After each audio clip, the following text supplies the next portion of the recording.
The Book of Judges, chapter 1. Now after the death of Joshua, it came to pass that the children of Israel asked the Lord, saying, Who shall go up for us against the Canaanites first, to fight against them? And the Lord said, Judah shall go up. Behold, I have delivered the land into his hand. And Judah said unto Simeon his brother, Come up with me into my lot, that we may fight against the Canaanites, and I likewise will go with thee into thy lot. So Simeon went with him, and Judah went up, and the Lord delivered the Canaanites and the Perizzites into their hand, and they slew of them in Bezek 10,000 men. And they found Adoni-Bezek in Bezek, and they fought against him, and they slew the Canaanites and the Perizzites. But Adoni-Bezek fled, and they pursued after him, and caught him, and cut off his thumbs and his great toes. And Adoni-Bezek said, 70 kings, having their thumbs and their great toes cut off, gathered their meat under my table, as I have done, so God hath requited me. And they brought him to Jerusalem, and there he died. Now the children of Judah had fought against Jerusalem, and had taken it, and smitten it with the edge of the sword, and set the city on fire. And afterward the children of Judah went down to fight against the Canaanites, that dwelt in the mountain, and in the south, and in the valley. And Judah went against the Canaanites that dwelt in Hebron. Now the name of Hebron before was Kirjath-Arba. And they slew Sheshai, and Ahiman, and Talmai. And from thence he went against the inhabitants of Debir. And the name of Debir before was Kirjath-Sepher. And Caleb said, He that smiteth Kirjath-Sepher, and taketh it, to him will I give Achsah my daughter to wife. And Othniel the son of Kenaz, Caleb's younger brother, took it. And he gave him Achsah his daughter to wife. And it came to pass, when she came to him, that she moved him to ask of her father a field. And she lighted from off her ass. And Caleb said unto her, What wilt thou? And she said unto him, Give me a blessing, for thou hast given me a southland. Give me also springs of water. And Caleb gave her the upper springs and the nether springs. And the children of the Kenite, Moses' father-in-law, went up out of the city of palm trees, with the children of Judah into the wilderness of Judah, which lieth in the south of Arad. And they went and dwelt among the people. And Judah went with Simeon his brother, and they slew the Canaanites that inhabited Zephath, and utterly destroyed it. And the name of the city was called Hormah. Also Judah took Gaza with the coast thereof, and Askelon with the coast thereof, and Ekron with the coast thereof. And the Lord was with Judah, and he drave out the inhabitants of the mountain, but could not drive out the inhabitants of the valley, because they had chariots of iron. And they gave Hebron unto Caleb, as Moses said. And he expelled thence the 3 sons of Anak. And the children of Benjamin did not drive out the Jebusites that inhabited Jerusalem, but the Jebusites dwell with the children of Benjamin in Jerusalem unto this day. And the house of Joseph, they also went up against Bethel, and the Lord was with them. And the house of Joseph sent to describe Bethel. Now the name of the city before was Luz. And the spies saw a man come forth out of the city, and they said unto him, Show us, we pray thee, the entrance into the city, and we will show thee mercy.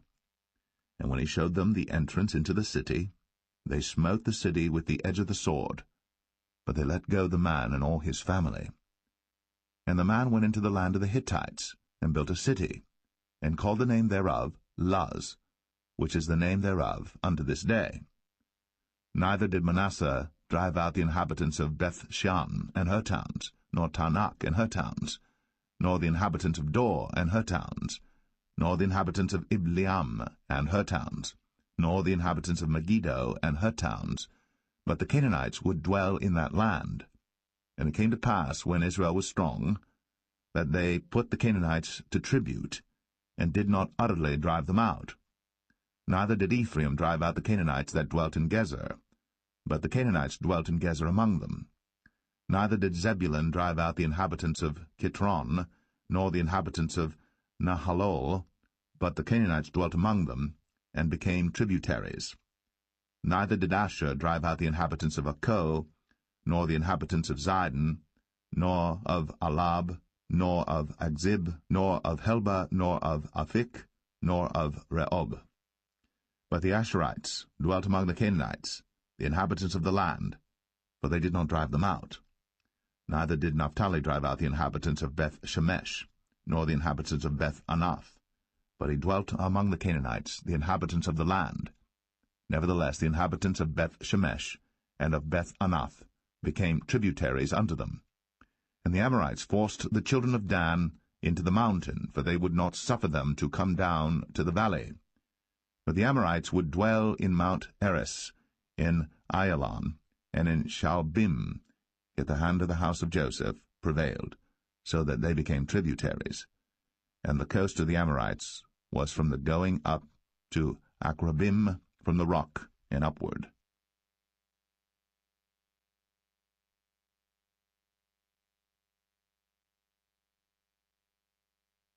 Judges 2.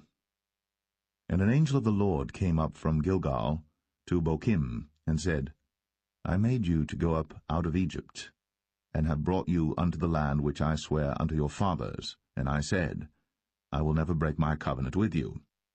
And ye shall make no league with the inhabitants of this land, ye shall throw down their altars. But ye have not obeyed my voice. Why have ye done this? Wherefore I also said, I will not drive them out from before you, but they shall be as thorns in your sides, and their gods shall be a snare unto you. And it came to pass, when the angel of the Lord spake these words unto all the children of Israel, that the people lifted up their voice, and wept. And they called the name of that place Bochim, and they sacrificed there unto the Lord. And when Joshua had let the people go, the children of Israel went every man unto his inheritance to possess the land. And the people served the Lord all the days of Joshua, and all the days of the elders that outlived Joshua, who had seen all the great works of the Lord that he did for Israel. And Joshua the son of Nun, the servant of the Lord, died, being 110 years old. And they buried him in the border of his inheritance, in Timnath-Eres, in the mount of Ephraim, on the north side of the hill Gaash. And also all that generation were gathered unto their fathers. And there arose another generation after them, which knew not the Lord, nor yet the works which he had done for Israel. And the children of Israel did evil in the sight of the Lord, and served Baalim. And they forsook the Lord God of their fathers, which brought them out of the land of Egypt, and followed other gods of the people that were round about them, and bowed themselves unto them, and provoked the Lord to anger. And they forsook the Lord, and served Baal and Ashtoreth. And the anger of the Lord was hot against Israel, and he delivered them into the hands of spoilers that spoiled them, and he sold them into the hands of their enemies round about, so that they could not any longer stand before their enemies. Whithersoever they went out, the hand of the Lord was against them for evil, as the Lord had said, and as the Lord had sworn unto them, and they were greatly distressed. Nevertheless the Lord raised up judges, which delivered them out of the hand of those that spoiled them. And yet they would not hearken unto their judges, but they went a-whoring after other gods, and bowed themselves unto them. They turned quickly out of the way which their fathers walked in, obeying the commandments of the Lord. But they did not so. And when the Lord raised them up judges, then the Lord was with the judge, and delivered them out of the hand of their enemies all the days of the judge. For it repented the Lord because of their groanings by reason of them that oppressed them and vexed them. And it came to pass, when the judge was dead, that they returned and corrupted themselves more than their fathers, in following other gods to serve them, and to bow down unto them. They ceased not from their own doings, nor from their stubborn way.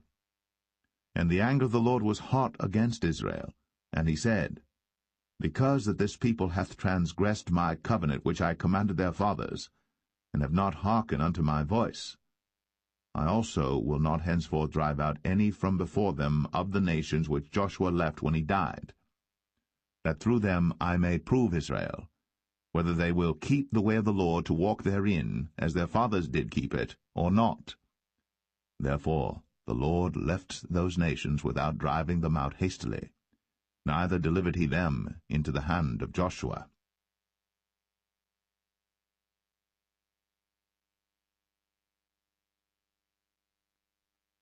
Judges 3.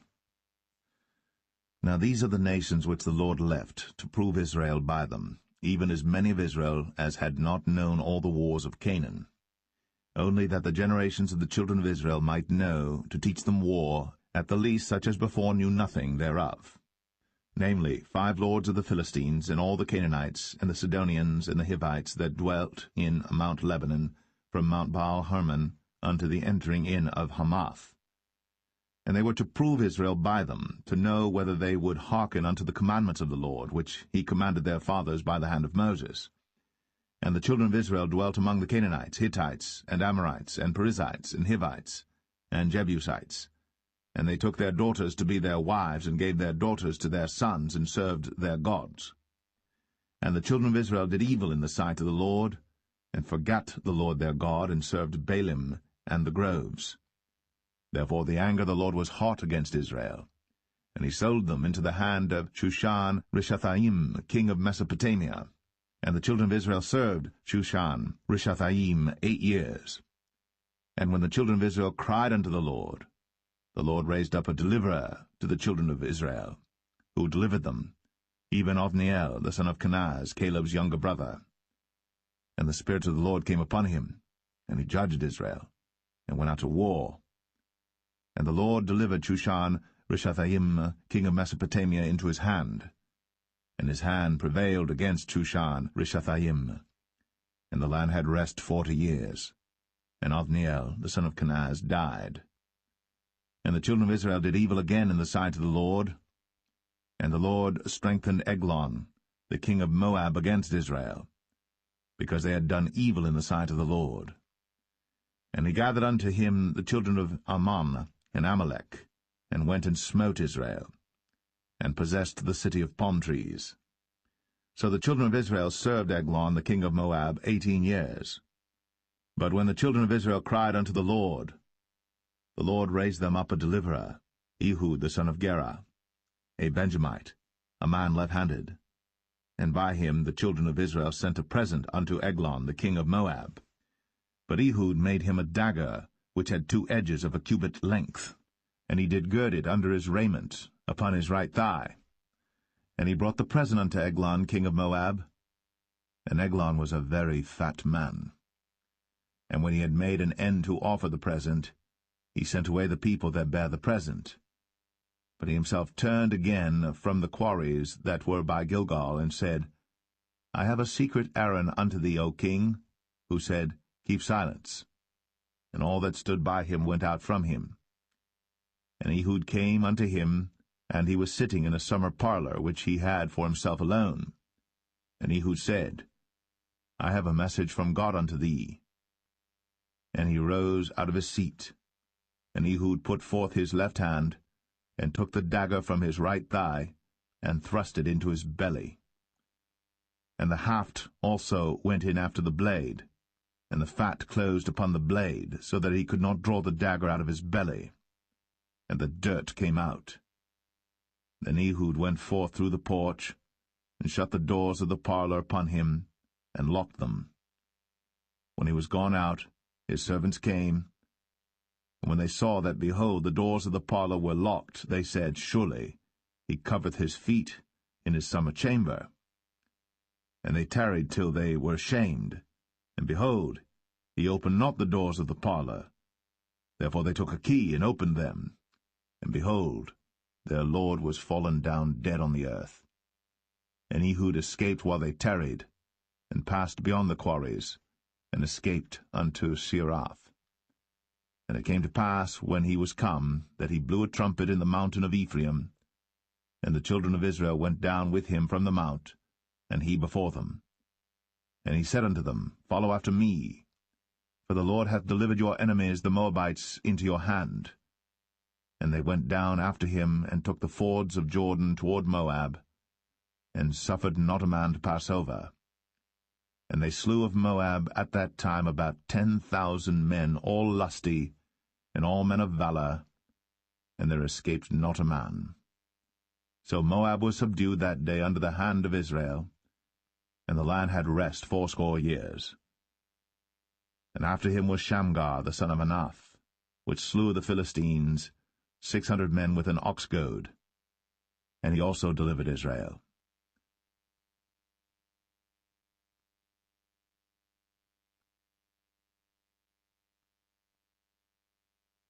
Judges 4.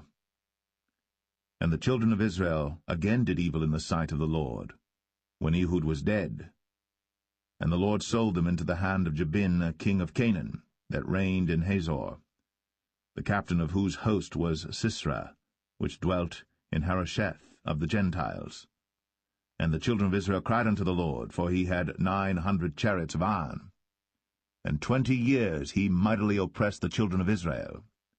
And Deborah prophetess, the wife of Lapidoth, she judged Israel at that time. And she dwelt under the palm tree of Deborah between Ramah and Bethel in Mount Ephraim. And the children of Israel came up to her for judgment.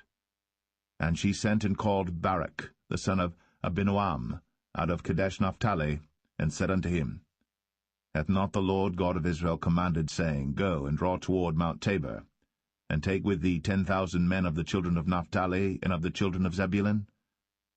And I will draw unto thee to the river Kishon Sisera, the captain of Jabin's army, with his chariots and his multitude, and I will deliver him into thine hand. And Barak said unto her, If thou wilt go with me, then I will go. But if thou wilt not go with me, then I will not go. And she said, I will surely go with thee. Notwithstanding the journey that thou takest shall not be for thine honour, for the Lord shall sell Sisera into the hand of a woman. And Deborah rose, and went with Barak to Kadesh. And Barak called Zebulun and Naphtali to Kadesh. And he went up with 10,000 men at his feet, and Deborah went up with him. Now Heber the Kenite, which was of the children of Hobab the father-in-law of Moses, had severed himself from the Kenites, and pitched his tent unto the plain of Zanaim, which is by Kadesh. And they showed Sisera that Barak the son of Abinoam was gone up to Mount Tabor. And Sisera gathered together all his chariots, even 900 chariots of iron, and all the people that were with him, from Harosheth of the Gentiles unto the river of Kishon. And Deborah said unto Barak, Up, for this is the day in which the Lord hath delivered Sisera into thine hand. Is not the Lord gone out before thee?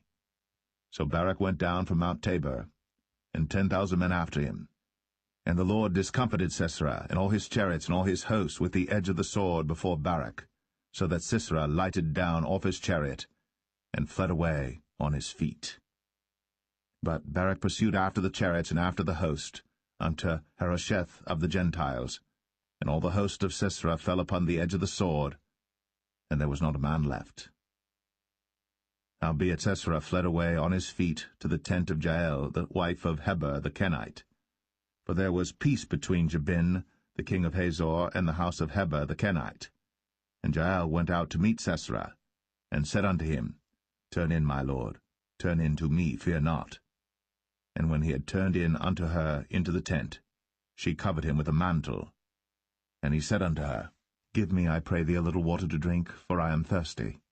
And she opened a bottle of milk, and gave him drink, and covered him. Again he said to her, Stand in the door of the tent. And it shall be, when any man doth come and inquire of thee, and say, Is there any man here? That thou shalt say, No. Then Jael, Heber's wife, took a nail of the tent, and took an hammer in her hand, and went softly unto him, and smote the nail into his temples, and fastened it into the ground, for he was fast asleep and weary. So he died. And behold, as Barak pursued Sisera, Jael came out to meet him, and said unto him, Come, and I will show thee the man whom thou seekest. And when he came into her tent, behold, Sisera lay dead, and the nail was in his temples. So God subdued on that day Jabin, the king of Canaan, before the children of Israel. And the hand of the children of Israel prospered, and prevailed against Jabin, the king of Canaan, until they had destroyed Jabin, king of Canaan.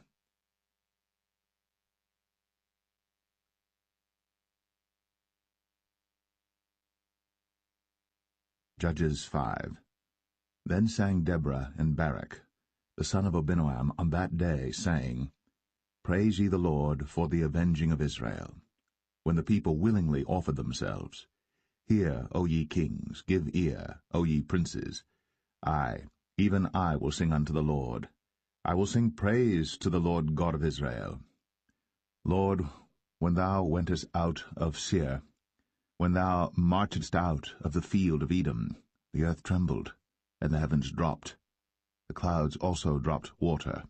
The mountains melted from before the Lord, even that Sinai from before the Lord God of Israel. In the days of Shamgar the son of Anath, in the days of Jael, the highways were unoccupied, and the travelers walked through byways. The inhabitants of the villages ceased. They ceased in Israel until that I, Deborah, arose, that I arose a mother in Israel. They chose new gods. Then was war in the gates. Was there a shield or spear seen among 40,000 in Israel? My heart is toward the governors of Israel, that offered themselves willingly among the people. Bless ye the Lord. Speak, ye that ride on white asses, ye that sit in judgment, and walk by the way. They that are delivered from the noise of archers in the places of drawing water, there shall they rehearse the righteous acts of the Lord, even the righteous acts toward the inhabitants of his villages in Israel. Then shall the people of the Lord go down to the gates. Awake, awake, Deborah. Awake, awake, utter a song, arise, Barak, and lead thy captivity captive, thou son of Abinoam. Then he made him that remaineth have dominion over the nobles among the people. The Lord made me have dominion over the mighty. Out of Ephraim was there a root of them against Amalek, after thee Benjamin among thy people. Out of Machir came down governors, and out of Zebulun they that handle the pen of the writer. And the princes of Issachar were with Deborah, even Issachar, and also Barak. He was sent on foot into the valley. For the divisions of Reuben there were great thoughts of heart. Why abodest thou among the sheepfolds, to hear the bleatings of the flocks? For the divisions of Reuben there were great searchings of heart. Gilead abode beyond Jordan. And why did Dan remain in ships? Asher continued on the seashore, and abode in his breaches.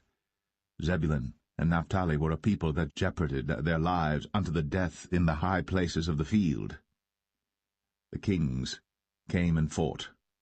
Then fought the kings of Canaan in Tanakh by the waters of Megiddo. They took no gain of money. They fought from heaven. The stars in their courses fought against Sisera.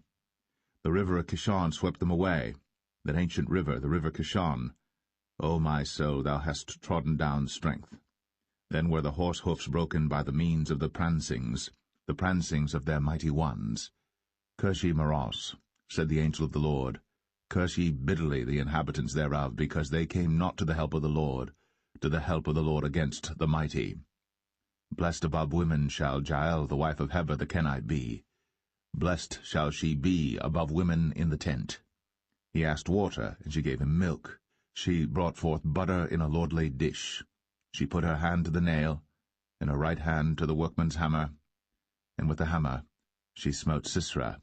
She smote off his head, when she had pierced and stricken through his temples. At her feet he bowed, he fell, he lay down. At her feet he bowed, he fell. Where he bowed, there he fell down dead. The mother of Sisera looked out at a window, and cried through the lattice, Why is his chariot so long in coming? Why tarry the wheels of his chariot? Her wise ladies answered her, yea, she returned, answered to herself. Have they not sped? Have they not divided the prey? To every man a damsel or two? To Sisera a prey of divers colours, a prey of divers colours of needlework, of divers colours of needlework on both sides, meat for the necks of them that take the spoil? So let all thine enemies perish, O Lord, but let them that love him be as the sun when he goeth forth in his might. And the land had rest 40 years.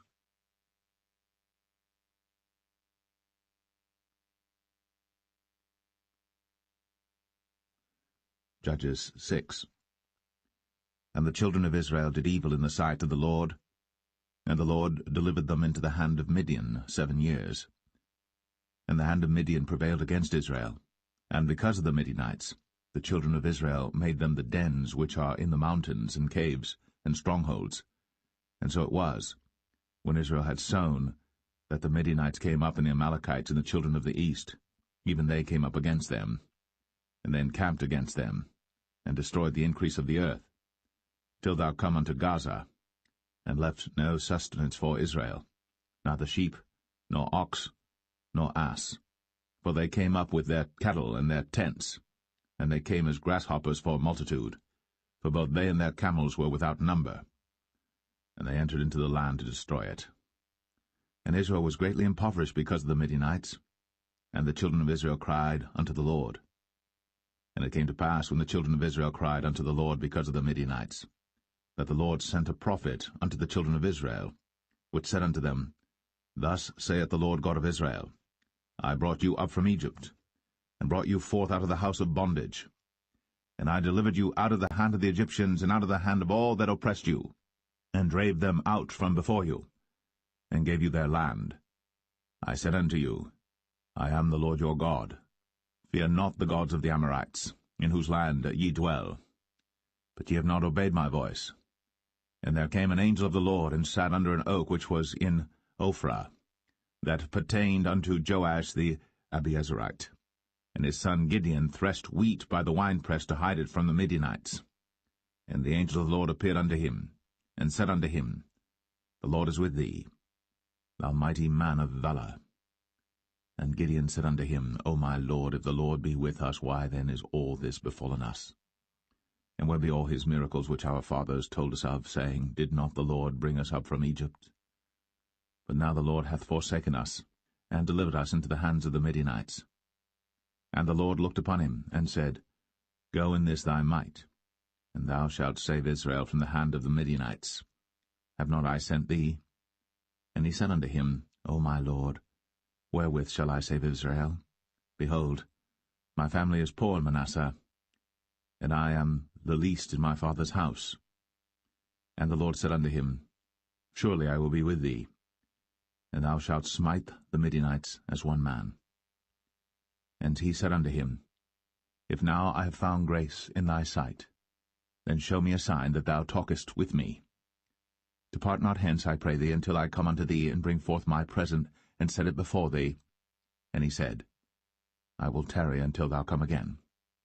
And Gideon went in, and made ready a kid, and unleavened cakes of an ephah flour. The flesh he put in a basket, and he put the broth in a pot, and brought it out unto him under the oak, and presented it. And the angel of God said unto him, Take the flesh and the unleavened cakes, and lay them upon this rock, and pour out the broth. And he did so. Then the angel of the Lord put forth the end of the staff that was in his hand, and touched the flesh and the unleavened cakes. And there rose up fire out of the rock, and consumed the flesh and the unleavened cakes. Then the angel of the Lord departed out of his sight. And when Gideon perceived that he was an angel of the Lord, Gideon said, Alas, O Lord God, for because I have seen an angel of the Lord face to face. And the Lord said unto him, Peace be unto thee, fear not, thou shalt not die. Then Gideon built an altar there unto the Lord, and called it Jehovah Shalom. Until this day it is yet in Ophrah of the Abiezrites. And it came to pass the same night, that the Lord said unto him, Take thy father's young bullock, even the second bullock of 7 years old, and throw it on the altar of Baal that thy father hath, and cut down the grove that is by it. And build an altar unto the Lord thy God upon the top of this rock, in the ordered place, and take the second bullock, and offer a burnt sacrifice with the wood of the grove which thou shalt cut down. Then Gideon took 10 men of his servants, and did as the Lord had said unto him. And so it was, because he feared his father's household and the men of the city, that he could not do it by day, that he did it by night. And when the men of the city arose early in the morning, behold, the altar of Baal was cast down, and the grove was cut down that was by it, and the second bullock was offered upon the altar that was built. And they said one to another, Who hath done this thing? And when they inquired and asked, they said, Gideon the son of Joash hath done this thing. Then the men of the city said unto Joash, Bring out thy son, that he may die, because he hath cast down the altar of Baal, and because he hath cut down the grove that was by it. And Joash said unto all that stood against him, Will ye plead for Baal? Will ye save him? He that will plead for him, let him be put to death, whilst it is yet morning, if he be a god. Let him plead for himself, because one hath cast down his altar. Therefore on that day he called him Jerubbaal, saying, Let Baal plead against him, because he hath thrown down his altar. Then all the Midianites and the Amalekites and the children of the east were gathered together, and went over and pitched in the valley of Jezreel. But the Spirit of the Lord came upon Gideon, and he blew a trumpet, and Abiezer was gathered after him. And he sent messengers throughout all Manasseh, who also was gathered after him. And he sent messengers unto Asher, and unto Zebulun, and unto Naphtali, and they came up to meet them. And Gideon said unto God, If thou wilt save Israel by mine hand, as thou hast said, behold, I will put a fleece of wool in the floor. And if the dew be on the fleece only, and it be dry upon all the earth beside, then shall I know that thou wilt save Israel by mine hand, as thou hast said. And it was so. For he rose up early on the morrow, and thrust the fleece together, and wring the dew out of the fleece, a bowl full of water. And Gideon said unto God, Let not thine anger be hot against me, and I will speak but this once. Let me prove, I pray thee, but this once with the fleece. Let it now be dry only upon the fleece, and upon all the ground let there be dew. And God did so that night, for it was dry upon the fleece only, and there was dew on all the ground.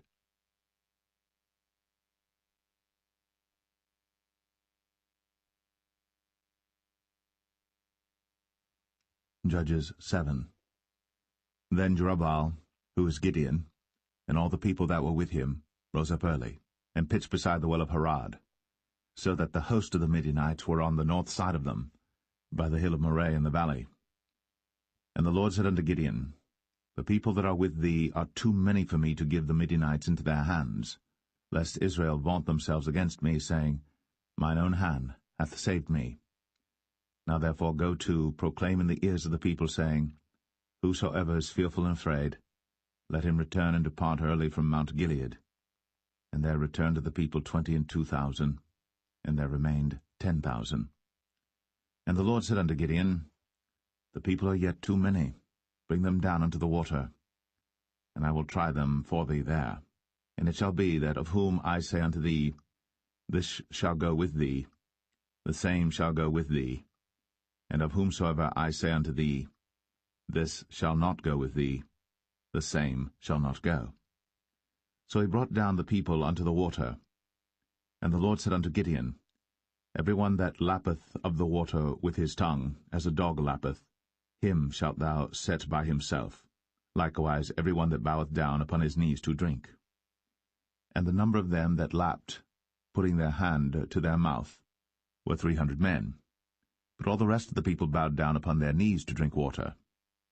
And the Lord said unto Gideon, By the 300 men that lapped will I save you, and deliver the Midianites into thine hand. And let all the other people go every man unto his place.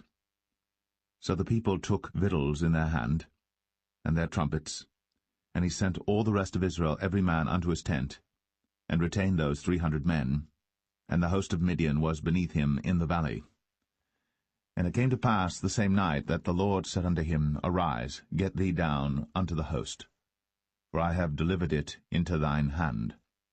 But if thou fear to go down, go thou with Phurah thy servant down to the host. And thou shalt hear what they say, and afterward shall thine hands be strengthened to go down unto the host. Then went he down with Phurah his servant unto the outside of the armed men that were in the host. And the Midianites, and the Amalekites, and all the children of the east lay along in the valley like grasshoppers for multitude, and their camels were without number, as the sand by the seaside for multitude. And when Gideon was come, behold, there was a man that told a dream unto his fellow, and said, Behold, I dreamed a dream, and lo, a cake of barley bread tumbled into the host of Midian, and came unto a tent. and smote it, that it fell, and overturned it, that the tent lay along. And his fellow answered and said, This is nothing else save the sword of Gideon, the son of Joash, a man of Israel. For into his hand hath God delivered Midian, and all the host.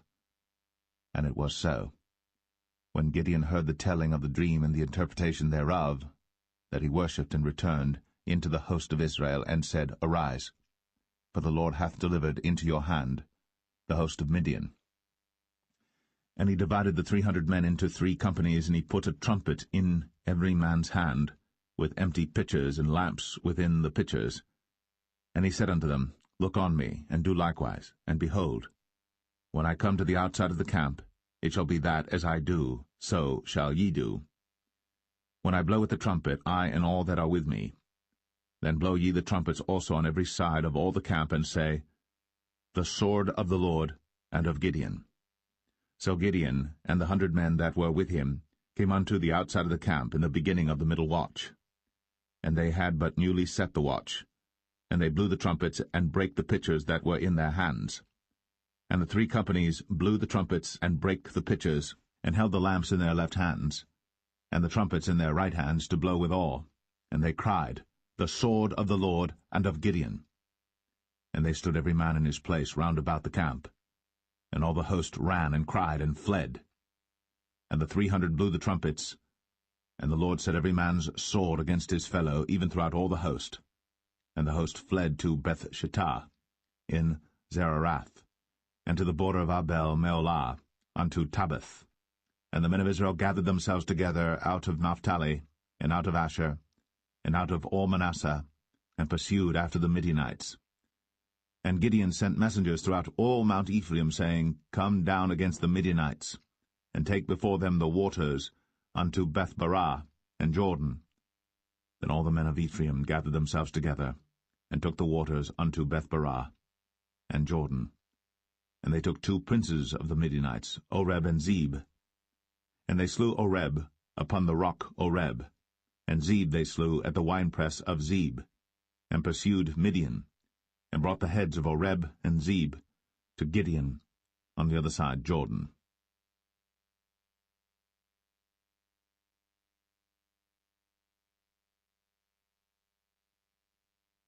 Judges 8. And the men of Ephraim said unto him, Why hast thou served us thus, that thou callest us not, when thou wentest to fight with the Midianites? And they did chide with him sharply. And he said unto them, What have I done now in comparison of you? Is not the gleaning of the grapes of Ephraim better than the vintage of Abiezer? God hath delivered into your hands the princes of Midian, Oreb, and Zeb. And what was I able to do in comparison of you? Then their anger was abated toward him, when he had said that. And Gideon came to Jordan and passed over, he and the 300 men that were with him, faint yet pursuing them. And he said unto the men of Succoth, Give, I pray you, loaves of bread unto the people that follow me, for they be faint, and I am pursuing after Zebah and Zalmunna, kings of Midian. And the princes of Succoth said, Are the hands of Zebah and Zalmunna now in thine hand, that we should give bread unto thine army? And Gideon said, Therefore when the Lord hath delivered Zebah and Zalmunna into mine hand, then I will tear your flesh with the thorns of the wilderness and with briars. And he went up thence to Penuel, and spake unto them likewise. And the men of Penuel answered him as the men of Succoth had answered him. And he spake also unto the men of Penuel, saying, When I come again in peace, I will break down this tower. Now Zebah and Zalmunna were in Karkor, and their hosts with them, about 15,000 men, all that were left of all the hosts of the children of the east. For there fell 120,000 men that drew sword. And Gideon went up by the way of them that dwelt in tents on the east of Nobah and Jogbeah, and smote the host, for the host was secure. And when Zebah and Zalmunna fled, he pursued after them, and took the 2 kings of Midian, Zebah and Zalmunna, and discomfited all the host. And Gideon the son of Joash returned from battle before the sun was up, and caught a young man of the men of Succoth, and inquired of him. And he described unto him the princes of Succoth and the elders thereof, even 70 men. And he came unto the men of Succoth, and said, Behold, Zebah and Zalmunna, with whom ye did upbraid me, saying, Are the hands of Zebah and Zalmunna now in thine hand, that we should give bread unto thy men that are weary? And he took the elders of the city, and thorns of the wilderness, and briars, and with them he taught the men of Succoth. And he beat down the tower of Penuel, and slew the men of the city. Then said he unto Zebah and Zalmunna, What manner of men were they whom ye slew at Tabor? And they answered, As thou art, so were they. Each one resembled the children of a king. And he said, They were my brethren, even the sons of my mother. As the Lord liveth, if ye had saved them alive, I would not slay you. And he said unto Jether his firstborn, Up, and slay them. But the youth drew not his sword, for he feared, because he was yet a youth. Then Zebah and Zalmunna said, Rise thou, and fall upon us, for as the man is, so is his strength. And Gideon arose, and slew Zebah and Zalmunna, and took away the ornaments that were on their camels' necks. Then the men of Israel said unto Gideon, Rule thou over us, both thou and thy son, and thy son's son also, for thou hast delivered us from the hand of Midian. And Gideon said unto them, I will not rule over you, neither shall my son rule over you. The Lord shall rule over you. And Gideon said unto them, I would desire a request of you, that ye would give me every man the earrings of his prey. For they had golden earrings, because they were Ishmaelites. And they answered, We will willingly give them. And they spread a garment, and did cast therein every man the earrings of his prey. And the weight of the golden earrings that he requested was 1,700 shekels of gold, beside ornaments and collars and purple raiment that was on the king of Midian, and beside the chains that were about their camels' necks. And Gideon made an ephod thereof, and put it in his city, even in Ophrah. And all Israel went thither a-whoring after it, which thing became a snare unto Gideon and to his house. Thus was Midian subdued before the children of Israel, so that they lifted up their heads no more. And the country was in quietness 40 years in the days of Gideon. And Jerubbaal the son of Joash went and dwelt in his own house. And Gideon had 70 sons of his body begotten, for he had many wives. And his concubine that was in Shechem, she also bare him a son, whose name he called Abimelech. And Gideon the son of Joash died in a good old age, and was buried in the sepulchre of Joash his father, in Ophrah of the Abiezerites. And it came to pass, as soon as Gideon was dead, that the children of Israel turned again, and went a-whoring after Baalim, and made Baal-berith their god. And the children of Israel remembered not the Lord their God, who had delivered them out of the hands of all their enemies on every side. Neither showed they kindness to the house of Jerubbaal, namely Gideon, according to all the goodness which he had shown unto Israel.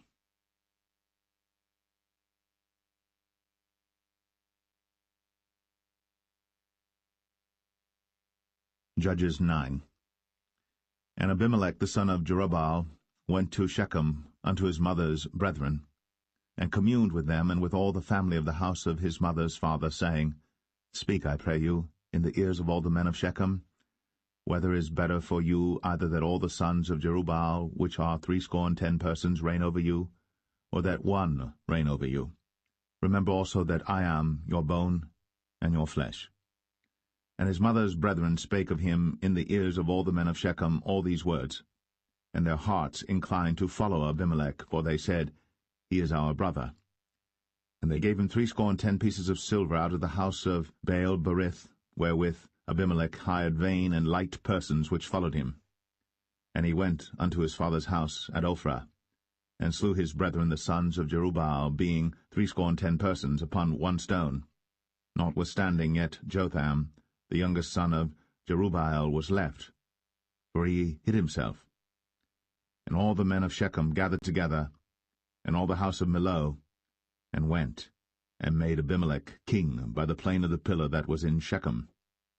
And when they told it to Jotham, he went and stood in the top of Mount Gerizim, and lifted up his voice, and cried and said unto them, Hearken unto me, ye men of Shechem, that God may hearken unto you. The trees went forth on a time to anoint a king over them, and they said unto the olive tree, Reign thou over us. But the olive tree said unto them, Should I leave my fatness, wherewith by me they honour God and man, and go to be promoted over the trees? And the trees said to the fig tree, Come thou, and reign over us. But the fig tree said unto them, Should I forsake my sweetness and my good fruit, and go to be promoted over the trees? Then said the trees unto the vine, Come thou, and reign over us. And the vine said unto them, Should I leave my wine, which cheereth God and man, and go to be promoted over the trees?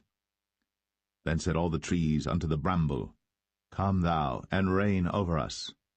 And the bramble said unto the trees, If in truth ye anoint me king over you, then come, and put your trust in my shadow, and if not, let fire come out of the bramble, and devour the cedars of Lebanon. Now therefore, if ye have done truly and sincerely, in that ye have made Abimelech king, and if ye have dealt well with Jerubbaal and his house, and have done unto him according to the deserving of his hands, for my father fought for you, and adventured his life far, and delivered you out of the hand of Midian. And ye are risen up against my father's house this day, and have slain his sons, 70 persons, upon one stone, and have made Abimelech the son of his maidservant king over the men of Shechem, because he is your brother. If ye then have dealt truly and sincerely with Jerubbaal and with his house this day, then rejoice ye in Abimelech, and let him also rejoice in you. But if not, let fire come out from Abimelech, and devour the men of Shechem, and the house of Millo. And let fire come out from the men of Shechem, and from the house of Millo, and devour Abimelech. And Jotham ran away, and fled, and went to Beer, and dwelt there for fear of Abimelech his brother. When Abimelech had reigned 3 years over Israel, then God sent an evil spirit between Abimelech and the men of Shechem.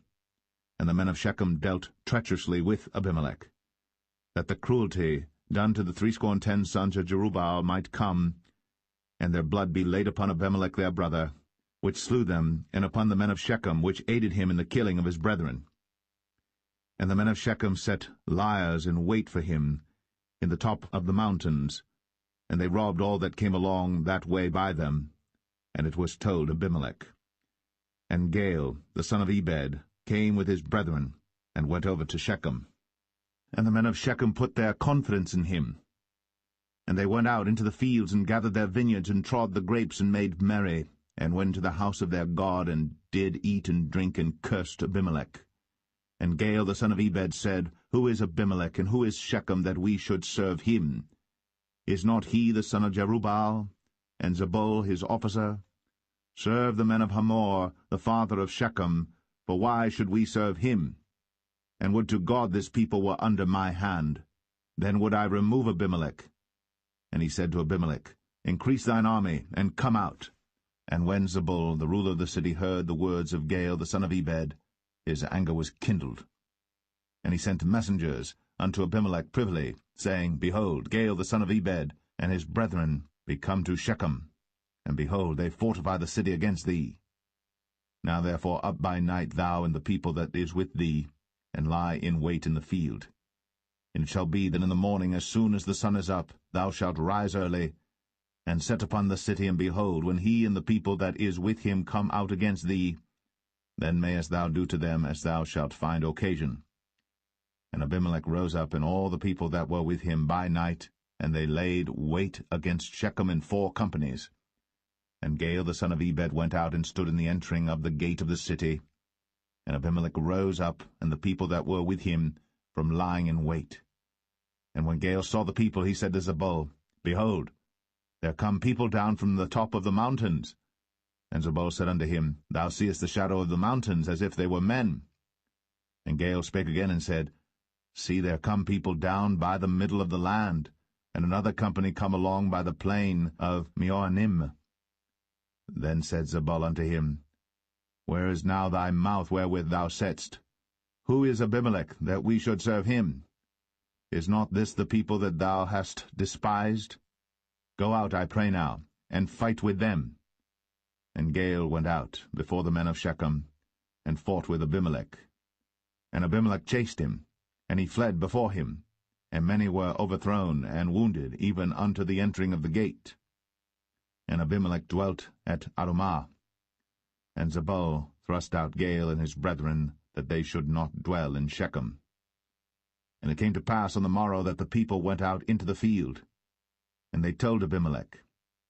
And he took the people and divided them into 3 companies, and laid wait in the field, and looked. And behold, the people were come forth out of the city. And he rose up against them, and smote them. And Abimelech and the company that was with him rushed forward, and stood in the entering of the gate of the city. And the 2 other companies ran upon all the people that were in the fields, and slew them. And Abimelech fought against the city all that day, and he took the city, and slew the people that was therein, and beat down the city, and sowed it with salt. And when all the men of the tower of Shechem heard that, they entered into an hold of the house of the god Berith. And it was told Abimelech that all the men of the tower of Shechem were gathered together. And Abimelech gat him up to Mount Zalmon, he and all the people that were with him. And Abimelech took an axe in his hand, and cut down a bough from the trees, and took it, and laid it on his shoulder, and said unto the people that were with him, What ye have seen me do, make haste, and do as I have done. And all the people likewise cut down every man his bough, and followed Abimelech, and put them to the hold, and set the hold on fire upon them, so that all the men of the tower of Shechem died also, about 1,000 men and women. Then went Abimelech to Thebez, and encamped against Thebez, and took it. But there was a strong tower within the city, and thither fled all the men and women, and all they of the city, and shut it to them, and gat them up to the top of the tower. And Abimelech came unto the tower, and fought against it, and went hard unto the door of the tower to burn it with fire. And a certain woman cast a piece of a millstone upon Abimelech's head, and all to break his skull. Then he called hastily unto the young man his armor-bearer, and said unto him, Draw thy sword, and slay me, that men say not of me, A woman slew him. And his young man thrust him through, and he died. And when the men of Israel saw that Abimelech was dead, they departed every man unto his place. Thus God rendered the wickedness of Abimelech, which he did unto his father, in slaying his 70 brethren. And all the evil of the men of Shechem did God render upon their heads, and upon them came the curse of Jotham, the son of Jerubbaal.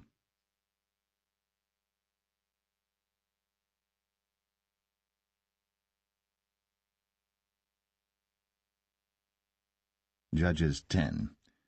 And after Abimelech there arose to defend Israel Tola the son of Puah, the son of Dodo, a man of Issachar. And he dwelt in Shamir in Mount Ephraim.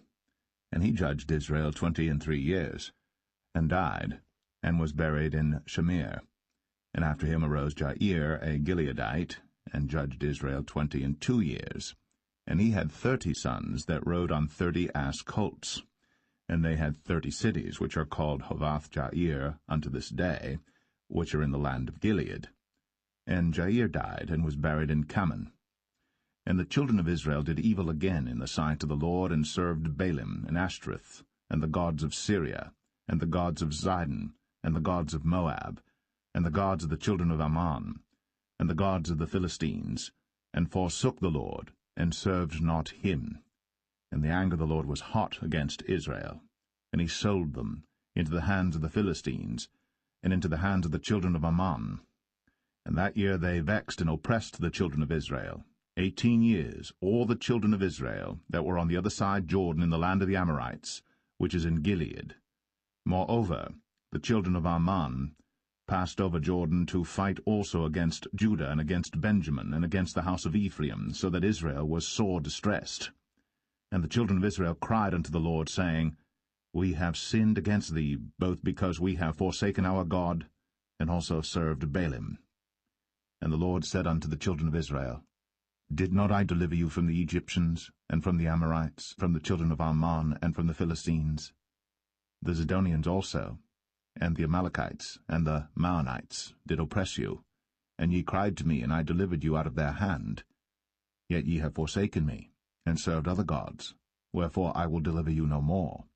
Go, and cry unto the gods which ye have chosen, let them deliver you in the time of your tribulation. And the children of Israel said unto the Lord, We have sinned. Do thou unto us whatsoever seemeth good unto thee. Deliver us only, we pray thee, this day.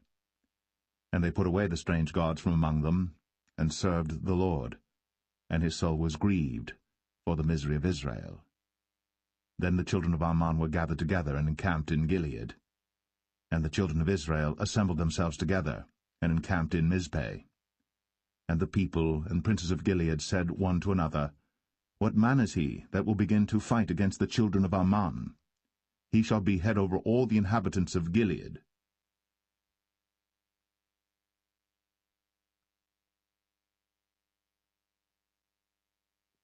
Judges 11. Now Jephthah, the Gileadite, was a mighty man of valor, and he was the son of an harlot. And Gilead begat Jephthah. And Gilead's wife bare him sons, and his wife's sons grew up. And they thrust out Jephthah, and said unto him, Thou shalt not inherit in our father's house, for thou art the son of a strange woman. Then Jephthah fled from his brethren, and dwelt in the land of Tob. And there were gathered vain men to Jephthah, and went out with him. And it came to pass in process of time, that the children of Ammon made war against Israel. And it was so that when the children of Ammon made war against Israel, the elders of Gilead went to fetch Jephthah out of the land of Tob. And they said unto Jephthah, Come, and be our captain, that we may fight with the children of Ammon. And Jephthah said unto the elders of Gilead, Did not ye hate me, and expel me out of my father's house? And why are ye come unto me now, when ye are in distress? And the elders of Gilead said unto Jephthah, Therefore we turn again to thee now, that thou mayest go with us, and fight against the children of Ammon, and be our head over all the inhabitants of Gilead. And Jephthah said unto the elders of Gilead, If ye bring me home again to fight against the children of Ammon, and the Lord deliver them before me, shall I be your head?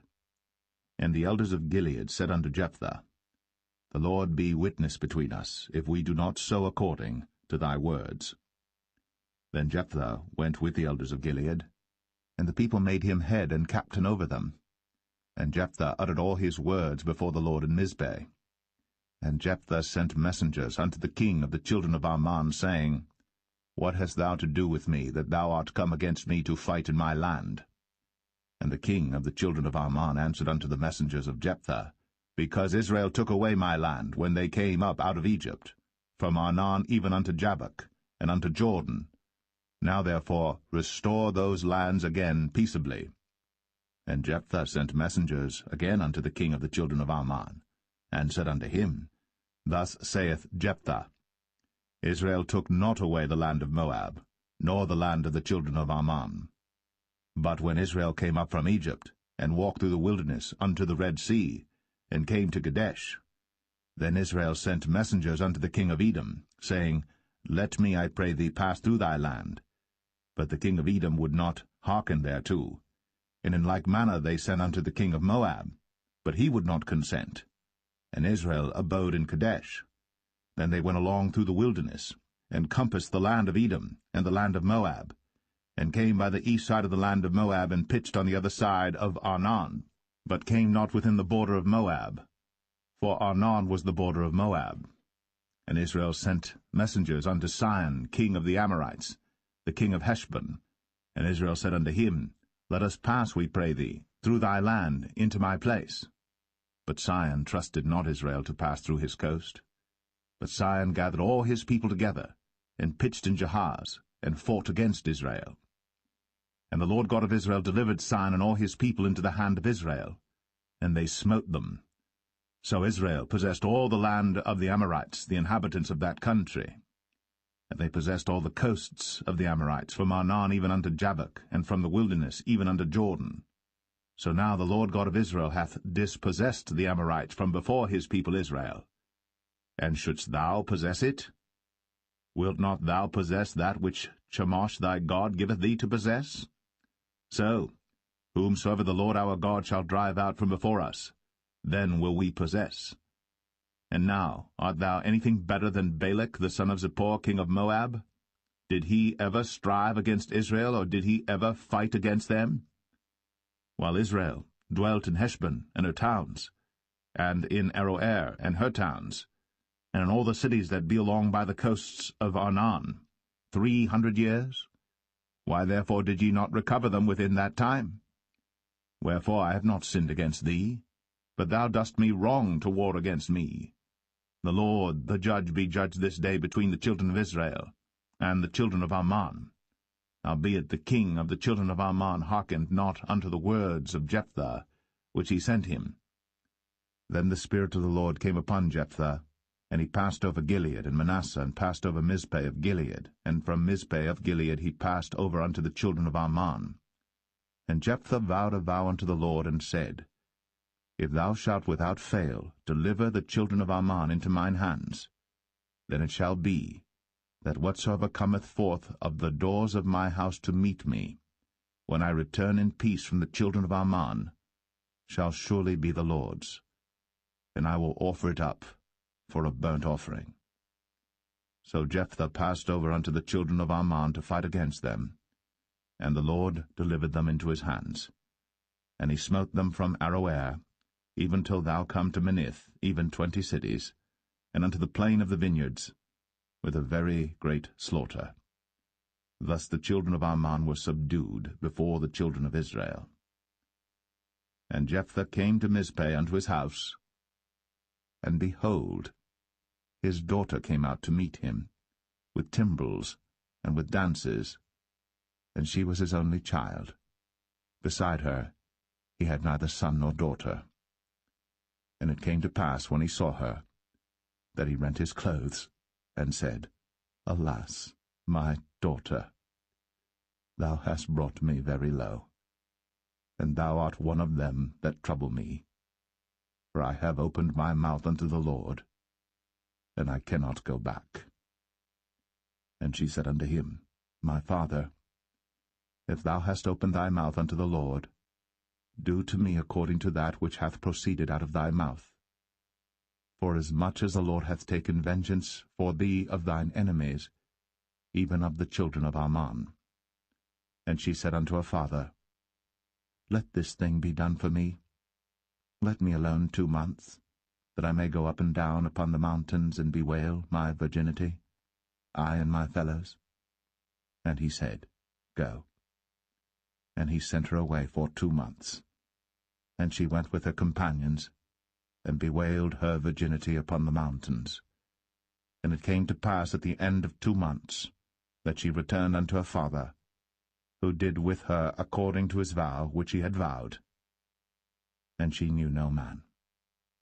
And it was a custom in Israel, that the daughters of Israel went yearly to lament the daughter of Jephthah the Gileadite, 4 days in a year.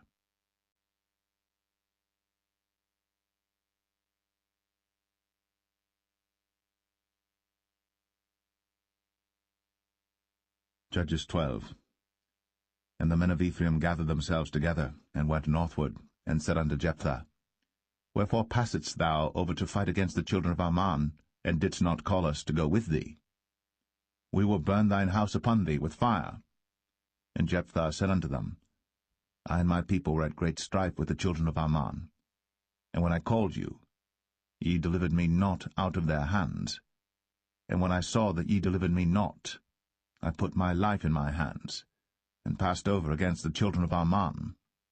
And the Lord delivered them into my hand. Wherefore then are ye come up unto me this day, to fight against me? Then Jephthah gathered together all the men of Gilead, and fought with Ephraim. And the men of Gilead smote Ephraim, because they said, Ye Gileadites are fugitives of Ephraim among the Ephraimites, and among the Manassites. And the Gileadites took the passages of Jordan before the Ephraimites. And it was so, that when those Ephraimites which were escaped said, Let me go over, that the men of Gilead said unto him, Art thou an Ephraimite? If he said, Nay. Then said they unto him, Say now, Shibboleth. And he said, Sibboleth, for he could not frame to pronounce it right. Then they took him, and slew him at the passages of Jordan. And there fell at that time of the Ephraimites 42,000. And Jephthah judged Israel 6 years. Then died Jephthah the Gileadite, and was buried in one of the cities of Gilead. And after him Ibzan of Bethlehem judged Israel. And he had 30 sons and 30 daughters, whom he sent abroad, and took in 30 daughters from abroad for his sons. And he judged Israel 7 years. Then died Ibzan, and was buried at Bethlehem. And after him Elon, a Zebulunite, judged Israel. And he judged Israel 10 years. And Elon the Zebulunite died, and was buried in Ailon in the country of Zebulun. And after him Abdon, the son of Hillel, a Pirathonite, judged Israel. And he had 40 sons and 30 nephews, that rode on 70 ass colts. And he judged Israel 8 years. And Abdon, the son of Hillel, the Pirathonite, died, and was buried in Pirathon, in the land of Ephraim, in the mount of the Amalekites.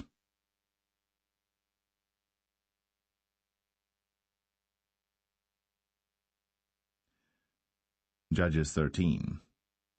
And the children of Israel did evil again in the sight of the Lord, and the Lord delivered them into the hand of the Philistines 40 years. And there was a certain man of Zorah, of the family of the Danites, whose name was Manoah, and his wife was barren, and bare not. And the angel of the Lord appeared unto the woman, and said unto her, Behold now, thou art barren, and bearest not, but thou shalt conceive, and bear a son. Now therefore beware, I pray thee, and drink not wine nor strong drink, and eat not any unclean thing. For lo, thou shalt conceive and bear a son, and no razor shall come on his head, for the child shall be a Nazarite unto God from the womb, and he shall begin to deliver Israel out of the hand of the Philistines. Then the woman came and told her husband, saying, A man of God came unto me, and his countenance was like the countenance of an angel of God, very terrible. But I asked him not whence he was, neither told he me his name. But he said unto me, Behold, thou shalt conceive, and bear a son. And now drink no wine nor strong drink, neither eat any unclean thing, for the child shall be a Nazarite to God from the womb to the day of his death.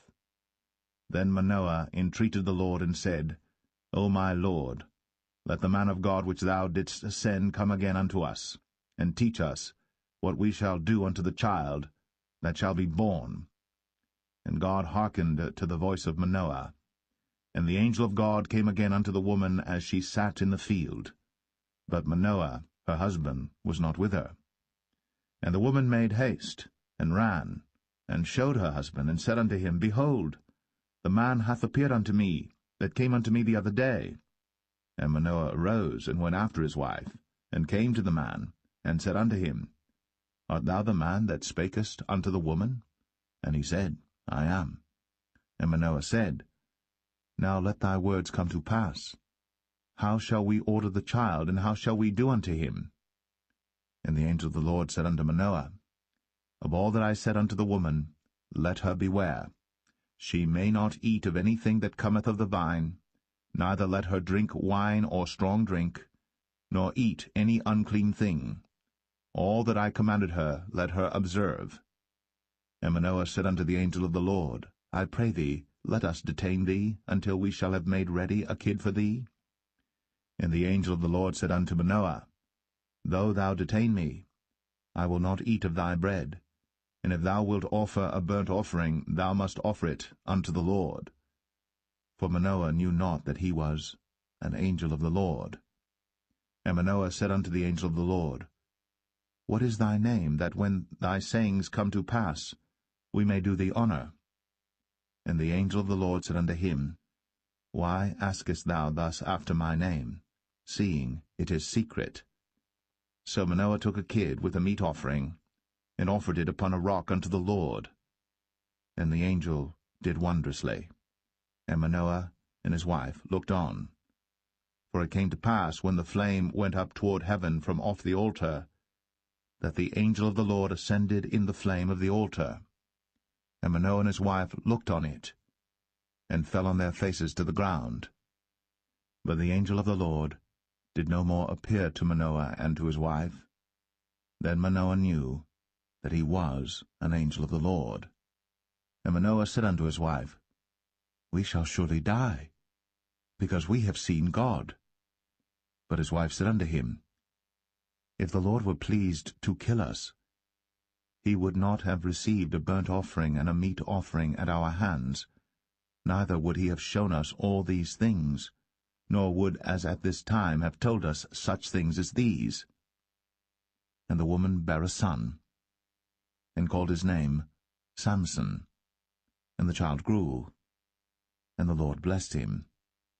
And the Spirit of the Lord began to move him at times in the camp of Dan, between Zorah and Eshtaol.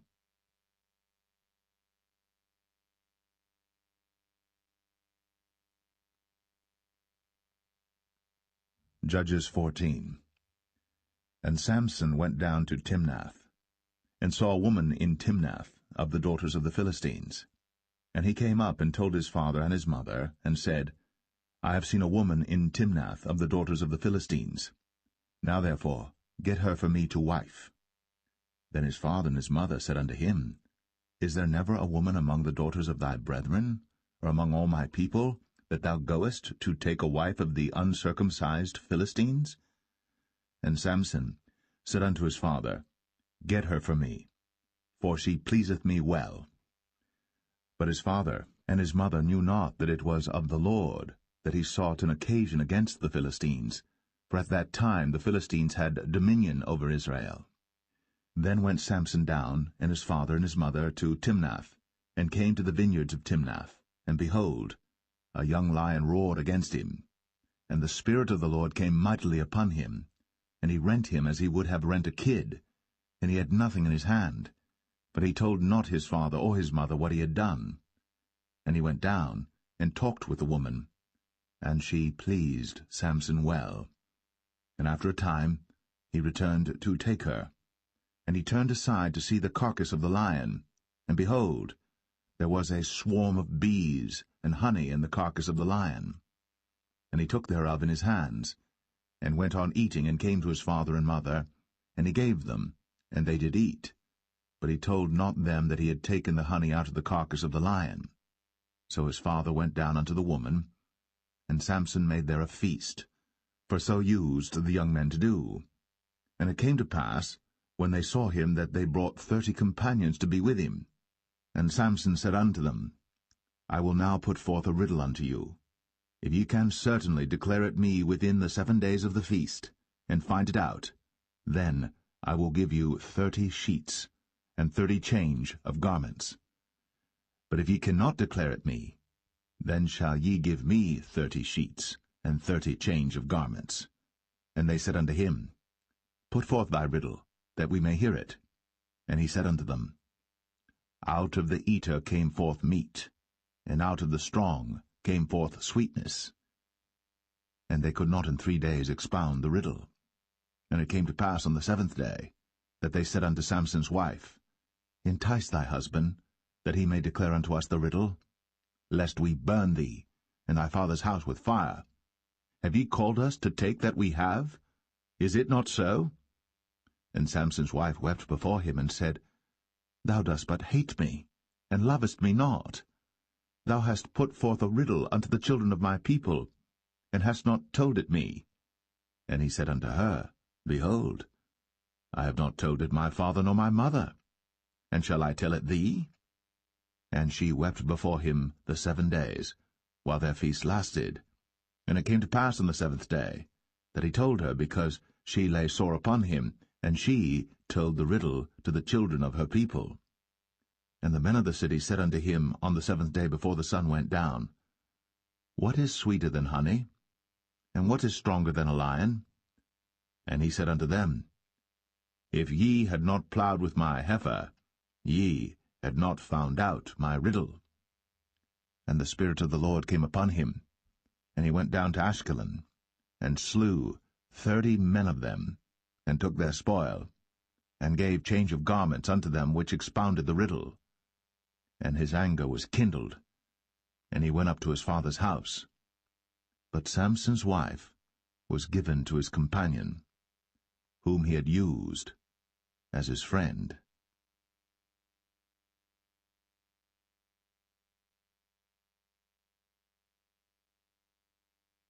Judges 15.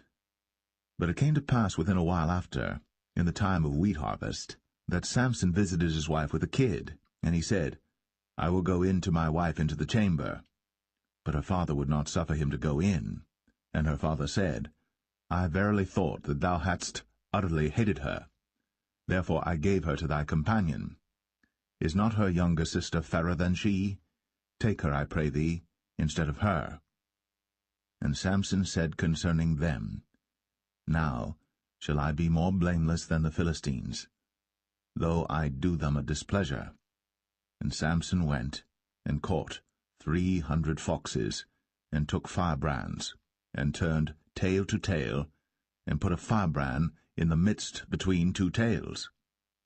And when he had set the brands on fire, he let them go into the standing corn of the Philistines, and burnt up both the shocks, and also the standing corn with the vineyards and olives.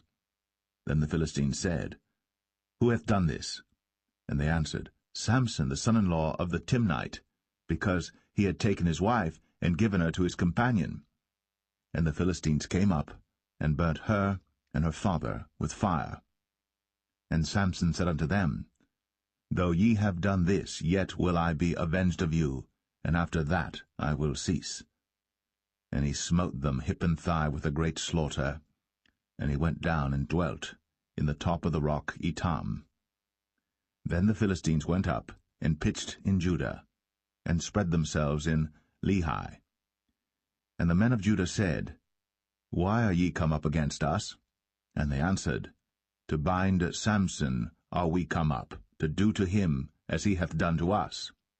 Then 3,000 men of Judah went to the top of the rock Etam, and said to Samson, Knowest thou not that the Philistines are rulers over us?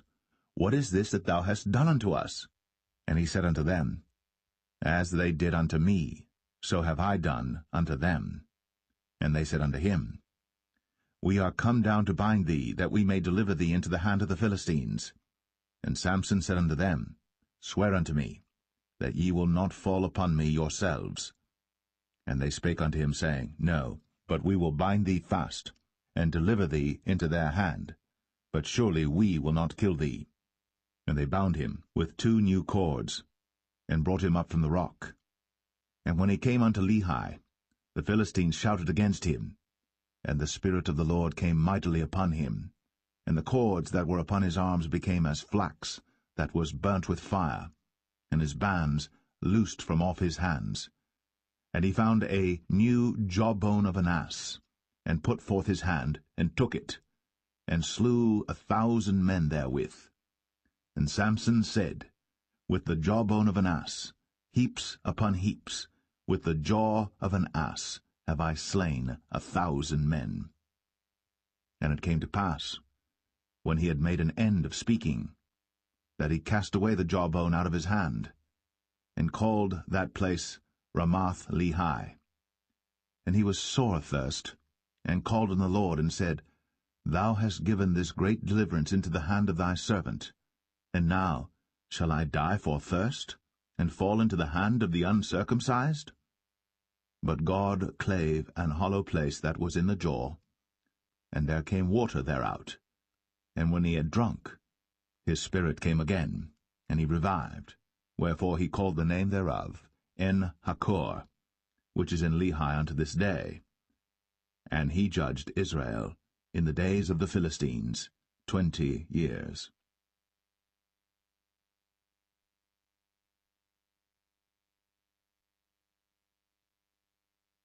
Judges 16.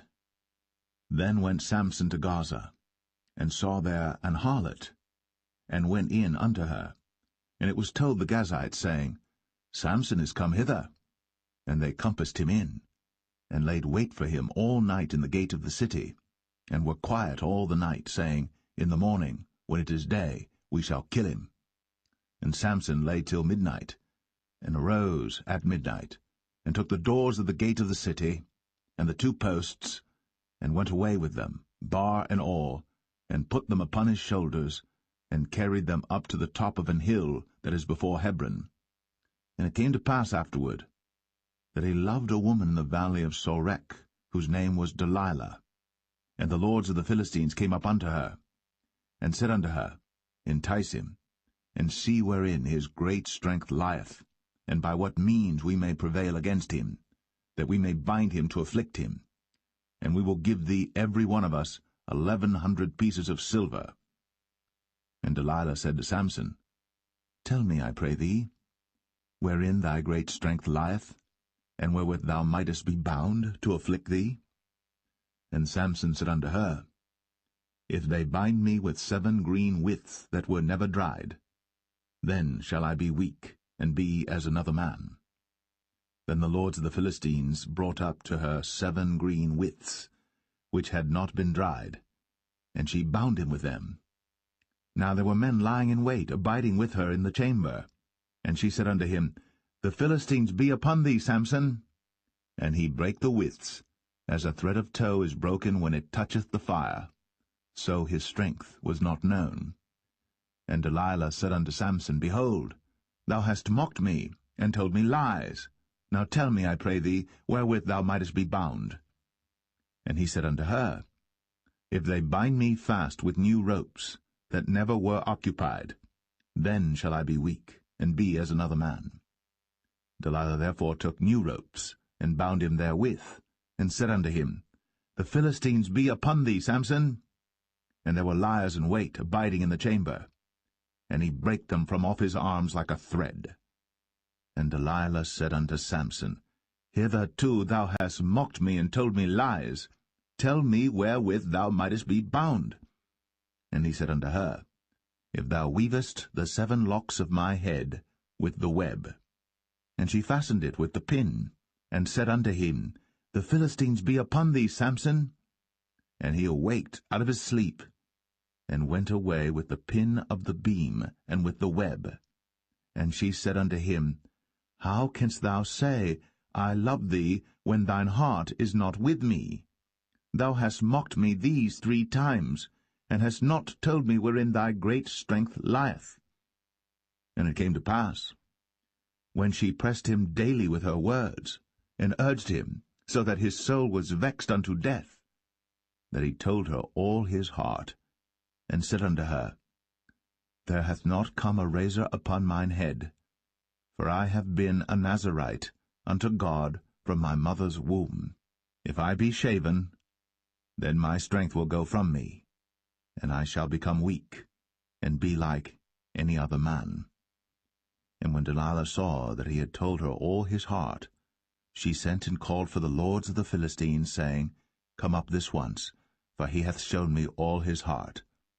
Then the lords of the Philistines came up unto her, and brought money in their hand. And she made him sleep upon her knees, and she called for a man, and she caused him to shave off the 7 locks of his head, and she began to afflict him, and his strength went from him. And she said, The Philistines be upon thee, Samson. And he awoke out of his sleep, and said, I will go out as at other times before, and shake myself. And he wist not that the Lord was departed from him. But the Philistines took him, and put out his eyes, and brought him down to Gaza, and bound him with fetters of brass. And he did grind in the prison house. Howbeit, the hair of his head began to grow again after he was shaven. Then the lords of the Philistines gathered them together, for to offer a great sacrifice unto Dagon their god, and to rejoice, for they said, Our God hath delivered Samson our enemy into our hand. And when the people saw him, they praised their God, for they said, Our God hath delivered into our hands our enemy, and the destroyer of our country, which slew many of us.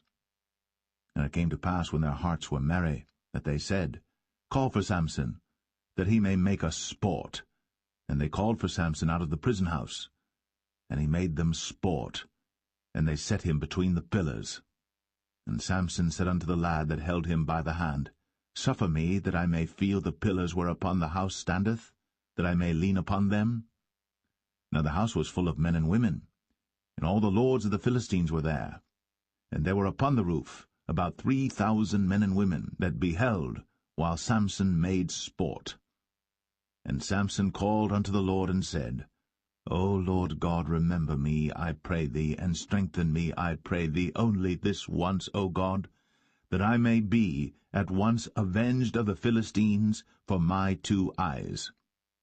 And Samson took hold of the 2 middle pillars upon which the house stood, and on which it was borne up, of the one with his right hand, and of the other with his left.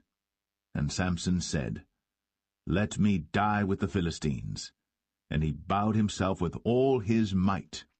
And the house fell upon the lords, and upon all the people that were therein. So the dead which he slew at his death were more than they which he slew in his life. Then his brethren and all the house of his father came down, and took him, and brought him up, and buried him between Zorah and Eshtaol, in the burying place of Manoah his father. And he judged Israel 20 years.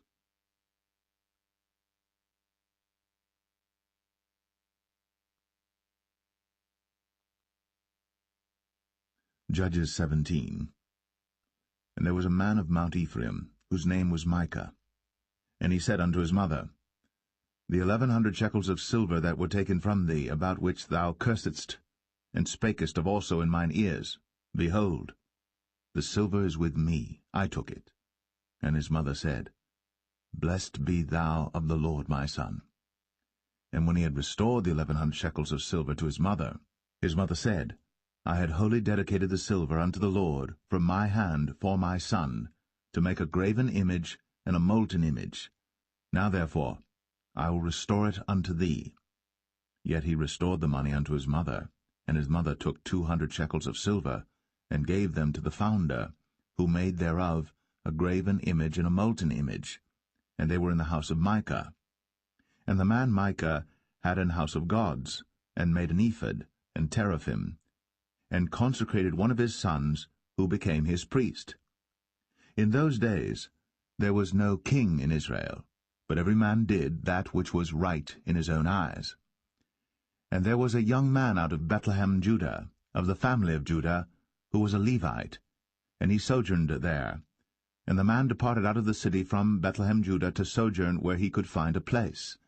And he came to Mount Ephraim, to the house of Micah, as he journeyed. And Micah said unto him, Whence comest thou? And he said unto him, I am a Levite of Bethlehem, Judah, and I go to sojourn where I may find a place.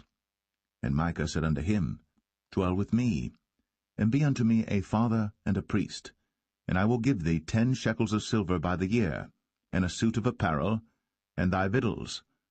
So the Levite went in. And the Levite was content to dwell with the man, and the young man was unto him as one of his sons. And Micah consecrated the Levite, and the young man became his priest, and was in the house of Micah. Then said Micah, Now know I that the Lord will do me good, seeing I have a Levite to my priest.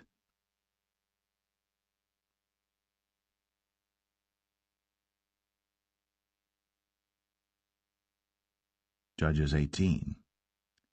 In those days there was no king in Israel, and in those days the tribe of the Danites sought them an inheritance to dwell in, for unto that day all their inheritance had not fallen unto them among the tribes of Israel. And the children of Dan sent of their family 5 men from their coasts, men of valor, from Zorah and from Eshtaol, to spy out the land, and to search it. And they said unto them, Go, search the land. Who, when they came to Mount Ephraim, to the house of Micah, they lodged there.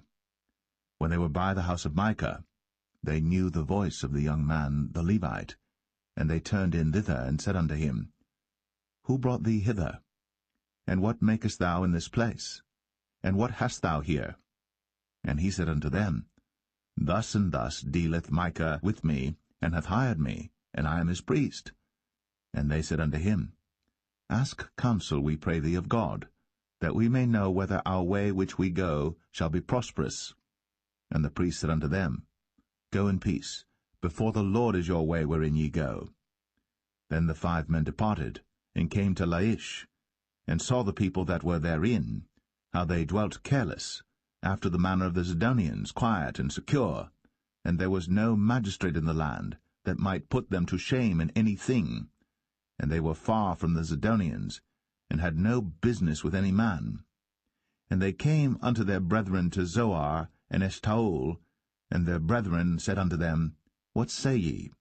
And they said, Arise, that we may go up against them, for we have seen the land, and behold, it is very good. And are ye still? Be not slothful to go, and to enter to possess the land. When ye go, ye shall come unto a people secure, and to a large land, for God hath given it into your hands, a place where there is no want of anything that is in the earth. And there went from thence of the family of the Danites, out of Zorah and out of Eshtaol, 600 men appointed with weapons of war. And they went up and pitched in Kirjath-jearim, in Judah, wherefore they call that place Mahane Dan unto this day. Behold, it is behind Kirjath-jearim. And they passed thence unto Mount Ephraim, and came unto the house of Micah. Then answered the 5 men that went to spy out the country of Laish, and said unto their brethren, Do ye know that there is in these houses an ephod, and teraphim, and a graven image, and a molten image? Now therefore consider what ye have to do. And they turned thitherward, and came to the house of the young man the Levite, even unto the house of Micah, and saluted him. And the 600 men appointed with their weapons of war, which were of the children of Dan, stood by the entering of the gate. And the 5 men that went to spy out the land went up, and came in thither, and took the graven image, and the ephod, and the teraphim, and the molten image. And the priest stood in the entering of the gate with the 600 men that were appointed with weapons of war. And these went into Micah's house, and fetched the carved image, the ephod, and the teraphim, and the molten image. Then said the priest unto them, What do ye? And they said unto him, Hold thy peace, lay thine hand upon thy mouth, and go with us, and be to us a father and a priest. Is it better for thee to be a priest unto the house of one man, or that thou be a priest unto a tribe and a family in Israel? And the priest's heart was glad, and he took the ephod, and the teraphim, and the graven image, and went in the midst of the people. So they turned, and departed, and put the little ones and the cattle in the carriage before them. And when they were a good way from the house of Micah, the men that were in the houses near to Micah's house were gathered together, and overtook the children of Dan. And they cried unto the children of Dan, and they turned their faces, and said unto Micah, What aileth thee, that thou comest with such a company? And he said, Ye have taken away my gods which I made, and the priest and ye are gone away. And what have I more? And what is this that ye say unto me? What aileth thee? And the children of Dan said unto him, Let not thy voice be heard among us, lest angry fellows run upon thee, and thou lose thy life, with the lives of thy household. And the children of Dan went their way. And when Micah saw that they were too strong for him, he turned, and went back unto his house. And they took the things which Micah had made, and the priest which he had, and came unto Laish, unto a people that were at quiet and secure. And they smote them with the edge of the sword, and burnt the city with fire. And there was no deliverer, because it was far from Zidon, and they had no business with any man. And it was in the valley that lieth by Beth-rehob, and they built a city, and dwelt therein. And they called the name of the city Dan, after the name of Dan their father, who was born unto Israel. Howbeit, the name of the city was Laish at the first. And the children of Dan set up the graven image, and Jonathan the son of Gershom, the son of Manasseh, he and his sons were priests to the tribe of Dan, until the day of the captivity of the land. And they set them up, Micah's graven image, which he made, all the time that the house of God was in Shiloh.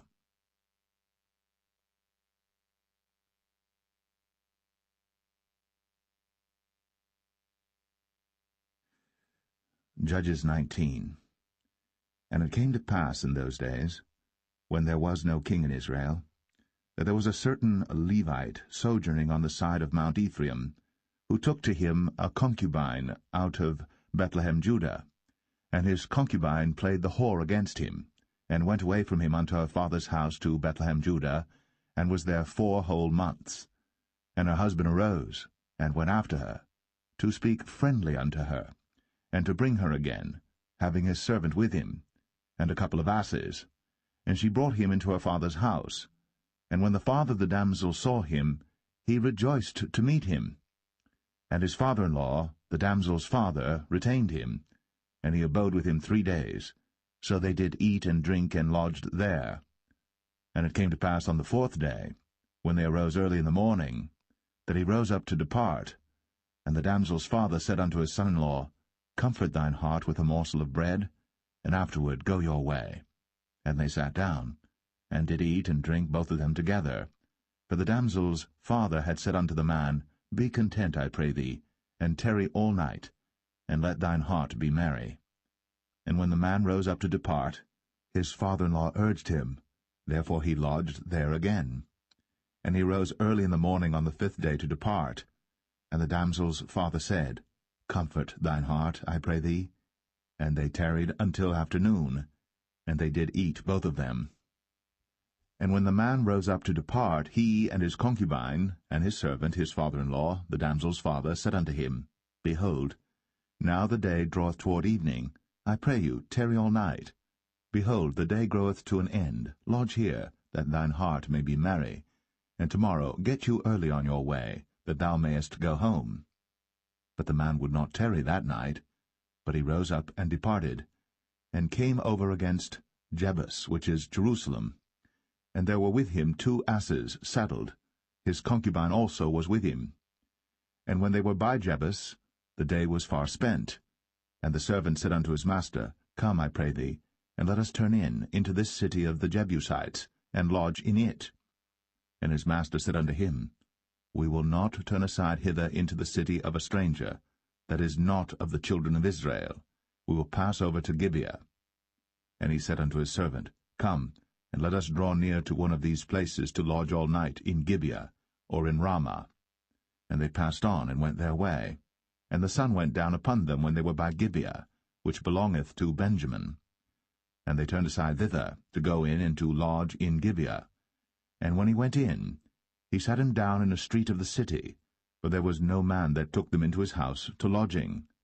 And behold, there came an old man from his work out of the field at even, which was also of Mount Ephraim, and he sojourned in Gibeah. But the men of the place were Benjamites. And when he had lifted up his eyes, he saw a wayfaring man in the street of the city. And the old man said, Whither goest thou? And whence comest thou? And he said unto him, We are passing from Bethlehem Judah toward the side of Mount Ephraim. From thence am I. And I went to Bethlehem Judah, but I am now going to the house of the Lord, and there is no man that receiveth me to house. Yet there is both straw and provender for our asses, and there is bread and wine also for me, and for thy handmaid, and for the young man which is with thy servants. There is no want of anything. And the old man said, Peace be with thee. Howsoever let all thy wants lie upon me, only lodge not in the street. So he brought him into his house, and gave provender unto the asses, and they washed their feet, and did eat and drink. Now as they were making their hearts merry, behold, the men of the city, certain sons of Belial, beset the house round about, and beat at the door, and spake to the master of the house, the old man, saying, Bring forth the man that came into thine house, that we may know him. And the man, the master of the house, went out unto them, and said unto them, Nay, my brethren, nay, I pray you, do not so wickedly. Seeing that this man is come into mine house, do not this folly. Behold, here is my daughter, a maiden, and his concubine. Them I will bring out now, and humble ye them, and do with them what seemeth good unto you. But unto this man do not so vile a thing. But the men would not hearken to him. So the man took his concubine, and brought her forth unto them. And they knew her, and abused her all the night until the morning. And when the day began to spring, they let her go. Then came the woman in the dawning of the day, and fell down at the door of the man's house, where her lord was, till it was light. And her lord rose up in the morning, and opened the doors of the house, and went out to go his way. And behold, the woman, his concubine, was fallen down at the door of the house, and her hands were upon the threshold. And he said unto her, Up, and let us be going. But none answered. Then the man took her up upon an ass. And the man rose up, and gat him unto his place. And when he was come into his house, he took a knife, and laid hold on his concubine, and divided her, together with her bones, into 12 pieces, and sent her into all the coasts of Israel. And it was so, that all that saw it said, There was no such deed done, nor seen from the day that the children of Israel came up out of the land of Egypt, unto this day. Consider of it, take advice, and speak your minds.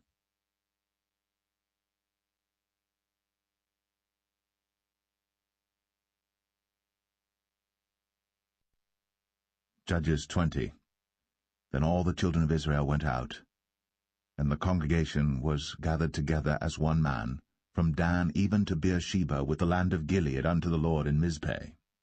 And the chief of all the people, even of all the tribes of Israel, presented themselves in the assembly of the people of God, 400,000 footmen that drew sword. Now the children of Benjamin heard that the children of Israel were gone up to Mizpeh. Then said the children of Israel, Tell us, how was this wickedness? And the Levite, the husband of the woman that was slain, answered and said, I came into Gibeah, that belongeth to Benjamin, I and my concubine, to lodge. And the men of Gibeah rose against me, and beset the house round about upon me by night, and thought to have slain me, and my concubine have they forced, that she is dead. And I took my concubine, and cut her in pieces, and sent her throughout all the country of the inheritance of Israel, for they have committed lewdness and folly in Israel. Behold, ye are all children of Israel, give here your advice and counsel.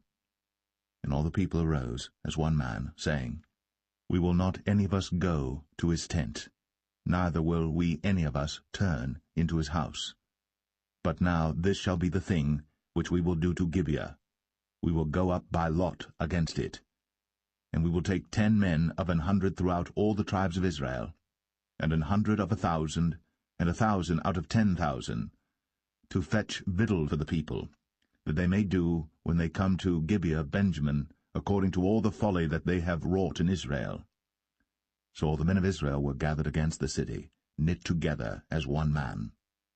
And the tribes of Israel sent men through all the tribe of Benjamin, saying, What wickedness is this that is done among you? Now therefore, deliver us the men, the children of Belial, which are in Gibeah, that we may put them to death, and put away evil from Israel. But the children of Benjamin would not hearken to the voice of their brethren, the children of Israel. But the children of Benjamin gathered themselves together out of the cities unto Gibeah, to go out to battle against the children of Israel. And the children of Benjamin were numbered at that time out of the cities 26,000 men that drew sword, beside the inhabitants of Gibeah, which were numbered 700 chosen men. Among all this people there was 700 chosen men left-handed. Every one could sling stones at an hairbreadth, and not miss. And the men of Israel beside Benjamin were numbered 400,000 men that drew sword. All these were men of war. And the children of Israel arose, and went up to the house of God, and asked counsel of God, and said, Which of us shall go up first to the battle against the children of Benjamin? And the Lord said, Judah shall go up first. And the children of Israel rose up in the morning, and encamped against Gibeah. And the men of Israel went out to battle against Benjamin. And the men of Israel put themselves in array to fight against them at Gibeah. And the children of Benjamin came forth out of Gibeah, and destroyed down to the ground of the Israelites that day 22,000 men. And the people, the men of Israel, encouraged themselves, and set their battle again in array in the place where they put themselves in array the first day. And the children of Israel went up and wept before the Lord until even, and asked counsel of the Lord, saying, Shall I go up again to battle against the children of Benjamin my brother? And the Lord said, Go up against him. And the children of Israel came near against the children of Benjamin the second day. And Benjamin went forth against them out of Gibeah the second day, and destroyed down to the ground of the children of Israel again 18,000 men. All these drew the sword. Then all the children of Israel and all the people went up, and came unto the house of God, and wept, and sat there before the Lord, and fasted that day until even, and offered burnt offerings and peace offerings before the Lord. And the children of Israel inquired of the Lord, for the ark of the covenant of God was there in those days. And Phinehas, the son of Eleazar, the son of Aaron, stood before it in those days, saying, Shall I yet again go out to battle against the children of Benjamin my brother? Or shall I cease? And the Lord said, Go up, for tomorrow I will deliver them into thine hand. And Israel set liers in wait round about Gibeah. And the children of Israel went up against the children of Benjamin on the third day, and put themselves in array against Gibeah, as at other times. And the children of Benjamin went out against the people, and were drawn away from the city. And they began to smite of the people, and kill, as at other times, in the highways, of which one goeth up to the house of God, and the other to Gibeah in the field, about 30 men of Israel. And the children of Benjamin said, They are smitten down before us, as at the first. But the children of Israel said, Let us flee, and draw them from the city unto the highways. And all the men of Israel rose up out of their place, and put themselves in array at Baal-Tamar. And the liers in wait of Israel came forth out of their places, even out of the meadows of Gibeah. And there came against Gibeah 10,000 chosen men out of all Israel. And the battle was sore, but they knew not that evil was near them. And the Lord smote Benjamin before Israel. And the children of Israel destroyed of the Benjamites that day 25,000 and 100 men. All these drew the sword. So the children of Benjamin saw that they were smitten. For the men of Israel gave place to the Benjamites, because they trusted unto the liers in wait, which they had set beside Gibeah. And the liers in wait hasted, and rushed upon Gibeah. And the liers in wait drew themselves along, and smote all the city with the edge of the sword. Now there was an appointed sign between the men of Israel and the liers in wait, that they should make a great flame with smoke rise up out of the city. And when the men of Israel retired in the battle, Benjamin began to smite and kill of the men of Israel about 30 persons. For they said, Surely they are smitten down before us, as in the first battle. But when the flame began to arise up out of the city with a pillar of smoke, the Benjamites looked behind them, and behold, the flame of the city ascended up to heaven.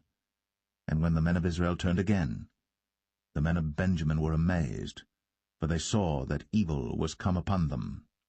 Therefore they turned their backs before the men of Israel unto the way of the wilderness. But the battle overtook them, and them which came out of the cities they destroyed in the midst of them. Thus they enclosed the Benjamites round about, and chased them, and trod them down with ease over against Gibeah toward the sunrising. And there fell of Benjamin 18,000 men. All these were men of valor. And they turned and fled toward the wilderness, unto the rock of Rimmon. And they gleaned of them in the highways 5,000 men, and pursued hard after them unto Kidom, and slew 2,000 men of them. So that all which fell that day of Benjamin were 25,000 men that drew the sword. All these were men of valor. But 600 men turned and fled to the wilderness unto the rock Rimmon, and abode in the rock Rimmon 4 months. And the men of Israel turned again upon the children of Benjamin, and smote them with the edge of the sword, as well the men of every city, as the beast, and all that came to hand. Also they set on fire all the cities that they came to.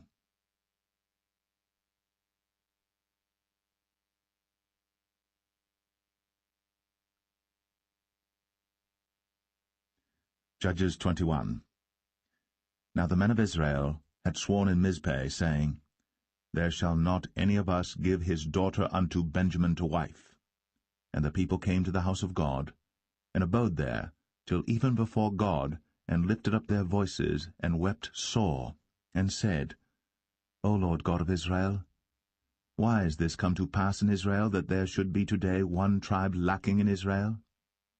And it came to pass on the morrow, that the people rose early, and built there an altar, and offered burnt offerings and peace offerings. And the children of Israel said, Who is there among all the tribes of Israel that came not up with the congregation unto the Lord? For they had made a great oath concerning him that came not up to the Lord to Mizpeh, saying, He shall surely be put to death. And the children of Israel repented them for Benjamin their brother, and said, There is one tribe cut off from Israel this day. How shall we do for wives for them that remain, seeing we have sworn by the Lord that we will not give them of our daughters to wives? And they said, What one is there of the tribes of Israel that came not up to Mizpeh to the Lord? And behold, there came none to the camp from Jabesh-Gilead to the assembly. For the people were numbered, and behold, there were none of the inhabitants of Jabesh-Gilead there. And the congregation sent thither 12,000 men, of the valiantest, and commanded them, saying, Go, and smite the inhabitants of Jabesh-Gilead with the edge of the sword, with the women and the children. And this is the thing that ye shall do. Ye shall utterly destroy every male, and every woman that hath lain by man. And they found among the inhabitants of Jabesh-Gilead 400 young virgins, that had known no man by lying with any male. And they brought them unto the camp to Shiloh, which is in the land of Canaan.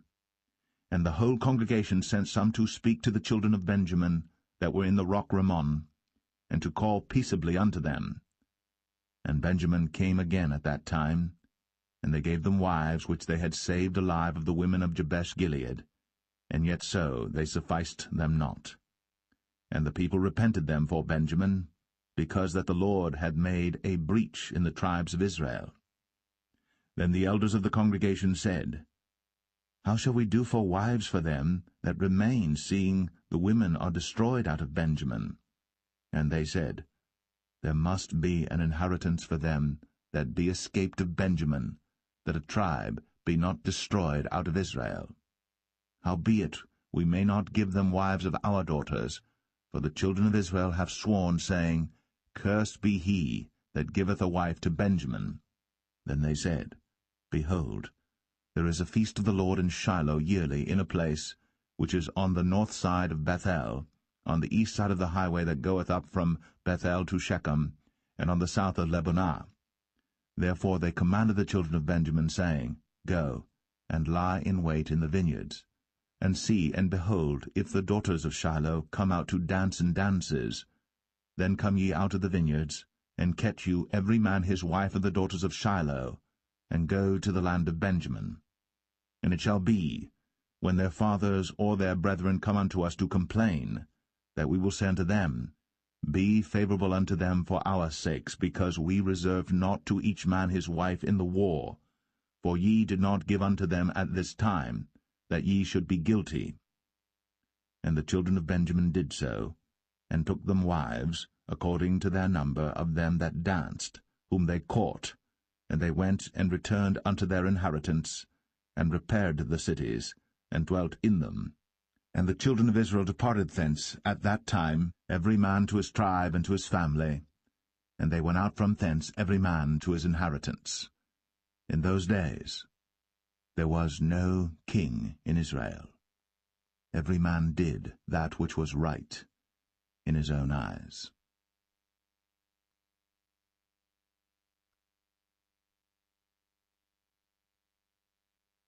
The Book of Ruth, Chapter 1. Now it came to pass in the days when the judges ruled, that there was a famine in the land, and a certain man of Bethlehem, Judah, went to sojourn in the country of Moab, he and his wife, and his 2 sons. And the name of the man was Elimelech, and the name of his wife Naomi, and the name of his 2 sons Mahlon and Chilion, Ephrathites of Bethlehem, Judah. And they came into the country of Moab, and continued there. And Elimelech, Naomi's husband, died, and she was left, and her 2 sons. And they took them wives of the women of Moab. The name of the one was Orpah, and the name of the other Ruth, and they dwelled there about 10 years. And Mahlon and Chilion died also, both of them, and the woman was left of her 2 sons and her husband.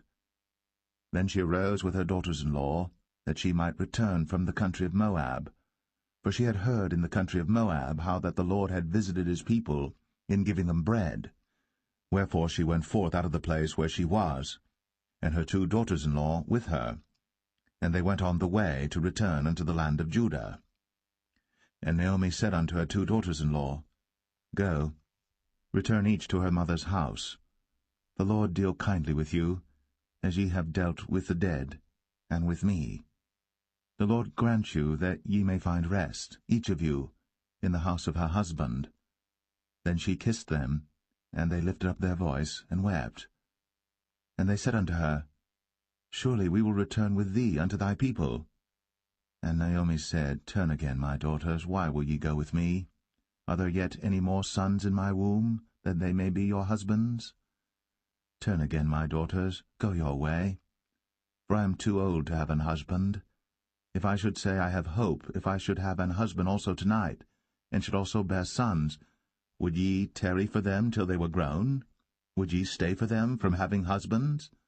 Nay, my daughters, for it grieveth me much for your sakes that the hand of the Lord is gone out against me. And they lifted up their voice, and wept again. And Orpah kissed her mother-in-law. But Ruth clave unto her, and she said, Behold, thy sister-in-law is gone back unto her people, and unto her gods. Return thou after thy sister-in-law. And Ruth said, Entreat me not to leave thee, or to return from following after thee, for whither thou goest, I will go, and where thou lodgest, I will lodge. Thy people shall be my people, and thy God my God. Where thou diest will I die, and there will I be buried. The Lord do so to me, and more also, if aught but death part thee and me. When she saw that she was steadfastly minded to go with her, then she left speaking unto her. So they 2 went until they came to Bethlehem. And it came to pass, when they were come to Bethlehem, that all the city was moved about them, and they said, Is this Naomi? And she said unto them, Call me not Naomi, call me Mara, for the Almighty hath dealt very bitterly with me. I went out full, and the Lord hath brought me home again empty. Why then call ye me Naomi, seeing the Lord hath testified against me, and the Almighty hath afflicted me? So Naomi returned, and Ruth the Moabitess her daughter-in-law with her, which returned out of the country of Moab, and they came to Bethlehem in the beginning of barley harvest.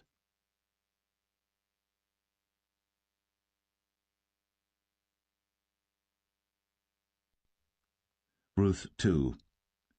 And Naomi had a kinsman of her husband's, a mighty man of wealth, of the family of Elimelech, and his name was Boaz. And Ruth the Moabitess said unto Naomi, Let me now go to the field, and glean ears of corn after him in whose sight I shall find grace. And she said unto her, Go, my daughter. And she went and came and gleaned in the field after the reapers, and her hap was to light on a part of the field belonging unto Boaz, who was of the kindred of Elimelech. And behold, Boaz came from Bethlehem, and said unto the reapers, The Lord be with you. And they answered him, The Lord bless thee.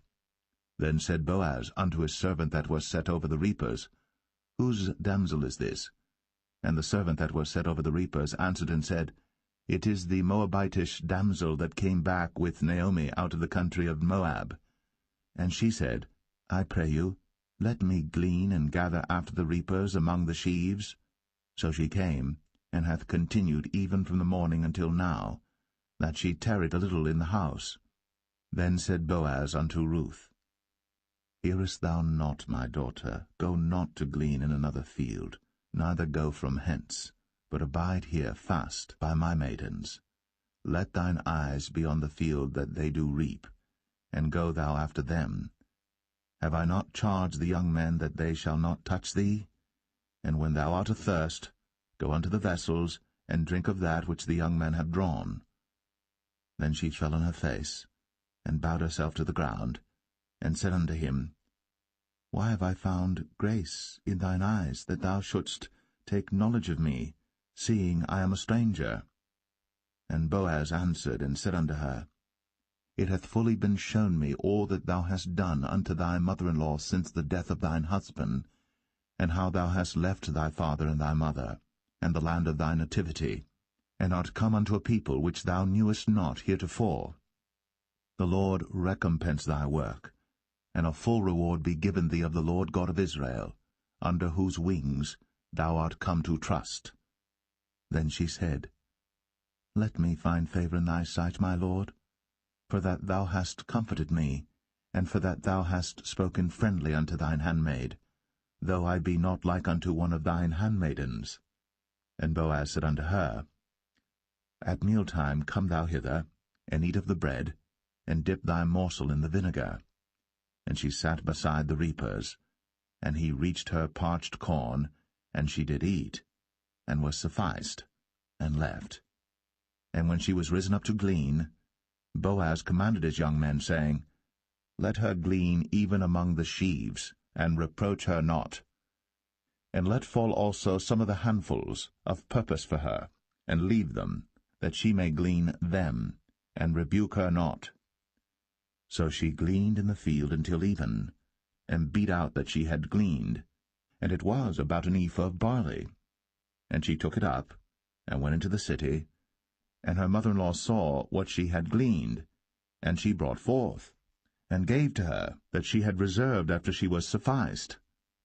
And her mother-in-law said unto her, Where hast thou gleaned today? And where wroughtest thou? Blessed be he that did take knowledge of thee. And she showed her mother-in-law with whom she had wrought, and said, The man's name with whom I wrought today is Boaz. And Naomi said unto her daughter-in-law, Blessed be he of the Lord, who hath not left off his kindness to the living and to the dead. And Naomi said unto her, The man is near of kin unto us, one of our next kinsmen. And Ruth, the Moabitess, said, He said unto me also, Thou shalt keep fast by my young men, until they have ended all my harvest. And Naomi said unto Ruth her daughter-in-law, It is good, my daughter, that thou go out with his maidens, that they meet thee not in any other field. So she kept fast by the maidens of Boaz to glean unto the end of barley harvest and of wheat harvest, and dwelt with her mother-in-law.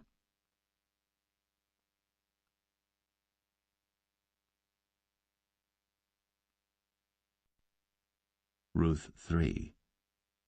Then Naomi her mother-in-law said unto her, My daughter, shall I not seek rest for thee, that it may be well with thee? And now is not Boaz of our kindred, with whose maidens thou wast? Behold, he winnoweth barley tonight in the threshing floor. Wash thyself therefore, and anoint thee, and put thy raiment upon thee, and get thee down to the floor. But make not thyself known unto the man until he shall have done eating and drinking. And it shall be, when he lieth down, that thou shalt mark the place where he shall lie, and thou shalt go in, and uncover his feet, and lay thee down. And he will tell thee what thou shalt do. And she said unto her, All that thou sayest unto me, I will do. And she went down unto the floor, and did according to all that her mother-in-law bade her. And when Boaz had eaten and drunk, and his heart was merry, he went to lie down at the end of the heap of corn. And she came softly, and uncovered his feet, and laid her down. And it came to pass at midnight, that the man was afraid, and turned himself, and behold, a woman lay at his feet. And he said, Who art thou? And she answered, I am Ruth thine handmaid. Spread therefore thy skirt over thine handmaid, for thou art a near kinsman. And he said, Blessed be thou of the Lord, my daughter, for thou hast shown more kindness in the latter end than at the beginning, inasmuch as thou followest not young men, whether poor or rich. And now, my daughter, fear not. I will do to thee all that thou requirest, for all the city of my people doth know that thou art a virtuous woman. And now it is true that I am thy near kinsman. Howbeit, there is a kinsman nearer than I. Tarry this night, and it shall be in the morning that if he will perform unto thee the part of a kinsman, well, let him do the kinsman's part. But if he will not do the part of a kinsman to thee, then will I do the part of a kinsman to thee, as the Lord liveth. Lie down until the morning. And she lay at his feet until the morning, and she rose up before one could know another. And he said, Let it not be known that a woman came into the floor. Also he said, Bring the veil that thou hast upon thee, and hold it. And when she held it, he measured 6 measures of barley, and laid it on her. And she went into the city. And when she came to her mother-in-law, she said, Who art thou, my daughter? And she told her all that the man had done to her. And she said, These 6 measures of barley gave he me, for he said to me, Go not empty unto thy mother-in-law. Then said she, Sit still, my daughter, until thou know how the matter will fall, for the man will not be in rest until he have finished the thing this day.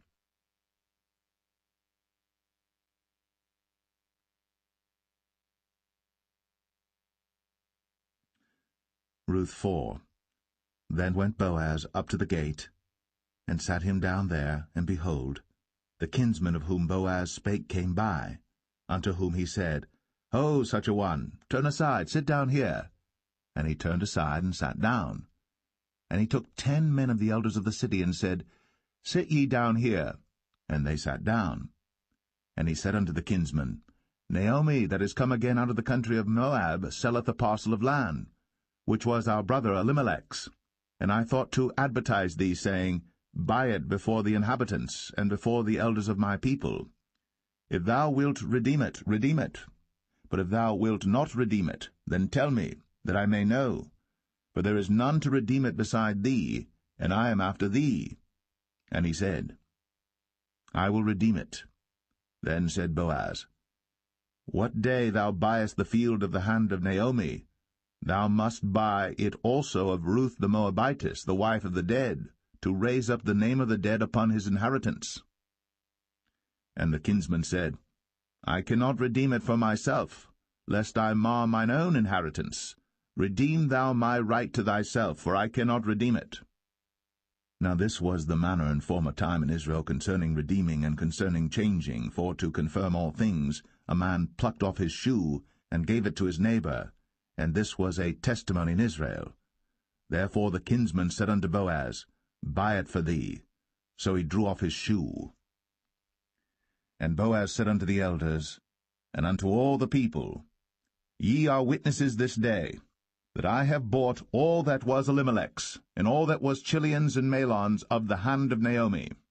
Moreover, Ruth the Moabitess, the wife of Mahlon, have I purchased to be my wife, to raise up the name of the dead upon his inheritance, that the name of the dead be not cut off from among his brethren, and from the gate of his place.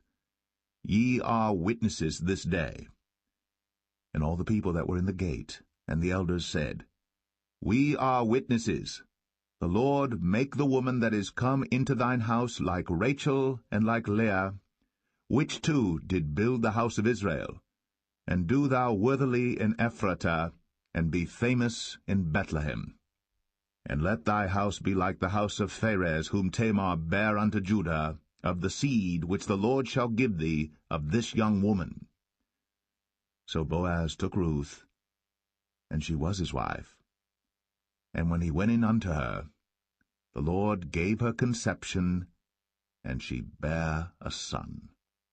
And the women said unto Naomi, Blessed be the Lord, which hath not left thee this day without a kinsman, that his name may be famous in Israel. And he shall be unto thee a restorer of thy life, and a nourisher of thine old age. For thy daughter-in-law, which loveth thee, which is better to thee than 7 sons, hath borne him. And Naomi took the child, and laid it in her bosom, and became nurse unto it. And the women her neighbors gave it a name, saying, There is a son born to Naomi. And they called his name Obed. He is the father of Jesse, the father of David. Now these are the generations of Pharez. Pharez begat Hezron, and Hezron begat Ram, and Ram begat Amminadab, and Amminadab begat Nahshon, and Nahshon begat Salmon, and Salmon begat Boaz, and Boaz begat Obed, and Obed begat Jesse, and Jesse begat David.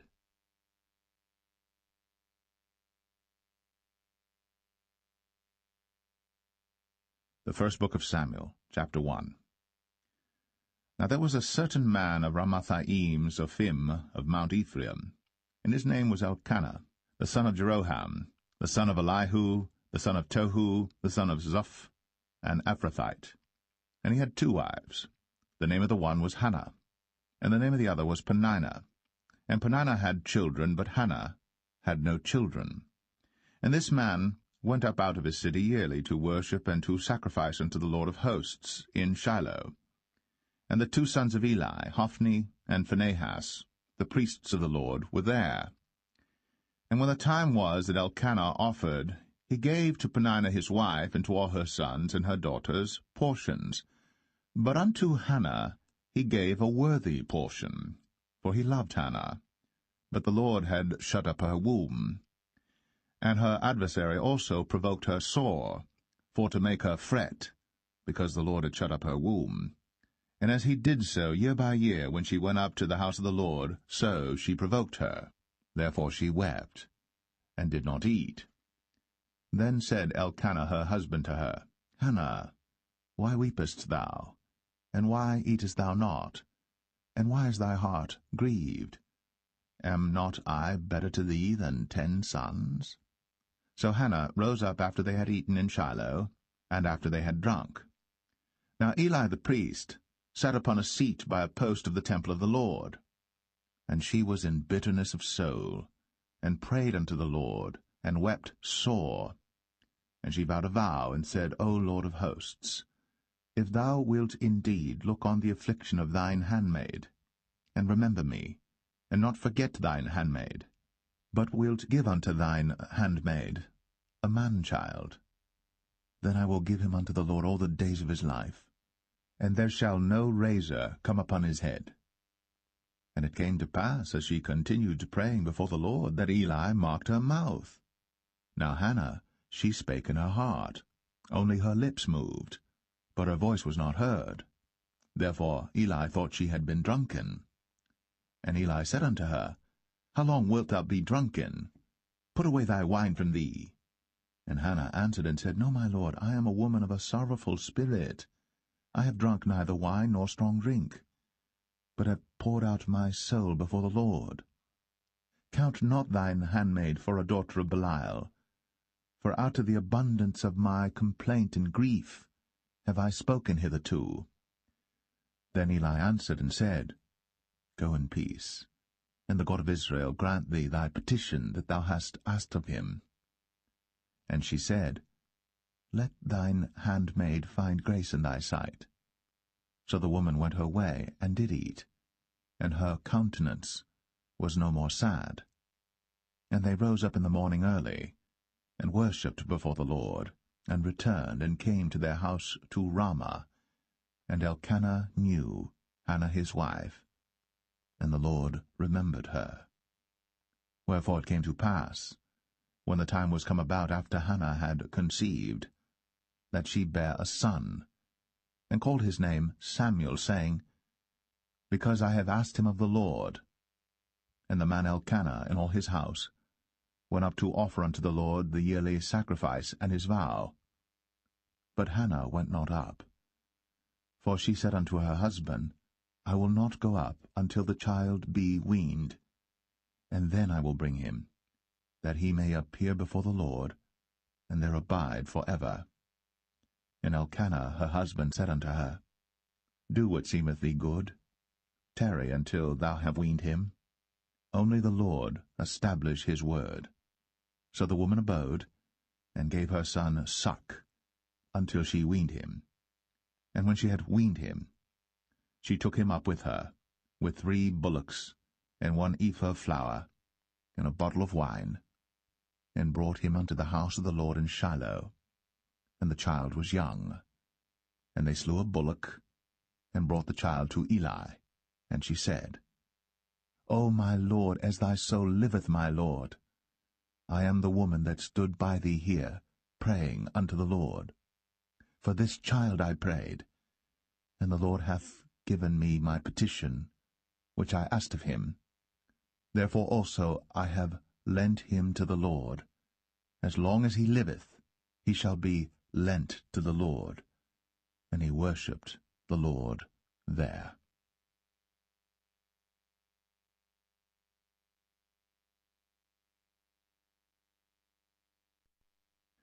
1 Samuel chapter 2. And Hannah prayed and said, My heart rejoiceth in the Lord. Mine horn is exalted in the Lord. My mouth is enlarged over mine enemies, because I rejoice in thy salvation. There is none holy as the Lord, for there is none beside thee, neither is there any rock like our God. Talk no more so exceeding proudly. Let not arrogancy come out of your mouth. For the Lord is a God of knowledge, and by him actions are weighed. The bows of the mighty men are broken, and they that stumbled are girded with strength. They that were full have hired out themselves for bread, and they that were hungry ceased, so that the barren hath borne 7, and she that hath many children is waxed feeble. The Lord killeth, and maketh alive. He bringeth down to the grave, and bringeth up. The Lord maketh poor, and maketh rich. He bringeth low, and lifteth up. He raiseth up the poor out of the dust, and lifteth up the beggar from the dunghill, to set them among princes, and to make them inherit the throne of glory. For the pillars of the earth are the Lord's, and he hath set the world upon them. He will keep the feet of his saints, and the wicked shall be silent in darkness, for by strength shall no man prevail. The adversaries of the Lord shall be broken to pieces. Out of heaven shall he thunder upon them. The Lord shall judge the ends of the earth, and he shall give strength unto his king, and exalt the horn of his anointed. And Elkanah went to Ramah to his house, and the child did minister unto the Lord before Eli the priest. Now the sons of Eli were sons of Belial.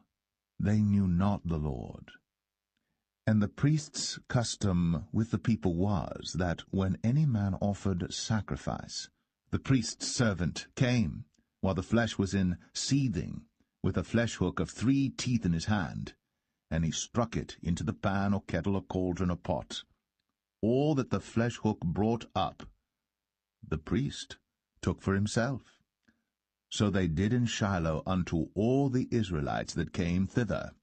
Also before they burnt the fat, the priest's servant came and said to the man that sacrificed, Give flesh to roast for the priest, for he will not have sodden flesh of thee, but raw.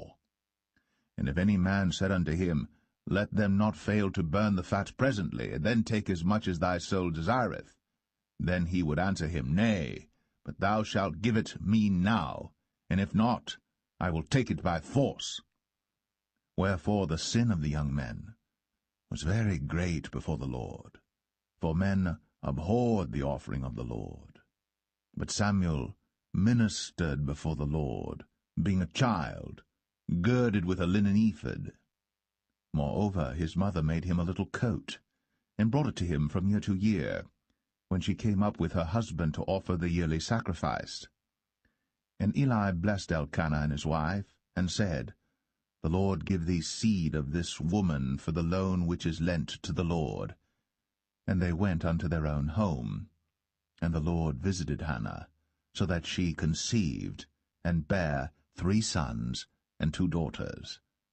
And the child Samuel grew before the Lord.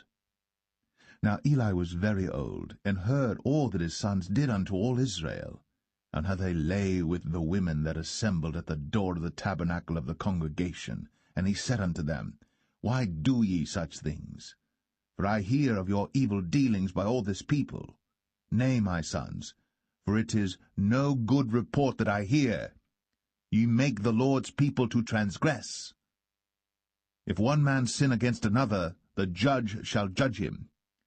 But if a man sin against the Lord, who shall entreat for him?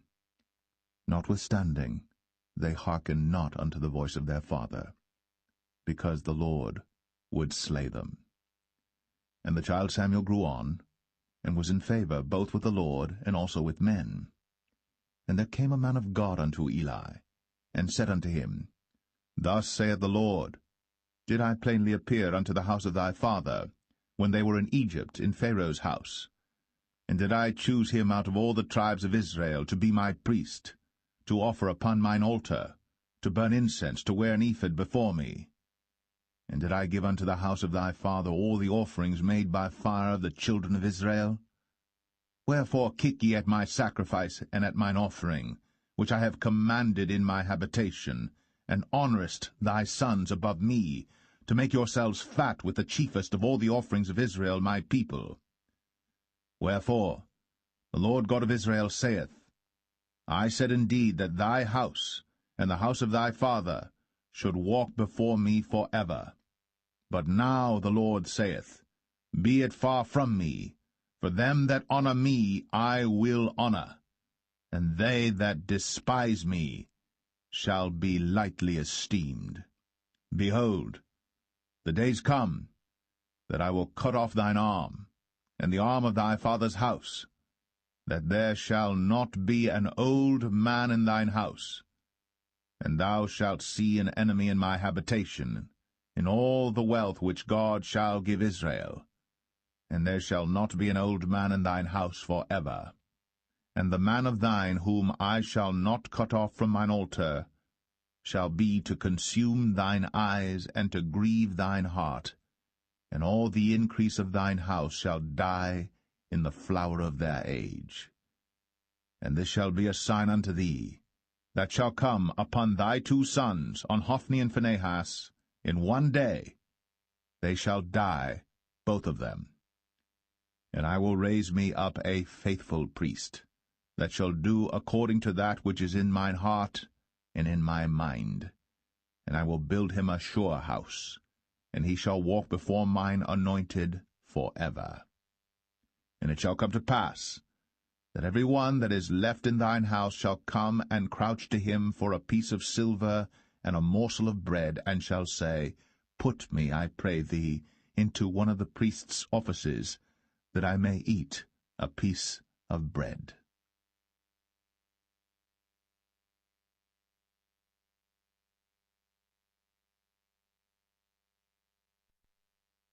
1 Samuel 3. And the child Samuel ministered unto the Lord before Eli. And the word of the Lord was precious in those days. There was no open vision.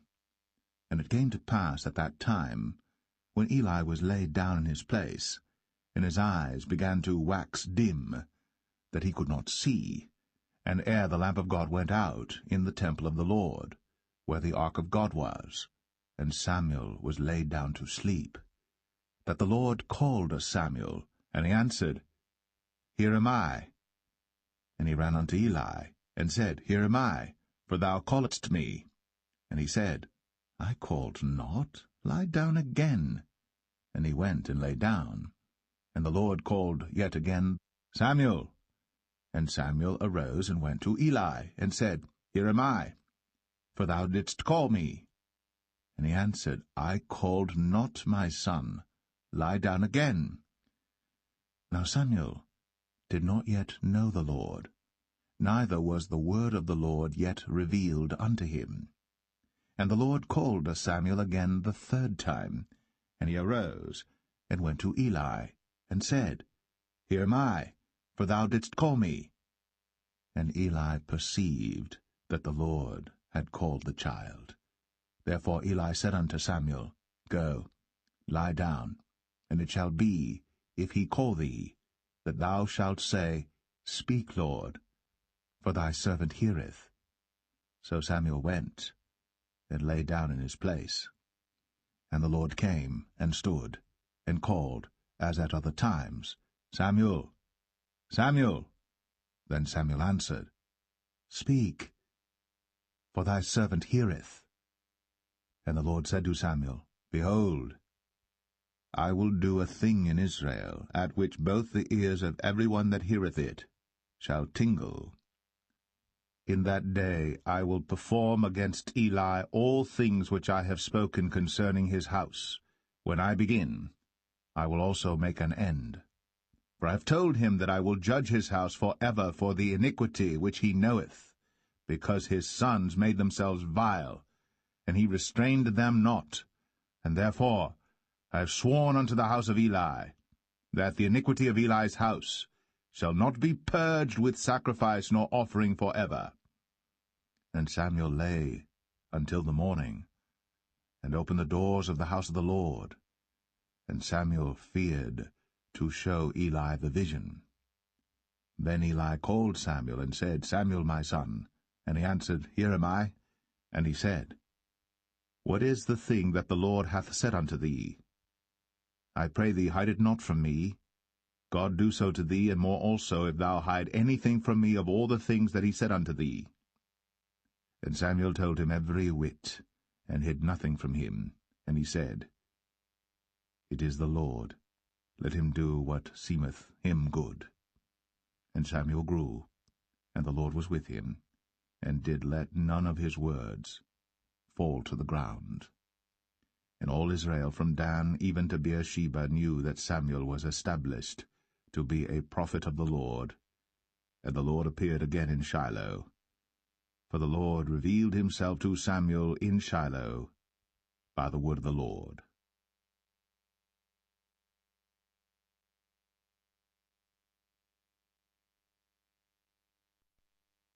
1 Samuel 4. And the word of Samuel came to all Israel.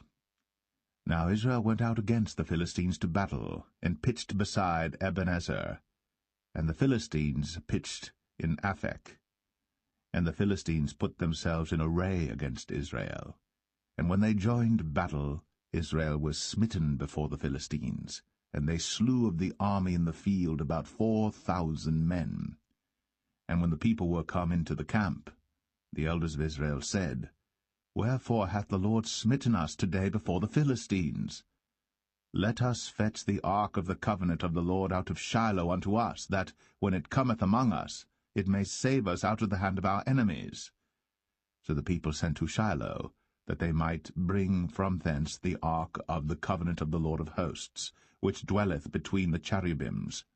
And the two sons of Eli, Hophni and Phinehas, were there with the ark of the covenant of God. And when the ark of the covenant of the Lord came into the camp, all Israel shouted with a great shout, so that the earth rang again. And when the Philistines heard the noise of the shout, they said, What meaneth the noise of this great shout in the camp of the Hebrews? And they understood that the ark of the Lord was come into the camp. And the Philistines were afraid, for they said, God is come into the camp. And they said, Woe unto us, for there hath not been such a thing heretofore. Woe unto us! Who shall deliver us out of the hand of these mighty gods? These are the gods that smote the Egyptians with all the plagues in the wilderness. Be strong, and quit yourselves like men, O ye Philistines, that ye be not servants unto the Hebrews, as they have been to you. Quit yourselves like men, and fight. And the Philistines fought, and Israel was smitten, and they fled every man into his tent. And there was a very great slaughter, for there fell of Israel 30,000 footmen. And the ark of God was taken, and the two sons of Eli, Hophni and Phinehas, were slain. And there ran a man of Benjamin out of the army, and came to Shiloh the same day with his clothes rent, and with earth upon his head. And when he came, lo, Eli sat upon a seat by the wayside, watching, for his heart trembled for the ark of God. And when the man came into the city and told it, all the city cried out. And when Eli heard the noise of the crying, he said, What meaneth the noise of this tumult? And the man came in hastily, and told Eli. Now Eli was 98 years old, and his eyes were dim, that he could not see. And the man said unto Eli, I am he that came out of the army, and I fled today out of the army. And he said, What is that done, my son? And the messenger answered and said, Israel is fled before the Philistines, and there hath been also a great slaughter among the people. And thy two sons also, Hophni and Phinehas, are dead, and the ark of God is taken. And it came to pass, when he made mention of the ark of God, that he fell from off the seat backward by the side of the gate, and his neck brake, and he died.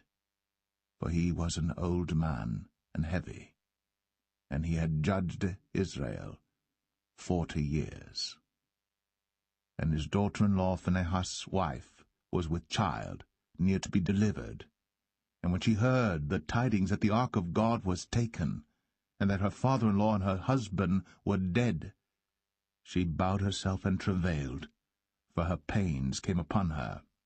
And about the time of her death the women that stood by her said unto her, Fear not, for thou hast borne a son. But she answered not, neither did she regard it. And she named the child Ichabod, saying, The glory is departed from Israel, because the ark of God was taken, and because of her father-in-law and her husband.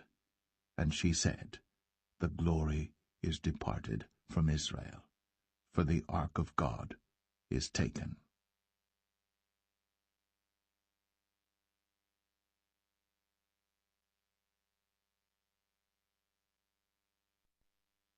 First Samuel 5.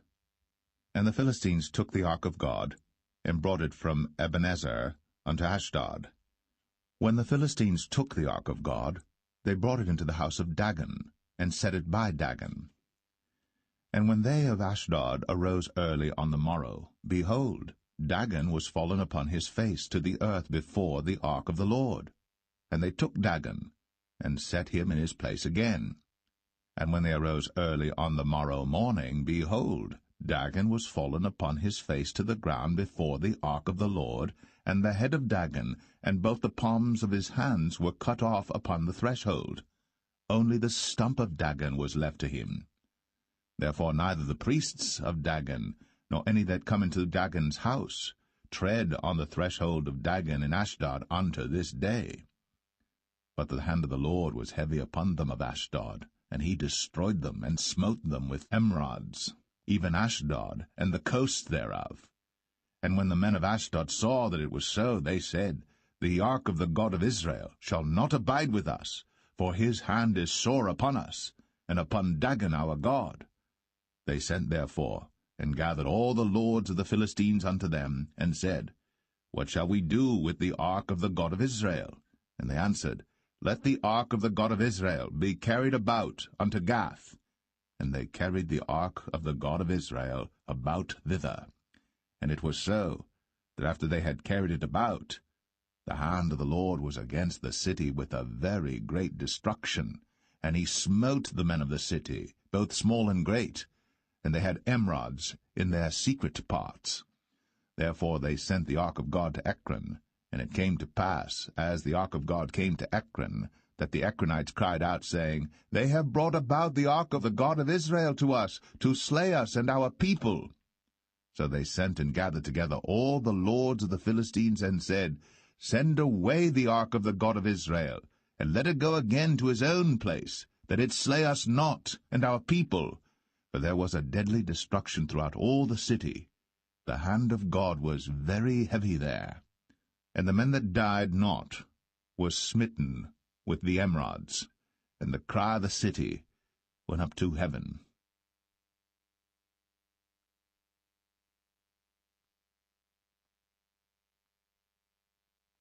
1 Samuel 6. And the ark of the Lord was in the country of the Philistines 7 months. And the Philistines called for the priests and the diviners, saying, What shall we do to the ark of the Lord? Tell us wherewith we shall send it to his place. And they said, If ye send away the ark of the God of Israel, send it not empty, but in any wise return him a trespass offering. Then ye shall be healed, and it shall be known to you why his hand is not removed from you. Then said they, What shall be the trespass offering which we shall return to him? They answered, 5 golden emerods, and 5 golden mice, according to the number of the lords of the Philistines. For one plague was on you all, and on your lords. Wherefore ye shall make images of your emerods, and images of your mice that mar the land, and ye shall give glory unto the God of Israel. Peradventure he will lighten his hand from off you, and from off your gods, and from off your land. Wherefore then do ye harden your hearts, as the Egyptians and Pharaoh hardened their hearts, when he had wrought wonderfully among them? Did they not let the people go, and they departed? Now therefore make a new cart, and take 2 milch kine, on which there hath come no yoke, and tie the kine to the cart, and bring their calves home from them. And take the ark of the Lord, and lay it upon the cart, and put the jewels of gold, which ye return him for a trespass offering, in a coffer by the side thereof, and send it away, that it may go. And see, if it goeth up by the way of his own coast, to Bethshemesh, then he hath done us this great evil. But if not, then we shall know that it is not his hand that smote us. It was a chance that happened to us. And the men did so, and took 2 milch kine, and tied them to the cart, and shut up their calves at home. And they laid the ark of the Lord upon the cart, and the coffer with the mice of gold, and the images of their emerods.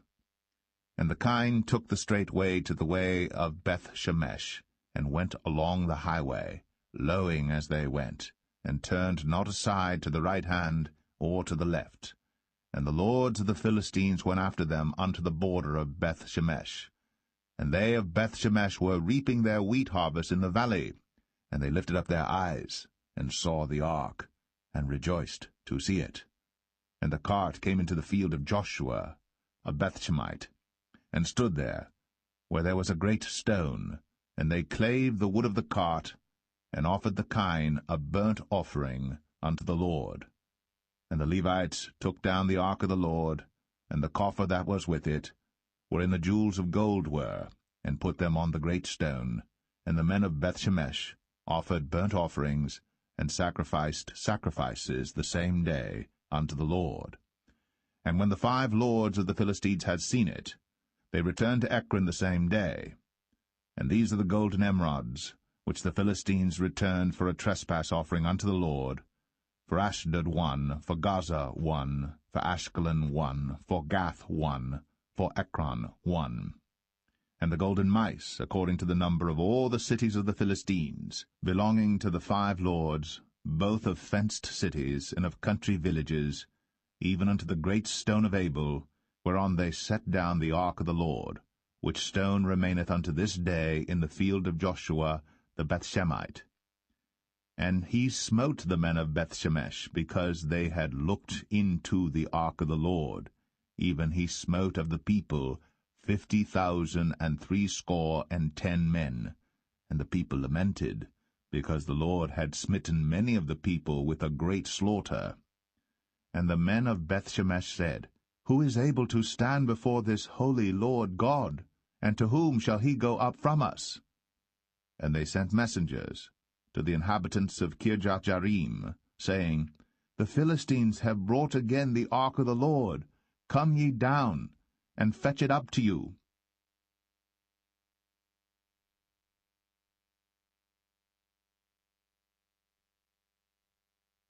First Samuel 7. And the men of Kirjath-jearim came and fetched up the ark of the Lord, and brought it into the house of Abinadab in the hill, and sanctified Eleazar his son to keep the ark of the Lord. And it came to pass, while the ark abode in Kirjath-jearim, that the time was long, for it was 20 years. And all the house of Israel lamented after the Lord. And Samuel spake unto all the house of Israel, saying, If ye do return unto the Lord with all your hearts, then put away the strange gods, and Ashtoreth from among you, and prepare your hearts unto the Lord, and serve him only, and he will deliver you out of the hand of the Philistines. Then the children of Israel did put away Baalim and Ashtoreth, and served the Lord only. And Samuel said, Gather all Israel to Mizpeh, and I will pray for you unto the Lord. And they gathered together to Mizpeh, and drew water, and poured it out before the Lord, and fasted on that day, and said there, We have sinned against the Lord. And Samuel judged the children of Israel in Mizpeh.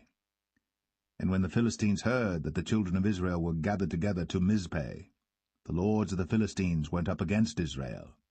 And when the children of Israel heard it, they were afraid of the Philistines.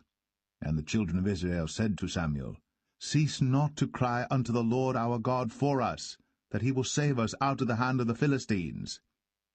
And Samuel took a sucking lamb, and offered it for a burnt offering holy unto the Lord. And Samuel cried unto the Lord for Israel. And the Lord heard him.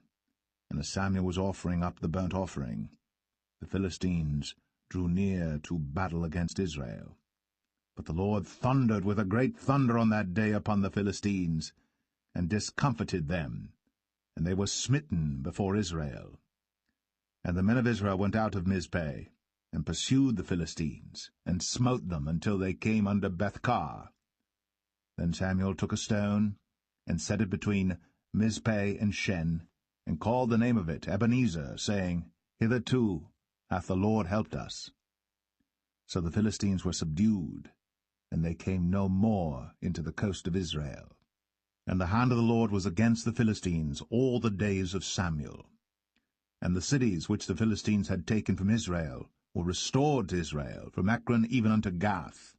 And the coasts thereof did Israel deliver out of the hands of the Philistines. And there was peace between Israel and the Amorites.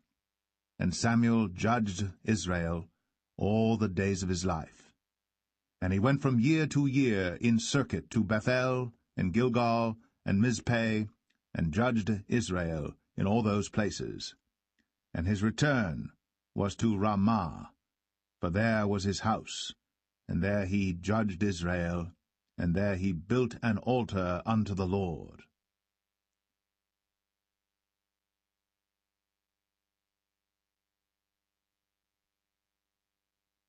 First Samuel 8.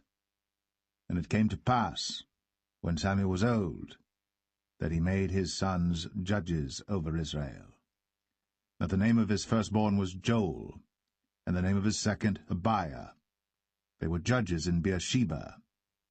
And his sons walked not in his ways, but turned aside after lucre, and took bribes, and perverted judgment. And all the elders of Israel gathered themselves together, and came to Samuel unto Ramah, and said unto him, Behold, thou art old, and thy sons walk not in thy ways. Now make us a king to judge us like all the nations. But the thing displeased Samuel, when they said, Give us a king to judge us. And Samuel prayed unto the Lord. And the Lord said unto Samuel, Hearken unto the voice of the people, in all that they say unto thee. For they have not rejected thee, but they have rejected me, that I should not reign over them. According to all the works which they have done since the day that I brought them up out of Egypt, even unto this day, wherewith they have forsaken me, and served other gods, so do they also unto thee. Now therefore hearken unto their voice, howbeit yet protest solemnly unto them, and show them the manner of the king that shall reign over them. And Samuel told all the words of the Lord unto the people that asked of him a king. And he said, This will be the manner of the king that shall reign over you. He will take your sons, and appoint them for himself, for his chariots, and to be his horsemen, and some shall run before his chariots. And he will appoint him captains over thousands, and captains over 50s, and will set them to ear his ground, and to reap his harvest, and to make his instruments of war, and instruments of his chariots. And he will take your daughters to be confectionaries, and to be cooks, and to be bakers. And he will take your fields, and your vineyards, and your oliveyards, even the best of them, and give them to his servants. And he will take the tenth of your seed, and of your vineyards, and give to his officers, and to his servants. And he will take your men-servants, and your maid-servants, and your goodliest young men, and your asses, and put them to his work. He will take the tenth of your sheep, and ye shall be his servants. And ye shall cry out in that day because of your king which ye shall have chosen you. And the Lord will not hear you in that day. Nevertheless, the people refused to obey the voice of Samuel, and they said, Nay, but we will have a king over us, that we also may be like all the nations, and that our king may judge us, and go out before us, and fight our battles. And Samuel heard all the words of the people, and he rehearsed them in the ears of the Lord. And the Lord said to Samuel, Hearken unto their voice, and make them a king. And Samuel said unto the men of Israel, Go ye every man unto his city.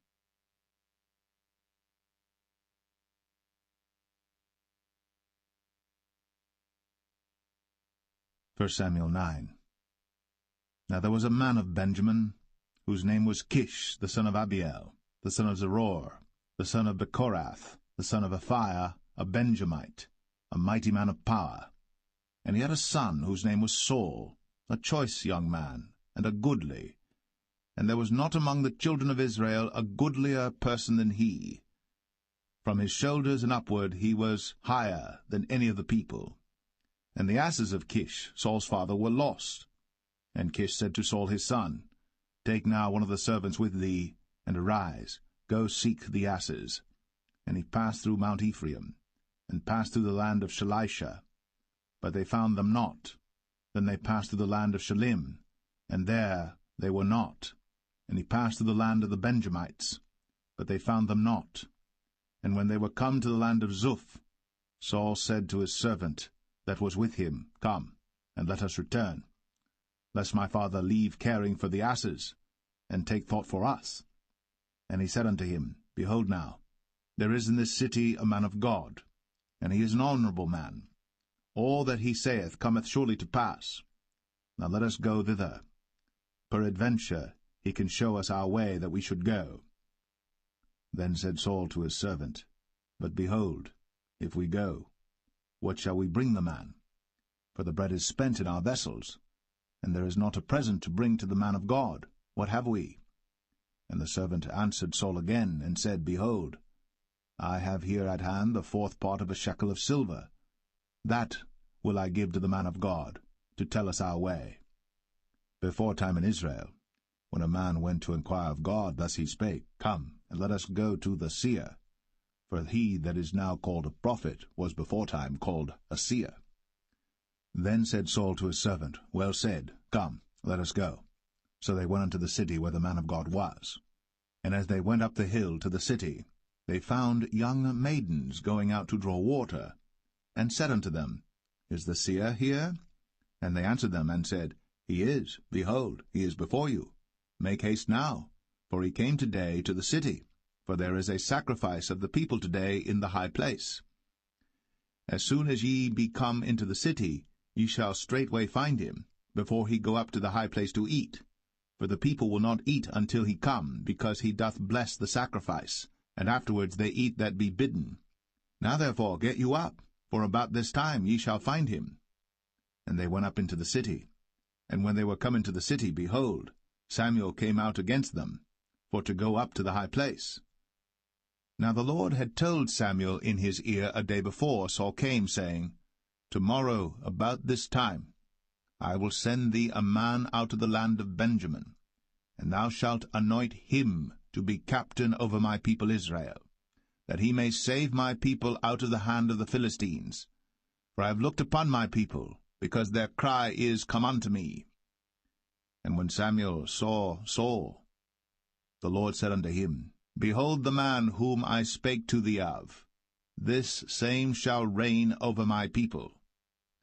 Then Saul drew near to Samuel in the gate, and said, Tell me, I pray thee, where the seer's house is. And Samuel answered Saul, and said, I am the seer.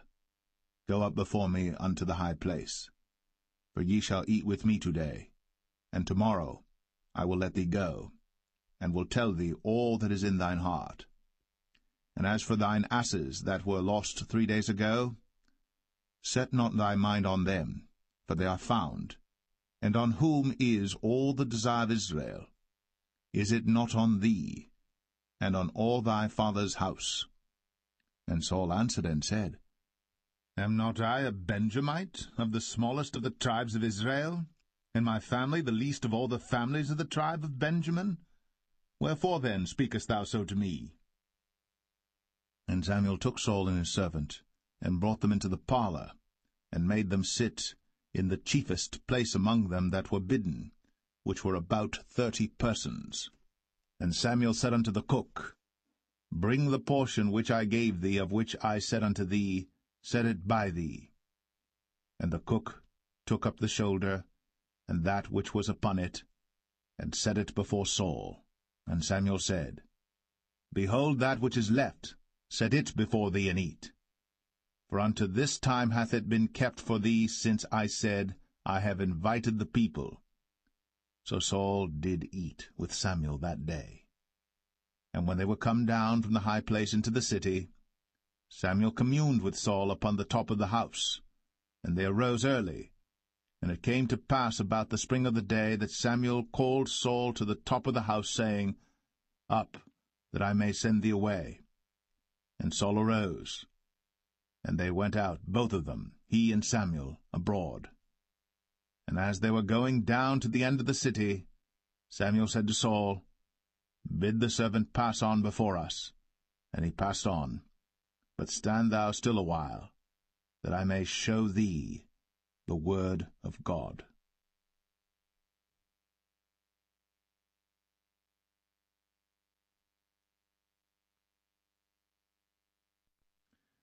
1 Samuel 10. Then Samuel took a vial of oil, and poured it upon his head, and kissed him, and said, Is it not because the Lord hath anointed thee to be captain over his inheritance?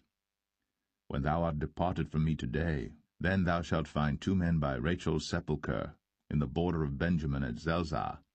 And they will say unto thee, The asses which thou wentest to seek are found. And lo, thy father hath left the care of the asses, and sorroweth for you, saying, What shall I do for my son? Then shalt thou go on forward from thence, and thou shalt come to the plain of Tabor. And there shall meet thee 3 men going up to God to Bethel, one carrying 3 kids, and another carrying 3 loaves of bread, and another carrying a bottle of wine. And they will salute thee, and give thee 2 loaves of bread, which thou shalt receive of their hands. After that thou shalt come to the hill of God, where is the garrison of the Philistines. And it shall come to pass, when thou art come thither to the city, that thou shalt meet a company of prophets coming down from the high place, with a psaltery, and a tabret, and a pipe, and a harp before them, and they shall prophesy. And the Spirit of the Lord will come upon thee, and thou shalt prophesy with them, and shalt be turned into another man. And let it be, when these signs are come unto thee, that thou do as occasion serve thee, for God is with thee. And thou shalt go down before me to Gilgal, and behold, I will come down unto thee to offer burnt offerings, and to sacrifice sacrifices of peace offerings. 7 days shalt thou tarry, till I come to thee, and show thee what thou shalt do. And it was so that when he had turned his back to go from Samuel, God gave him another heart. And all those signs came to pass that day. And when they came thither to the hill, behold, a company of prophets met him, and the Spirit of God came upon him, and he prophesied among them. And it came to pass, when all that knew him beforetime saw that, behold, he prophesied among the prophets, then the people said one to another, What is this that is come unto the son of Kish? Is Saul also among the prophets? And one of the same place answered and said, But who is their father? Therefore it became a proverb, Is Saul also among the prophets? And when he had made an end of prophesying, he came to the high place. And Saul's uncle said unto him and to his servant, Whither went ye? And he said, To seek the asses. And when we saw that they were nowhere, we came to Samuel. And Saul's uncle said, Tell me, I pray thee, what Samuel said unto you. And Saul said unto his uncle, He told us plainly that the asses were found. But of the matter of the kingdom whereof Samuel spake, he told him not. And Samuel called the people together unto the Lord to Mizpeh, and said unto the children of Israel, Thus saith the Lord God of Israel, I brought up Israel out of Egypt, and delivered you out of the hand of the Egyptians, and out of the hand of all kingdoms, and of them that oppressed you. And ye have this day rejected your God, who himself saved you out of all your adversities and your tribulations. And ye have said unto him, Nay, but set a king over us. Now therefore present yourselves before the Lord by your tribes and by your thousands. And when Samuel had caused all the tribes of Israel to come near, the tribe of Benjamin was taken. When he had caused the tribe of Benjamin to come near by their families, the family of Matri was taken. And Saul the son of Kish was taken. And when they sought him, he could not be found. Therefore they inquired of the Lord further, if the man should yet come thither. And the Lord answered, Behold, he hath hid himself among the stuff. And they ran and fetched him thence. And when he stood among the people, he was higher than any of the people, from his shoulders and upward. And Samuel said to all the people, See ye him, whom the Lord hath chosen, that there is none like him among all the people? And all the people shouted and said, God save the king. Then Samuel told the people the manner of the kingdom, and wrote it in a book, and laid it up before the Lord. And Samuel sent all the people away, every man to his house. And Saul also went home to Gibeah, and there went with him a band of men, whose hearts God had touched. But the children of Belial said, How shall this man save us? And they despised him, and brought him no presents. But he held his peace.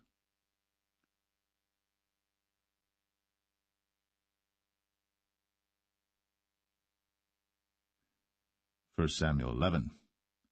Then Nahash the Ammonite came up, and encamped against Jabesh-Gilead. And all the men of Jabesh said unto Nahash, Make a covenant with us, and we will serve thee. And Nahash the Ammonite answered them, On this condition will I make a covenant with you, that I may thrust out all your right eyes, and lay it for a reproach upon all Israel.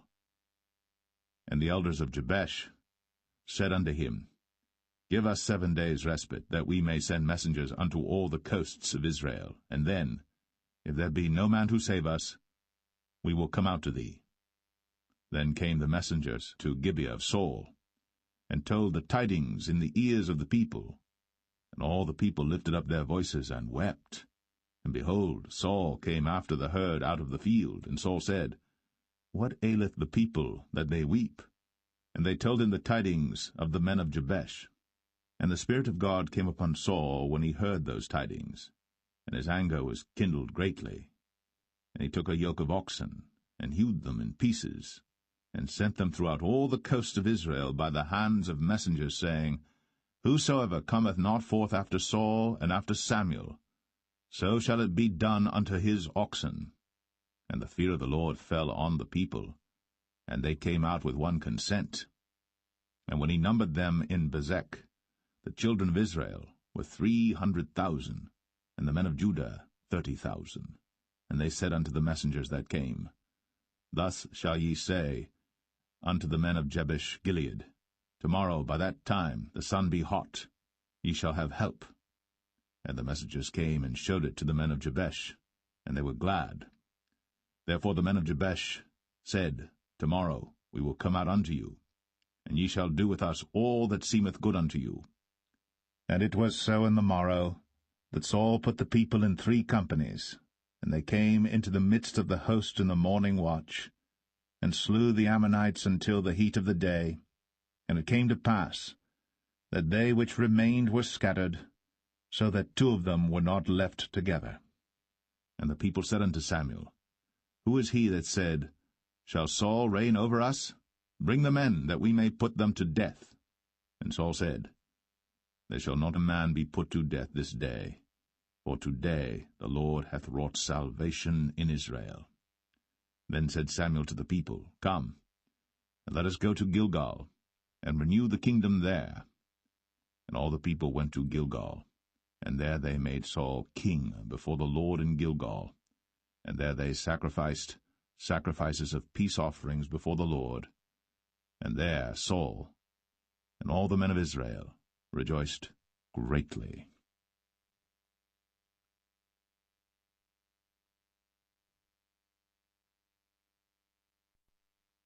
1 Samuel 12. And Samuel said unto all Israel, Behold, I have hearkened unto your voice in all that ye said unto me, and have made a king over you. And now, behold, the king walketh before you. And I am old and grey-headed, and behold, my sons are with you. And I have walked before you from my childhood unto this day. Behold, here I am.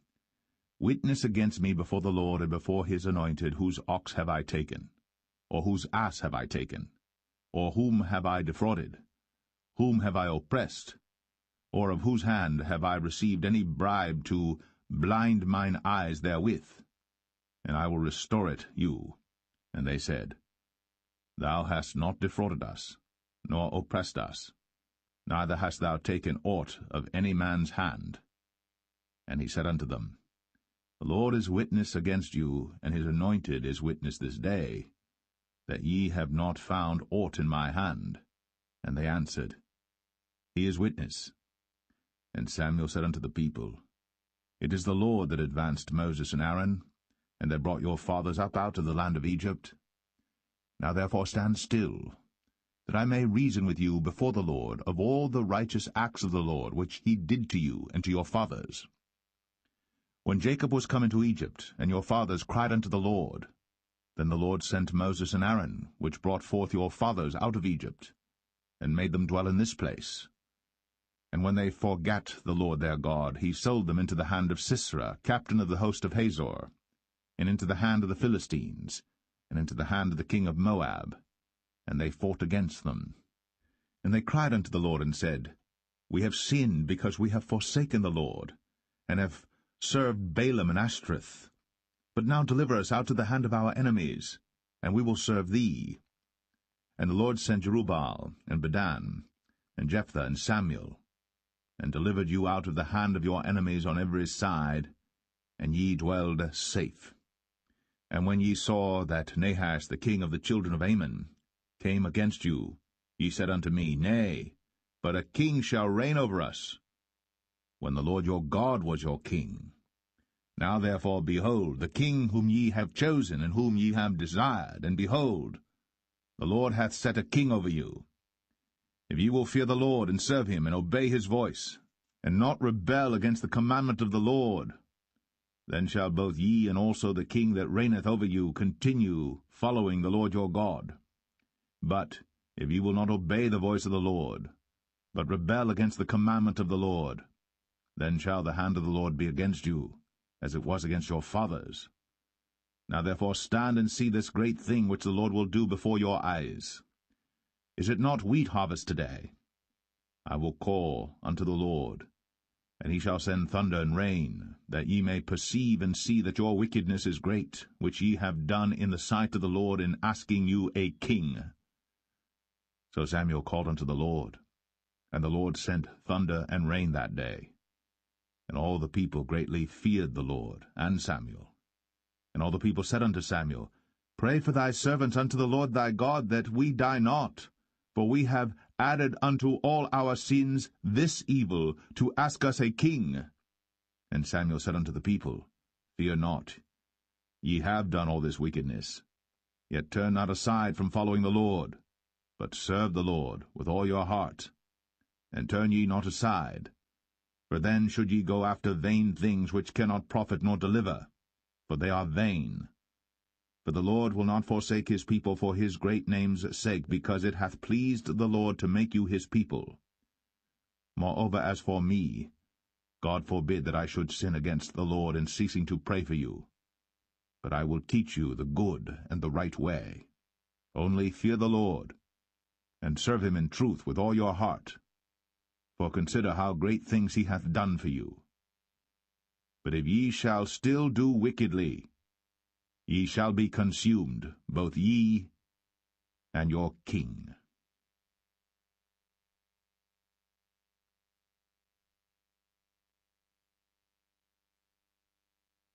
1 Samuel 13. Saul reigned 1 year. And when he had reigned 2 years over Israel, Saul chose him 3,000 men of Israel, whereof 2,000 were with Saul in Michmash and in Mount Bethel, and 1,000 were with Jonathan in Gibeah of Benjamin. And the rest of the people he sent every man to his tent. And Jonathan smote the garrison of the Philistines that was in Geba. And the Philistines heard of it. And Saul blew the trumpet throughout all the land, saying, Let the Hebrews hear. And all Israel heard say that Saul had smitten a garrison of the Philistines, and that Israel also was had in abomination with the Philistines. And the people were called together after Saul to Gilgal. And the Philistines gathered themselves together to fight with Israel, 30,000 chariots and 6,000 horsemen, and people as the sand which is on the seashore in multitude. And they came up, and pitched in Michmash, eastward from Bethaven.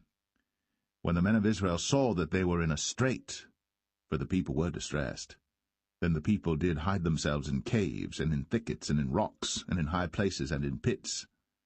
And some of the Hebrews went over Jordan to the land of Gad and Gilead. As for Saul, he was yet in Gilgal, and all the people followed him trembling. And he tarried 7 days according to the set time that Samuel had appointed. But Samuel came not to Gilgal, and the people were scattered from him. And Saul said, Bring hither a burnt offering to me, and peace offerings. And he offered the burnt offering.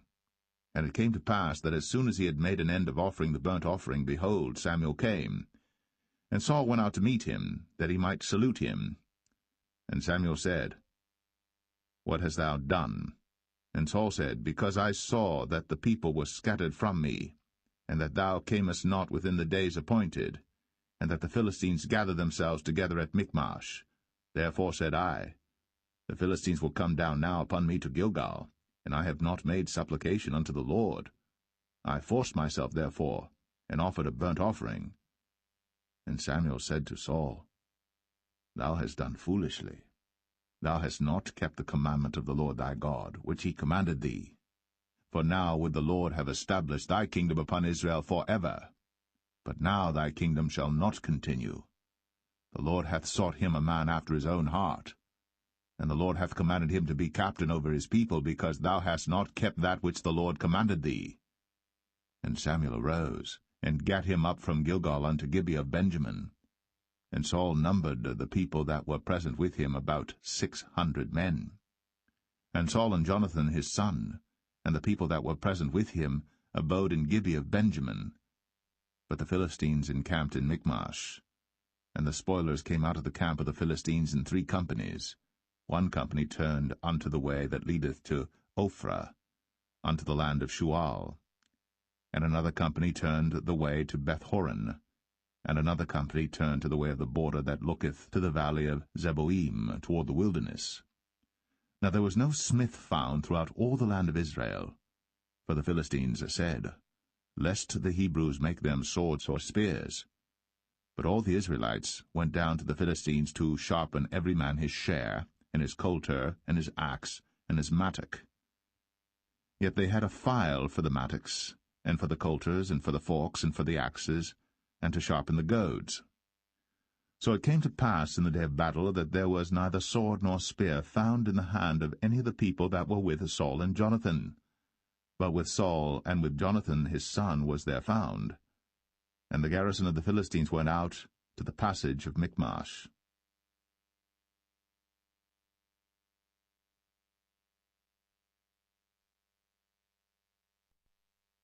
1 Samuel 14. Now it came to pass upon a day that Jonathan the son of Saul said unto the young man that bare his armor, Come, and let us go over to the Philistines' garrison that is on the other side. But he told not his father. And Saul tarried in the uttermost part of Gibeah, under a pomegranate tree which is in Migron, and the people that were with him were about 600 men. And Ahiah, the son of Ahitub, Ichabod's brother, the son of Phinehas, the son of Eli, the Lord's priest in Shiloh, wearing an ephod. And the people knew not that Jonathan was gone. And between the passages, by which Jonathan sought to go over unto the Philistines' garrison, there was a sharp rock on the one side, and a sharp rock on the other side. And the name of the one was Bozez, and the name of the other Sinai. The forefront of the one was situate northward over against Michmash, and the other southward over against Gibeah. And Jonathan said to the young men that bare his armor, Come, and let us go over unto the garrison of these uncircumcised. It may be that the Lord will work for us, for there is no restraint to the Lord to save by many or by few. And his armor-bearer said unto him, Do all that is in thine heart, turn thee, behold, I am with thee according to thy heart. Then said Jonathan, Behold, we will pass over unto these men, and we will discover ourselves unto them. If they say thus unto us, Tarry until we come to you, then we will stand still in our place, and will not go up unto them. But if they say thus, Come up unto us, then we will go up. For the Lord hath delivered them into our hand, and this shall be a sign unto us. And both of them discovered themselves unto the garrison of the Philistines. And the Philistines said, Behold, the Hebrews come forth out of the holes where they had hid themselves. And the men of the garrison answered Jonathan and his armor-bearer, and said, Come up to us, and we will show you a thing. And Jonathan said unto his armor-bearer, Come up after me, for the Lord hath delivered them into the hand of Israel. And Jonathan climbed up upon his hands and upon his feet, and his armor-bearer after him, and they fell before Jonathan, and his armor-bearer slew after him. And that first slaughter which Jonathan and his armor-bearer made was about 20 men, within as it were an half acre of land, which a yoke of oxen might plough. And there was trembling in the host, in the field, and among all the people. The garrison and the spoilers, they also trembled, and the earth quaked. So it was a very great trembling. And the watchmen of Saul and Gibeah of Benjamin looked, and behold, the multitude melted away, and they went on beating down one another. Then said Saul unto the people that were with him, Number now, and see who is gone from us. And when they had numbered, behold, Jonathan and his armor-bearer were not there. And Saul said unto Ahiah, Bring hither the ark of God. For the ark of God was at that time with the children of Israel. And it came to pass, while Saul talked unto the priest, that the noise that was in the host of the Philistines went on and increased. And Saul said unto the priest, Withdraw thine hand. And Saul and all the people that were with him assembled themselves. And they came to the battle. And behold, every man's sword was against his fellow, and there was a very great discomfiture. Moreover, the Hebrews that were with the Philistines before that time, which went up with them into the camp from the country round about, even they also turned to be with the Israelites that were with Saul and Jonathan. Likewise all the men of Israel, which had hid themselves in Mount Ephraim, when they heard that the Philistines fled, even they also followed hard after them in the battle. So the Lord saved Israel that day. And the battle passed over unto Bethaven. And the men of Israel were distressed that day.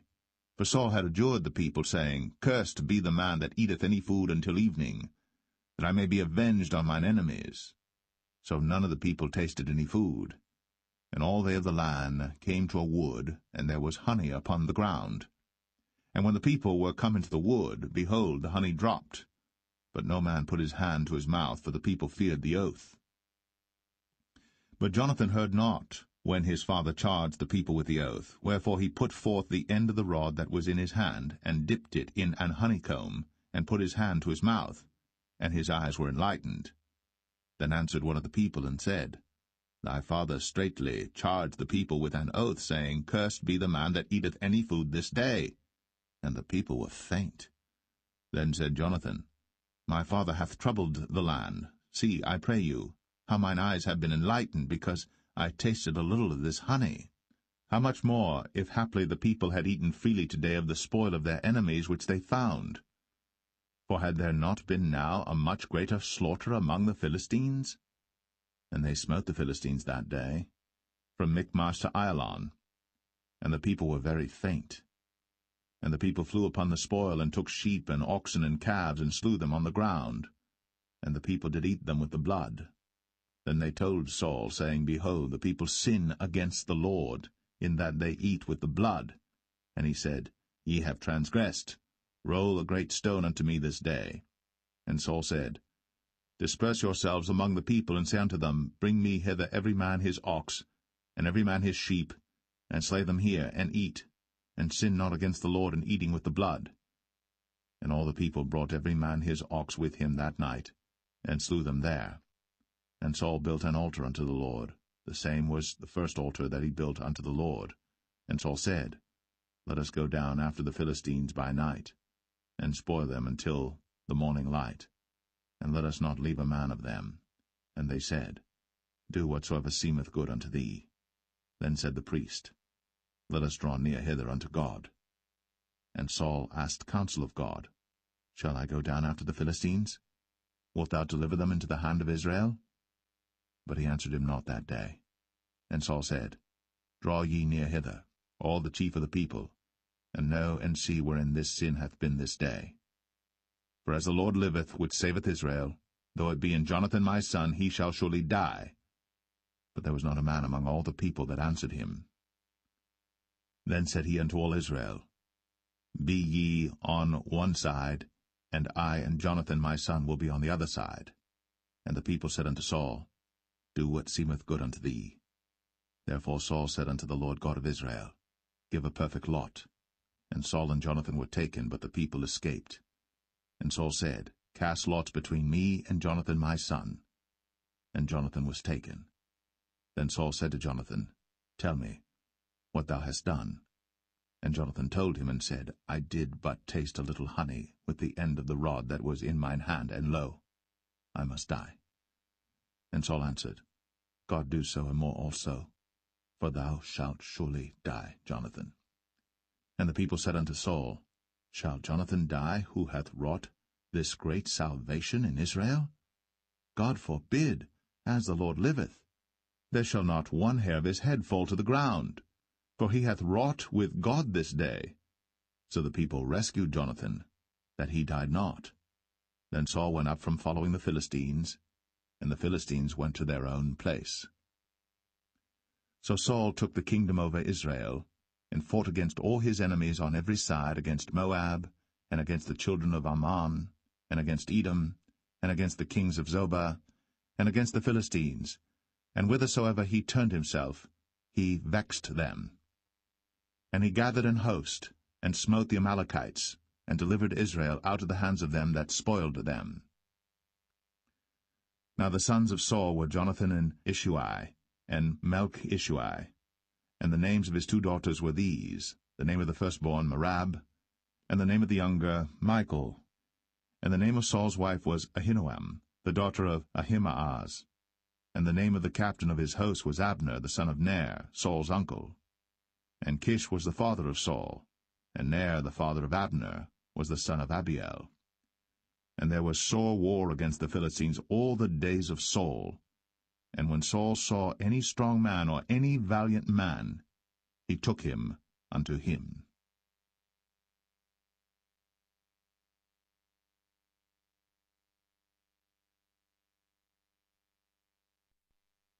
1 Samuel 15. Samuel also said unto Saul, The Lord sent me to anoint thee to be king over his people, over Israel. Now therefore hearken thou unto the voice of the words of the Lord. Thus saith the Lord of hosts, I remember that which Amalek did to Israel, how he laid wait for him in the way when he came up from Egypt.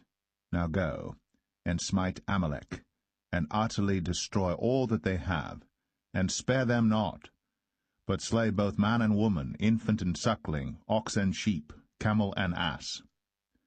And Saul gathered the people together, and numbered them in Telaim 200,000 footmen, and 10,000 men of Judah. And Saul came to a city of Amalek, and laid wait in the valley. And Saul said unto the Kenites, Go, depart, get you down from among the Amalekites, lest I destroy you with them. For ye showed kindness to all the children of Israel when they came up out of Egypt. So the Kenites departed from among the Amalekites. And Saul smote the Amalekites from Havilah until thou comest to Shur, that is over against Egypt. And he took Agag, the king of the Amalekites, alive, and utterly destroyed all the people with the edge of the sword. But Saul and the people spared Agag, and the best of the sheep, and of the oxen, and of the fatlings, and the lambs, and all that was good, and would not utterly destroy them. But everything that was vile and refuse, that they destroyed utterly. Then came the word of the Lord unto Samuel, saying, It repenteth me that I have set up Saul to be king, for he is turned back from following me, and hath not performed my commandments. And it grieved Samuel, and he cried unto the Lord all night. And when Samuel rose early to meet Saul in the morning, it was told Samuel, saying, Saul came to Carmel, and behold, he set him up a place, and is gone about, and passed on, and gone down to Gilgal. And Samuel came to Saul, and Saul said unto him, Blessed be thou of the Lord, I have performed the commandment of the Lord. And Samuel said, What meaneth then this bleating of the sheep in mine ears, and the lowing of the oxen which I hear? And Saul said, They have brought them from the Amalekites, for the people spared the best of the sheep and of the oxen to sacrifice unto the Lord thy God, and the rest we have utterly destroyed. Then Samuel said unto Saul, Stay, and I will tell thee what the Lord hath said to me this night. And he said unto him, Say on. And Samuel said, When thou wast little in thine own sight, wast thou not made the head of the tribes of Israel? And the Lord anointed thee king over Israel? And the Lord sent thee on a journey, and said, Go, and utterly destroy the sinners, the Amalekites, and fight against them until they be consumed. Wherefore then didst thou not obey the voice of the Lord, but didst fly upon the spoil, and didst evil in the sight of the Lord? And Saul said unto Samuel, Yea, I have obeyed the voice of the Lord, and have gone the way which the Lord sent me, and have brought Agag, the king of Amalek, and have utterly destroyed the Amalekites. But the people took of the spoil sheep and oxen, the chief of the things which should have been utterly destroyed, to sacrifice unto the Lord thy God in Gilgal. And Samuel said, Hath the Lord as great delight in burnt offerings and sacrifices as in obeying the voice of the Lord? Behold, to obey is better than sacrifice, and to hearken than the fat of rams. For rebellion is as the sin of witchcraft, and stubbornness is as iniquity and idolatry. Because thou hast rejected the word of the Lord, he hath also rejected thee from being king. And Saul said unto Samuel, I have sinned, for I have transgressed the commandment of the Lord, and thy words, because I feared the people, and obeyed their voice. Now therefore, I pray thee, pardon my sin, and turn again with me, that I may worship the Lord. And Samuel said unto Saul, I will not return with thee, for thou hast rejected the word of the Lord, and the Lord hath rejected thee from being king over Israel.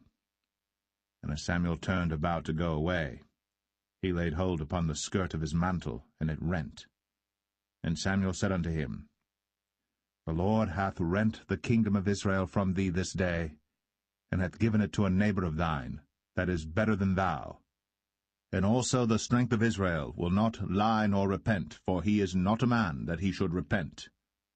Then he said, I have sinned. Yet honor me now, I pray thee, before the elders of my people, and before Israel, and turn again with me, that I may worship the Lord thy God. So Samuel turned again after Saul, and Saul worshipped the Lord. Then said Samuel, Bring ye hither to me Agag the king of the Amalekites. And Agag came unto him delicately, and Agag said, Surely the bitterness of death is past. And Samuel said, As thy sword hath made women childless, so shall thy mother be childless among women. And Samuel hewed Agag in pieces before the Lord in Gilgal. Then Samuel went to Ramah, and Saul went up to his house to Gibeah of Saul. And Samuel came no more to see Saul until the day of his death.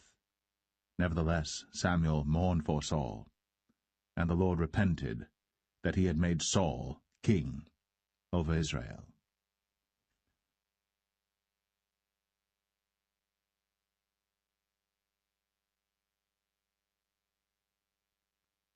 1 Samuel 16. And the Lord said unto Samuel, How long wilt thou mourn for Saul, seeing I have rejected him from reigning over Israel? Fill thine horn with oil, and go. I will send thee to Jesse the Bethlehemite, for I have provided me a king among his sons. And Samuel said, How can I go? If Saul hear it, he will kill me. And the Lord said, Take an heifer with thee, and say, I am come to sacrifice to the Lord. And call Jesse to the sacrifice. And I will show thee what thou shalt do, and thou shalt anoint unto me him whom I name unto thee. And Samuel did that which the Lord spake, and came to Bethlehem.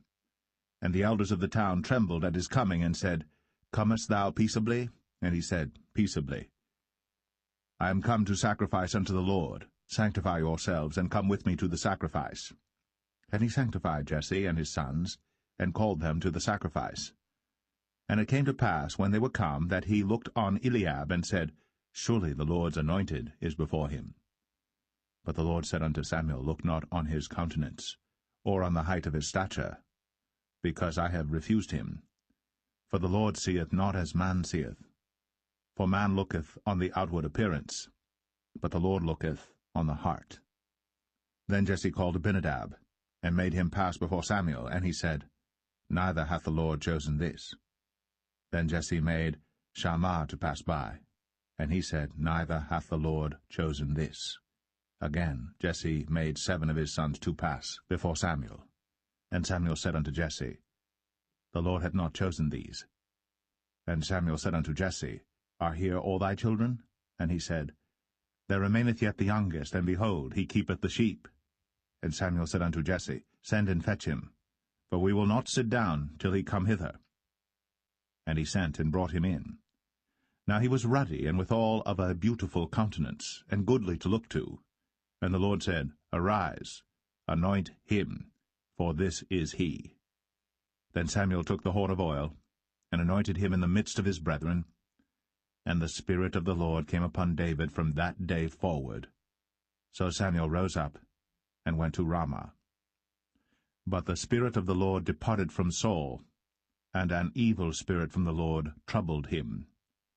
And Saul's servant said unto him, Behold now, an evil spirit from God troubleth thee.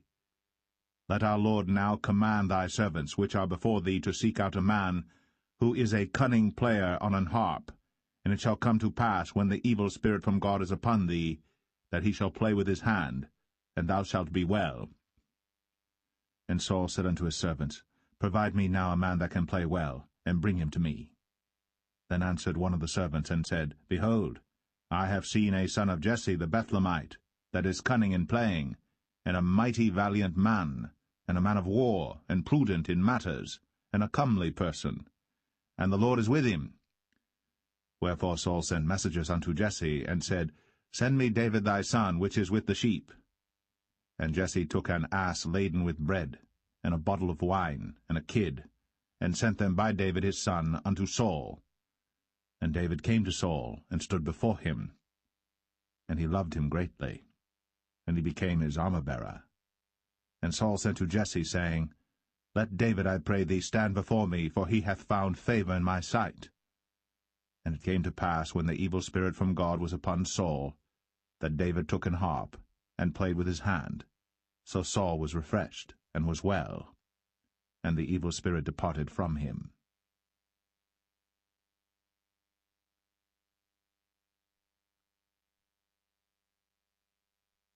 1 Samuel 17. Now the Philistines gathered together their armies to battle, and were gathered together at Shochoh, which belongeth to Judah, and pitched between Shochoh and Azekah in Ephes-dammim. And Saul and the men of Israel were gathered together and pitched by the valley of Elah, and set the battle in array against the Philistines.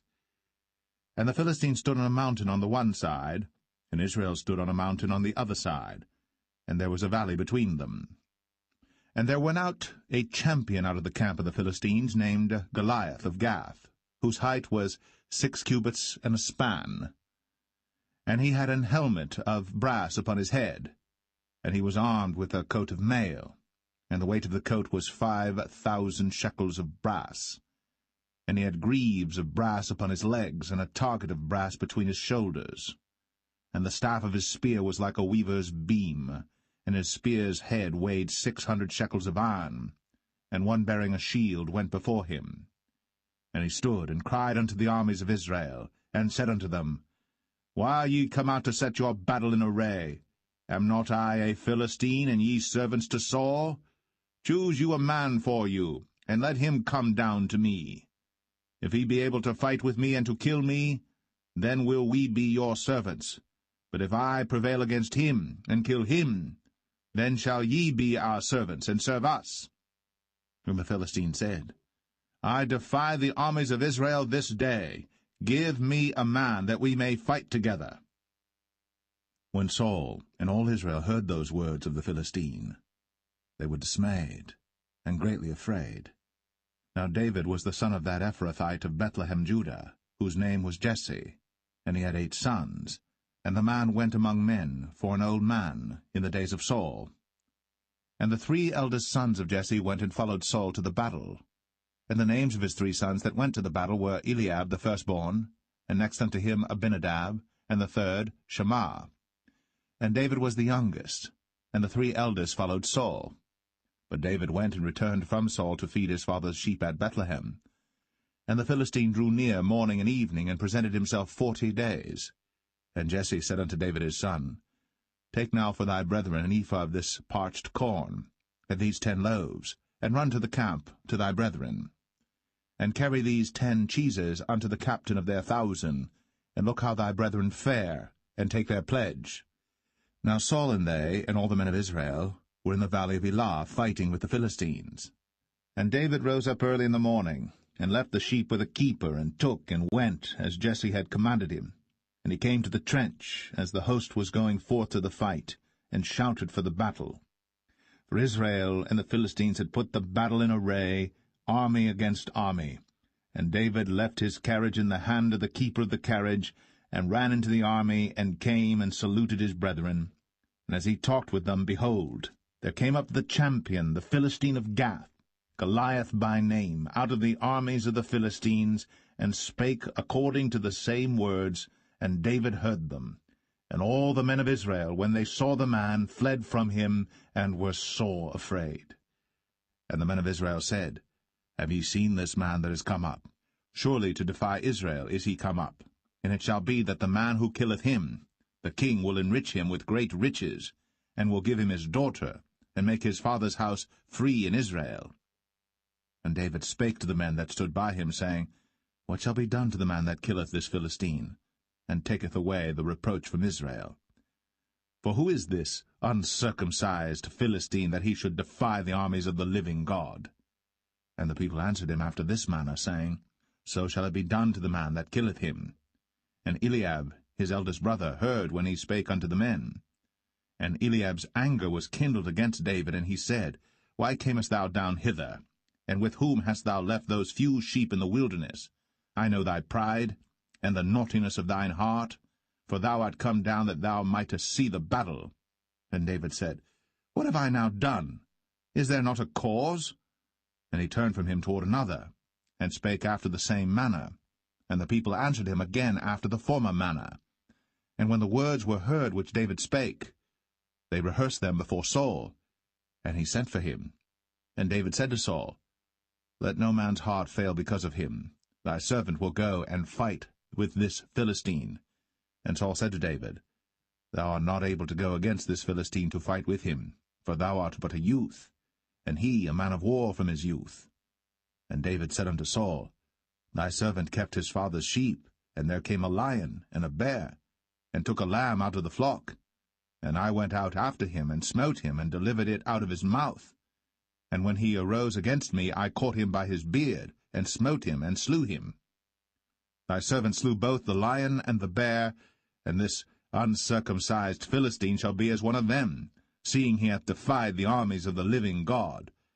David said, moreover, The Lord that delivered me out of the paw of the lion, and out of the paw of the bear, he will deliver me out of the hand of this Philistine. And Saul said unto David, Go, and the Lord be with thee. And Saul armed David with his armor, and he put an helmet of brass upon his head. Also he armed him with a coat of mail.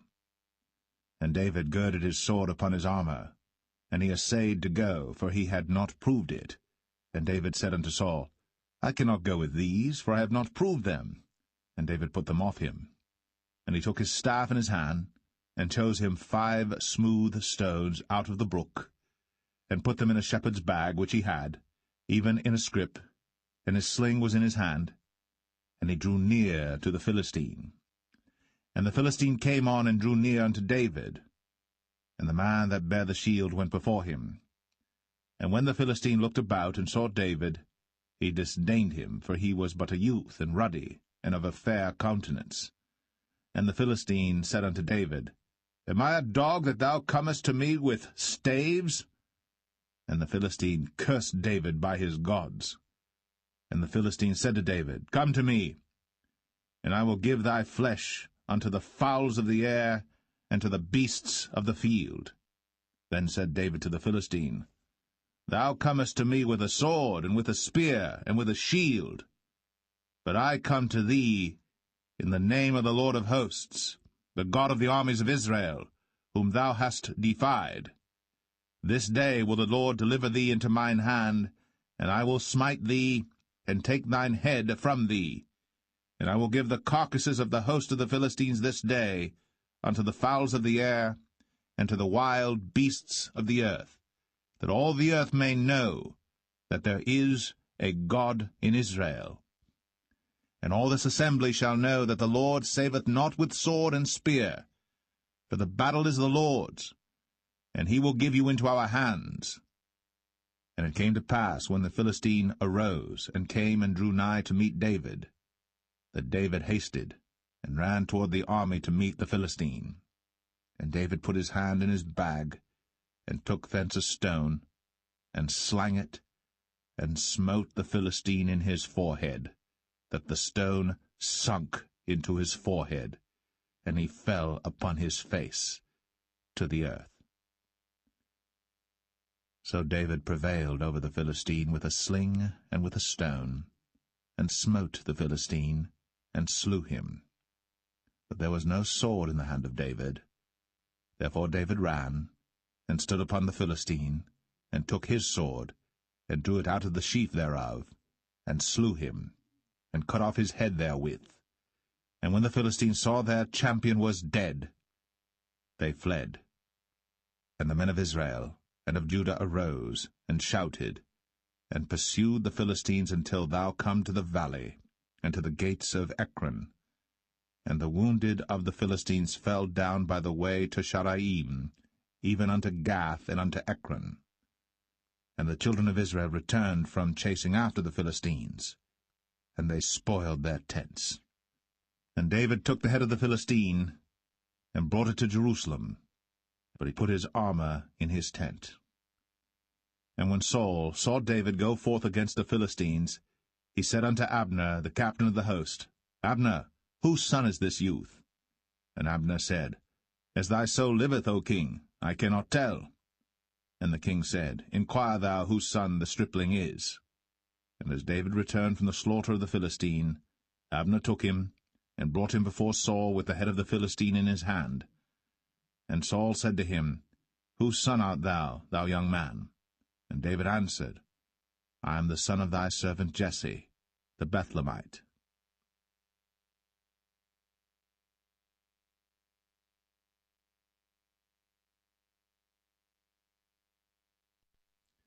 1 Samuel 18. And it came to pass, when he had made an end of speaking unto Saul, that the soul of Jonathan was knit with the soul of David, and Jonathan loved him as his own soul. And Saul took him that day, and would let him go no more home to his father's house. Then Jonathan and David made a covenant, because he loved him as his own soul. And Jonathan stripped himself of the robe that was upon him, and gave it to David, and his garments, even to his sword, and to his bow, and to his girdle. And David went out whithersoever Saul sent him, and behaved himself wisely. And Saul set him over the men of war, and he was accepted in the sight of all the people, and also in the sight of Saul's servants. And it came to pass, as they came, when David was returned from the slaughter of the Philistine, that women came out of all cities of Israel, singing and dancing to meet King Saul, with tabrets, with joy, and with instruments of music. And the women answered one another as they played, and said, Saul hath slain his thousands, and David his 10,000s. And Saul was very wroth, and the saying displeased him, and he said, They have ascribed unto David 10,000s, and to me they have ascribed but thousands. And what can he have more but the kingdom? And Saul eyed David from that day and forward. And it came to pass on the morrow that the evil spirit from God came upon Saul, and he prophesied in the midst of the house. And David played with his hand, as at other times. And there was a javelin in Saul's hand. And Saul cast the javelin, for he said, I will smite David even to the wall with it. And David avoided out of his presence twice. And Saul was afraid of David, because the Lord was with him, and was departed from Saul. Therefore Saul removed him from him, and made him his captain over 1,000, and he went out and came in before the people. And David behaved himself wisely in all his ways, and the Lord was with him. Wherefore when Saul saw that he behaved himself very wisely, he was afraid of him. But all Israel and Judah loved David, because he went out and came in before them. And Saul said to David, Behold, my elder daughter Merab, her will I give thee to wife. Only be thou valiant for me, and fight the Lord's battles. For Saul said, Let not mine hand be upon him, but let the hand of the Philistines be upon him. And David said unto Saul, Who am I, and what is my life, or my father's family in Israel, that I should be son-in-law to the king? But it came to pass at the time when Merab, Saul's daughter, should have been given to David, that she was given unto Adriel, the Maholathite, to wife.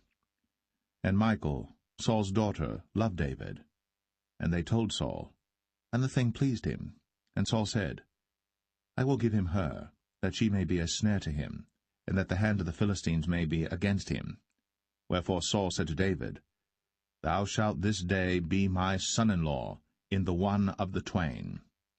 And Saul commanded his servants, saying, Commune with David secretly, and say, Behold, the king hath delight in thee, and all his servants love thee.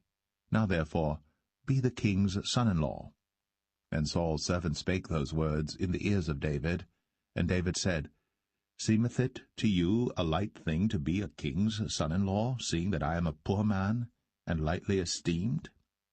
And the servants of Saul told him, saying, On this manner spake David. And Saul said, Thus shall ye say to David, The king desireth not any dowry, but 100 foreskins of the Philistines, to be avenged of the king's enemies. But Saul thought to make David fall by the hand of the Philistines. And when his servants told David these words, it pleased David well to be the king's son-in-law, and the days were not expired. Wherefore David arose, and went, he and his men, and slew of the Philistines 200 men. And David brought their foreskins, and they gave them in full tale to the king, that he might be the king's son-in-law. And Saul gave him Michal his daughter to wife. And Saul saw and knew that the Lord was with David, and that Michal, Saul's daughter, loved him. And Saul was yet the more afraid of David, and Saul became David's enemy continually. Then the princes of the Philistines went forth, And it came to pass, after they went forth, that David behaved himself more wisely than all the servants of Saul, so that his name was much set by.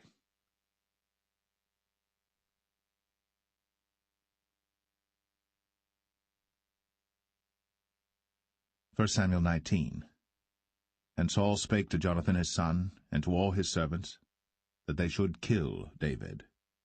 But Jonathan Saul's son delighted much in David. And Jonathan told David, saying, Saul my father seeketh to kill thee. Now therefore I pray thee, take heed to thyself until the morning, and abide in a secret place, and hide thyself. And I will go out and stand beside my father in the field where thou art. And I will commune with my father of thee, and what I see, that I will tell thee. And Jonathan spake good of David unto Saul his father, and said unto him, Let not the king sin against his servant, against David, because he hath not sinned against thee, and because his works have been to thee ward very good. For he did put his life in his hand, and slew the Philistine. And the Lord wrought a great salvation for all Israel. Thou sawest it, and didst rejoice. Wherefore then wilt thou sin against innocent blood, to slay David without a cause? And Saul hearkened unto the voice of Jonathan. And Saul sware, As the Lord liveth, he shall not be slain. And Jonathan called David. And Jonathan showed him all those things. And Jonathan brought David to Saul, and he was in his presence, as in times past. And there was war again. And David went out, and fought with the Philistines, and slew them with a great slaughter, and they fled from him. And the evil spirit from the Lord was upon Saul, as he sat in his house with his javelin in his hand. And David played with his hand. And Saul sought to smite David even to the wall with the javelin, but he slipped away out of Saul's presence. And he smote the javelin to the wall, and David fled, and escaped that night. Saul also sent messengers unto David's house, to watch him, and to slay him in the morning.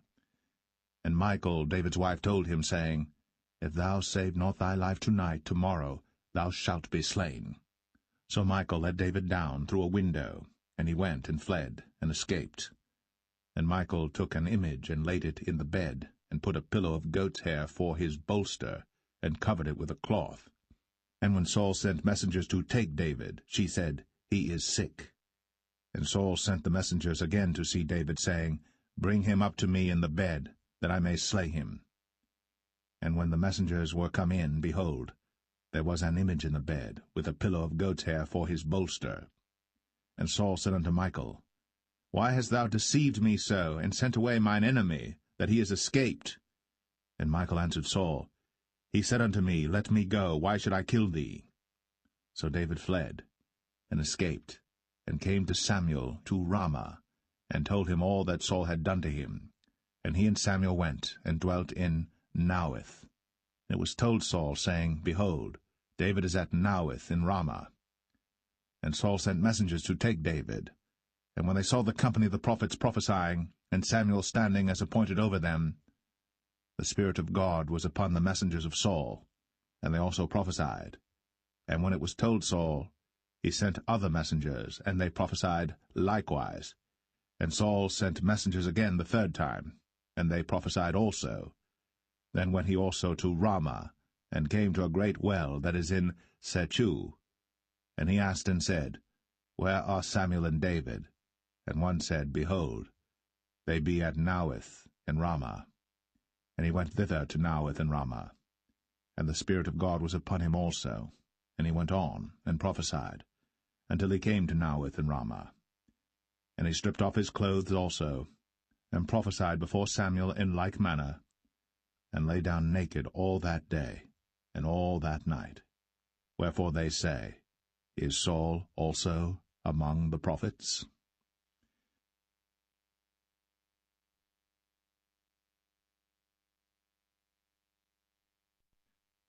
First Samuel 20.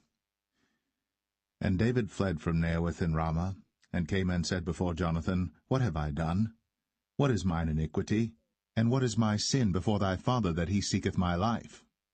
And he said unto him, God forbid, thou shalt not die. Behold, my father will do nothing either great or small, but that he will show it me. And why should my father hide this thing from me? It is not so. And David sware moreover, and said, Thy father certainly knoweth that I have found grace in thine eyes. And he saith, Let not Jonathan know this, lest he be grieved. But truly as the Lord liveth, and as thy soul liveth, there is but a step between me and death. Then said Jonathan unto David, Whatsoever thy soul desireth, I will even do it for thee. And David said unto Jonathan, Behold, tomorrow is the new moon, and I should not fail to sit with the king at meat, but let me go, that I may hide myself in the field unto the 3rd day at even. If thy father-in-law miss me, then say, David earnestly asked leave of me that he might run to Bethlehem his city, for there is a yearly sacrifice there for all the family. If he say thus, it is well, thy servant shall have peace. But if he be very wroth, then be sure that evil is determined by him. Therefore thou shalt deal kindly with thy servant, for thou hast brought thy servant into a covenant of the Lord with thee. Notwithstanding, if there be in me iniquity, slay me thyself. For why shouldest thou bring me to thy father? And Jonathan said, Far be it from thee, for if I knew certainly that evil were determined by my father to come upon thee, then would not I tell it thee? Then said David to Jonathan, Who shall tell me? Or what if thy father answer thee roughly? And Jonathan said unto David, Come, and let us go out into the field. And they went out, both of them, into the field. And Jonathan said unto David, O Lord God of Israel, when I have sounded my father about tomorrow any time, or the 3rd day, and behold, if there be good toward David, and I then send not unto thee, and show it thee, the Lord do so, and much more to Jonathan. But if it please my father to do thee evil, then I will show it thee, and send thee away, that thou mayest go in peace, and the Lord be with thee, as he hath been with my father. And thou shalt not only while yet I live show me the kindness of the Lord, that I die not, but also thou shalt not cut off thy kindness from my house for ever, no, not when the Lord hath cut off the enemies of David every one from the face of the earth. So Jonathan made a covenant with the house of David, saying, Let the Lord even require it at the hand of David's enemies. And Jonathan caused David to swear again, because he loved him, for he loved him as he loved his own soul.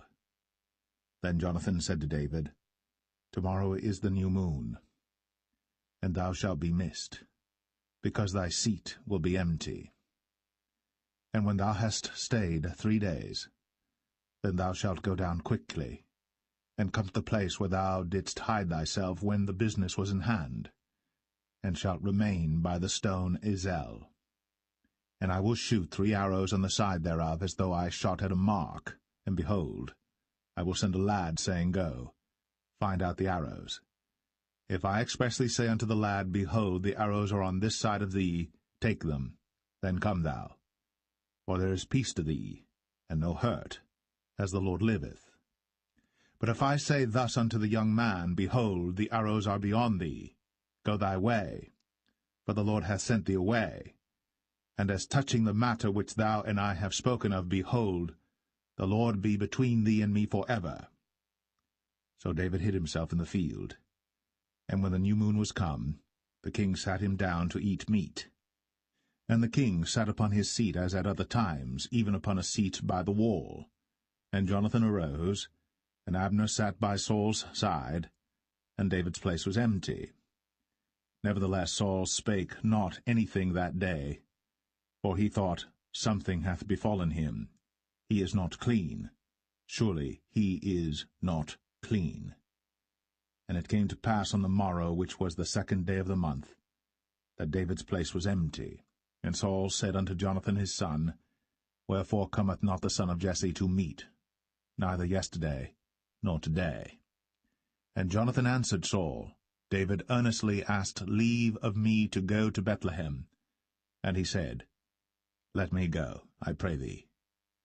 For our family hath a sacrifice in the city, and my brother, he hath commanded me to be there. And now, if I have found favour in thine eyes, let me get away, I pray thee, and see my brethren. Therefore he cometh not unto the king's table. Then Saul's anger was kindled against Jonathan.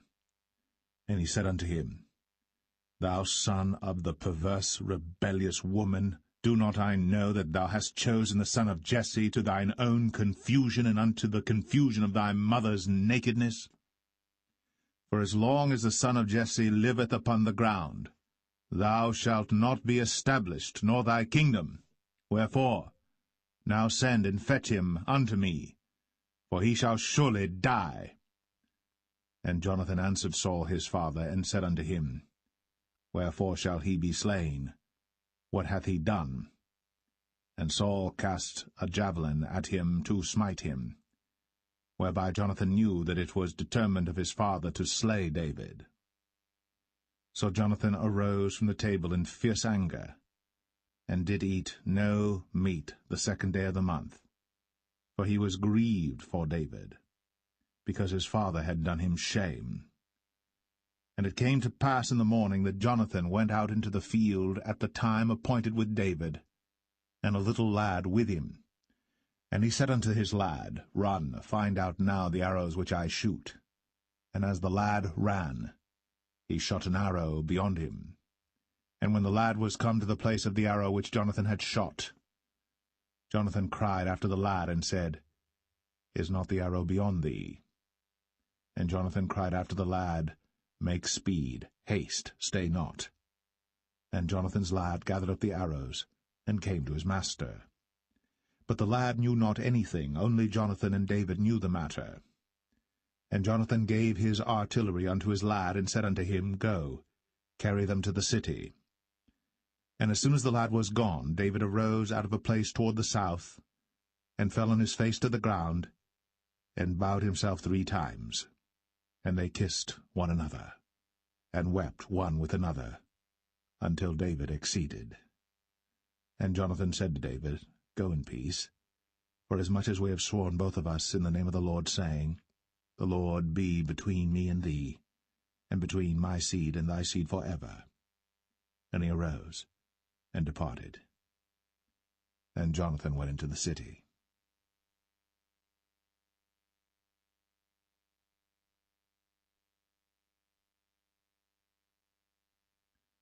1 Samuel 21. Then came David to Nob, to Ahimelech the priest. And Ahimelech was afraid at the meeting of David, and said unto him, Why art thou alone, and no man with thee? And David said unto Ahimelech the priest, The king hath commanded me a business, and hath said unto me, Let no man know anything of the business whereabout I send thee, and what I have commanded thee. And I have appointed my servants to such and such a place. Now therefore, what is under thine hand? Give me 5 loaves of bread in mine hand, or what there is present. And the priest answered David, and said, There is no common bread under mine hand, but there is hallowed bread, if the young men have kept themselves at least from women. And David answered the priest, and said unto him, Of a truth, women have been kept from us, about these 3 days, since I came out. And the vessels of the young men are holy, and the bread is in a manner common, yea, though it was sanctified this day in the vessel. So the priests gave him hallowed bread, for there was no bread there but the showbread, that was taken from before the Lord, to put hot bread in the day when it was taken away. Now a certain man of the servants of Saul was there that day, detained before the Lord, and his name was Doeg, an Edomite, the chiefest of the herdmen that belonged to Saul. And David said unto Ahimelech, And is there not here under thine hand spear or sword? For I have neither brought my sword nor my weapons with me, because the king's business required haste.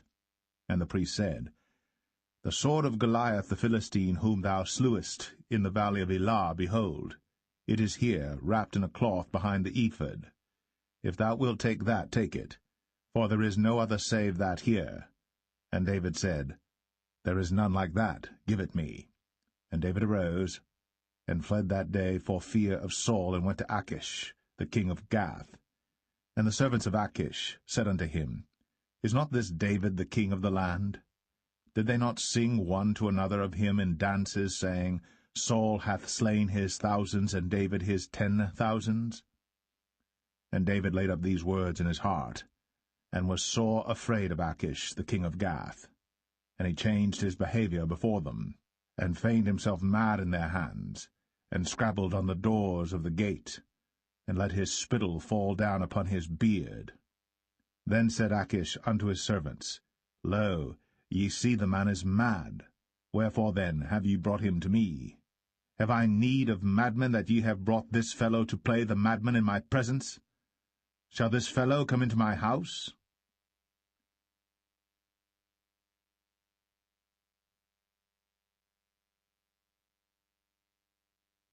First Samuel 22.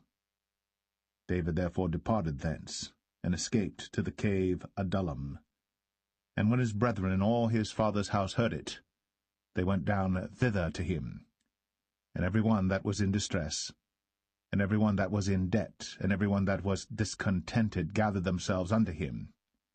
And he became a captain over them. And there were with him about 400 men. And David went thence to Mizpeh of Moab. And he said unto the king of Moab, Let my father and my mother, I pray thee, come forth, and be with you, till I know what God will do for me. And he brought them before the king of Moab, and they dwelt with him all the while that David was in the hold. And the prophet Gad said unto David, Abide not in the hold, depart, and get thee into the land of Judah. Then David departed, and came into the forest of Hareth. When Saul heard that David was discovered, and the men that were with him. Now Saul abode in Gibeah under a tree in Ramah, having his spear in his hand, and all his servants were standing about him. Then Saul said unto his servants that stood about him, Hear now, ye Benjamites, will the son of Jesse give every one of you fields and vineyards, and make you all captains of thousands and captains of hundreds, that all of you have conspired against me? And there is none that showeth me that my son hath made a league with the son of Jesse. And there is none of you that is sorry for me, or showeth unto me that my son hath stirred up my servant against me, to lie in wait, as at this day. Then answered Doeg the Edomite, which was set over the servants of Saul, and said, I saw the son of Jesse coming to Nob, to Ahimelech, the son of Ahitub. And he inquired of the Lord for him, and gave him victuals, and gave him the sword of Goliath the Philistine. Then the king sent to call Ahimelech the priest, the son of Ahitub, and all his father's house, the priests that were in Nob, and they came all of them to the king.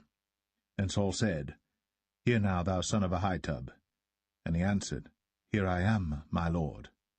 And Saul said unto him, Why have ye conspired against me, thou and the son of Jesse, in that thou hast given him bread and a sword, and hast inquired of God for him, that he should rise against me to lie in wait, as at this day?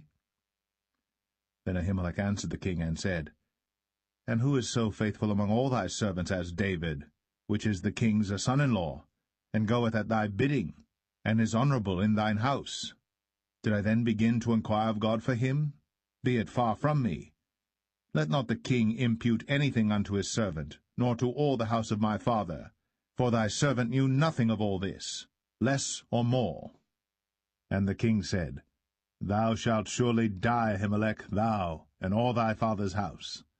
And the king said unto the footmen that stood about him, Turn, and slay the priests of the Lord, because their hand also is with David, and because they knew when he fled, and did not show it to me. But the servants of the king would not put forth their hand to fall upon the priests of the Lord. And the king said to Doeg, Turn thou, and fall upon the priests. And Doeg the Edomite turned, and he fell upon the priests, and slew on that day 75 persons that did wear a linen ephod. And Nob, the city of the priests, smote he with the edge of the sword both men and women, children and sucklings, and oxen and asses, and sheep, with the edge of the sword. And one of the sons of Ahimelech the son of Ahitub, named Abiathar, escaped, and fled after David. And Abiathar showed David that Saul had slain the Lord's priests. And David said unto Abiathar, I knew it that day when Doeg the Edomite was there, that he would surely tell Saul, I have occasioned the death of all the persons of thy father's house. Abide thou with me. Fear not, For he that seeketh my life seeketh thy life. But with me thou shalt be in safeguard.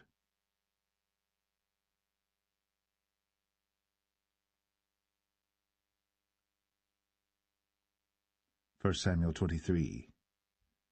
Then they told David, saying, Behold, the Philistines fight against Keilah, and they rob the threshing floors.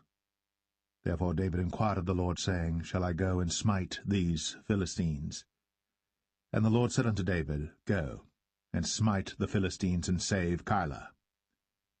And David's men said unto him, Behold, we be afraid here in Judah.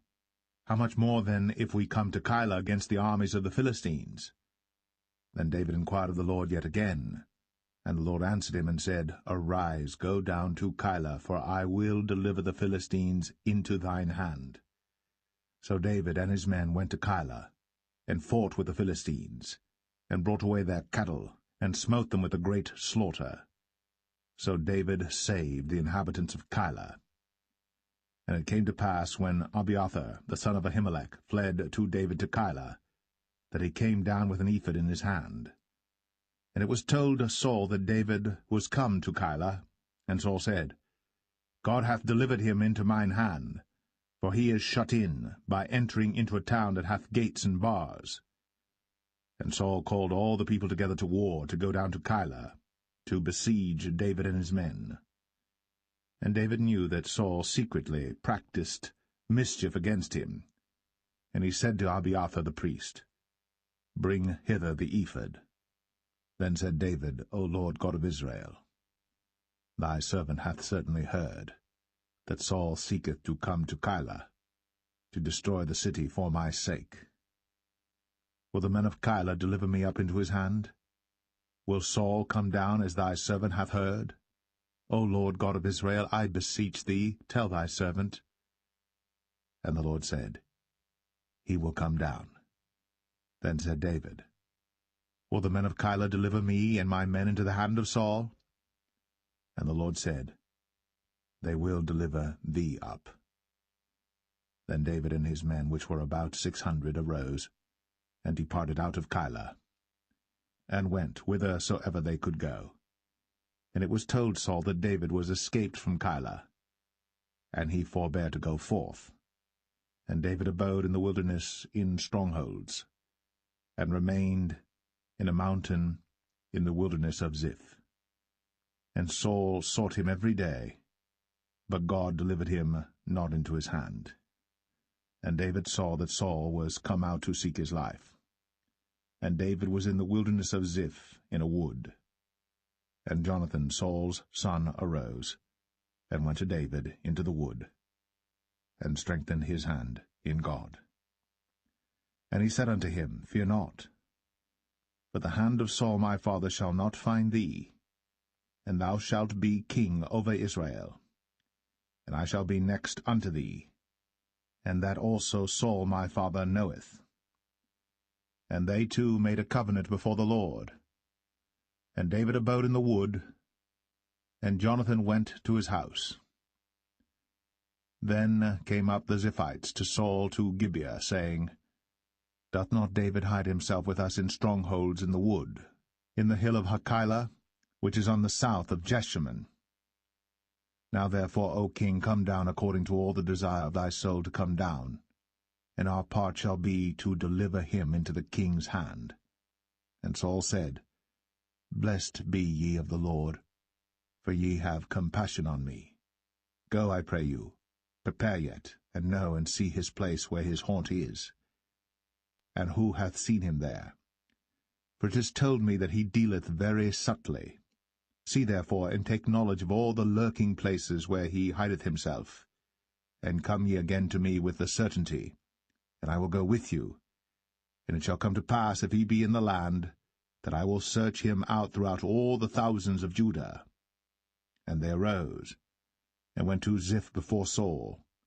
But David and his men were in the wilderness of Maon, in the plain on the south of Jeshimon. Saul also and his men went to seek him. And they told David, wherefore he came down into a rock, and abode in the wilderness of Maon. And when Saul heard that, he pursued after David in the wilderness of Maon. And Saul went on this side of the mountain, and David and his men on that side of the mountain. And David made haste to get away for fear of Saul. For Saul and his men compassed David and his men round about to take them. But there came a messenger unto Saul, saying, Haste thee, and come, for the Philistines have invaded the land. Wherefore Saul returned from pursuing after David, and went against the Philistines. Therefore they called that place Selah Hamalekoth. And David went up from thence, and dwelt in strongholds at En-gedi.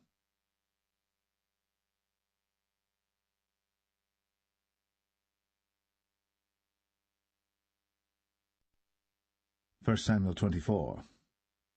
And it came to pass, when Saul was returned from following the Philistines, that it was told him, saying, Behold, David is in the wilderness of En-gedi. Then Saul took 3,000 chosen men out of all Israel, and went to seek David and his men upon the rocks of the wild goats. And he came to the sheepcots by the way, where was a cave, and Saul went in to cover his feet, and David and his men remained in the sides of the cave. And the men of David said unto him, Behold the day of which the Lord said unto thee, Behold, I will deliver thine enemy into thine hand, that thou mayest do to him as it shall seem good unto thee. Then David arose, and cut off the skirt of Saul's robe privily. And it came to pass afterward that David's heart smote him, because he had cut off Saul's skirt. And he said unto his men, The Lord forbid that I should do this thing unto my master, the Lord's anointed, to stretch forth mine hand against him, seeing he is the anointed of the Lord. So David stayed his servants with these words, and suffered them not to rise against Saul. But Saul rose up out of the cave, and went on his way. David also rose afterward, and went out of the cave, and cried after Saul, saying, My lord the king. And when Saul looked behind him, David stooped with his face to the earth, and bowed himself. And David said to Saul, Wherefore hearest thou men's words, saying, Behold, David seeketh thy hurt? Behold, this day thine eyes have seen how that the Lord had delivered thee today into mine hand in the cave, and some bade me kill thee. But mine eyes spared thee, and I said, I will not put forth mine hand against my Lord, for he is the Lord's anointed. Moreover, my father, see the skirt of thy robe in my hand. For in that I cut off the skirt of thy robe, and killed thee not. Know thou, and see that there is neither evil nor transgression in mine hand, and I have not sinned against thee. Yet thou huntest my soul to take it. The Lord judge between me and thee, and the Lord avenge me of thee, but mine hand shall not be upon thee. As saith the proverb of the ancients, Wickedness proceedeth from the wicked, but mine hand shall not be upon thee. After whom is the king of Israel come out? After whom dost thou pursue? After a dead dog, after a flea? The Lord therefore be judge, and judge between me and thee, and see, and plead my cause, and deliver me out of thine hand. And it came to pass, when David had made an end of speaking these words unto Saul, that Saul said, Is this thy voice, my son David? And Saul lifted up his voice, and wept. And he said to David, Thou art more righteous than I, for thou hast rewarded me good, whereas I have rewarded thee evil. And thou hast shown this day how that thou hast dealt well with me, forasmuch as when the Lord had delivered me into thine hand, thou killedst me not. For if a man find his enemy, will he let him go well away? Wherefore the Lord reward thee good for that thou hast done unto me this day. And now behold, I know well that thou shalt surely be king, and that the kingdom of Israel shall be established in thine hand. Swear now therefore unto me by the Lord, that thou wilt not cut off my seed after me, and that thou wilt not destroy my name out of my father's house. And David sware unto Saul. And Saul went home, but David and his men gat them up unto the hold.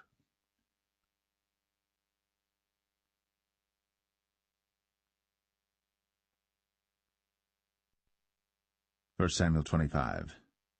And Samuel died, and all the Israelites were gathered together, and lamented him, and buried him in his house at Ramah. And David arose, and went down to the wilderness of Paran.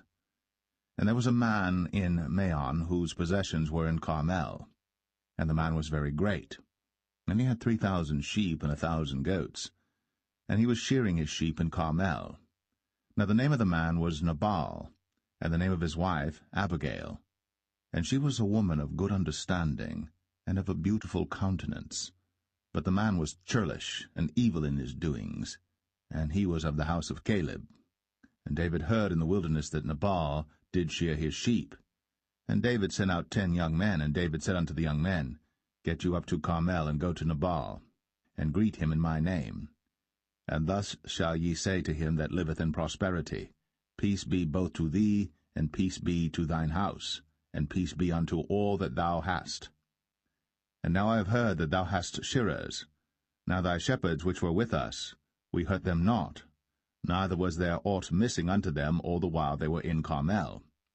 Ask thy young men, and they will show thee. Wherefore let the young men find favour in thine eyes. For we come in a good day.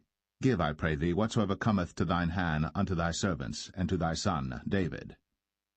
And when David's young men came, they spake to Nabal according to all those words in the name of David, and ceased. And Nabal answered David's servants, and said, Who is David? And who is the son of Jesse? There be many servants nowadays that break away every man from his master.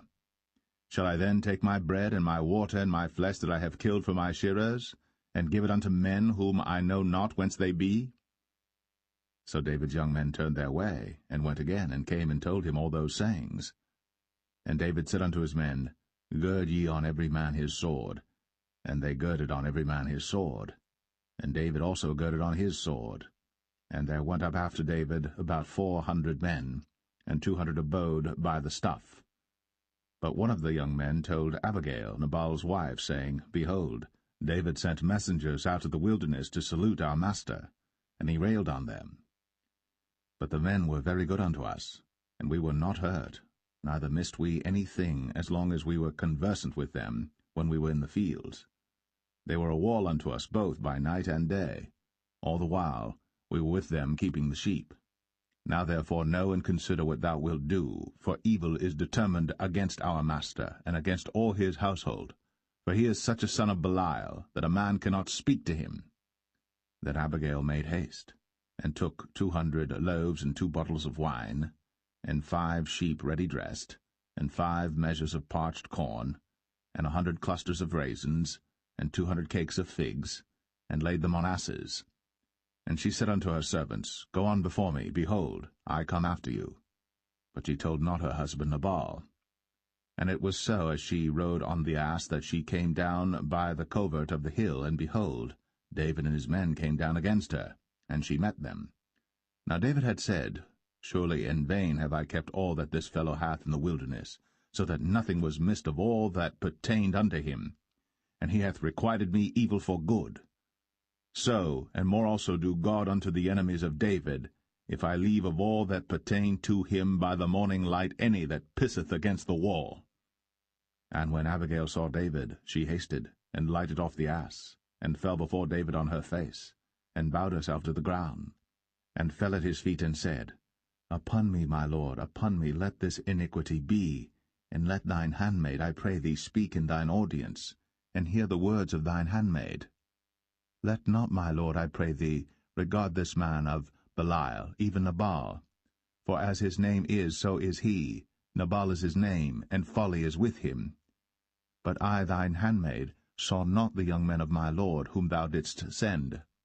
Now therefore, my lord, as the Lord liveth, and as thy soul liveth, seeing the Lord hath withholden thee from coming to shed blood, and from avenging thyself with thine own hand, now let thine enemies, and they that seek evil to my lord, be as Nabal. And now this blessing which thine handmaid hath brought unto my lord, let it even be given unto the young men that follow my lord. I pray thee, forgive the trespass of thine handmaid, for the Lord will certainly make my lord a sure house, because my lord fighteth the battles of the Lord, and evil hath not been found in thee all thy days. Yet a man is risen to pursue thee, and to seek thy soul. But the soul of my lord shall be bound in the bundle of life with the Lord thy God, and the souls of thine enemies, them shall he sling out, as out of the middle of a sling.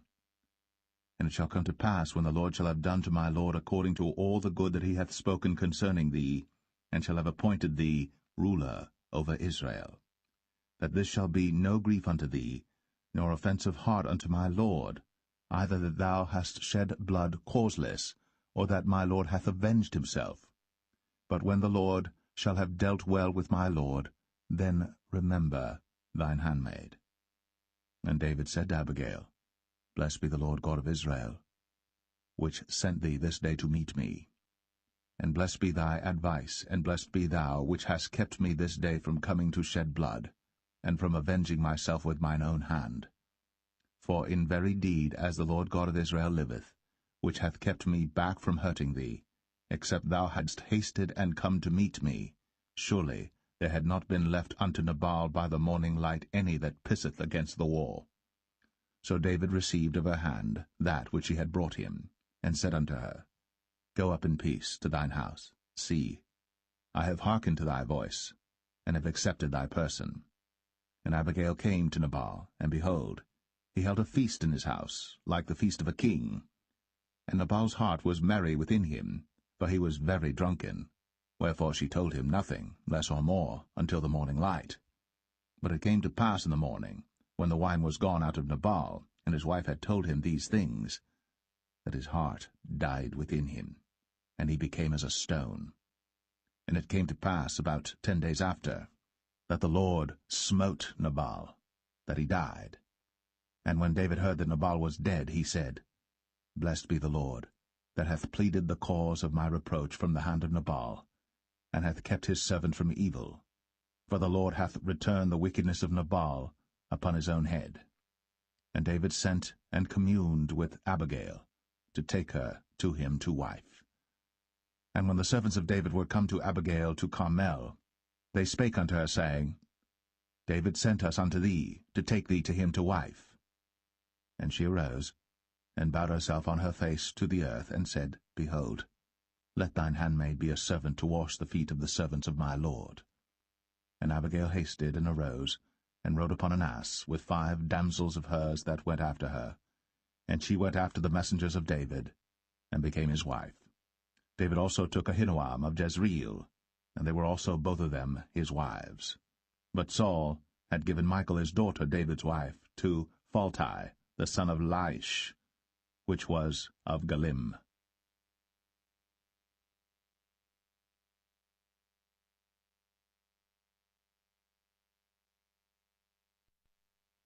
1 Samuel 26.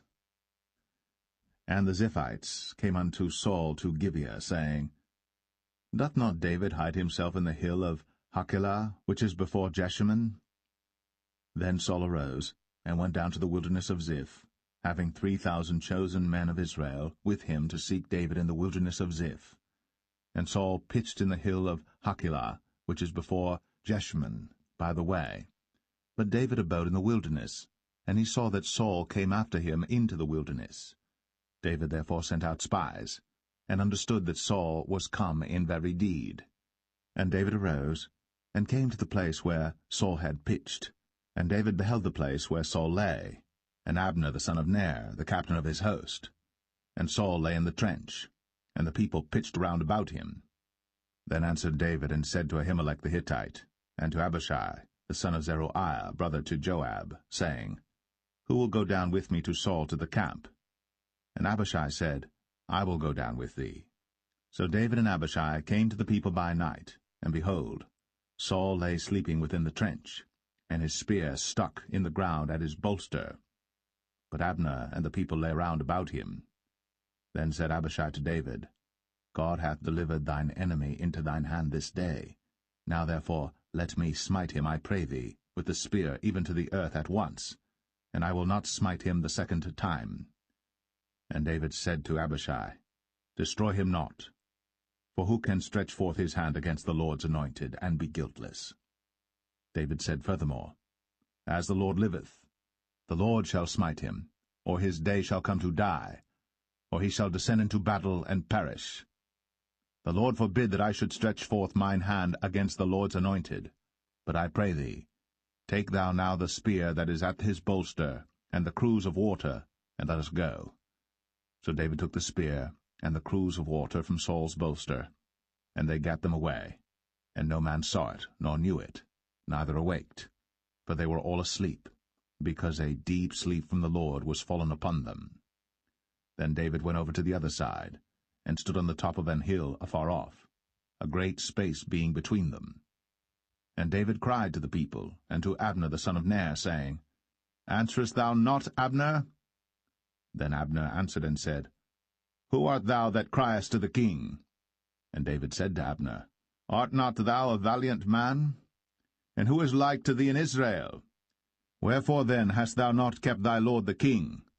For there came one of the people in to destroy the king thy lord. This thing is not good that thou hast done. As the Lord liveth, ye are worthy to die, because ye have not kept your master the Lord's anointed. And now see where the king's spear is, and the cruse of water that was at his bolster. And Saul knew David's voice, and said, Is this thy voice, my son, David? And David said, It is my voice, my lord, O king.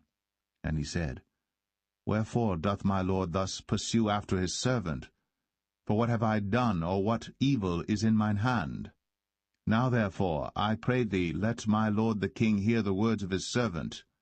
If the Lord have stirred thee up against me, let him accept an offering. But if they be the children of men, cursed be they before the Lord, for they have driven me out this day from abiding in the inheritance of the Lord, saying, Go serve other gods. Now therefore, let not my blood fall to the earth before the face of the Lord. For the king of Israel is come out to seek a flea, as when one doth hunt a partridge in the mountains.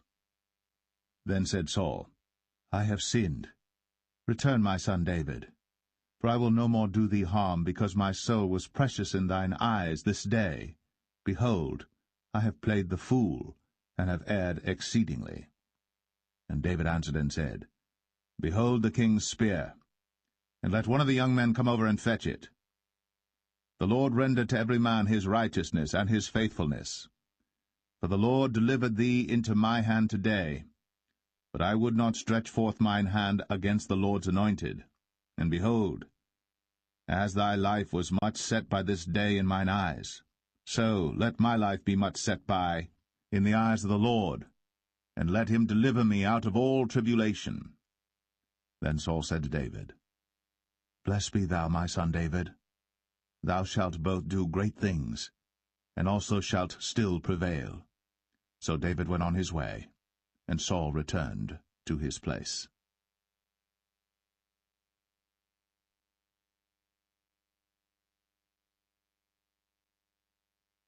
1 Samuel 27.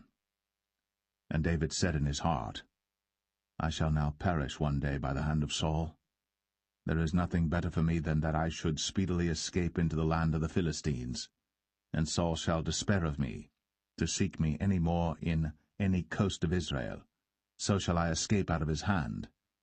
And David arose, and he passed over with the 600 men that were with him unto Achish, the son of Maoch, king of Gath.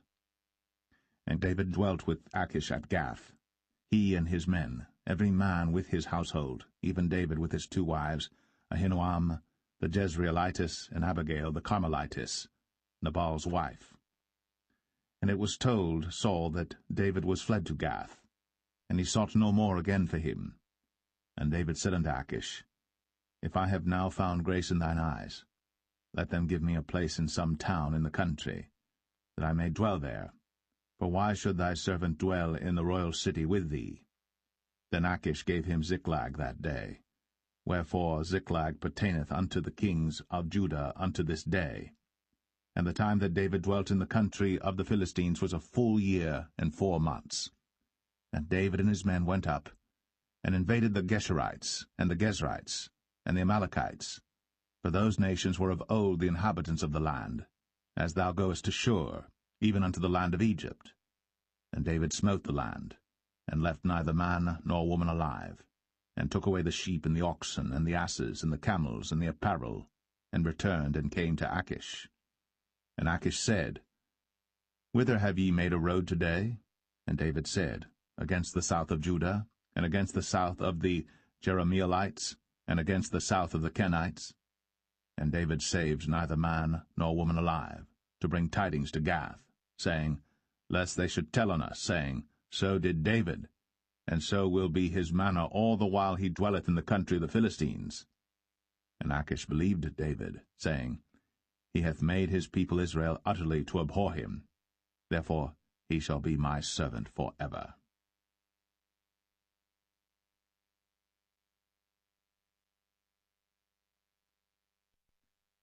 1 Samuel 28.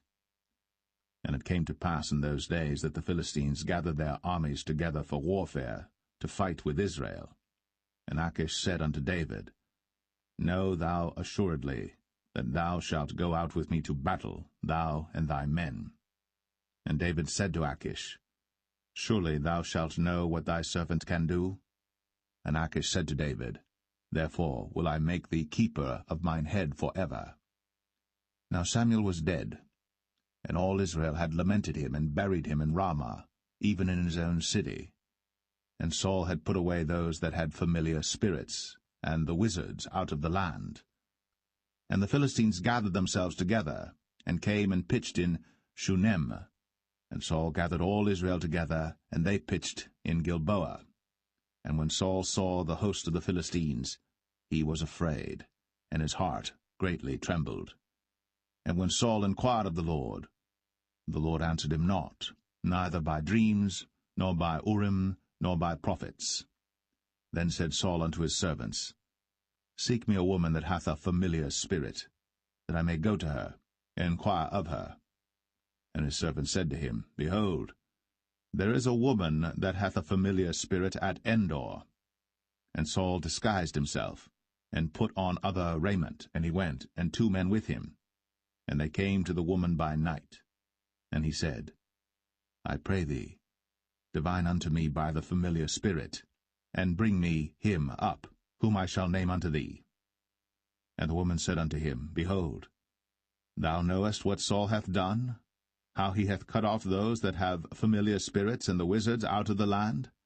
Wherefore then layest thou a snare for my life, to cause me to die? And Saul sware to her by the Lord, saying, As the Lord liveth, there shall no punishment happen to thee for this thing. Then said the woman, Whom shall I bring up unto thee? And he said, Bring me up Samuel. And when the woman saw Samuel, she cried with a loud voice, and the woman spake to Saul, saying, Why hast thou deceived me, for thou art Saul? And the king said unto her, Be not afraid. For what sawest thou? And the woman said unto Saul, I saw gods ascending out of the earth. And he said unto her, What form is he of?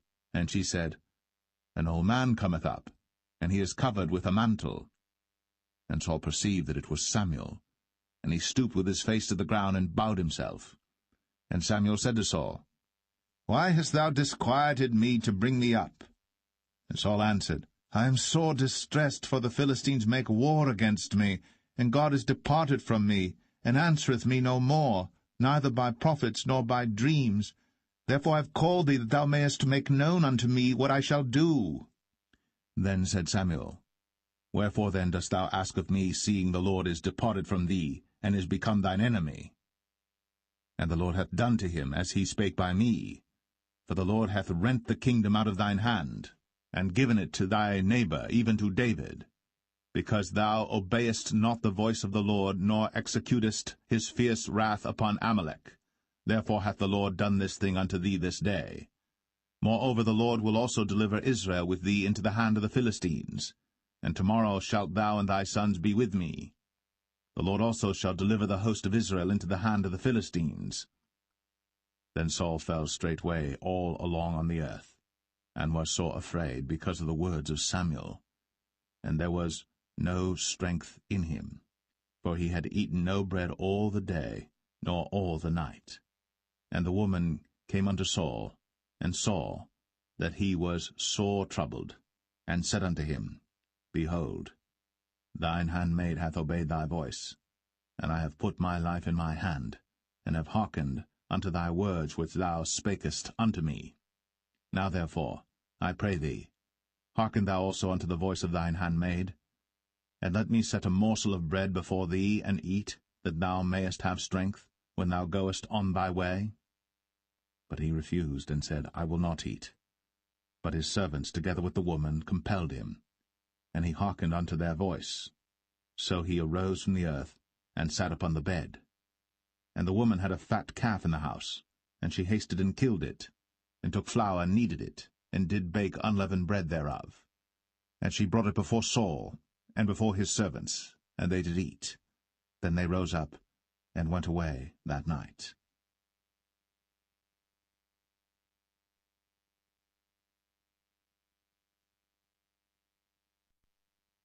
First Samuel 29. Now the Philistines gathered together all their armies to Aphek, and the Israelites pitched by a fountain which is in Jezreel. And the lords of the Philistines passed on by hundreds and by thousands, but David and his men passed on in the rearward with Achish. Then said the princes of the Philistines, What do these Hebrews here? And Achish said unto the princes of the Philistines, Is not this David the servant of Saul the king of Israel, which hath been with me these days, or these years? And I have found no fault in him since he fell unto me unto this day. And the princes of the Philistines were wroth with him. And the princes of the Philistines said unto him, Make this fellow return, that he may go again to his place, which thou hast appointed him. And let him not go down with us to battle, lest in the battle he be an adversary to us. For wherewith should he reconcile himself unto his master?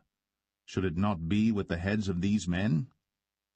Is not this David, of whom they sang one to another in dances, saying, Saul slew his thousands, and David his 10,000s? Then Achish called David and said unto him, Surely as the Lord liveth, thou hast been upright, and thy going out and thy coming in with me in the host is good in my sight. For I have not found evil in thee since the day of thy coming unto me unto this day. Nevertheless the Lord's favour thee not. Wherefore now return and go in peace, that thou displease not the lords of the Philistines. And David said unto Achish, But what have I done? And what hast thou found in thy servant so long as I have been with thee unto this day, that I may not go fight against the enemies of my lord the king? And Achish answered and said to David, I know that thou art good in my sight, as an angel of God. Notwithstanding the princes of the Philistines have said, He shall not go up with us to the battle. Wherefore now rise up early in the morning with thy master's servants that are come with thee, and as soon as ye be up early in the morning and have light, depart. So David and his men rose up early to depart in the morning, to return into the land of the Philistines. And the Philistines went up to Jezreel.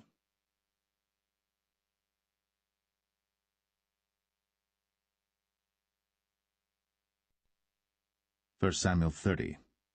And it came to pass, when David and his men were come to Ziklag on the 3rd day, that the Amalekites had invaded the south and Ziklag, and smitten Ziklag, and burnt it with fire, and had taken the women captives that were therein. They slew not any, either great or small, but carried them away, and went on their way. So David and his men came to the city, and behold, it was burned with fire, and their wives and their sons and their daughters were taken captives.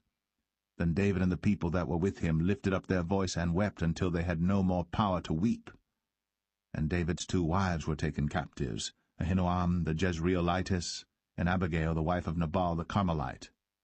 And David was greatly distressed, for the people spake of stoning him, because the soul of all the people was grieved, every man for his sons and for his daughters.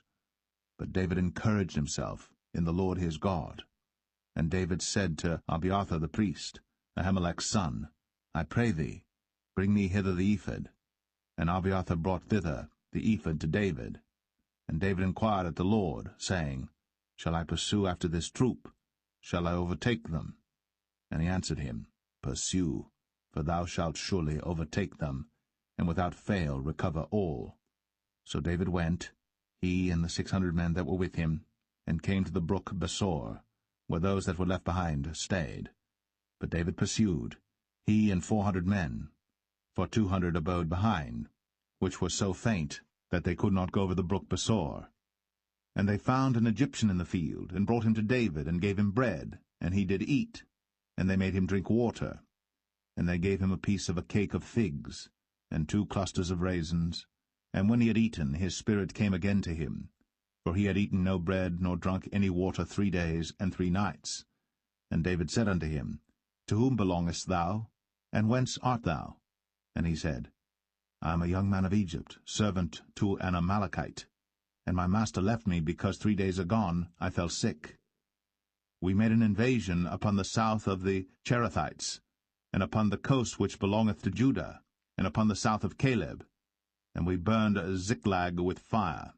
And David said to him, Canst thou bring me down to this company? And he said, Swear unto me by God, that thou wilt neither kill me, nor deliver me into the hands of my master, and I will bring thee down to this company. And when he had brought him down, behold, they were spread abroad upon all the earth, eating and drinking and dancing, because of all the great spoil that they had taken out of the land of the Philistines, and out of the land of Judah. And David smote them from the twilight even unto the evening of the next day. And there escaped not a man of them, save 400 young men which rode upon camels and fled. And David recovered all that the Amalekites had carried away. And David rescued his 2 wives. And there was nothing lacking to them, neither small nor great, neither sons nor daughters, neither spoil nor anything that they had taken to them. David recovered all. And David took all the flocks and the herds, which they drave before those other cattle, and said, This is David's spoil. And David came to the 200 men, which were so faint that they could not follow David, whom they had made also to abide at the brook Besor. And they went forth to meet David, and to meet the people that were with him. And when David came near to the people, he saluted them. Then answered all the wicked men and men of Belial, of those that went with David, and said, Because they went not with us, we will not give them aught of the spoil that we have recovered, save to every man his wife and his children, that they may lead them away and depart. Then said David, Ye shall not do so, my brethren, with that which the Lord hath given us, who hath preserved us, and delivered the company that came against us into our hand. For who will hearken unto you in this matter? But as his part is that goeth down to the battle, so shall his part be that tarrieth by the stuff. They shall part alike. And it was so from that day forward that he made it a statute and an ordinance for Israel unto this day. And when David came to Ziklag, he sent of the spoil unto the elders of Judah, even to his friends, saying, Behold, a present for you of the spoil of the enemies of the Lord, to them which were in Bethel, and to them which were in South Ramoth, and to them which were in Jatir, and to them which were in Aroer, and to them which were in Siphmoth, and to them which were in Eshtemoa, and to them which were in Rakal, and to them which were in the cities of the Jerahmeelites, and to them which were in the cities of the Kenites, and to them which were in Hormah, and to them which were in Chor-Ashan, and to them which were in Athak, and to them which were in Hebron, and to all the places where David himself and his men were wont to haunt.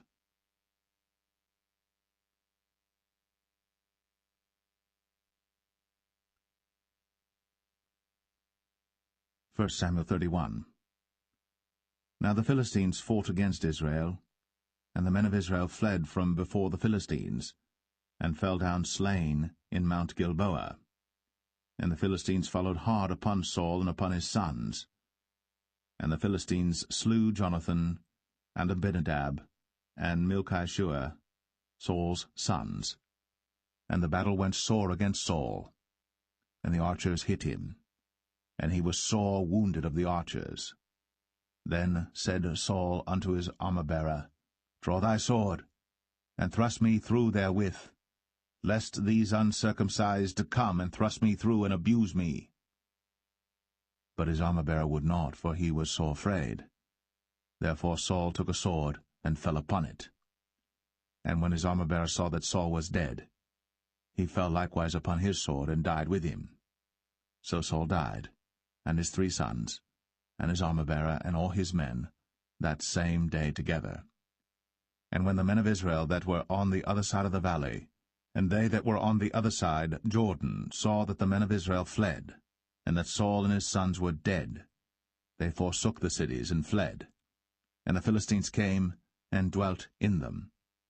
And it came to pass on the morrow, when the Philistines came to strip the slain, that they found Saul and his 3 sons fallen in Mount Gilboa. And they cut off his head, and stripped off his armor, and sent into the land of the Philistines round about to publish it in the house of their idols, and among the people. And they put his armor in the house of Ashtoreth, and they fastened his body to the wall of Bethshan. And when the inhabitants of Jabesh-Gilead heard of that which the Philistines had done to Saul, all the valiant men arose, and went all night, and took the body of Saul, and the bodies of his sons from the wall of Bethshan, and came to Jabesh, and burnt them there. And they took their bones, and buried them under a tree at Jabesh, and fasted 7 days.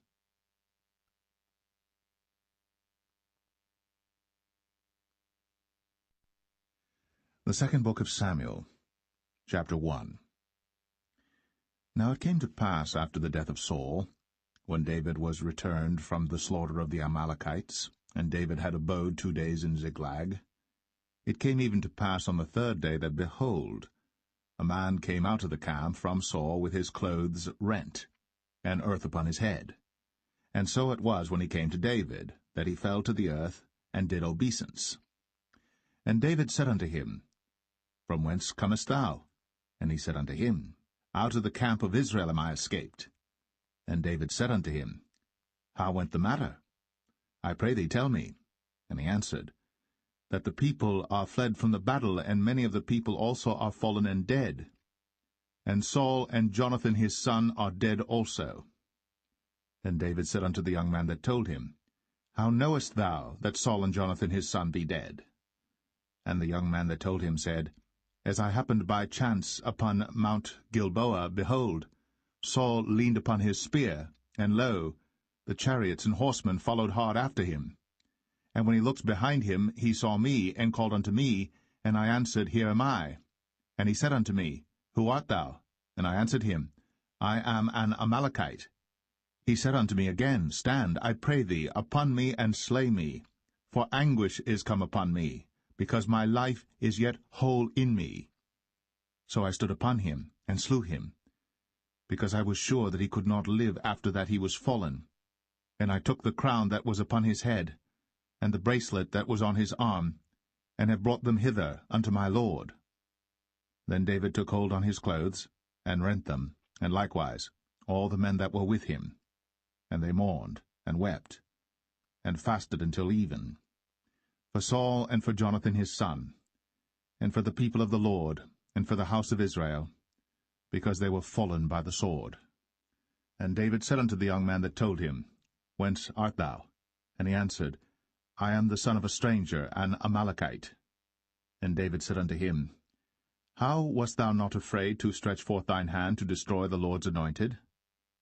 And David called one of the young men, and said, Go near, and fall upon him. And he smote him that he died. And David said unto him, Thy blood be upon thy head. For thy mouth hath testified against thee, saying, I have slain the Lord's anointed. And David lamented with this lamentation over Saul and over Jonathan his son. Also he bade them teach the children of Judah the use of the bow. Behold, it is written in the book of Jasher, The beauty of Israel is slain upon thy high places. How are the mighty fallen! Tell it not in Gath. Publish it not in the streets of Ashkelon, lest the daughters of the Philistines rejoice, lest the daughters of the uncircumcised triumph. Ye mountains of Gilboa, let there be no dew, Neither let there be rain upon you, nor fields of offerings. For there the shield of the mighty is vilely cast away, the shield of Saul, as though he had not been anointed with oil. From the blood of the slain, from the fat of the mighty, the bow of Jonathan turned not back, and the sword of Saul returned not empty. Saul and Jonathan were lovely and pleasant in their lives, and in their death they were not divided. They were swifter than eagles. They were stronger than lions. Ye daughters of Israel, weep over Saul, who clothed you in scarlet, with other delights, who put on ornaments of gold upon your apparel. How are the mighty fallen in the midst of the battle, O Jonathan! Thou wast slain in thine high places. I am distressed for thee, my brother Jonathan. Very pleasant hast thou been unto me. Thy love to me was wonderful, passing the love of women. How are the mighty fallen, and the weapons of war perished.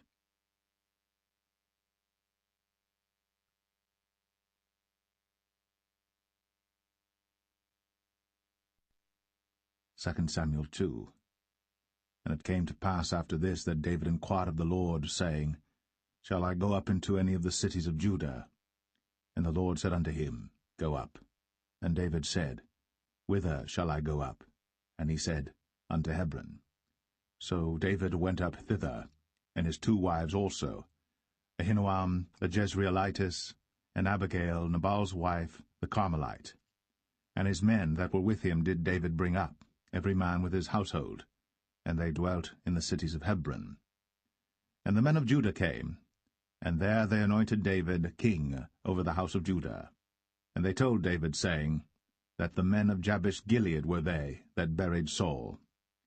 And David sent messengers unto the men of Jabesh-Gilead, and said unto them, Blessed be ye of the Lord, that ye have shown this kindness unto your Lord, even unto Saul, and have buried him. And now the Lord show kindness and truth unto you, and I also will requite you this kindness, because ye have done this thing. Therefore now let your hands be strengthened, and be ye valiant, for your master Saul is dead, and also the house of Judah have anointed me king over them.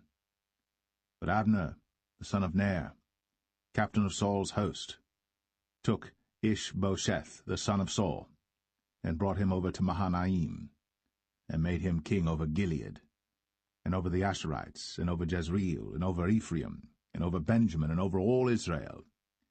Ishbosheth, Saul's son, was 40 years old when he began to reign over Israel, and reigned 2 years. But the house of Judah followed David. And the time that David was king in Hebron over the house of Judah was 7 years and 6 months. And Abner the son of Ner, and the servants of Ishbosheth the son of Saul, went out from Mahanaim to Gibeon. And Joab the son of Zeruiah, and the servants of David went out, and met together by the pool of Gibeon. And they sat down, the one on the one side of the pool, and the other on the other side of the pool. And Abner said to Joab, Let the young men now arise, and play before us. And Joab said, Let them arise. Then there arose and went over by number 12 of Benjamin, which pertained to Ishbosheth the son of Saul, and 12 of the servants of David. And they caught every one his fellow by the head, and thrust his sword in his fellow's side, so they fell down together. Wherefore that place was called Helkath Hazurim, which is in Gibeon. And there was a very sore battle that day, and Abner was beaten, and the men of Israel, before the servants of David.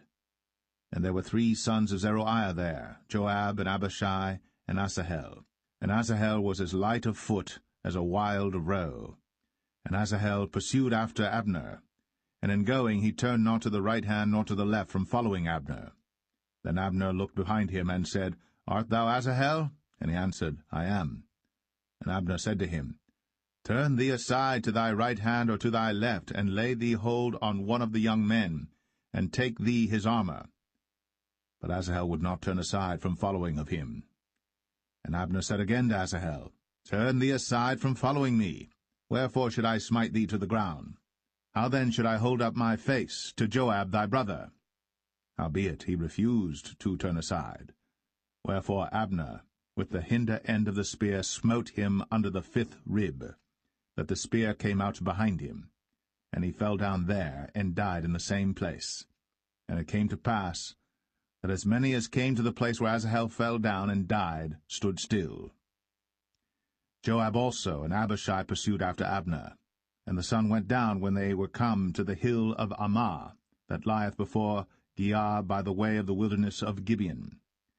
And the children of Benjamin gathered themselves together after Abner, and became one troop, and stood on the top of an hill.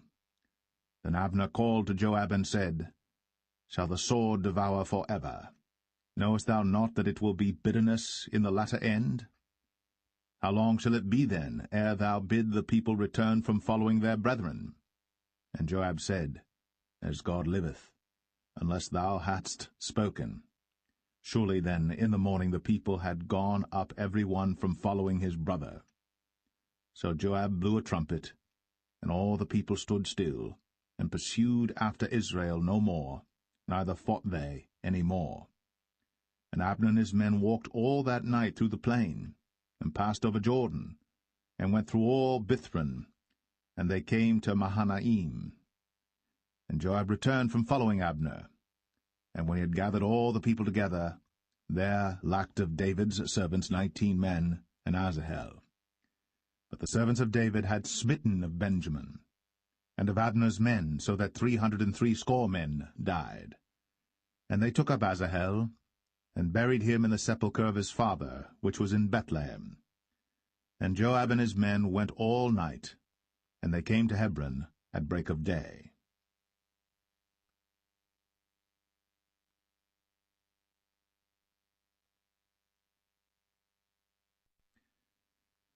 Second Samuel 3. Now there was long war between the house of Saul and the house of David. But David waxed stronger and stronger, and the house of Saul waxed weaker and weaker. And unto David were sons born in Hebron, and his firstborn was Amnon, of Ahinoam the Jezreelitess, and his second Chileab, of Abigail the wife of Nabal the Carmelite, and the third Absalom the son of Maacah the daughter of Talmai king of Geshur, and the fourth Adonijah the son of Haggith, and the fifth Shephatiah the son of Abital, and the sixth Ithream by Eglah David's wife. These were born to David in Hebron. And it came to pass, while there was war between the house of Saul and the house of David, that Abner made himself strong for the house of Saul. And Saul had a concubine, whose name was Rizpah, the daughter of Ai. And Ishbosheth said to Abner, Wherefore hast thou gone in unto my father's concubine? Then was Abner very wroth for the words of Ishbosheth, and said, Am I a dog's head, which against Judah do show kindness this day unto the house of Saul thy father, to his brethren, and to his friends, and have not delivered thee into the hand of David, that thou chargest me today with a fault concerning this woman? So do God to Abner, and more also, except as the Lord hath sworn to David, even so I do to him, to translate the kingdom from the house of Saul, and to set up the throne of David over Israel and over Judah, from Dan even to Beersheba. And he could not answer Abner a word again, because he feared him. And Abner sent messengers to David on his behalf, saying, Whose is the land? Saying also, Make thy league with me, and behold, my hand shall be with thee, to bring about all Israel unto thee. And he said, Well, I will make a league with thee. But one thing I require of thee, that is, thou shalt not see my face, except thou first bring Michal, Saul's daughter, when thou comest to see my face. And David sent messengers to Ishbosheth, Saul's son, saying, Deliver me my wife Michal, which I espoused to me, for 100 foreskins of the Philistines. And Ishbosheth sent and took her from her husband, even from Phaltiel, the son of Laish. And her husband went with her, along weeping, behind her to Bahurim. Then said Abner unto him, Go, return. And he returned. And Abner had communication with the elders of Israel, saying, Ye sought for David in times past to be king over you. Now then do it. For the Lord hath spoken of David, saying, By the hand of my servant David I will save my people Israel out of the hand of the Philistines, and out of the hand of all their enemies. And Abner also spake in the ears of Benjamin, and Abner went also to speak in the ears of David in Hebron all that seemed good to Israel, and that seemed good to the whole house of Benjamin. So Abner came to David to Hebron, and 20 men with him. And David made Abner and the men that were with him a feast. And Abner said unto David, I will arise and go, and will gather all Israel unto my lord the king, that they may make a league with thee, and that thou mayest reign over all that thine heart desireth. And David sent Abner away, and he went in peace. And behold, the servants of David and Joab came from pursuing a troop, and brought in a great spoil with them. But Abner was not with David in Hebron, for he had sent him away, and he was gone in peace. When Joab and all the host that was with him were come, they told Joab, saying, Abner the son of Ner came to the king, and he hath sent him away, and he is gone in peace. Then Joab came to the king and said, What hast thou done? Behold, Abner came unto thee. Why is it that thou hast sent him away, and he is quite gone? Thou knowest Abner the son of Ner, that he came to deceive thee, and to know thy going out and thy coming in, and to know all that thou doest. And when Joab was come out from David, he sent messengers after Abner, which brought him again from the well of Sirah. But David knew it not. And when Abner was returned to Hebron, Joab took him aside in the gate to speak with him quietly, and smote him there, under the 5th rib, that he died, for the blood of Asahel his brother. And afterward, when David heard it, he said, I and my kingdom are guiltless before the Lord, for ever, from the blood of Abner the son of Ner. Let it rest on the head of Joab, and on all his father's house. And let there not fail from the house of Joab one that hath an issue, or that is a leper, or that leaneth on a staff, or that falleth on the sword, or that lacketh bread. So Joab and Abishai his brother slew Abner, because he had slain their brother Asahel at Gibeon in the battle. And David said to Joab and to all the people that were with him, Rend your clothes, and gird you with sackcloth, and mourn before Abner. And King David himself followed the bier.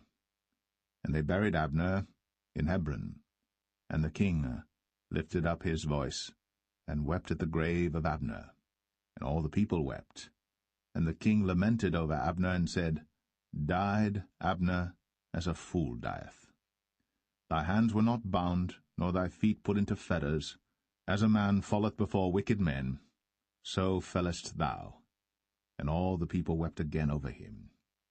And when all the people came to cause David to eat meat while it was yet day, David sware, saying, So do God to me, and more also, if I taste bread or aught else, till the sun be down. And all the people took notice of it, and it pleased them, as whatsoever the king did pleased all the people. For all the people and all Israel understood that day that it was not of the king to slay Abner the son of Ner. And the king said unto his servants, Know ye not that there is a prince and a great man fallen this day in Israel? And I am this day weak, though anointed king. And these men, the sons of Zeruiah, be too hard for me. The Lord shall reward the doer of evil according to his wickedness.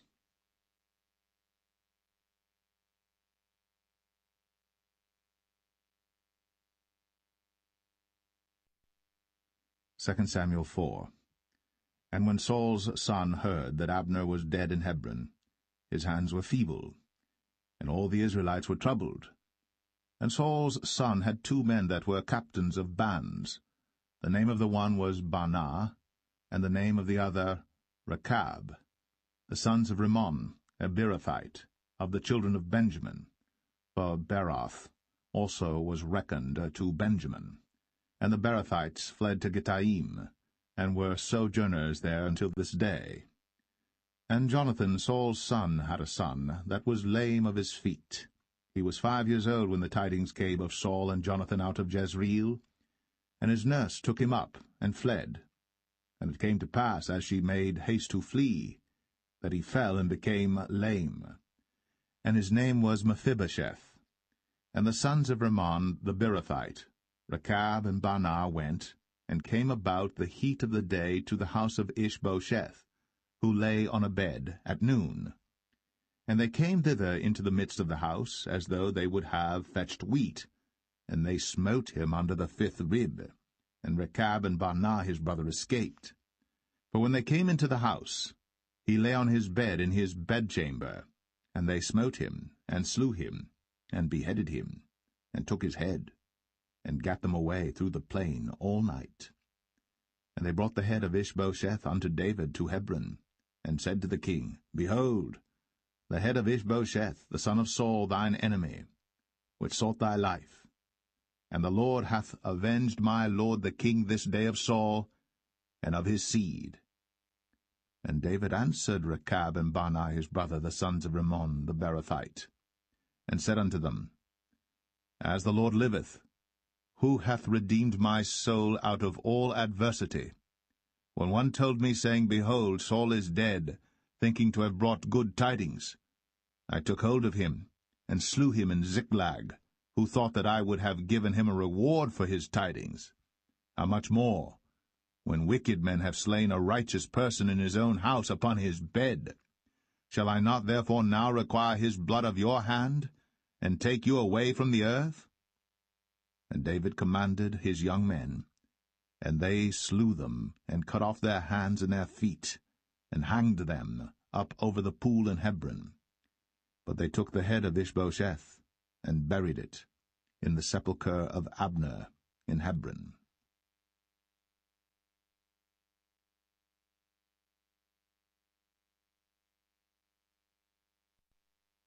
2 Samuel 5. Then came all the tribes of Israel to David unto Hebron, and spake, saying, Behold, we are thy bone and thy flesh. Also in time past, when Saul was king over us, thou wast he that leddest out and broughtest in Israel. And the Lord said to thee, Thou shalt feed my people Israel, and thou shalt be a captain over Israel. So all the elders of Israel came to the king to Hebron, and King David made a league with them in Hebron before the Lord, and they anointed David king over Israel. David was 30 years old when he began to reign, and he reigned 40 years. In Hebron he reigned over Judah 7 years and 6 months, and in Jerusalem he reigned 33 years over all Israel and Judah.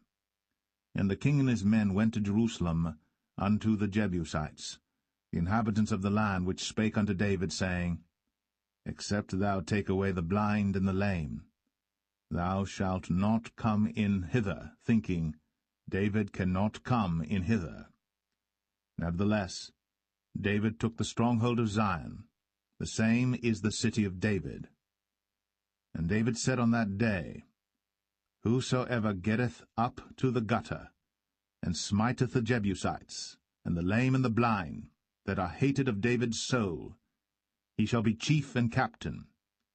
Wherefore they said, The blind and the lame shall not come into the house.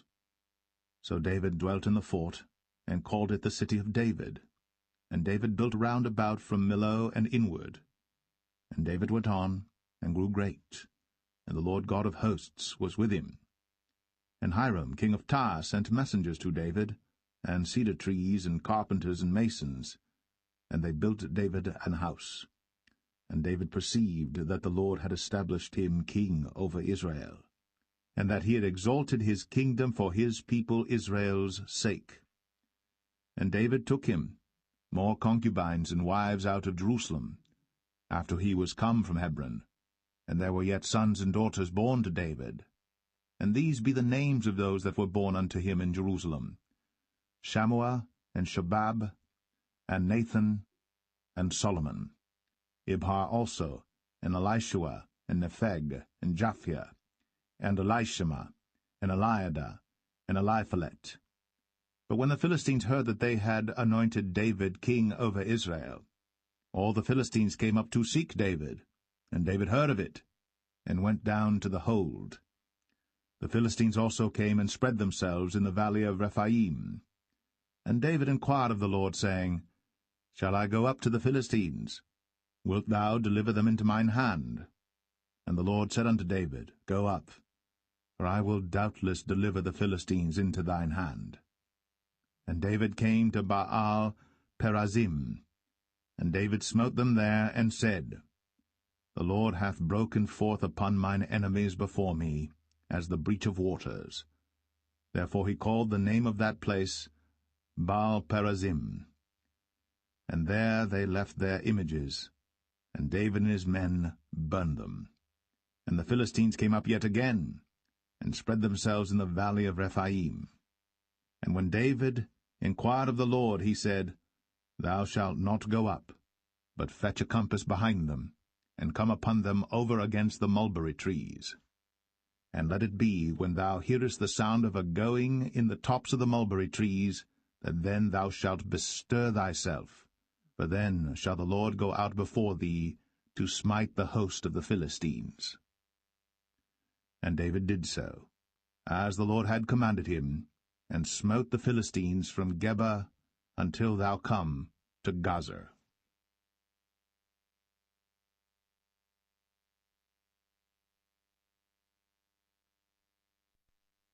2 Samuel 6. Again David gathered together all the chosen men of Israel, 30,000. And David arose and went with all the people that were with him from Baale of Judah, to bring up from thence the ark of God, whose name is called by the name of the Lord of hosts, that dwelleth between the cherubims. And they set the ark of God upon a new cart, and brought it out of the house of Abinadab that was in Gibeah. And Uzzah and Ahio, the sons of Abinadab, drave the new cart. And they brought it out of the house of Abinadab, which was at Gibeah, accompanying the ark of God, and Ahio went before the ark. And David and all the house of Israel played before the Lord in all manner of instruments made of fir wood, even on harps, and on psalteries, and on timbrels, and on cornets, and on cymbals. And when they came to Nachon's threshing floor, Uzzah put forth his hand to the ark of God, and took hold of it, for the oxen shook it. And the anger of the Lord was kindled against Uzzah, and God smote him there for his error, and there he died by the ark of God. And David was displeased, because the Lord had made a breach upon Uzzah, and he called the name of the place Perez Uzzah to this day. And David was afraid of the Lord that day, and said, How shall the ark of the Lord come to me? So David would not remove the ark of the Lord unto him into the city of David, but David carried it aside into the house of Obed-Edom the Gittite. And the ark of the Lord continued in the house of Obed-Edom the Gittite 3 months. And the Lord blessed Obed-Edom and all his household. And it was told King David, saying, The Lord hath blessed the house of Obed-Edom, and all that pertaineth unto him, because of the ark of God. So David went and brought up the ark of God from the house of Obed-Edom into the city of David with gladness. And it was so, that when they that bare the ark of the Lord had gone 6 paces, he sacrificed oxen and fatlings. And David danced before the Lord with all his might. And David was girded with a linen ephod.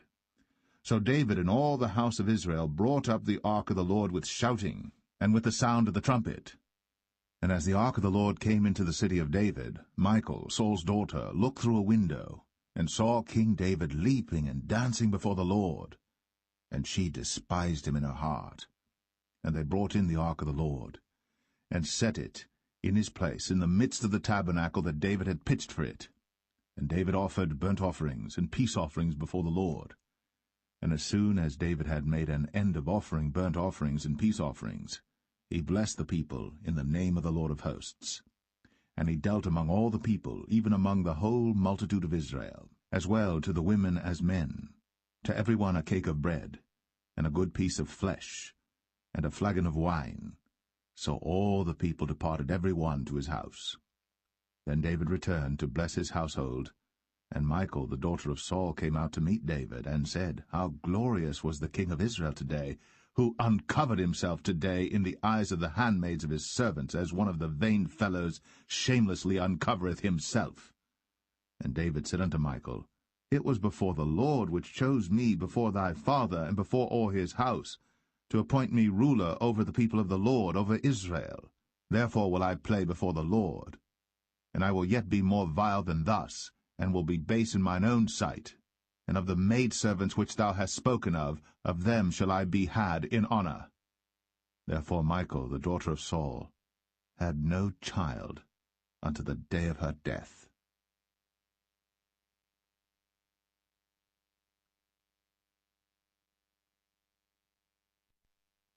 2 Samuel 7. And it came to pass, when the king sat in his house, and the Lord had given him rest round about from all his enemies, that the king said unto Nathan the prophet, See now, I dwell in an house of cedar, but the ark of God dwelleth within curtains. And Nathan said to the king, Go, do all that is in thine heart, for the Lord is with thee. And it came to pass that night that the word of the Lord came unto Nathan, saying, Go and tell my servant David, Thus saith the Lord, Shalt thou build me an house for me to dwell in? Whereas I have not dwelt in any house since the time that I brought up the children of Israel out of Egypt, even to this day, but have walked in a tent and in a tabernacle. In all the places wherein I have walked with all the children of Israel spake I a word with any of the tribes of Israel, whom I commanded to feed my people Israel, saying, Why build ye not me an house of cedar? Now therefore, so shalt thou say unto my servant David, Thus saith the Lord of hosts, I took thee from the sheepcot, from following the sheep, to be ruler over my people, over Israel. And I was with thee whithersoever thou wentest, and have cut off all thine enemies out of thy sight, and have made thee a great name, like unto the name of the great men that are in the earth. Moreover, I will appoint a place for my people Israel, and will plant them, that they may dwell in a place of their own, and move no more, neither shall the children of wickedness afflict them any more as beforetime.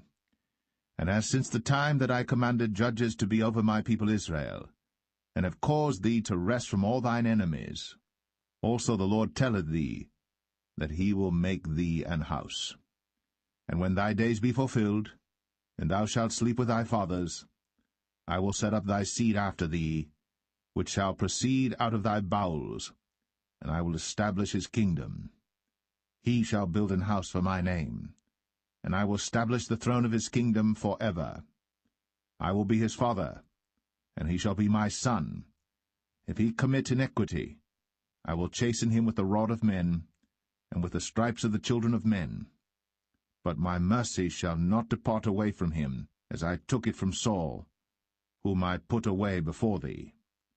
And thine house, and thy kingdom shall be established for ever before thee. Thy throne shall be established for ever. According to all these words, and according to all this vision, so did Nathan speak unto David. Then went King David in, and sat before the Lord, and he said, Who am I, O Lord God? And what is my house that thou hast brought me hitherto? And this was yet a small thing in thy sight, O Lord God. But thou hast spoken also of thy servant's house for a great while to come. And is this the manner of man, O Lord God? And what can David say more unto thee? For thou, Lord God, knowest thy servant. For thy word's sake, and according to thine own heart, hast thou done all these great things, to make thy servant know them. Wherefore thou art great, O Lord God, for there is none like thee, neither is there any God beside thee, according to all that we have heard with our ears. And what one nation in the earth is like thy people, even like Israel, whom God went to redeem for a people to himself, and to make him a name, and to do for you great things and terrible for thy land, before thy people, which thou redeemedst to thee from Egypt, from the nations and their gods. For thou hast confirmed to thyself thy people Israel to be a people unto thee for ever, and thou, Lord, art become their God. And now, O Lord God, the word that thou hast spoken concerning thy servant, and concerning his house, establish it for ever, and do as thou hast said. And let thy name be magnified for ever, saying, The Lord of hosts is the God of Israel, and let the house of thy servant David be established before thee. For thou, O Lord of hosts, God of Israel, hast revealed to thy servant, saying, I will build thee an house. Therefore hath thy servant found in his heart to pray this prayer unto thee. And now, O Lord God, thou art that God, and thy words be true, and thou hast promised this goodness unto thy servant. Therefore now, let it please thee to bless the house of thy servant, that it may continue for ever before thee. For thou, O Lord God, hast spoken it, and with thy blessing let the house of thy servant be blessed for ever.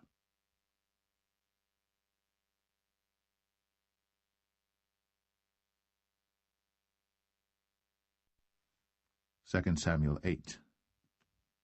And after this, it came to pass that David smote the Philistines, and subdued them. And David took Metheg Ammah out of the hand of the Philistines. And he smote Moab, and measured them with a line, casting them down to the ground. Even with 2 lines measured he, to put to death, and with 1 full line to keep alive. And so the Moabites became David's servants, and brought gifts. David smote also Hadadezer, the son of Rehob, king of Zobah, as he went to recover his border at the river Euphrates. And David took from him 1,000 chariots, and 700 horsemen, and 20,000 footmen. And David houghed all the chariot horses, but reserved of them 400 chariots.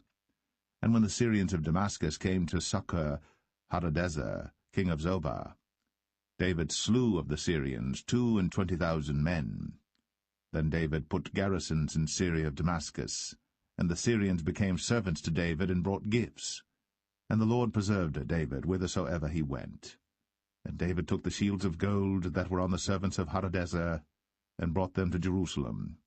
And from Betah and from Berothai, cities of Hadadezer, King David took exceeding much brass. When Toi, king of Hamath, heard that David had smitten all the host of Hadadezer, then Toi sent Joram his son unto King David to salute him and to bless him, because he had fought against Hadadezer, and smitten him.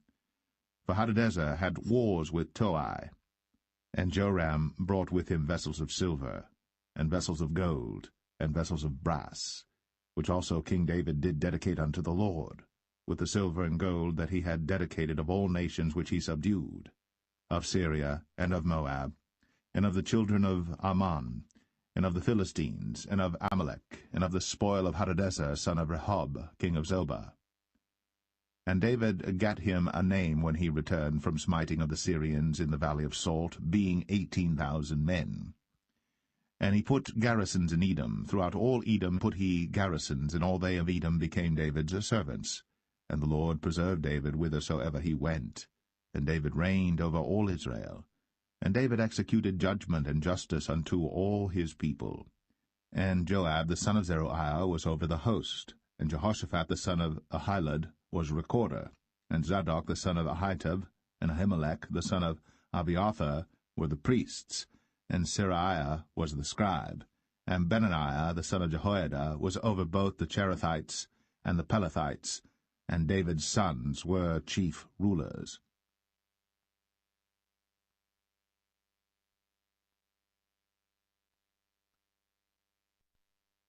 Second Samuel 9. And David said, Is there yet any that is left of the house of Saul, that I may show him kindness for Jonathan's sake? And there was of the house of Saul a servant whose name was Ziba. And when they had called him unto David, the king said unto him, Art thou Ziba? And he said, Thy servant is he. And the king said, Is there not yet any of the house of Saul, that I may show the kindness of God unto him? And Ziba said unto the king, Jonathan hath yet a son which is lame on his feet. And the king said unto him, Where is he? And Ziba said unto the king, Behold, he is in the house of Machir, the son of Ammiel, in Lo-debar. Then King David sent and fetched him out of the house of Machir, the son of Ammiel, from Lo-debar. Now when Mephibosheth, the son of Jonathan, the son of Saul, was come unto David, he fell on his face, and did reverence.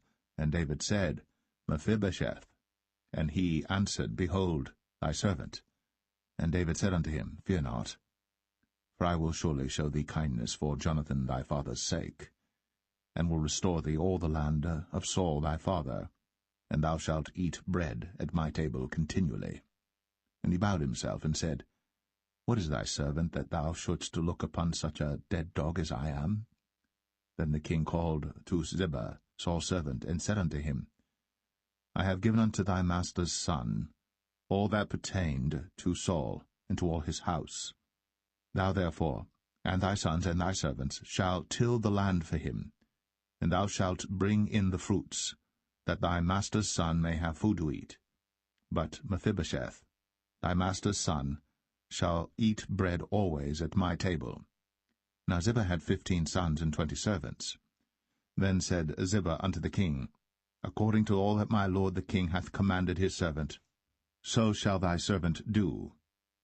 As for Mephibosheth, said the king, he shall eat at my table as one of the king's sons. And Mephibosheth had a young son whose name was Micah.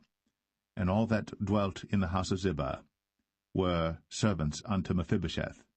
So Mephibosheth dwelt in Jerusalem, for he did eat continually at the king's table, and was lame on both his feet.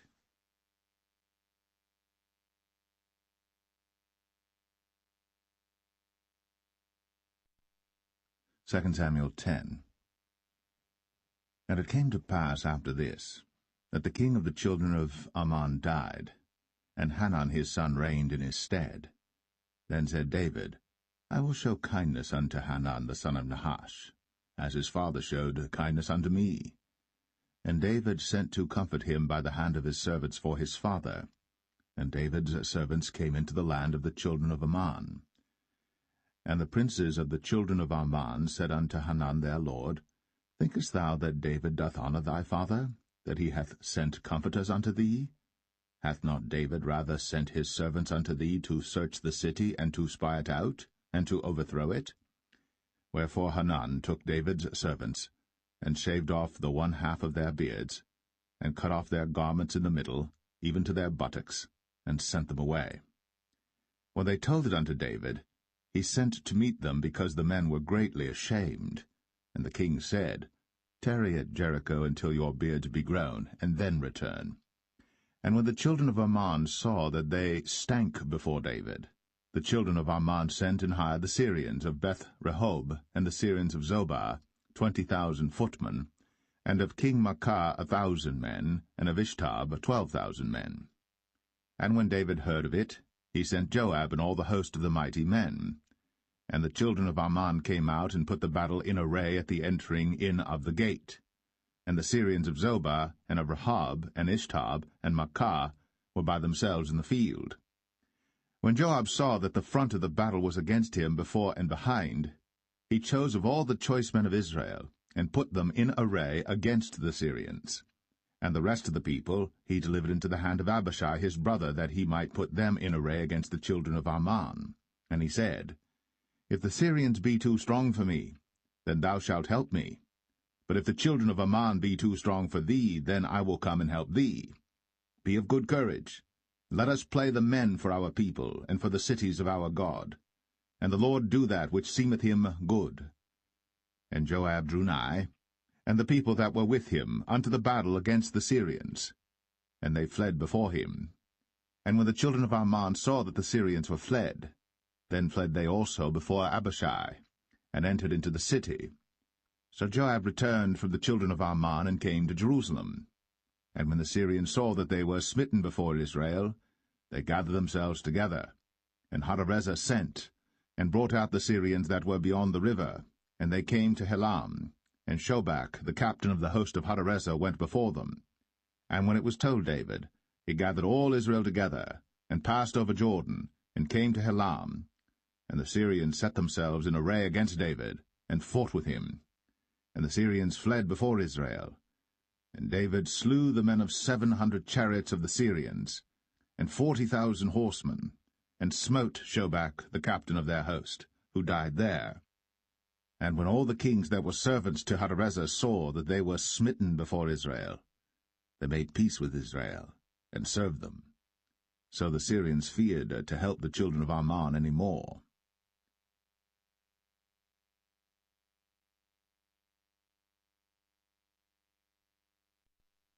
Second Samuel 11. And it came to pass, after the year was expired, at the time when kings go forth to battle, that David sent Joab and his servants with him, and all Israel. And they destroyed the children of Ammon and besieged Rabbah. But David tarried still at Jerusalem. And it came to pass in an evening tide that David arose from off his bed, and walked upon the roof of the king's house. And from the roof he saw a woman washing herself, and the woman was very beautiful to look upon. And David sent and inquired after the woman. And one said, Is not this Bathsheba, the daughter of Eliam, the wife of Uriah the Hittite? And David sent messengers, and took her. And she came in unto him, and he lay with her, for she was purified from her uncleanness, and she returned unto her house. And the woman conceived, and sent and told David, and said, I am with child. And David sent to Joab, saying, Send me Uriah the Hittite. And Joab sent Uriah to David. And when Uriah was come unto him, David demanded of him how Joab did, and how the people did, and how the war prospered. And David said to Uriah, Go down to thy house, and wash thy feet. And Uriah departed out of the king's house, and there followed him a mess of meat from the king. But Uriah slept at the door of the king's house with all the servants of his lord, and went not down to his house. And when they had told David, saying, Uriah went not down unto his house, David said unto Uriah, Camest thou not from thy journey? Why then didst thou not go down unto thine house? And Uriah said unto David, The ark and Israel and Judah abide in tents, and my lord Joab and the servants of my lord are encamped in the open fields. Shall I then go into mine house to eat and to drink and to lie with my wife? As thou livest, and as thy soul liveth, I will not do this thing. And David said to Uriah, Tarry here today also, and tomorrow I will let thee depart. So Uriah abode in Jerusalem that day and the morrow. And when David had called him, he did eat and drink before him, and he made him drunk. And at even he went out to lie on his bed with the servants of his lord, but went not down to his house. And it came to pass in the morning that David wrote a letter to Joab, and sent it by the hand of Uriah. And he wrote in the letter, saying, Set ye Uriah in the forefront of the hottest battle, and retire ye from him, that he may be smitten and die. And it came to pass, when Joab observed the city, that he assigned Uriah unto a place where he knew that valiant men were. And the men of the city went out, and fought with Joab. And there fell some of the people of the servants of David, and Uriah the Hittite died also. Then Joab sent and told David all the things concerning the war, and charged the messenger, saying, When thou hast made an end of telling the matters of the war unto the king, and if so be that the king's wrath arise, and he say unto thee, Wherefore approached ye so nigh unto the city when ye did fight? Knew ye not that they would shoot from the wall? Who smote Abimelech, the son of Jerubbesheth? Did not a woman cast a piece of a millstone upon him from the wall, that he died in Thebez? Why went ye nigh the wall? Then say thou, Thy servant Uriah the Hittite is dead also. So the messenger went, and came and showed David all that Joab had sent him for. And the messenger said unto David, Surely the men prevailed against us, and came out unto us into the field, and we were upon them even unto the entering of the gate. And the shooters shot from off the wall upon thy servants, and some of the king's servants be dead, and thy servant Uriah the Hittite is dead also.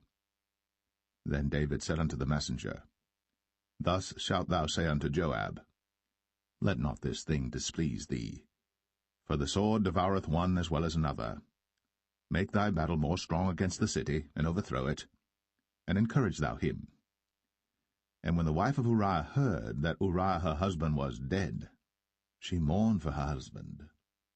And when the morning was past, David sent and fetched her to his house. and she became his wife, and bare him a son. But the thing that David had done displeased the Lord.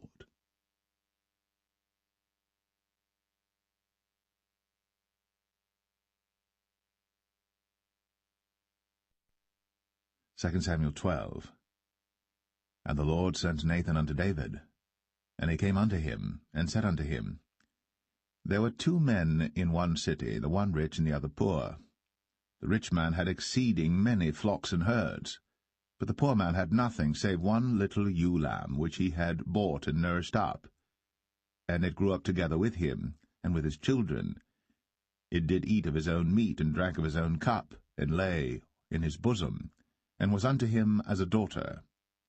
And there came a traveller unto the rich man, and he spared to take of his own flock and of his own herd to dress for the wayfaring man that was come unto him, but took the poor man's lamb, and dressed it for the man that was come to him. And David's anger was greatly kindled against the man, and he said to Nathan, As the Lord liveth, the man that hath done this thing shall surely die, and he shall restore the lamb 4-fold, because he did this thing, and because he had no pity. And Nathan said to David, Thou art the man. Thus saith the Lord God of Israel, I anointed thee king over Israel, and I delivered thee out of the hand of Saul. And I gave thee thy master's house, and thy master's wives into thy bosom, and gave thee the house of Israel and of Judah. And if that had been too little, I would moreover have given unto thee such and such things. Wherefore hast thou despised the commandment of the Lord to do evil in his sight? Thou hast killed Uriah the Hittite with the sword, and hast taken his wife to be thy wife, and hast slain him with the sword of the children of Ammon. Now, therefore, the sword shall never depart from thine house, because thou hast despised me, and hast taken the wife of Uriah the Hittite to be thy wife. Thus saith the Lord, Behold, I will raise up evil against thee out of thine own house, and I will take thy wives before thine eyes, and give them unto thy neighbor, and he shall lie with thy wives in the sight of this sun. For thou didst it secretly, but I will do this thing before all Israel, and before the sun. And David said unto Nathan, I have sinned against the Lord. And Nathan said unto David, The Lord also hath put away thy sin. Thou shalt not die. Howbeit, because by this deed thou hast given great occasion to the enemies of the Lord to blaspheme, the child also that is born unto thee shall surely die.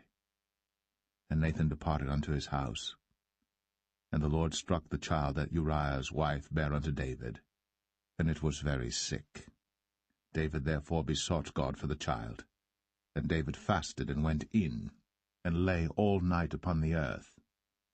And the elders of his house arose, and went to him, to raise him up from the earth. But he would not, neither did he eat bread with them. And it came to pass on the 7th day that the child died. And the servants of David feared to tell him that the child was dead, for they said, Behold, while the child was yet alive, we spake unto him, and he would not hearken unto our voice. How will he then vex himself, if we tell him that the child is dead? But when David saw that his servants whispered, David perceived that the child was dead. Therefore David said unto his servants, Is the child dead? And they said, He is dead. Then David arose from the earth, and washed, and anointed himself, and changed his apparel, and came into the house of the Lord, and worshipped.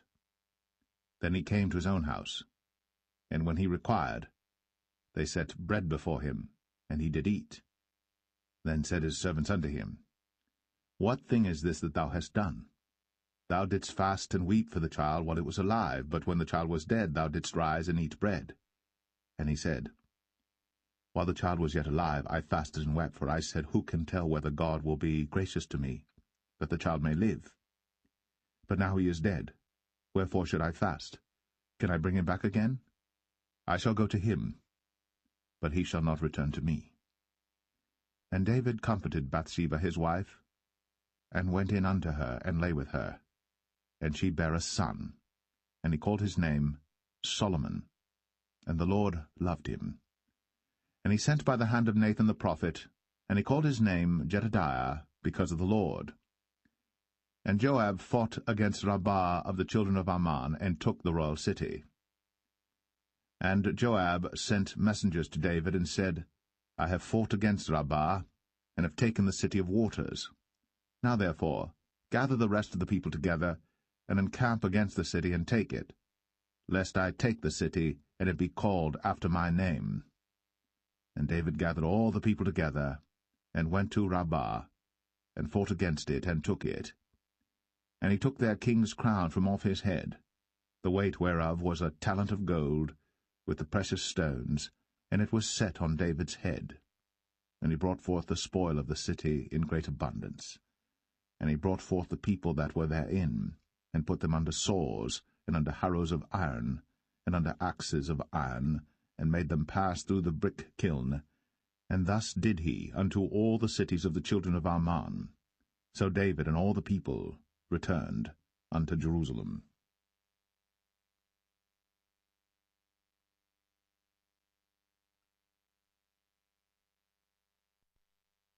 2 Samuel 13. And it came to pass after this, that Absalom the son of David had a fair sister whose name was Tamar, and Amnon the son of David loved her.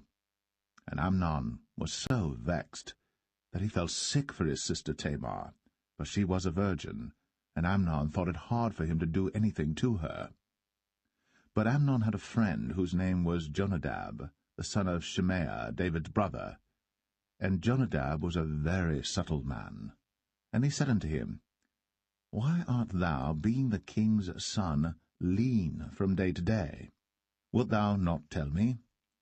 And Amnon said unto him, I love Tamar, my brother Absalom's sister. And Jonadab said unto him, Lay thee down on thy bed, and make thyself sick. And when thy father cometh to see thee, say unto him, I pray thee, let my sister Tamar come and give me meat, and dress the meat in my sight, that I may see it, and eat it at her hand. So Amnon lay down, and made himself sick. And when the king was come to see him, Amnon said unto the king, I pray thee, let Tamar my sister come, and make me a couple of cakes in my sight, that I may eat at her hand. Then David sent home to Tamar, saying, Go now to thy brother Amnon's house, and dress him meat. So Tamar went to her brother Amnon's house, and he was laid down. And she took flour, and kneaded it, and made cakes in his sight, and did bake the cakes. And she took a pan, and poured them out before him. But he refused to eat. And Amnon said, Have out all men from me. And they went out every man from him. And Amnon said unto Tamar, Bring the meat into the chamber, that I may eat of thine hand. And Tamar took the cakes which she had made, and brought them into the chamber to Amnon her brother. And when she had brought them unto him to eat, he took hold of her, and said unto her, Come, lie with me, my sister. And she answered him, Nay, my brother, do not force me. For no such thing ought to be done in Israel. Do not thou this folly. And I, whither shall I cause my shame to go? And as for thee, thou shalt be as one of the fools in Israel. Now therefore I pray thee, speak unto the king, for he will not withhold me from thee. Howbeit, he would not hearken unto her voice, but being stronger than she, forced her, and lay with her. Then Amnon hated her exceedingly, so that the hatred wherewith he hated her was greater than the love wherewith he had loved her. And Amnon said unto her, Arise, be gone. And she said unto him, There is no cause. This evil in sending me away is greater than the other that thou didst unto me. But he would not hearken unto her. Then he called his servant that ministered unto him, and said, Put now this woman out from me, and bolt the door after her. And she had a garment of divers colours upon her, for with such robes were the king's daughters that were virgins apparelled. Then his servant brought her out, and bolted the door after her. And Tamar put ashes on her head, and rent her garment of divers colours that was on her, and laid her hand on her head, and went on crying. And Absalom, her brother said unto her, Hath Amnon thy brother been with thee? But hold now thy peace, my sister. He is thy brother. Regard not this thing. So Tamar remained desolate in her brother Absalom's house. But when King David heard of all these things, he was very wroth. And Absalom spake unto his brother Amnon, neither good nor bad, for Absalom hated Amnon, because he had forced his sister Tamar. And it came to pass after 2 full years, that Absalom had sheep-shearers in Baal-Hazor, which is beside Ephraim. And Absalom invited all the king's sons. And Absalom came to the king and said, Behold now, thy servant hath sheep-shearers. Let the king, I beseech thee, and his servants go with thy servant. And the king said to Absalom, Nay, my son, let us not all now go, lest we be chargeable unto thee. And he pressed him, howbeit he would not go, but blessed him. Then said Absalom, If not, I pray thee, let my brother Amnon go with us. And the king said unto him, Why should he go with thee? But Absalom pressed him that he let Amnon and all the king's sons go with him. Now Absalom had commanded his servant, saying, Mark ye now, when Amnon's heart is merry with wine, and when I say unto you, Smite Amnon, then kill him. Fear not. Have not I commanded you? Be courageous, and be valiant. And the servants of Absalom did unto Amnon, as Absalom had commanded. Then all the king's sons arose, and every man gat him up upon his mule, and fled. And it came to pass, while they were in the way, that tidings came to David, saying, Absalom hath slain all the king's sons, and there is not one of them left. Then the king arose, and tare his garments, and lay on the earth, and all his servants stood by with their clothes rent. And Jonadab, the son of Shemaiah, David's brother, answered and said, Let not my lord suppose that they have slain all the young men, the king's sons, for Amnon only is dead. For by the appointment of Absalom this hath been determined from the day that he forced his sister Tamar. Now therefore, let not my lord the king take the thing to his heart, to think that all the king's sons are dead, for Amnon only is dead. But Absalom fled. And the young man that kept the watch lifted up his eyes, and looked, and behold, there came much people by the way of the hillside behind him. And Jonadab said unto the king, Behold, the king's sons come, as thy servant said, so it is. And it came to pass, as soon as he had made an end of speaking, that, behold, the king's sons came, and lifted up their voice, and wept. And the king also and all his servants wept very sore.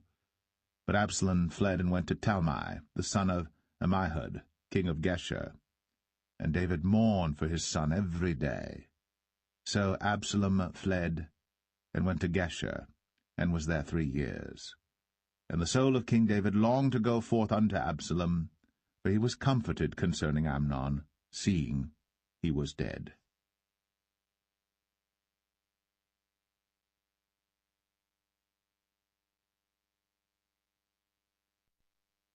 2 Samuel 14. Now Joab the son of Zeruiah perceived that the king's heart was toward Absalom. And Joab sent to Tekoa, and fetched thence a wise woman, and said unto her, I pray thee, feign thyself to be a mourner, and put on now mourning apparel, and anoint not thyself with oil, but be as a woman that had a long time mourned for the dead. And come to the king, and speak on this manner unto him.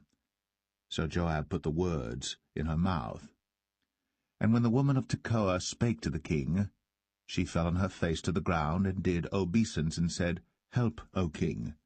And the king said unto her, What aileth thee? And she answered, I am indeed a widow woman, and mine husband is dead. And thy handmaid had 2 sons, and they 2 strove together in the field, and there was none to part them. But the one smote the other, and slew him. And behold, the whole family is risen against thine handmaid. And they said, Deliver him that smote his brother, that we may kill him for the life of his brother whom he slew. And we will destroy the heir also, and so they shall quench my coal which is left, and shall not leave to my husband neither name nor remainder upon the earth. And the king said unto the woman, Go to thine house, and I will give charge concerning thee.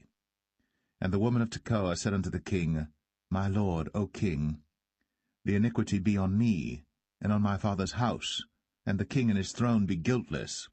And the king said, Whosoever saith aught unto thee, bring him to me, and he shall not touch thee any more.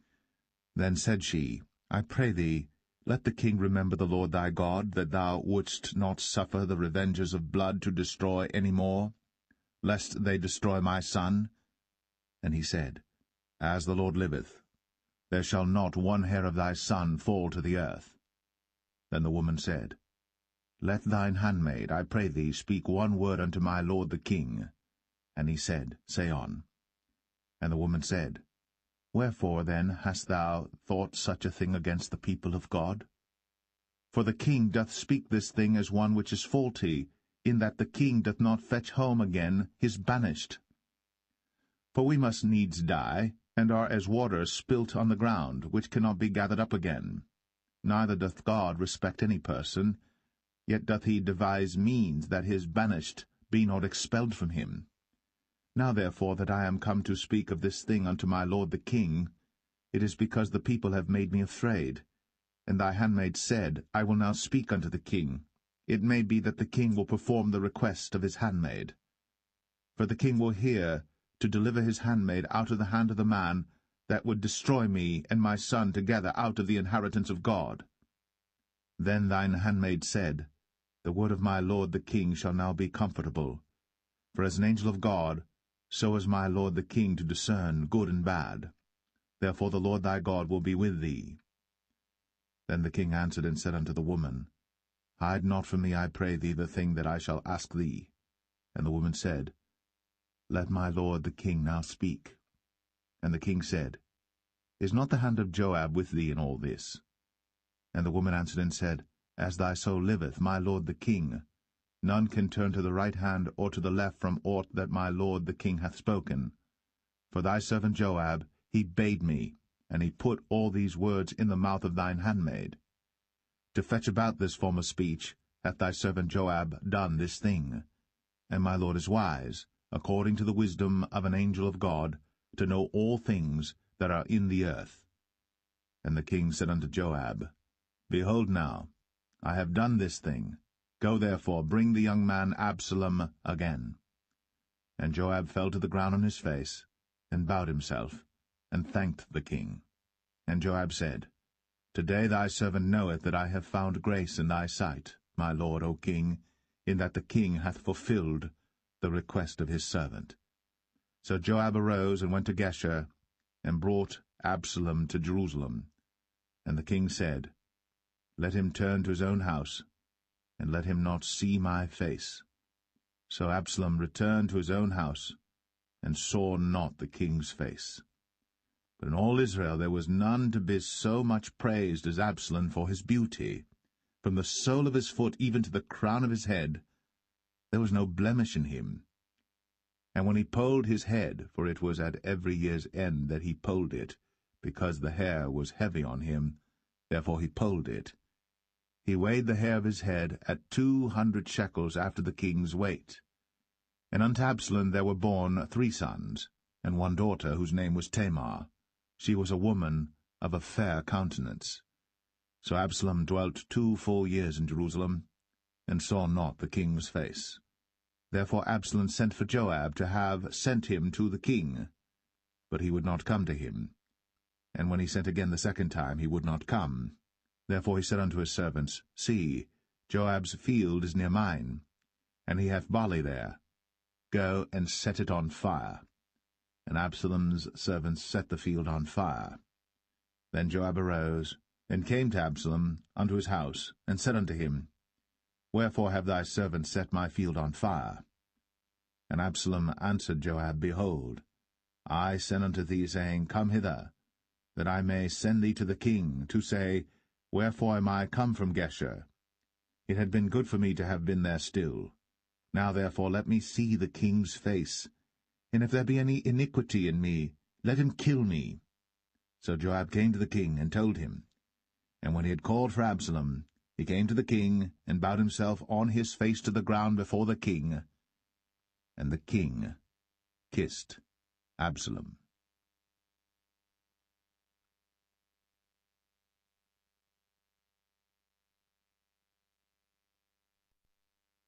2 Samuel 15.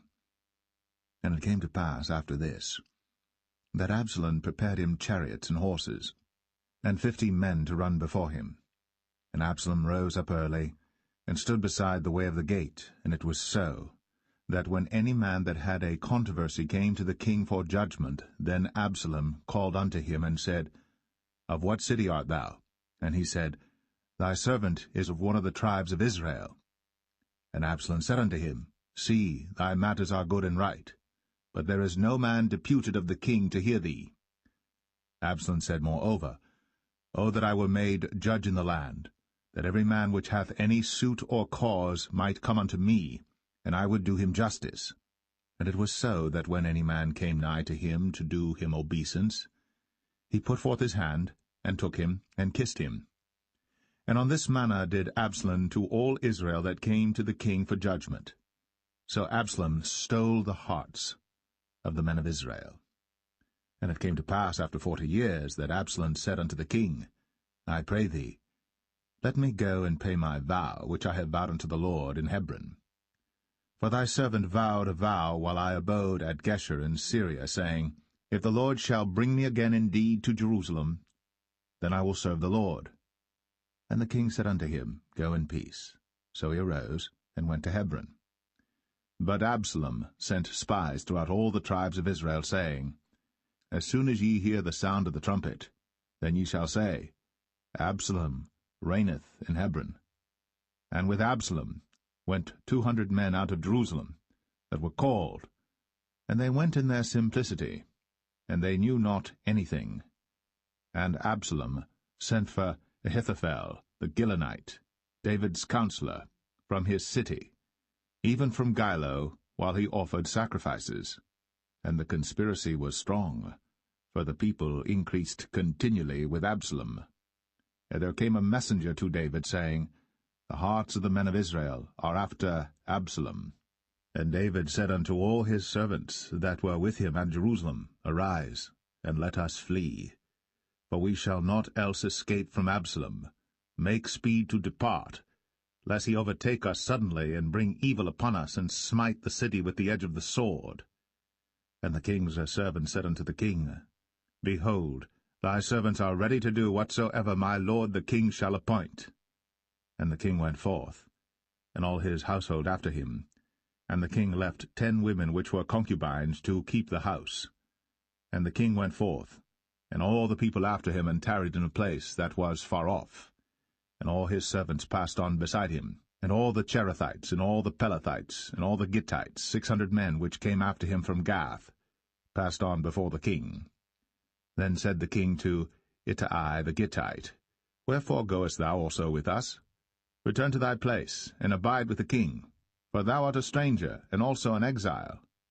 Whereas thou camest but yesterday, should I this day make thee go up and down with us? Seeing I go whither I may, return thou, and take back thy brethren. Mercy and truth be with thee.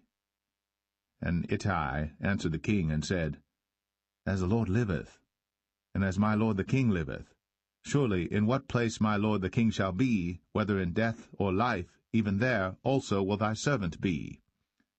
And David said to Ittai, Go and pass over. And Ittai the Gittite passed over, and all his men, and all the little ones that were with him. And all the country wept with a loud voice.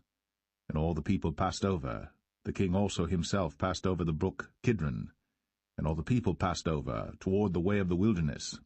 And lo, Zadok also, and all the Levites were with him, bearing the ark of the covenant of God. And they set down the ark of God, and Abiathar went up, until all the people had done passing out of the city. And the king said unto Zadok, carry back the ark of God into the city. If I shall find favor in the eyes of the Lord, he will bring me again, and show me both it and his habitation. But if he thus say, I have no delight in thee, behold, here am I. Let him do to me as seemeth good unto him. The king said also unto Zadok the priest, Art not thou a seer? Return into the city in peace, and your 2 sons with you, Ahimaaz thy son, and Jonathan the son of Abiathar. See, I will tarry in the plain of the wilderness until there come word from you to certify me.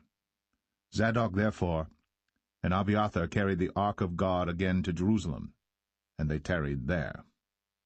And David went up by the ascent of Mount Olivet, and wept as he went up, and had his head covered, and he went barefoot, and all the people that was with him covered every man his head, and they went up, weeping as they went up.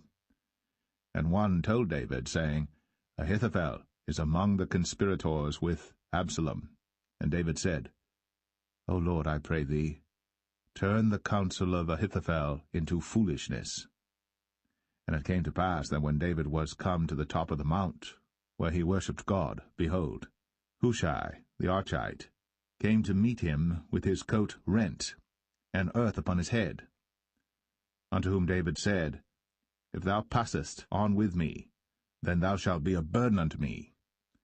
But if thou return to the city, and say unto Absalom, I will be thy servant, O king, as I have been thy father's servant hitherto, so will I now also be thy servant. Then mayest thou for me defeat the counsel of Ahithophel. And hast thou not there with thee Zadok and Abiathar the priests? Therefore it shall be that what thing soever thou shalt hear out of the king's house, thou shalt tell it to Zadok and Abiathar the priests. Behold, they have there with them their 2 sons, Ahimaaz Zadok's son, and Jonathan Abiathar's son. And by them ye shall send unto me everything that ye can hear. So Hushai, David's friend, came into the city, and Absalom came into Jerusalem.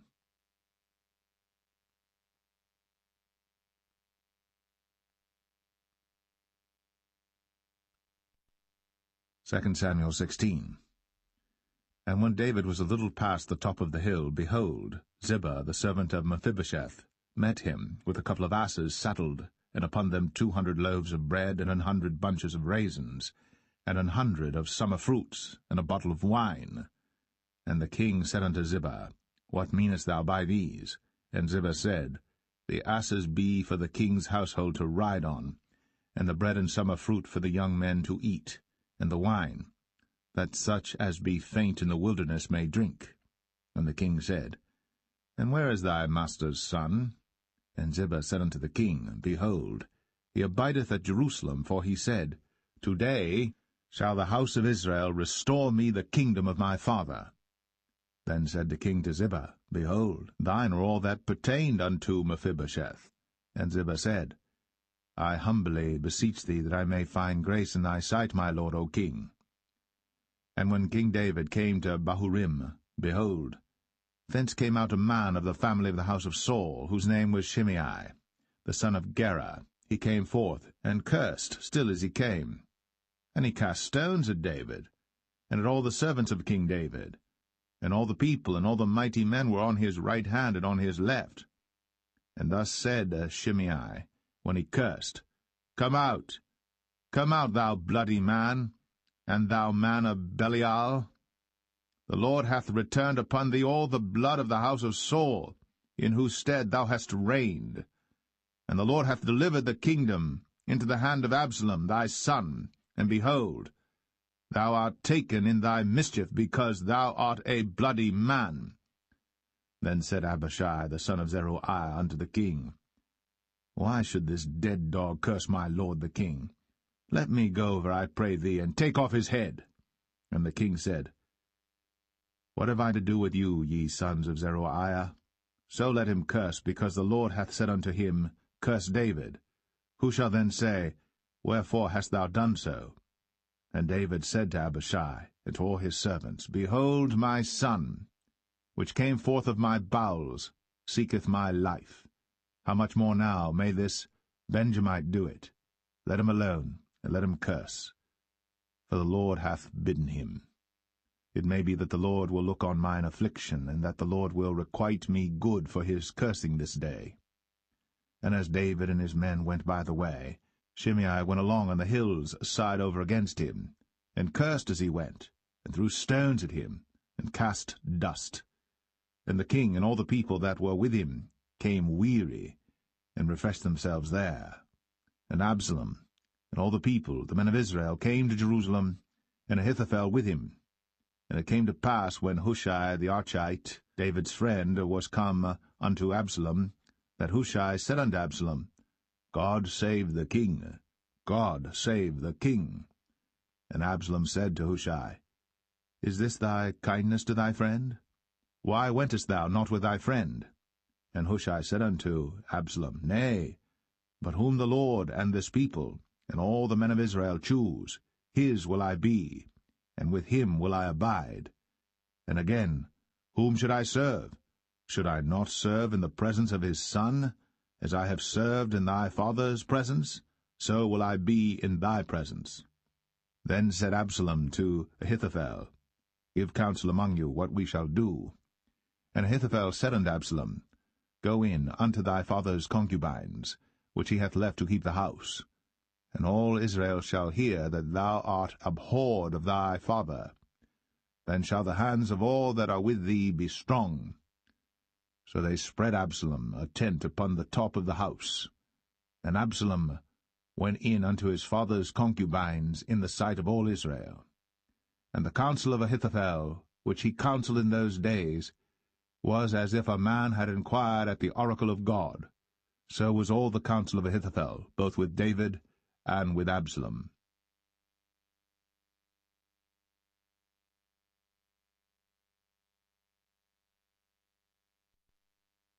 2 Samuel 17.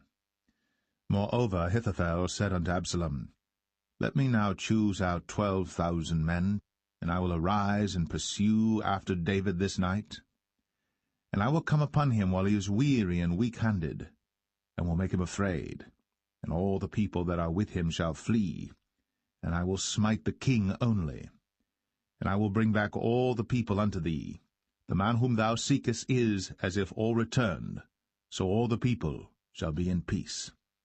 And the saying pleased Absalom well, and all the elders of Israel. Then said Absalom, Call now Hushai the Archite also, and let us hear likewise what he saith. And when Hushai was come to Absalom, Absalom spake unto him, saying, Ahithophel hath spoken after this manner. Shall we do after his saying? If not, speak thou. And Hushai said unto Absalom, The counsel that Ahithophel hath given is not good at this time. For, said Hushai, Thou knowest thy father and his men, that they be mighty men, and they be chafed in their minds, as a bear robbed of her whelps in the field. And thy father is a man of war, and will not lodge with the people. Behold, he is hid now in some pit, or in some other place, and it will come to pass, when some of them be overthrown at the first, that whosoever heareth it will say, There is a slaughter among the people that follow Absalom. And he also that is valiant, whose heart is as the heart of a lion, shall utterly melt. For all Israel knoweth that thy father is a mighty man, and they which be with him are valiant men. Therefore I counsel that all Israel be generally gathered unto thee, from Dan even to Beersheba, as the sand that is by the sea for multitude, and that thou go to battle in thine own person. So shall we come upon him in some place where he shall be found, and we will light upon him as the dew falleth on the ground, and of him, and of all the men that are with him, there shall not be left so much as one. Moreover, if he be gotten into a city, then shall all Israel bring ropes to that city, and we will draw it into the river, until there be not one small stone found there. And Absalom and all the men of Israel said, The counsel of Hushai the Archite is better than the counsel of Ahithophel. For the Lord had appointed to defeat the good counsel of Ahithophel, to the intent that the Lord might bring evil upon Absalom.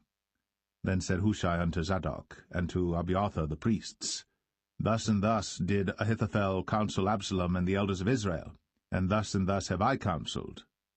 Now therefore send quickly, and tell David, saying, Lodge not this night in the plains of the wilderness, but speedily pass over, lest the king be swallowed up, and all the people that are with him.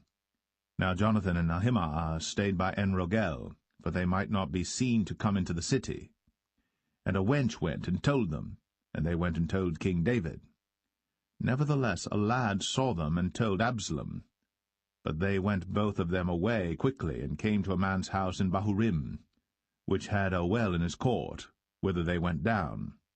And the woman took and spread a covering over the well's mouth, and spread ground corn thereon, and the thing was not known.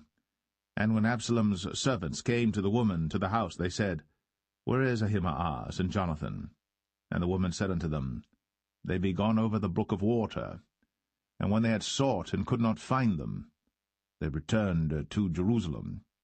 And it came to pass, after they were departed, that they came up out of the well, and went and told to King David, and said unto David, Arise, and pass quickly over the water, for thus hath Ahithophel counselled against you. Then David arose, and all the people that were with him, and they passed over Jordan. By the morning light there lacked not one of them that was not gone over Jordan. And when Ahithophel saw that his counsel was not followed, he saddled his ass, and arose, and gat him home to his house, to his city, and put his household in order, and hanged himself, and died, and was buried in the sepulchre of his father. Then David came to Mahanaim, and Absalom passed over Jordan, he and all the men of Israel with him. And Absalom made Amasa captain of the hosts instead of Joab, which Amasa was a man's son, whose name was Ithra, an Israelite, that went in to Abigail the daughter of Nahash, sister to Zeruiah, Joab's mother. So Israel and Absalom pitched in the land of Gilead. And it came to pass, when David was come to Mahanaim, that Shobai the son of Nahash of Rabbah, of the children of Ammon, and Machir the son of Amiel of Lo-debar, and Barzillai the Gileadite of Rogelim, brought beds, and basins, and earthen vessels, and wheat, and barley, and flour, and parched corn, and beans, and lentils, and parched pulse, and honey, and butter, and sheep, and cheese of kine for David and for the people that were with him to eat. For they said, The people is hungry, and weary, and thirsty in the wilderness.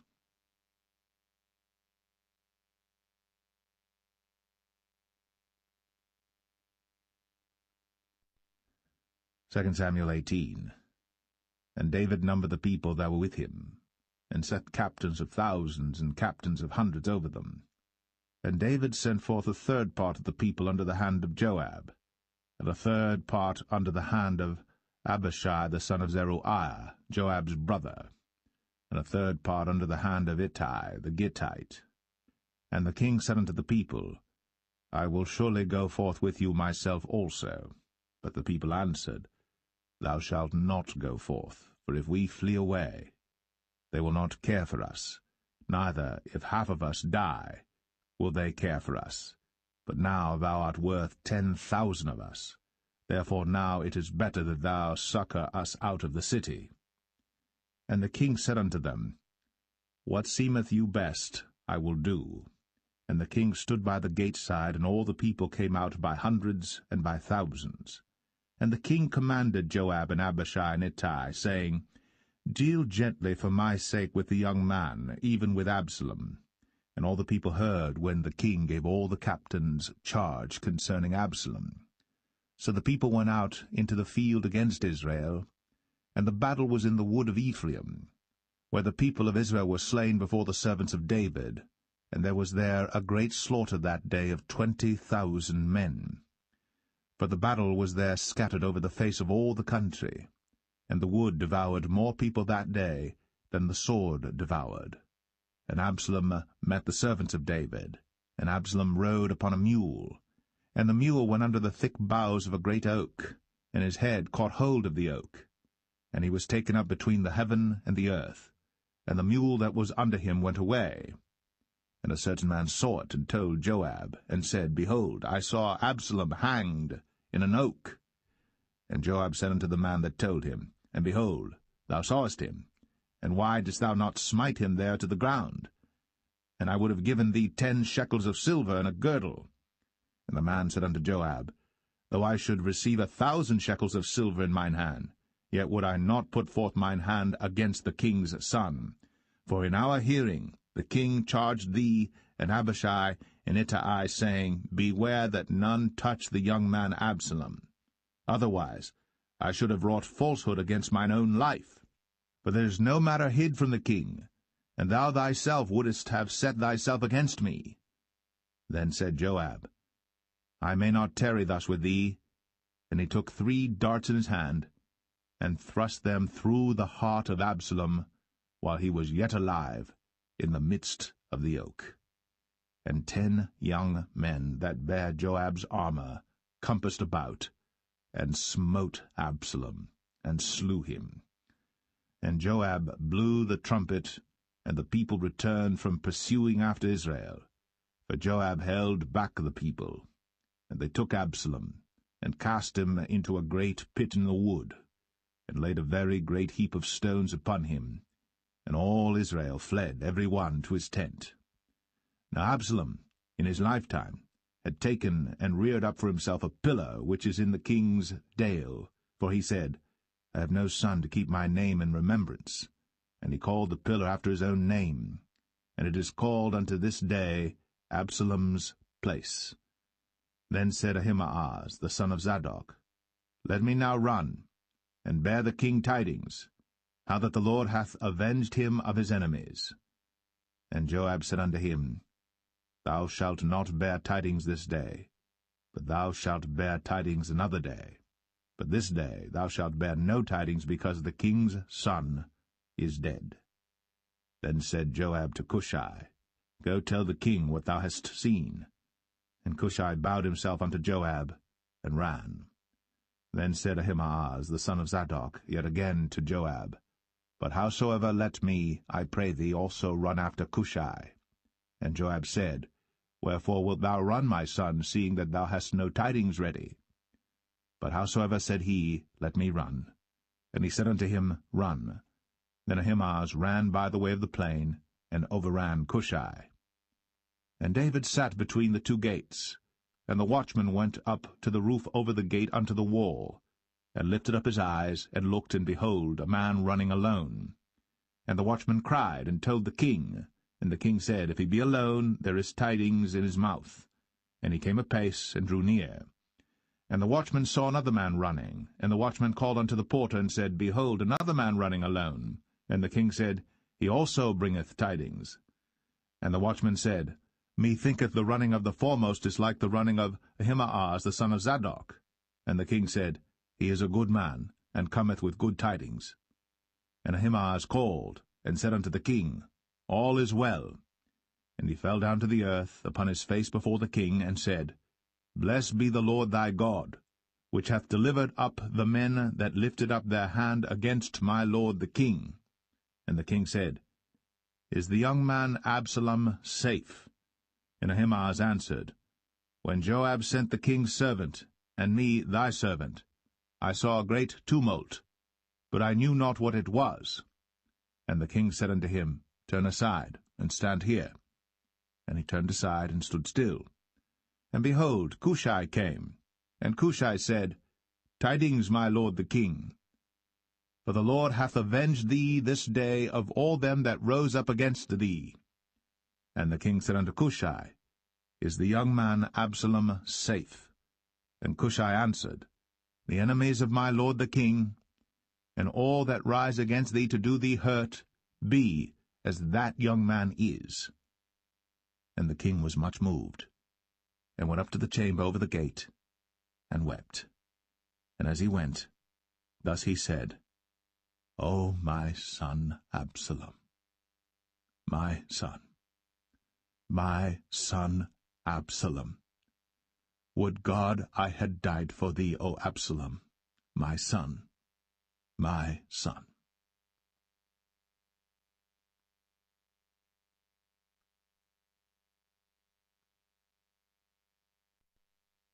2 Samuel 19. And it was told Joab, Behold, the king weepeth and mourneth for Absalom. And the victory that day was turned into mourning unto all the people, for the people heard say that day how the king was grieved for his son. And the people gat them by stealth that day into the city, as people being ashamed as steal away when they flee in battle. But the king covered his face. And the king cried with a loud voice, O my son Absalom! O Absalom, my son, my son!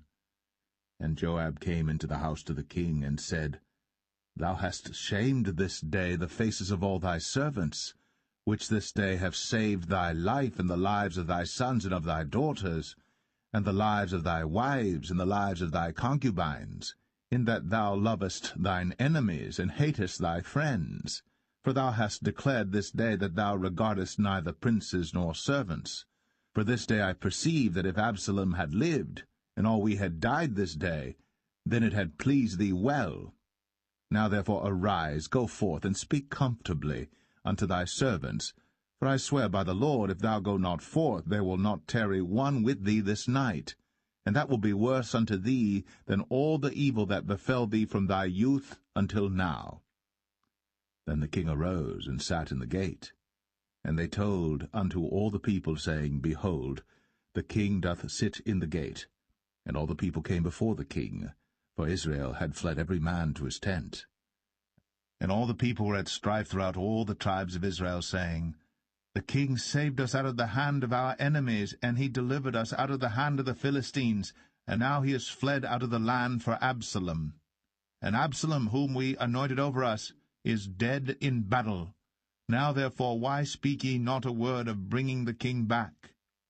And King David sent to Zadok and to Abiathar the priests, saying, Speak unto the elders of Judah, saying, Why are ye the last to bring the king back to his house, seeing the speech of all Israel is come to the king, even to his house?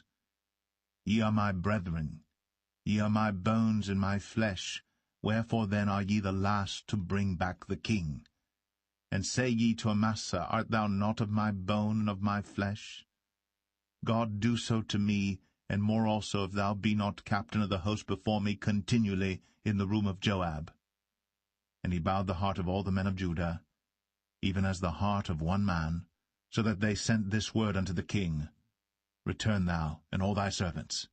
So the king returned, and came to Jordan, and Judah came to Gilgal, to go to meet the king, to conduct the king over Jordan. And Shimei the son of Gera, a Benjamite, which was of Bahurim, hasted and came down with the men of Judah to meet King David. And there were 1,000 men of Benjamin with him, and Ziba the servant of the house of Saul, and his 15 sons and his 20 servants with him. And they went over Jordan before the king. And there went over a ferry boat to carry over the king's household, and to do what he thought good. And Shimei the son of Gera fell down before the king, as he was come over Jordan, and said unto the king, Let not my lord impute iniquity unto me, neither do thou remember that which thy servant did perversely the day that my lord the king went out of Jerusalem, that the king should take it to his heart. For thy servant doth know that I have sinned. Therefore, behold, I am come the first this day of all the house of Joseph, to go down to meet my lord the king. But Abishai the son of Zeruiah answered and said, Shall not Shimei be put to death for this, because he cursed the Lord's anointed? And David said, What have I to do with you, ye sons of Zeruiah, that ye should this day be adversaries unto me? Shall there any man be put to death this day in Israel? For do not I know that I am this day king over Israel? Therefore the king said unto Shimei, Thou shalt not die. And the king sware unto him. And Mephibosheth, the son of Saul, came down to meet the king, and had neither dressed his feet, nor trimmed his beard, nor washed his clothes, from the day the king departed until the day he came again in peace. And it came to pass, when he was come to Jerusalem to meet the king, that the king said unto him, Wherefore wentest not thou with me, Mephibosheth? And he answered, My lord, O king, my servant deceived me. For thy servant said, I will saddle me an ass, that I may ride thereon, and go to the king, because thy servant is lame. And he hath slandered thy servant unto my lord the king. But my lord the king is as an angel of God. Do therefore what is good in thine eyes. For all of my father's house were but dead men before my lord the king. Yet didst thou set thy servant among them that did eat at thine own table? What right therefore have I yet to cry any more unto the king? And the king said unto him, Why speakest thou any more of thy matters? I have said, Thou and Ziba divide the land. And Mephibosheth said unto the king, Yea, let him take all, for as much as my lord the king is come again in peace unto his own house. And Barzillai the Gileadite came down from Rogelim, and went over Jordan with the king to conduct him over Jordan. Now Barzillai was a very aged man, even 80 years old, and he had provided the king of sustenance while he lay at Mahanaim, for he was a very great man. And the king said unto Barzillai, Come thou over with me, and I will feed thee with me in Jerusalem. And Barzillai said unto the king, How long have I to live, that I should go up with the king unto Jerusalem? I am this day 80 years old, and can I discern between good and evil? Can thy servant taste what I eat or what I drink? Can I hear any more the voice of singing men and singing women? Wherefore then should thy servant be yet a burden unto my lord the king? Thy servant will go a little way over Jordan with the king, and why should the king recompense it me with such a reward? Let thy servant, I pray thee, turn back again, that I may die in mine own city, and be buried by the grave of my father and of my mother. But behold thy servant, Chimham, let him go over with my lord the king, and do to him what shall seem good unto thee. And the king answered, Chimham shall go over with me, and I will do to him that which shall seem good unto thee. And whatsoever thou shalt require of me, that will I do for thee. And all the people went over Jordan. And when the king was come over, the king kissed Barzillai, and blessed him, and he returned unto his own place. Then the king went on to Gilgal, and Chimham went on with him. And all the people of Judah conducted the king, and also half the people of Israel. And behold, all the men of Israel came to the king, and said unto the king, Why have our brethren the men of Judah stolen thee away, and have brought the king and his household and all David's men with him over Jordan? And all the men of Judah answered the men of Israel, Because the king is near of kin to us. Wherefore then be ye angry for this matter? Have we eaten at all of the king's cost, or hath he given us any gift? And the men of Israel answered the men of Judah, and said, We have 10 parts in the king, and we have also more right in David than ye. Why then did ye despise us, that our advice should not be first had in bringing back our king? And the words of the men of Judah were fiercer than the words of the men of Israel.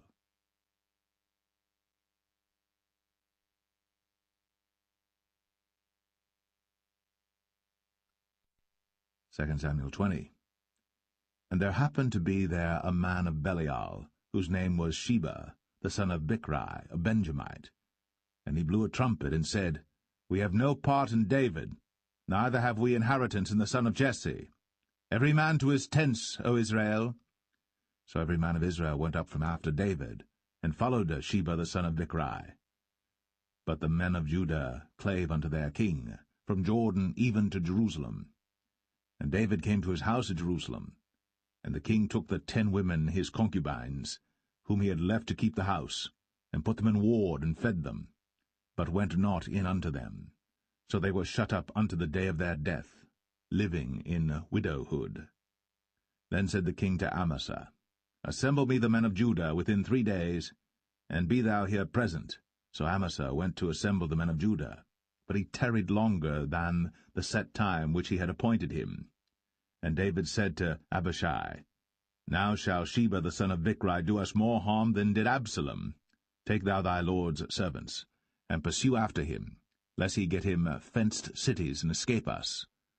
And there went out after him Joab's men, and the Cherethites and the Pelethites, and all the mighty men, and they went out of Jerusalem, to pursue after Sheba the son of Bichri. When they were at the great stone which is in Gibeon, Amasa went before them, and Joab's garment that he had put on was girded unto him, and upon it a girdle with a sword fastened upon his loins in the sheath thereof, and as he went forth it fell out. And Joab said to Amasa, Art thou in health, my brother? And Joab took Amasa by the beard with the right hand to kiss him. But Amasa took no heed to the sword that was in Joab's hand. So he smote him therewith in the 5th rib, and shed out his bowels to the ground, and struck him not again, and he died. So Joab and Abishai his brother pursued after Sheba, the son of Bichri. And one of Joab's men stood by him, and said, He that favoureth Joab, and he that is for David, let him go after Joab. And Amasa wallowed in blood in the midst of the highway. And when the man saw that all the people stood still, he removed Amasa out of the highway into the field, and cast a cloth upon him when he saw that every one that came by him stood still. When he was removed out of the highway, all the people went on after Joab, to pursue after Sheba the son of Bichri. And he went through all the tribes of Israel unto Abel, and to Bethmachah, and all the Berites, and they were gathered together, and went also after him. And they came and besieged him in Abel of Bethmachah. And they cast up a bank against the city, and it stood in the trench, and all the people that were with Joab battered the wall to throw it down. Then cried a wise woman out of the city, Hear, hear, say, I pray you, unto Joab, Come near hither, that I may speak with thee. And when he was come near unto her, the woman said, Art thou Joab? And he answered, I am he. Then she said unto him, Hear the words of thine handmaid. And he answered, I do hear. Then she spake, saying, They were wont to speak in old time, saying, They shall surely ask counsel at Abel. And so they ended the matter. I am one of them that are peaceable and faithful in Israel. Thou seekest to destroy a city and a mother in Israel. Why wilt thou swallow up the inheritance of the Lord? And Joab answered and said, far be it from me that I should swallow up or destroy. The matter is not so. But a man of Mount Ephraim, Sheba, the son of Bichri by name, hath lifted up his hand against the king, even against David. Deliver him only, and I will depart from the city. And the woman said unto Joab, Behold, his head shall be thrown to thee over the wall. Then the woman went unto all the people in her wisdom, and they cut off the head of Sheba the son of Bichri, and cast it out to Joab. And he blew a trumpet, and they retired from the city, every man to his tent. And Joab returned to Jerusalem unto the king. Now Joab was over all the host of Israel, and Benaiah the son of Jehoiada was over the Cherethites and over the Pelethites, and Adoram was over the tribute, and Jehoshaphat the son of Ahilud was recorder, and Sheva was scribe, and Zadok and Abiathar were priests, and Ira also the Jerite was a chief ruler about David.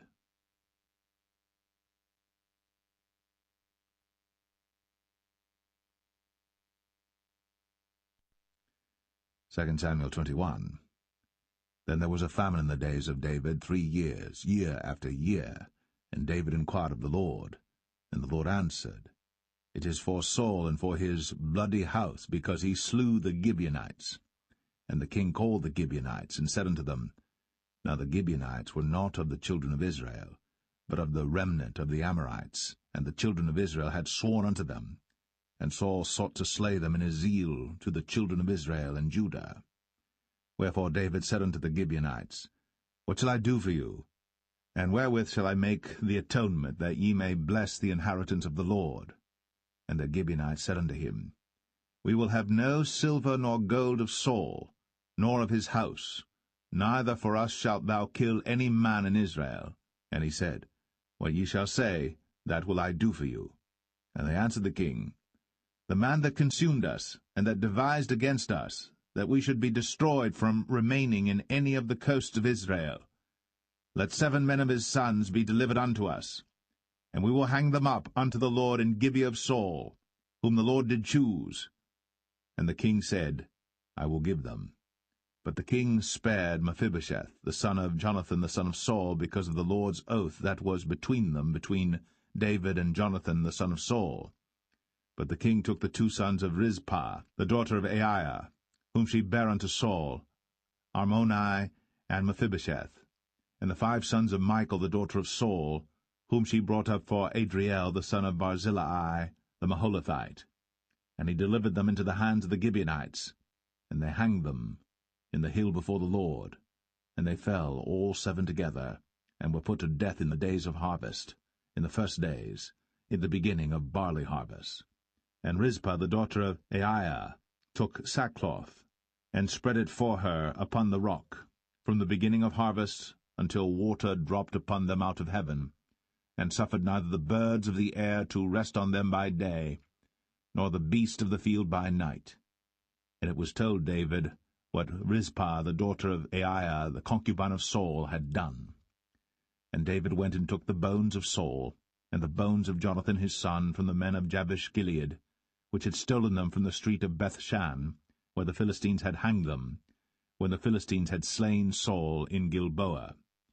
And he brought up from thence the bones of Saul, and the bones of Jonathan his son, and they gathered the bones of them that were hanged.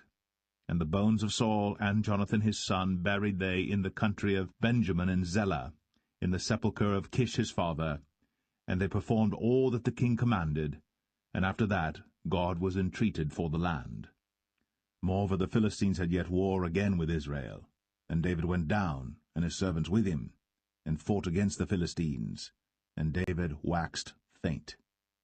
And Ishbi-Benob, which was of the sons of the giant, the weight of whose spear weighed 300 shekels of brass in weight, he being girded with a new sword, thought to have slain David. But Abishai the son of Zeruiah succoured him, and smote the Philistine, and killed him. Then the men of David sware unto him, saying, Thou shalt go no more out with us to battle, that thou quench not the light of Israel. And it came to pass after this, that there was again a battle with the Philistines at Gob. Then Sibbechai the Hushathite slew Saph, which was of the sons of the giant. And there was again a battle in Gob with the Philistines, where Elhanan the son of Jareh-Oragim, a Bethlehemite, slew the brother of Goliath the Gittite, the staff of whose spear was like a weaver's beam. And there was yet a battle in Gath, where was a man of great stature, that had on every hand 6 fingers, and on every foot 6 toes, 24 in number, and he also was born to the giant. And when he defied Israel, Jonathan the son of Shemaiah, the brother of David, slew him. These 4 were born to the giant in Gath, and fell by the hand of David, and by the hand of his servants.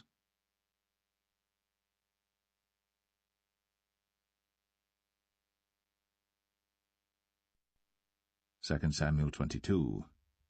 And David spake unto the Lord the words of this song in the day that the Lord had delivered him out of the hand of all his enemies, and out of the hand of Saul. And he said, The Lord is my rock, and my fortress, and my deliverer. The God of my rock, in him will I trust. He is my shield, and the horn of my salvation, my high tower, and my refuge, my Saviour. Thou savest me from violence. I will call on the Lord, who is worthy to be praised. So shall I be saved from mine enemies. When the waves of death compassed me, the floods of ungodly men made me afraid. The sorrows of hell compassed me about, the snares of death prevented me. In my distress I called upon the Lord, and cried to my God, and he did hear my voice out of his temple, and my cry did enter into his ears. Then the earth shook and trembled, the foundations of heaven moved and shook, because he was wroth.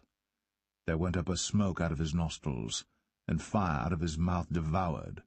Coals were kindled by it. He bowed the heavens also, and came down, and darkness was under his feet. And he rode upon a cherub, and did fly, and he was seen upon the wings of the wind. And he made darkness pavilions round about him, dark waters, and thick clouds of the skies. Through the brightness before him were coals of fire kindled. The Lord thundered from heaven, and the Most High uttered his voice. And he sent out arrows, and scattered them, lightning, and discomfited them. And the channels of the sea appeared. The foundations of the world were discovered, at the rebuking of the Lord, at the blast of the breath of his nostrils. He sent from above, he took me. He drew me out of many waters. He delivered me from my strong enemy, and from them that hated me, for they were too strong for me. They prevented me in the day of my calamity. But the Lord was my stay. He brought me forth also into a large place. He delivered me because he delighted in me. The Lord rewarded me according to my righteousness, according to the cleanness of my hands hath he recompensed me. For I have kept the ways of the Lord, and have not wickedly departed from my God. For all his judgments were before me, and as for his statutes, I did not depart from them. I was also upright before him, and have kept myself from mine iniquity. Therefore the Lord hath recompensed me according to my righteousness, according to my cleanness in his eyesight. With the merciful thou wilt show thyself merciful, and with the upright man thou wilt show thyself upright. With the pure thou wilt show thyself pure, and with the froward thou wilt show thyself unsavoury, and the afflicted people thou wilt save. But thine eyes are upon the haughty, that thou mayest bring them down. For thou art my lamp, O Lord, and the Lord will lighten my darkness. For by thee I have run through a troop, by my God have I leaped over a wall. As for God, his way is perfect. The word of the Lord is tried. He is a buckler to all them that trust in him. For who is God save the Lord? And who is a rock save our God? God is my strength and power, and he maketh my way perfect. He maketh my feet like hinds' feet, and setteth me upon my high places. He teacheth my hands to war, so that a bow of steel is broken by mine arms. Thou hast also given me the shield of thy salvation, and thy gentleness hath made me great. Thou hast enlarged my steps under me, so that my feet did not slip. I have pursued mine enemies, and destroyed them, and turned not again until I had consumed them. And I have consumed them and wounded them, that they could not arise, yea, they are fallen under my feet. For thou hast girded me with strength to battle. Them that rose up against me hast thou subdued under me. Thou hast also given me the necks of mine enemies, that I might destroy them that hate me. They looked, but there was none to save, even unto the Lord. But he answered them not. Then did I beat them as small as the dust of the earth. I did stamp them as the mire of the street, and did spread them abroad. Thou also hast delivered me from the strivings of my people. Thou hast kept me to be head of the heathen. A people which I knew not shall serve me. Strangers shall submit themselves unto me. As soon as they hear, they shall be obedient unto me. Strangers shall fade away, and they shall be afraid out of their close places. The Lord liveth, and blessed be my rock, and exalted be the God of the rock of my salvation. It is God that avengeth me, and that bringeth down the people unto me, and that bringeth me forth from mine enemies. Thou also hast lifted me up on high above them that rose up against me. Thou hast delivered me from the violent man. Therefore I will give thanks unto thee, O Lord, among the heathen, and I will sing praises unto thy name. He is the tower of salvation for his king, and showeth mercy to his anointed, unto David, and to his seed for evermore.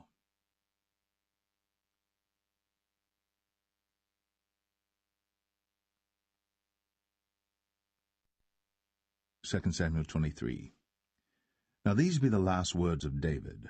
David the son of Jesse said, and the man who was raised up on high, the anointed of the God of Jacob, and the sweet psalmist of Israel, said, The Spirit of the Lord spake by me, and his word was in my tongue.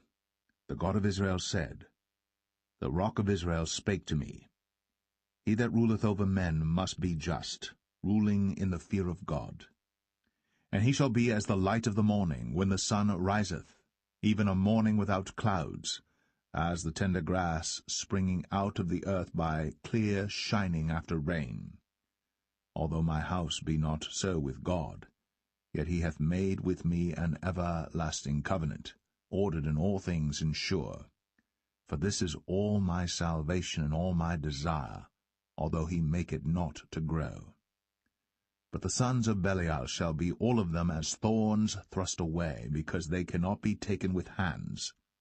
But the man that shall touch them must be fenced with iron, and the staff of a spear, and they shall be utterly burned with fire in the same place. These be the names of the mighty men whom David had. The Tachmonite, that sat in the seat, chief among the captains. The same was Adino, the Esnite. He lift up his spear against 800, whom he slew at one time. And after him was Eleazar, the son of Dodo the Ahohite, one of the 3 mighty men with David, when they defied the Philistines that were there gathered together to battle, and the men of Israel were gone away. He arose, and smote the Philistines until his hand was weary, and his hand clave unto the sword. And the Lord wrought a great victory that day, and the people returned after him only to spoil. And after him was Shammah the son of Agi, the Harahite. And the Philistines were gathered together into a troop, where was a piece of ground full of lentils, and the people fled from the Philistines. But he stood in the midst of the ground, and defended it, and slew the Philistines, and the Lord wrought a great victory. And 3 of the 30 chief went down, and came to David, in the harvest time, unto the cave of Adullam. And the troop of the Philistines pitched in the valley of Rephaim. And David was then in an hold, and the garrison of the Philistines was then in Bethlehem. And David longed, and said, O that one would give me drink of the water of the well of Bethlehem, which is by the gate. And the 3 mighty men brake through the host of the Philistines, and drew water out of the well of Bethlehem that was by the gate, and took it, and brought it to David. Nevertheless he would not drink thereof, but poured it out unto the Lord. And he said, Be it far from me, O Lord, that I should do this. Is not this the blood of the men that went in jeopardy of their lives? Therefore he would not drink it. These things did these 3 mighty men. And Abishai the brother of Joab, the son of Zeruiah, was chief among 3. And he lifted up his spear against 300, and slew them, and had the name among 3. Was he not most honorable of 3? Therefore he was their captain, howbeit he attained not unto the first 3. And Benaiah the son of Jehoiada, the son of a valiant man of Kabzeel, who had done many acts, he slew 2 lion-like men of Moab. He went down also and slew a lion in the midst of a pit in time of snow. And he slew an Egyptian, a goodly man. And the Egyptian had a spear in his hand. But he went down to him with a staff, and plucked the spear out of the Egyptian's hand, and slew him with his own spear. These things did Benaiah the son of Jehoiada, and had the name among 3 mighty men. He was more honorable than the 30, but he attained not to the first 3. And David set him over his guard.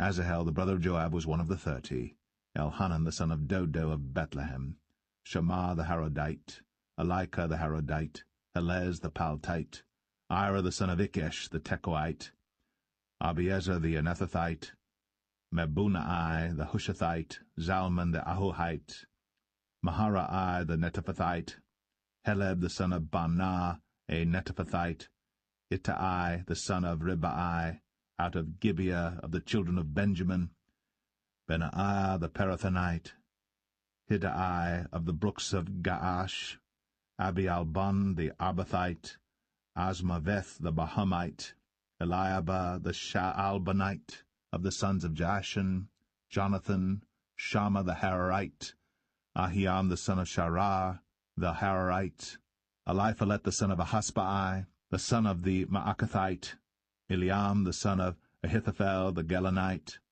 Hezrai the Carmelite, Parai the Arbite, Igal the son of Nathan of Zobah, Bani the Gadite, Zelek the Ammonite, Naharai the Barathite, Armabera to Joab the son of Zeruiah, Ira and Ithrite, Gareb and Ithrite, Uriah the Hittite, 37 in all.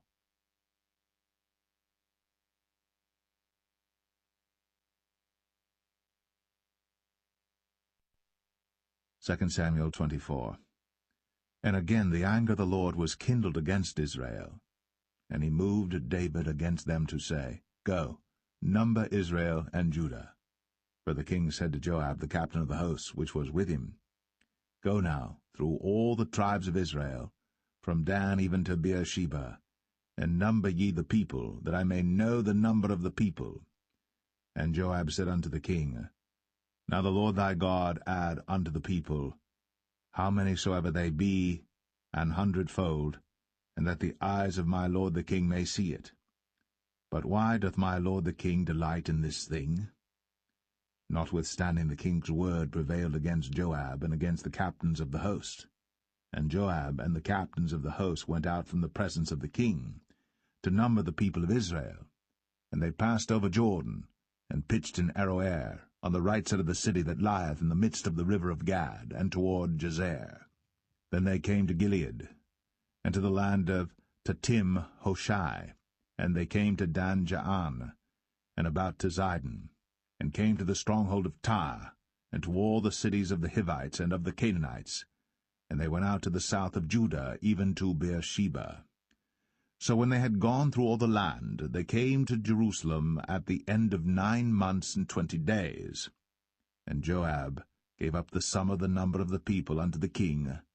And there were in Israel 800,000 valiant men that drew the sword, and the men of Judah were 500,000 men. And David's heart smote him after that he had numbered the people. And David said unto the Lord, I have sinned greatly in that I have done. And now, I beseech thee, O Lord, take away the iniquity of thy servant, for I have done very foolishly. For when David was up in the morning, the word of the Lord came unto the prophet Gad, David's seer, saying, Go and say unto David, Thus saith the Lord, I offer thee 3 things. Choose thee one of them, that I may do it unto thee. So Gad came to David and told him, and said unto him, Shall 7 years of famine come unto thee in thy land? Or wilt thou flee 3 months before thine enemies, while they pursue thee? Or that there be 3 days' pestilence in thy land? Now advise, and see what answer I shall return to him that sent me. And David said unto Gad, I am in a great strait. Let us fall now into the hand of the Lord, for his mercies are great, and let me not fall into the hand of man. So the Lord sent a pestilence upon Israel, from the morning even to the time appointed. And there died of the people from Dan even to Beersheba 70,000 men. And when the angel stretched out his hand upon Jerusalem to destroy it, the Lord repented him of the evil, and said to the angel that destroyed the people, It is enough. Stay now thine hand. And the angel of the Lord was by the threshing place of Araunah the Jebusite.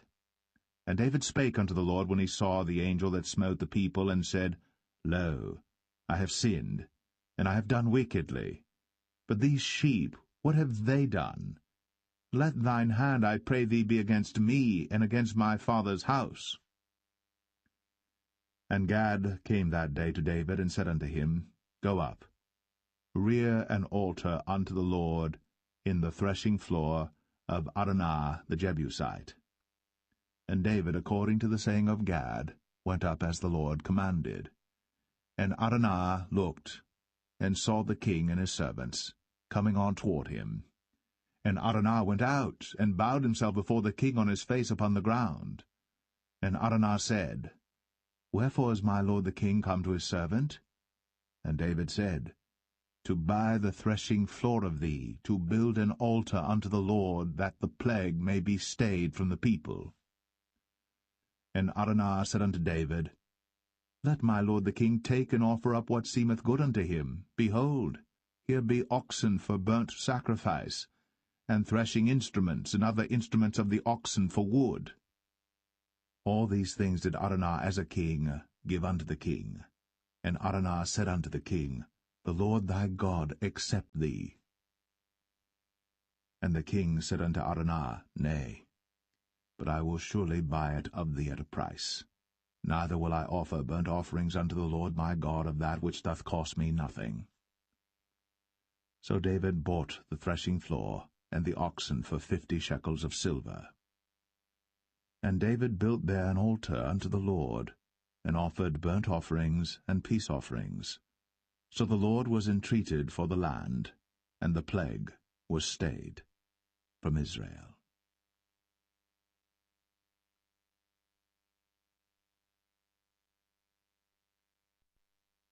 The first book of Kings, chapter 1.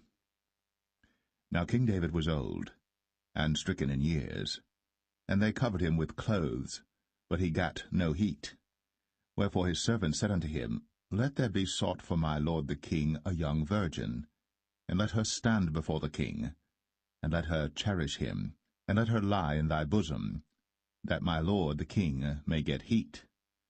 So they sought for a fair damsel throughout all the coasts of Israel, and found Abishag, a Shunammite, and brought her to the king. And the damsel was very fair, and cherished the king, and ministered to him. But the king knew her not. Then Adonijah the son of Haggith exalted himself, saying, I will be king. And he prepared him chariots and horsemen, and 50 men to run before him. And his father had not displeased him at any time in saying, Why hast thou done so? And he also was a very goodly man. And his mother bare him after Absalom. And he conferred with Joab the son of Zeruiah, and with Abiathar the priest, and they, following Adonijah, helped him. But Zadok the priest, and Benaiah the son of Jehoiada, and Nathan the prophet, and Shimei, and Rei, and the mighty men which belonged to David, were not with Adonijah. And Adonijah slew sheep and oxen and fat cattle by the stone of Zoheleth, which is by En-rogel, and called all his brethren the king's sons, and all the men of Judah the king's servants. But Nathan the prophet, and Benaiah, and the mighty men, and Solomon his brother, he called not. Wherefore Nathan spake unto Bathsheba, the mother of Solomon, saying, Hast thou not heard that Adonijah the son of Haggith doth reign, and David our Lord knoweth it not? Now therefore come, let me, I pray thee, give thee counsel, that thou mayest save thine own life, and the life of thy son Solomon. Go and get thee in unto King David, and say unto him, Didst not thou, my lord, O king, swear unto thine handmaid, saying, Assuredly Solomon thy son shall reign after me, and he shall sit upon my throne. Why then doth Adonijah reign? Behold, while thou yet talkest there with the king, I also will come in after thee, and confirm thy words. And Bathsheba went in unto the king into the chamber, and the king was very old, and Abishag the Shunammite ministered unto the king. And Bathsheba bowed, and did obeisance unto the king. And the king said, What wouldst thou? And she said unto him, My lord, thou swearest by the Lord thy God unto thine handmaid, saying, Assuredly Solomon thy son shall reign after me, and he shall sit upon my throne. And now, behold, Adonijah reigneth, and now, my lord the king, thou knowest it not. And he hath slain oxen and fat cattle, and sheep in abundance, and hath called all the sons of the king, and Abiathar the priest, and Joab the captain of the host. But Solomon thy servant hath he not called. And thou, my lord, O king, the eyes of all Israel are upon thee, that thou shouldst tell them who shall sit on the throne of my lord the king after him. Otherwise it shall come to pass, when my lord the king shall sleep with his fathers, that I and my son Solomon shall be counted offenders. And lo, while she yet talked with the king, Nathan the prophet also came in.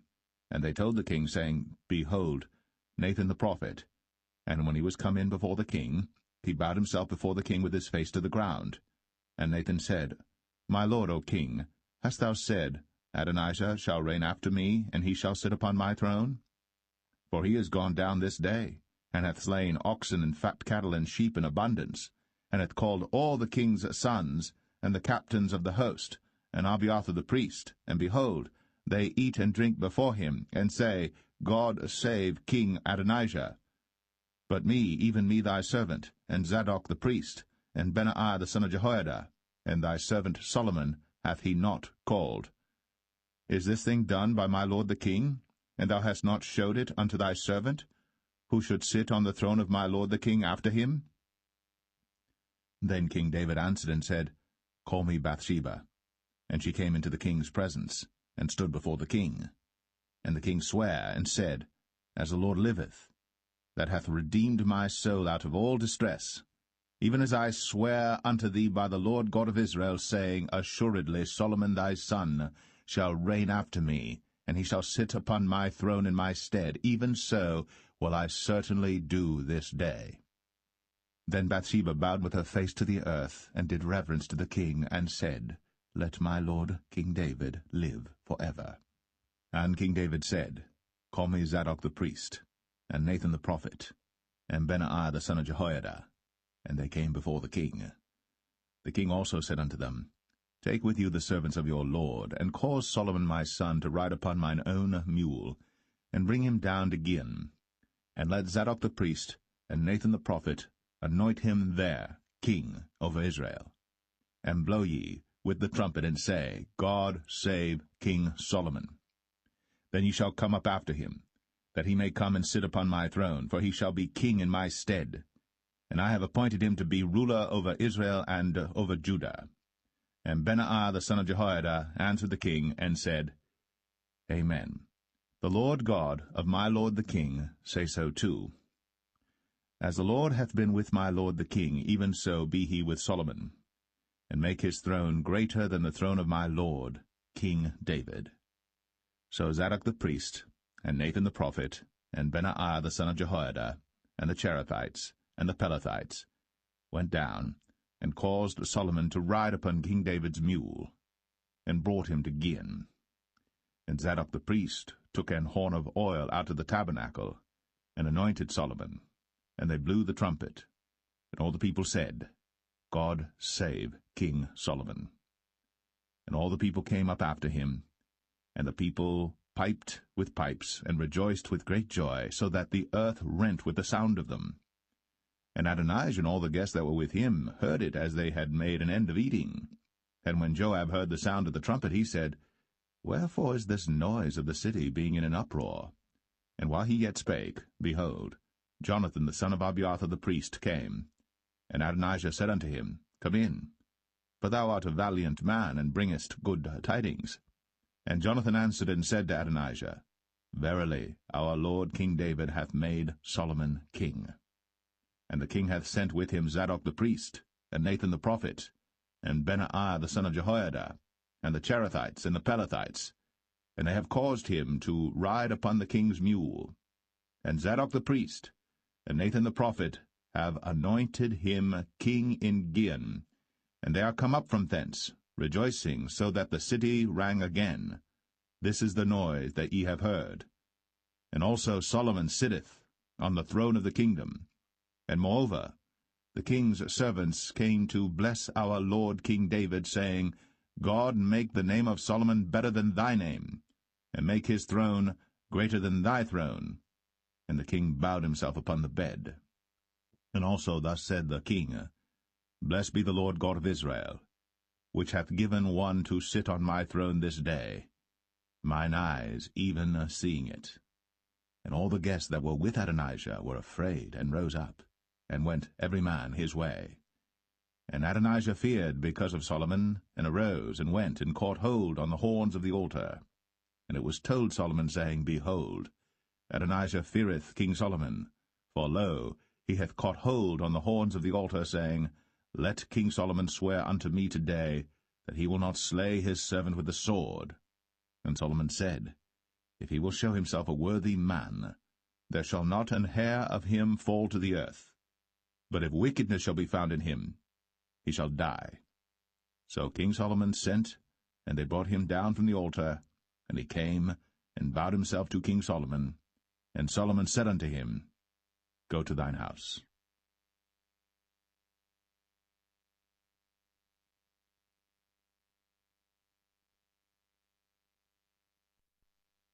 1 Kings 2. Now the days of David drew nigh, that he should die. And he charged Solomon his son, saying, I go the way of all the earth.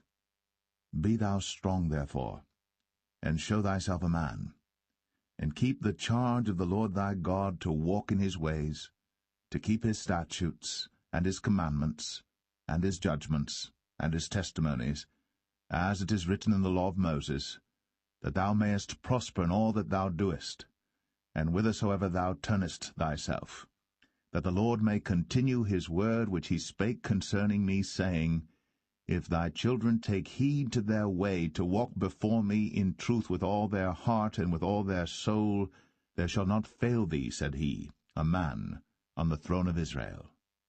Moreover, thou knowest also what Joab the son of Zeruiah did to me, and what he did to the 2 captains of the host of Israel, unto Abner the son of Ner, and unto Amasa the son of Jether, whom he slew, and shed the blood of war in peace, and put the blood of war upon his girdle that was about his loins, and in his shoes that were on his feet. Do therefore according to thy wisdom, and let not his hoar head go down to the grave in peace. But show kindness unto the sons of Barzillai the Gileadite, and let them be of those that eat at thy table. For so they came to me when I fled because of Absalom thy brother.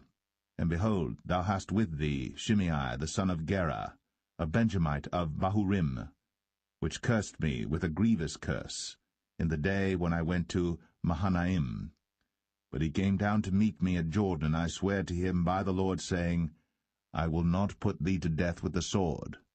Now therefore hold him not guiltless, for thou art a wise man, and knowest what thou oughtest to do unto him.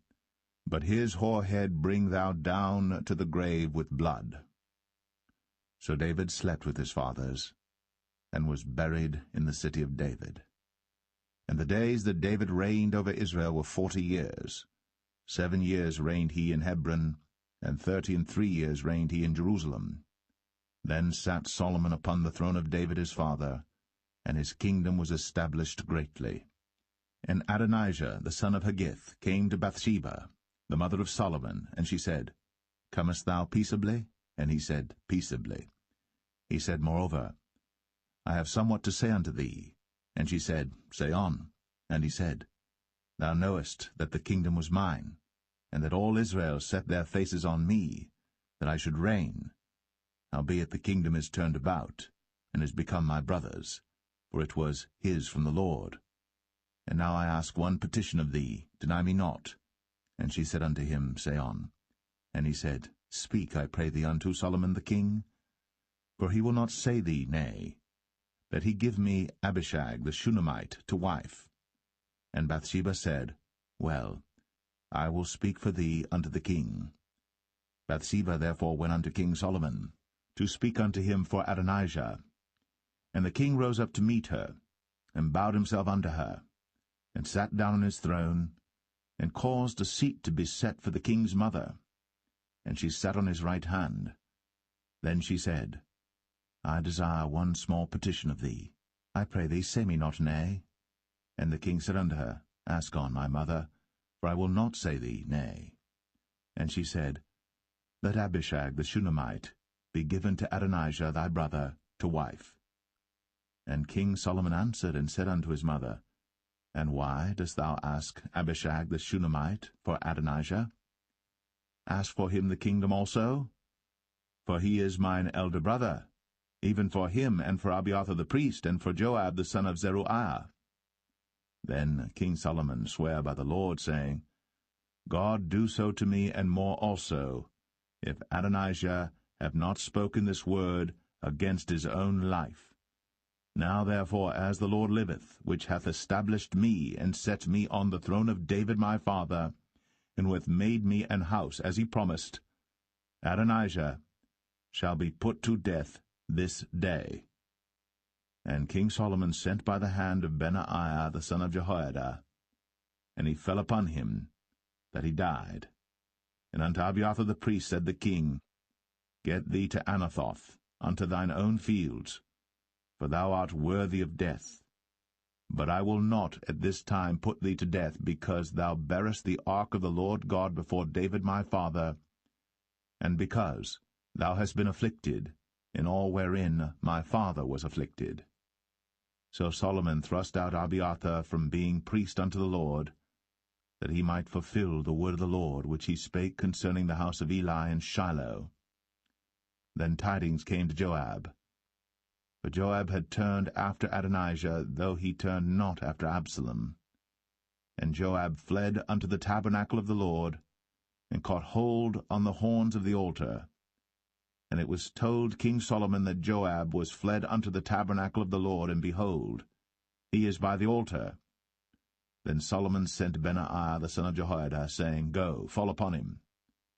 And Benaiah came to the tabernacle of the Lord, and said unto him, Thus saith the king, Come forth. And he said, Nay, but I will die here. And Benaiah brought the king word again, saying, Thus said Joab. And thus he answered me. And the king said unto him, Do as he hath said, and fall upon him, and bury him, that thou mayest take away the innocent blood, which Joab shed from me, and from the house of my father. And the Lord shall return his blood upon his own head, who fell upon 2 men more righteous and better than he, and slew them with the sword.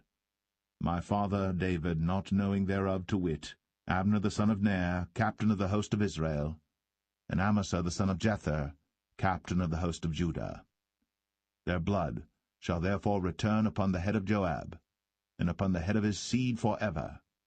But upon David, and upon his seed, and upon his house, and upon his throne, shall there be peace for ever from the Lord. So Benaiah the son of Jehoiada went up, and fell upon him, and slew him. And he was buried in his own house, in the wilderness. And the king put Benaiah the son of Jehoiada in his room over the host, and Zadok the priest did the king put in the room of Abiathar. And the king sent and called for Shimei, and said unto him, Build thee an house in Jerusalem, and dwell there, and go not forth thence any whither. For it shall be, that on the day thou goest out, and passest over the brook Kidron, thou shalt know for certain that thou shalt surely die. Thy blood shall be upon thine own head. And Shimei said unto the king, The saying is good. As my lord the king hath said, so will thy servant do. And Shimei dwelt in Jerusalem many days. And it came to pass at the end of 3 years, that 2 of the servants of Shimei ran away unto Achish, son of Maachah, king of Gath. And they told Shimei, saying, Behold, thy servants be in Gath. And Shimei arose, and saddled his ass, and went to Gath to Achish to seek his servants. And Shimei went, and brought his servants from Gath. And it was told Solomon that Shimei had gone from Jerusalem to Gath, and was come again. And the king sent and called for Shimei, and said unto him, Did I not make thee to swear by the Lord, and protested unto thee, saying, Know for a certain, on the day thou goest out, and walkest abroad any whither, that thou shalt surely die?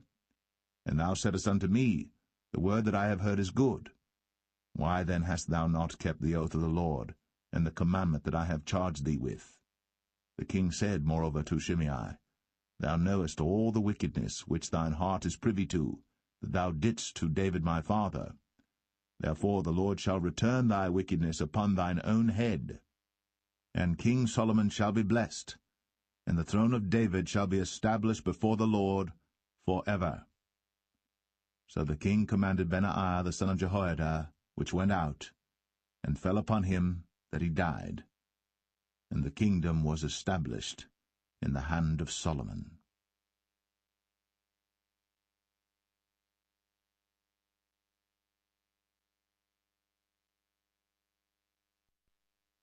1 Kings 3. And Solomon made affinity with Pharaoh king of Egypt, and took Pharaoh's daughter, and brought her into the city of David, until he had made an end of building his own house, and the house of the Lord, and the wall of Jerusalem round about. Only the people sacrificed in high places, because there was no house built unto the name of the Lord, until those days. And Solomon loved the Lord, walking in the statutes of David his father. Only he sacrificed and burnt incense in high places. And the king went to Gibeon to sacrifice there, for that was the great high place. 1,000 burnt offerings did Solomon offer upon that altar. In Gibeon the Lord appeared to Solomon in a dream by night, and God said, Ask what I shall give thee. And Solomon said, Thou hast shown unto thy servant David my father great mercy, according as he walked before thee in truth, and in righteousness, and in uprightness of heart with thee. And thou hast kept for him this great kindness, that thou hast given him a son, to sit on his throne, as it is this day. And now, O Lord my God, thou hast made thy servant king, instead of David my father. And I am but a little child. I know not how to go out or come in. And thy servant is in the midst of thy people, which thou hast chosen, a great people, that cannot be numbered nor counted for multitude. Give therefore thy servant an understanding heart to judge thy people, that I may discern between good and bad. For who is able to judge this, thy so great a people? And the speech pleased the Lord, that Solomon had asked this thing. And God said unto him, Because thou hast asked this thing, and hast not asked for thyself long life, neither hast asked riches for thyself, nor hast asked the life of thine enemies, but hast asked for thyself understanding, to discern judgment. Behold, I have done according to thy words. Lo, I have given thee a wise and an understanding heart, so that there was none like thee before thee, neither after thee shall any arise like unto thee. And I have also given thee that which thou hast not asked, both riches and honour, so that there shall not be any among the kings like unto thee all thy days. And if thou wilt walk in my ways, to keep my statutes and my commandments, as thy father David did walk, then I will lengthen thy days. And Solomon awoke, and behold, it was a dream.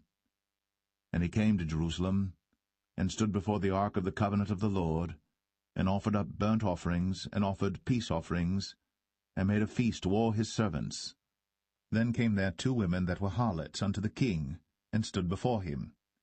And the one woman said, O my lord, I and this woman dwell in one house, and I was delivered of a child with her in the house. And it came to pass, the 3rd day after that I was delivered, that this woman was delivered also, and we were together. There was no stranger with us in the house, save we 2 in the house. And this woman's child died in the night, because she overlaid it.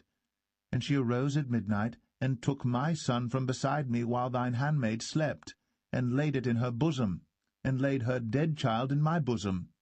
And when I rose in the morning to give my child suck, behold, it was dead. But when I had considered it in the morning, behold, it was not my son which I did bear. And the other woman said, Nay, but the living is my son, and the dead is thy son.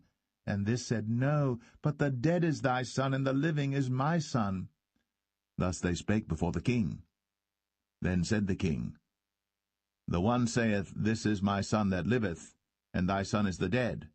And the other saith, Nay, but thy son is the dead, and my son is the living. And the king said, Bring me a sword.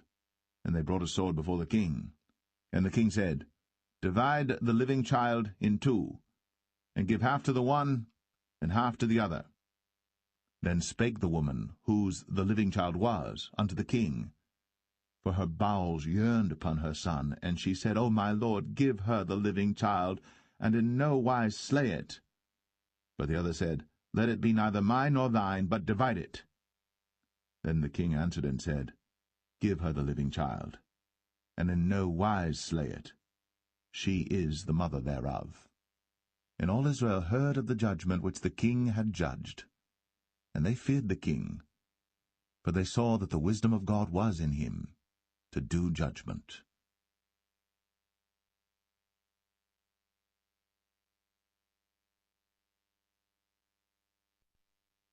1 Kings 4. So King Solomon was king over all Israel.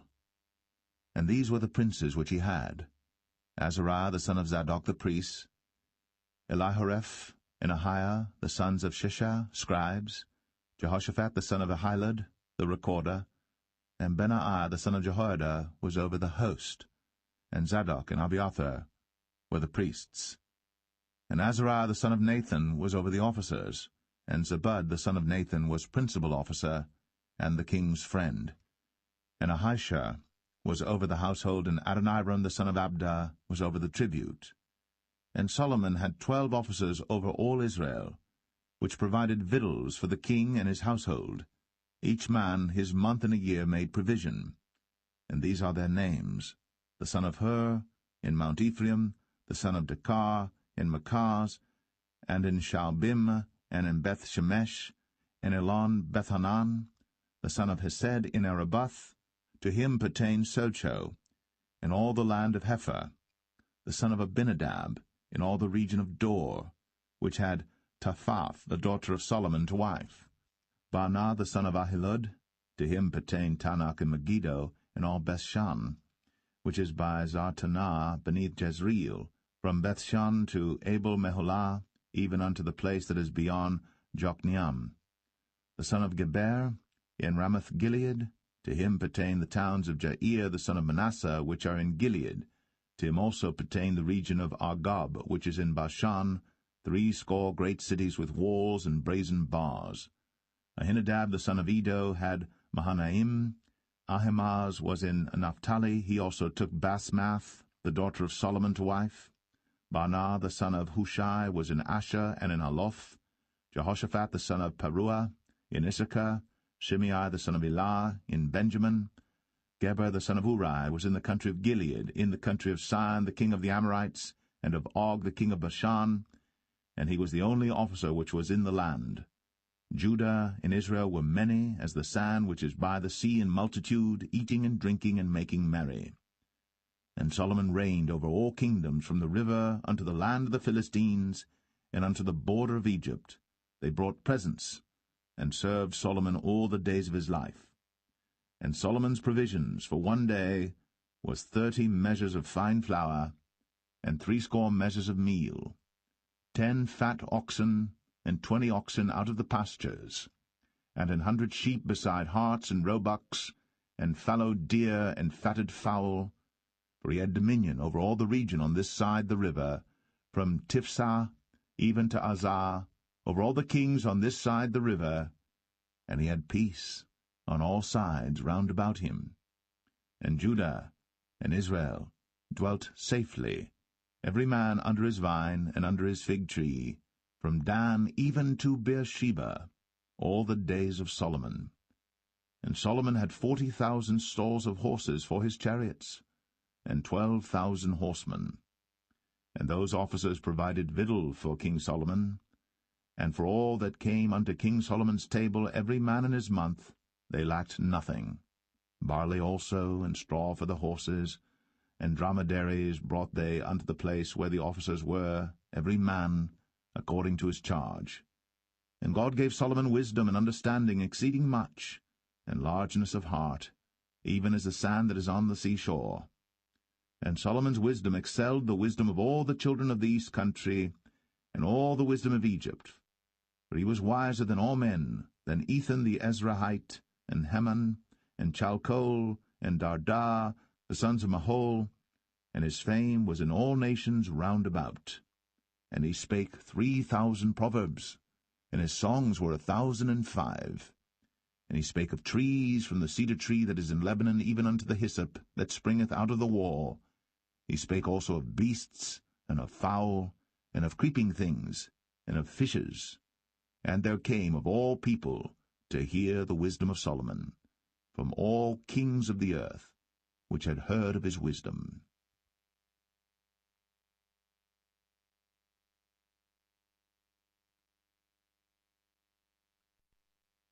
1 Kings 5. And Hiram king of Tyre sent his servants unto Solomon, for he had heard that they had anointed him king in the room of his father, for Hiram was ever a lover of David. And Solomon sent to Hiram, saying, Thou knowest how that David my father could not build an house unto the name of the Lord his God for the wars which were about him on every side, until the Lord put them under the soles of his feet. But now the Lord my God hath given me rest on every side, so that there is neither adversary nor evil occurrent. And behold, I purpose to build an house unto the name of the Lord my God, as the Lord spake unto David my father, saying, Thy son, whom I will set upon thy throne in thy room, he shall build an house unto my name. Now therefore command thou that they hew me cedar trees out of Lebanon, and my servants shall be with thy servants, and unto thee will I give hire for thy servants according to all that thou shalt appoint. For thou knowest that there is not among us any that can skill to hew timber like unto the Sidonians. And it came to pass, when Hiram heard the words of Solomon, that he rejoiced greatly, and said, Blessed be the Lord this day, which hath given unto David a wise son over this great people. And Hiram sent to Solomon, saying, I have considered the things which thou sentest to me for, and I will do all thy desire concerning timber of cedar, and concerning timber of fir. My servants shall bring them down from Lebanon unto the sea, and I will convey them by sea in floats unto the place that thou shalt appoint me, and will cause them to be discharged there. And thou shalt receive them, and thou shalt accomplish my desire in giving food for my household. So Hiram gave Solomon cedar trees and fir trees, according to all his desire. And Solomon gave Hiram 20,000 measures of wheat for food to his household, and 20 measures of pure oil.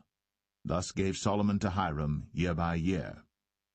And the Lord gave Solomon wisdom, as he promised him. And there was peace between Hiram and Solomon, and they two made a league together. And King Solomon raised a levy out of all Israel, and the levy was 30,000 men. And he sent them to Lebanon, 10,000 a month by courses. A month they were in Lebanon, and 2 months at home, and Adoniram was over the levy. And Solomon had 70,000 that bare burdens, and 80,000 hewers in the mountains, beside the chief of Solomon's officers which were over the work, 3,300 which ruled over the people that wrought in the work. And the king commanded, and they brought great stones, costly stones, and hewed stones, to lay the foundation of the house. And Solomon's builders and Hiram's builders did hew them, and the stone squarers, so they prepared timber and stones to build the house.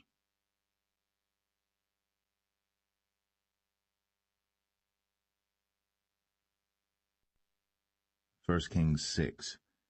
And it came to pass in the 480th year, after the children of Israel were come out of the land of Egypt, in the 4th year of Solomon's reign over Israel, in the month Ziph, which is the 2nd month, that he began to build the house of the Lord. And the house which King Solomon built for the Lord, the length thereof was 80 cubits, and the breadth thereof 20 cubits, and the height thereof 30 cubits. And the porch before the temple of the house 20 cubits was the length thereof, according to the breadth of the house, and 10 cubits was the breadth thereof before the house. And for the house he made windows of narrow lights. And against the wall of the house he built chambers round about, against the walls of the house round about, both of the temple and of the oracle, and he made chambers round about. The nethermost chamber was 5 cubits broad, and the middle was 6 cubits broad, and the third was 7 cubits broad. For without, in the wall of the house, he made narrowed rests round about, that the beams should not be fastened in the walls of the house. And the house, when it was in building, was built of stone made ready before it was brought thither, so that there was neither hammer nor axe nor any tool of iron heard in the house, while it was in building. The door for the middle chamber was in the right side of the house, and they went up with winding stairs into the middle chamber, and out of the middle into the third. So he built the house, and finished it, and covered the house with beams and boards of cedar. And then he built chambers against all the house, 5 cubits high, and they rested on the house with timber of cedar. And the word of the Lord came to Solomon, saying, Concerning this house, which thou art in building, if thou wilt walk in my statutes, and execute my judgments, and keep all my commandments to walk in them, then will I perform my word with thee, which I spake unto David thy father, and I will dwell among the children of Israel, and will not forsake my people Israel. So Solomon built the house, and finished it.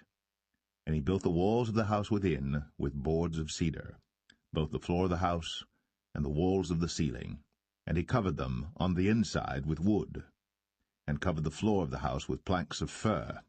And he built 20 cubits on the sides of the house, both the floor and the walls with boards of cedar, even built them for it within, even for the oracle, even for the most holy place.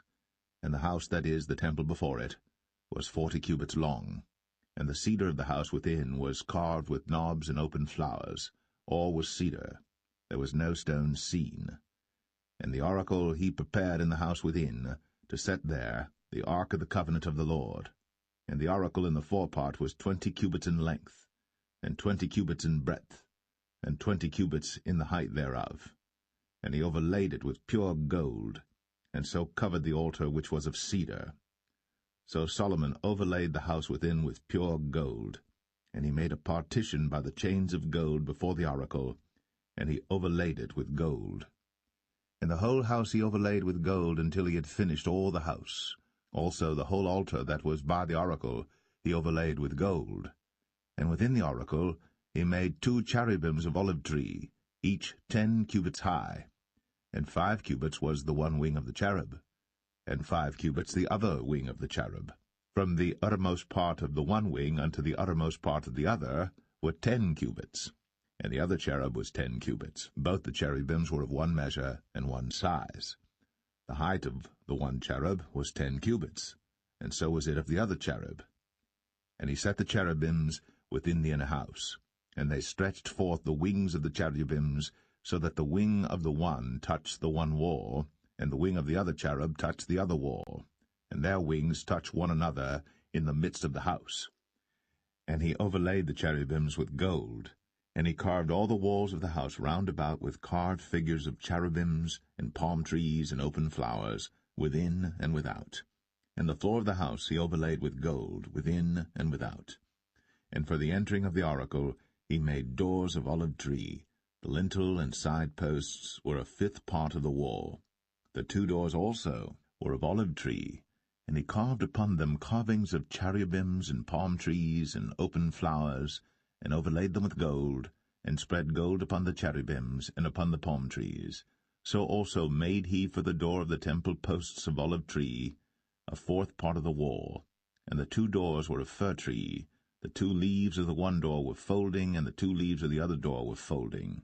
And he carved thereon cherubims and palm trees and open flowers, and covered them with gold, fitted upon the carved work. And he built the inner court with 3 rows of hewed stone, and a row of cedar beams. In the 4th year was the foundation of the house of the Lord laid, in the month Ziph. And in the 11th year, in the month Bul, which is the 8th month, was the house finished throughout all the parts thereof. And according to all the fashion of it, so was he 7 years in building it.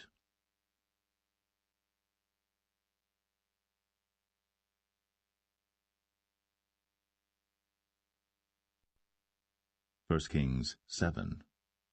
But Solomon was building his own house 13 years, and he finished all his house. He built also the house of the forest of Lebanon. The length thereof was 100 cubits, and the breadth thereof 50 cubits, and the height thereof 30 cubits, upon 4 rows of cedar pillars, with cedar beams upon the pillars. And it was covered with cedar above, upon the beams, that lay on 45 pillars, 15 in a row. And there were windows in 3 rows, and light was against light in 3 ranks. And all the doors and posts were square, with the windows, and light was against light in 3 ranks. And he made a porch of pillars.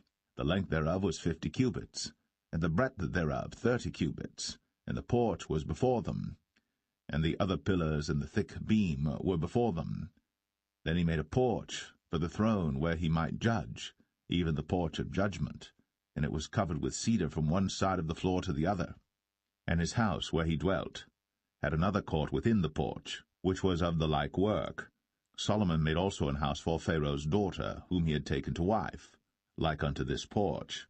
All these were of costly stones, according to the measures of hewed stones, sawed with saws, within and without, even from the foundation unto the coping, and so on the outside toward the great court. And the foundation was of costly stones, even great stones, stones of 10 cubits, and stones of 8 cubits. And above were costly stones after the measures of hewed stones and cedars. And the great court round about was with 3 rows of hewed stones, and a row of cedar beams, both for the inner court of the house of the Lord, and for the porch of the house. And King Solomon sent and fetched Hiram out of Tyre. He was a widow's son of the tribe of Naphtali, and his father was a man of Tyre, a worker in brass, and he was filled with wisdom and understanding and cunning, to work all works in brass. And he came to King Solomon, and wrought all his work. For he cast 2 pillars of brass of 18 cubits high apiece, and a line of 12 cubits did compass either of them about. And he made 2 chapiters of molten brass, to set upon the tops of the pillars. The height of the one chapiter was 5 cubits, and the height of the other chapiter was 5 cubits. And nets of checker work, and wreaths of chain work, for the chapiters which were upon the top of the pillars, 7 for the one chapiter, and 7 for the other chapiter. And he made the pillars, and 2 rows round about upon the one network, to cover the chapiters that were upon the top, with pomegranates. And so did he for the other chapiter.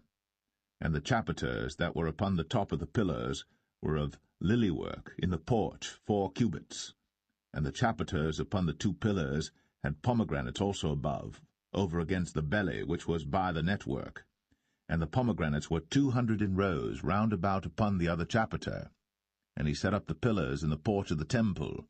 And he set up the right pillar, and called the name thereof Jachin. And he set up the left pillar, and called the name thereof Boaz. And upon the top of the pillars was lily work. So was the work of the pillars finished. And he made a molten sea, 10 cubits from the one brim to the other. It was round all about, and his height was 5 cubits. And a line of 30 cubits did compass it round about. And under the brim of it round about there were knobs compassing it, 10 in a cubit, compassing the sea round about. The knobs were cast in 2 rows when it was cast. It stood upon 12 oxen, 3 looking toward the north, and 3 looking toward the west, and 3 looking toward the south, and 3 looking toward the east. And the sea was set above upon them, and all their hinder parts were inward. And it was an handbreadth thick, and the brim thereof was wrought like the brim of a cup, with flowers of lilies. It contained 2,000 baths. And he made 10 bases of brass. 4 cubits was the length of one base, and 4 cubits the breadth thereof, and 3 cubits the height of it. And the work of the bases was on this manner. They had borders, and the borders were between the ledges. And on the borders that were between the ledges were lions, oxen, and cherubims. And upon the ledges there was a base above, and beneath the lions and oxen were certain additions made of thin work. And every base had 4 brazen wheels, and plates of brass, and the 4 corners thereof had undersetters. Under the laver were undersetters molten, at the side of every addition. And the mouth of it within the chapiter, and above was a cubit, but the mouth thereof was round after the work of the base, a cubit and an half. And also upon the mouth of it were gravings with their borders 4 square, not round. And under the borders were 4 wheels, and the axle trees of the wheels were joined to the base. And the height of a wheel was a cubit and a half a cubit. And the work of the wheels was like the work of a chariot wheel. Their axle trees and their naves and their felloes and their spokes were all molten. And there were 4 undersetters to the 4 corners of one base, and the undersetters were of the very base itself. And in the top of the base was there a round compass of half a cubit high, and on the top of the base the ledges thereof, and the borders thereof were of the same. For on the plates of the ledges thereof, and on the borders thereof, he graved cherubims, lions, and palm trees, according to the proportion of every one, and additions round about. After this manner he made the 10 bases. All of them had 1 casting, 1 measure, and 1 size. Then made he 10 lavers of brass. 1 laver contained 40 baths, and every laver was 4 cubits. And upon every one of the 10 bases 1 laver. And he put 5 bases on the right side of the house, and 5 on the left side of the house, and he set the sea on the right side of the house eastward over against the south. And Hiram made the lavers, and the shovels, and the basins. So Hiram made an end of doing all the work that he made King Solomon for the house of the Lord. The 2 pillars and the 2 bowls of the chapiters that were on the top of the 2 pillars, and the 2 networks to cover the 2 bowls of the chapiters, which were upon the top of the pillars, and 400 pomegranates for the 2 networks, even 2 rows of pomegranates for 1 network, to cover the 2 bowls of the chapiters that were upon the pillars, and the 10 bases, and 10 lavers on the bases, and 1 sea, and 12 oxen under the sea, and the pots, and the shovels, and the basins, and all these vessels which Hiram made to King Solomon for the house of the Lord, were of bright brass. In the plain of Jordan did the king cast them, in the clay ground between Succoth and Zarthan. And Solomon left all the vessels unweighed, because they were exceeding many, neither was the weight of the brass found out. And Solomon made all the vessels that pertained unto the house of the Lord, the altar of gold, and the table of gold whereupon the showbread was, and the candlesticks of pure gold, 5 on the right side and 5 on the left, before the oracle, with the flowers and the lamps and the tongs of gold, and the bowls and the snuffers and the basins and the spoons and the censers of pure gold, and the hinges of gold, both for the doors of the inner house, the most holy place, and for the doors of the house, to wit, of the temple. So was ended all the work that King Solomon made for the house of the Lord. And Solomon brought in the things which David his father had dedicated, even the silver, and the gold, and the vessels, did he put among the treasures of the house of the Lord.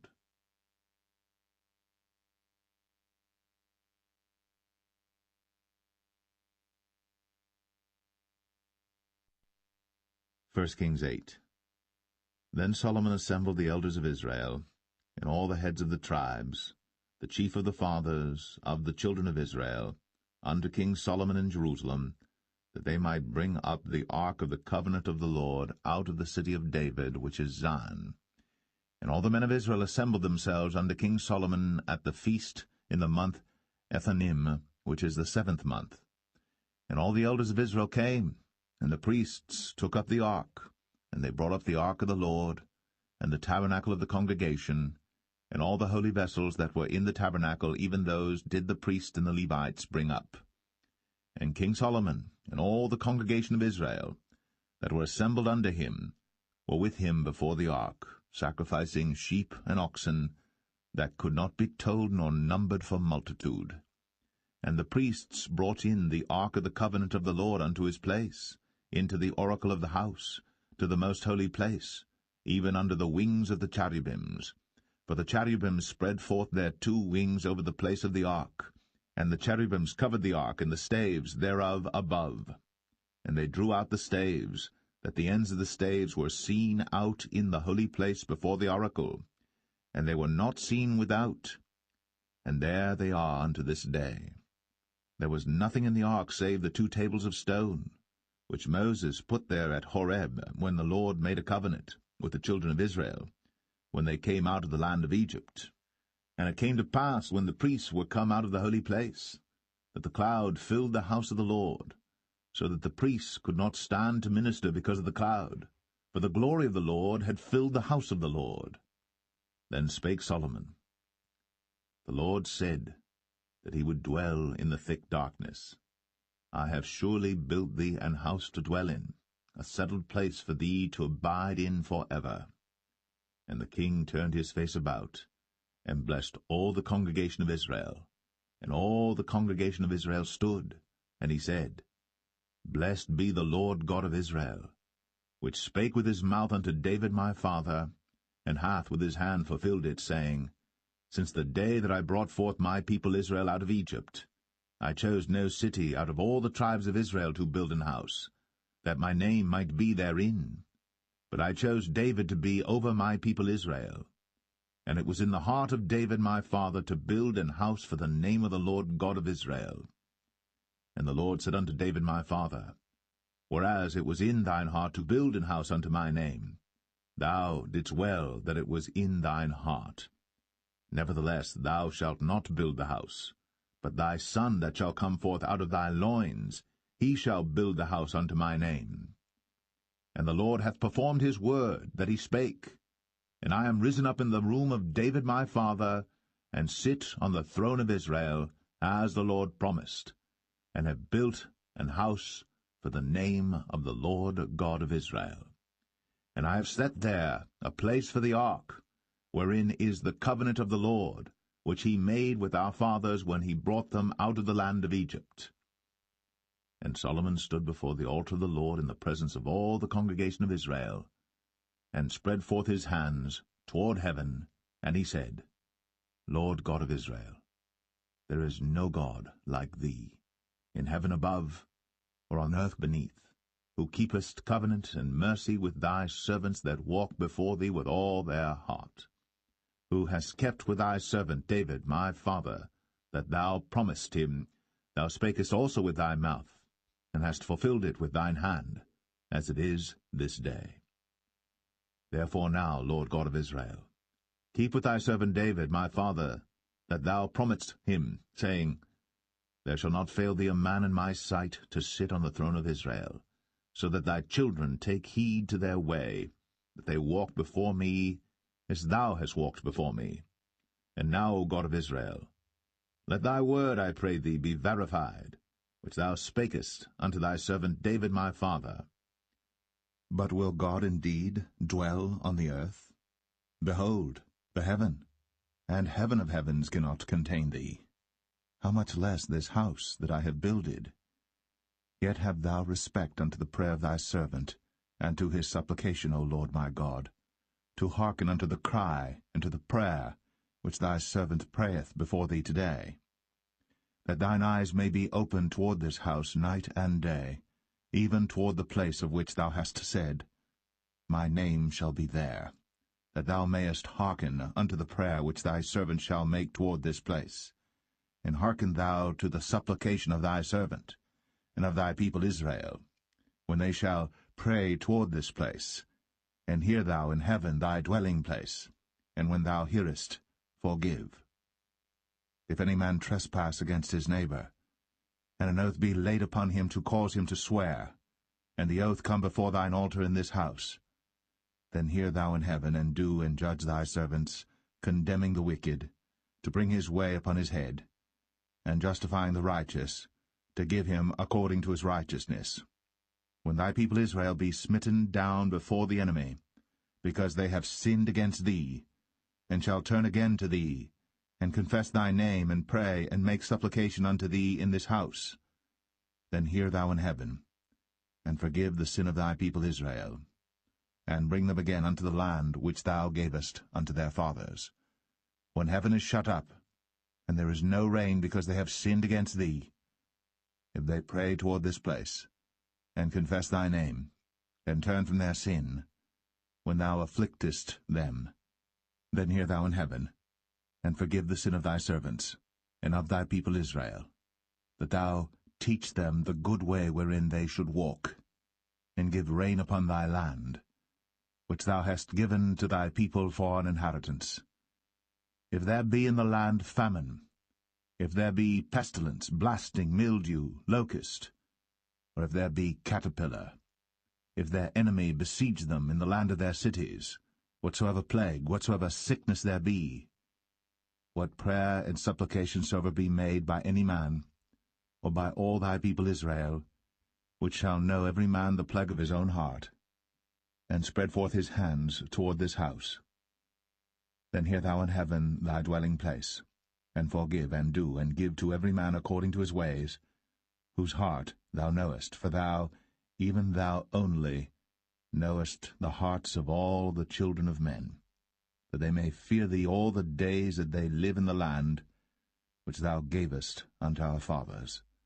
Moreover, concerning a stranger that is not of thy people Israel, but cometh out of a far country for thy name's sake, for they shall hear of thy great name, and of thy strong hand, and of thy stretched out arm, when he shall come and pray toward this house, hear thou in heaven thy dwelling place, and do according to all that the stranger calleth to thee for, that all people of the earth may know thy name, to fear thee, as do thy people Israel, and that they may know that this house which I have builded is called by thy name.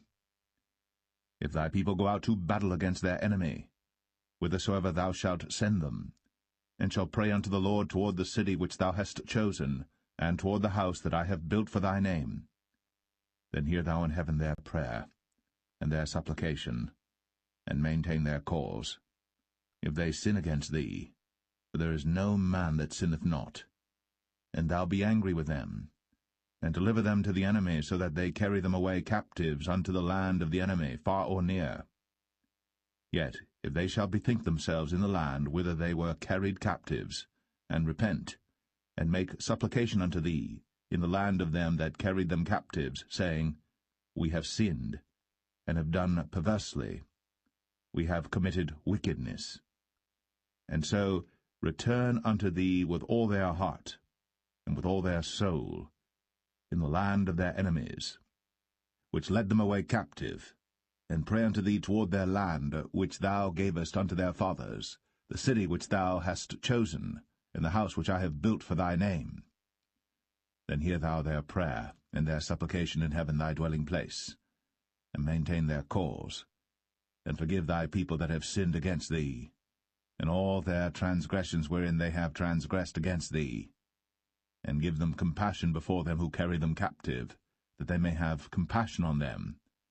For they be thy people, and thine inheritance, which thou broughtest forth out of Egypt, from the midst of the furnace of iron, that thine eyes may be open unto the supplication of thy servant, and unto the supplication of thy people Israel, to hearken unto them in all that they call for unto thee.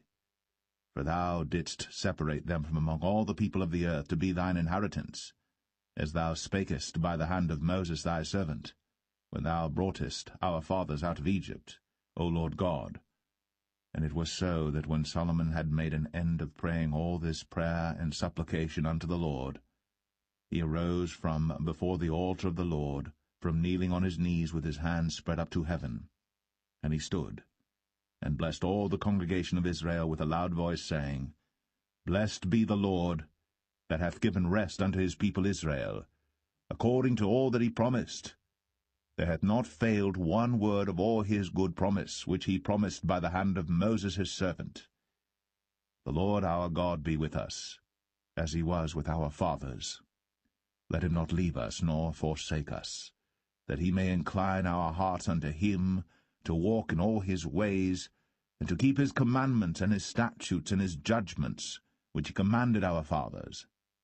And let these my words wherewith I have made supplication before the Lord be nigh unto the Lord our God day and night, that he maintain the cause of his servant, and the cause of his people Israel at all times, as the matter shall require, that all the people of the earth may know that the Lord is God, and that there is none else. Let your heart therefore be perfect with the Lord our God, to walk in his statutes, and to keep his commandments, as at this day. And the king and all Israel with him offered sacrifice before the Lord. And Solomon offered a sacrifice of peace offerings, which he offered unto the Lord, 22,000 oxen, and 120,000 sheep. So the king and all the children of Israel dedicated the house of the Lord. The same day did the king hallow the middle of the court that was before the house of the Lord, for there he offered burnt offerings and meat offerings, and the fat of the peace offerings, because the brazen altar that was before the Lord was too little to receive the burnt offerings and meat offerings, and the fat of the peace offerings. And at that time Solomon held a feast, and all Israel with him, a great congregation from the entering in of Hamath unto the river of Egypt, before the Lord our God 7 days, and 7 days, even 14 days. On the 8th day he sent the people away, and they blessed the king, and went unto their tents joyful and glad of heart, for all the goodness that the Lord had done for David his servant, and for Israel his people.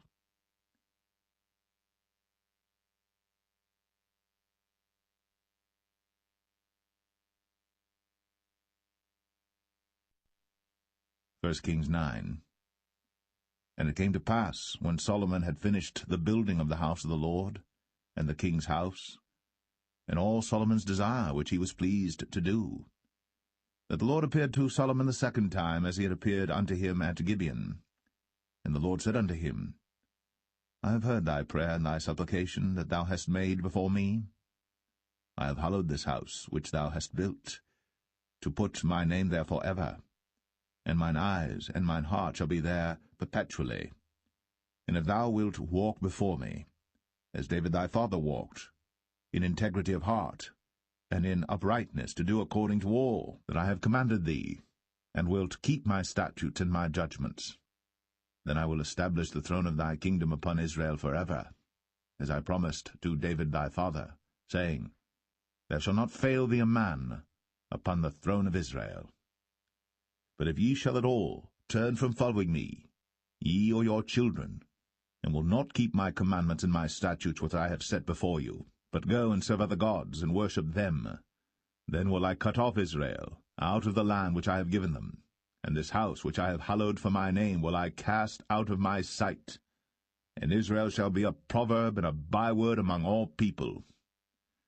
And at this house which is high, every one that passeth by it shall be astonished, and shall hiss, and they shall say, Why hath the Lord done thus unto this land, and to this house?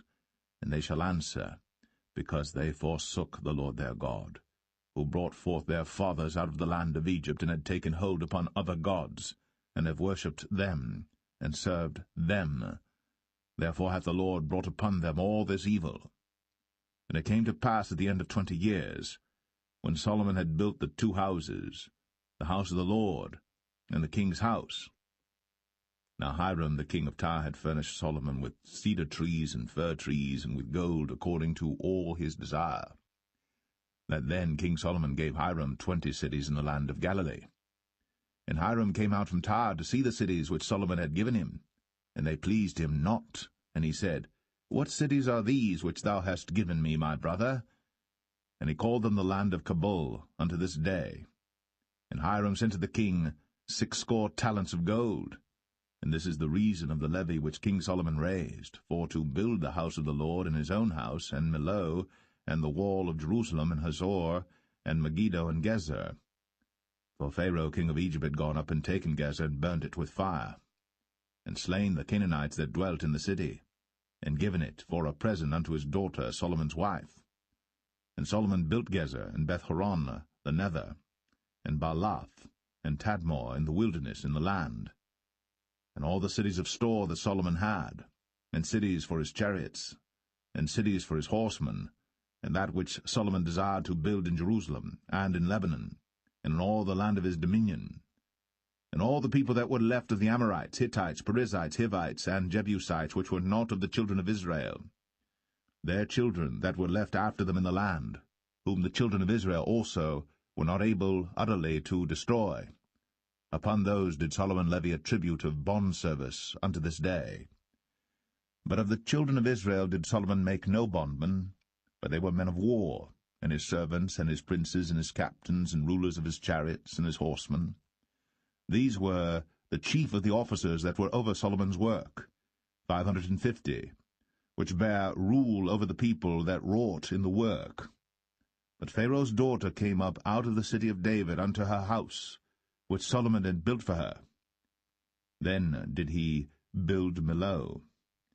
And 3 times in a year did Solomon offer burnt offerings and peace offerings upon the altar which he built unto the Lord. And he burnt incense upon the altar that was before the Lord. So he finished the house. And King Solomon made a navy of ships in Ezion-Geber, which is beside Eloth, on the shore of the Red Sea, in the land of Edom. And Hiram sent in the navy his servants, shipmen that had knowledge of the sea, with the servants of Solomon. And they came to Ophir, and fetched from thence gold 420 talents, and brought it to King Solomon.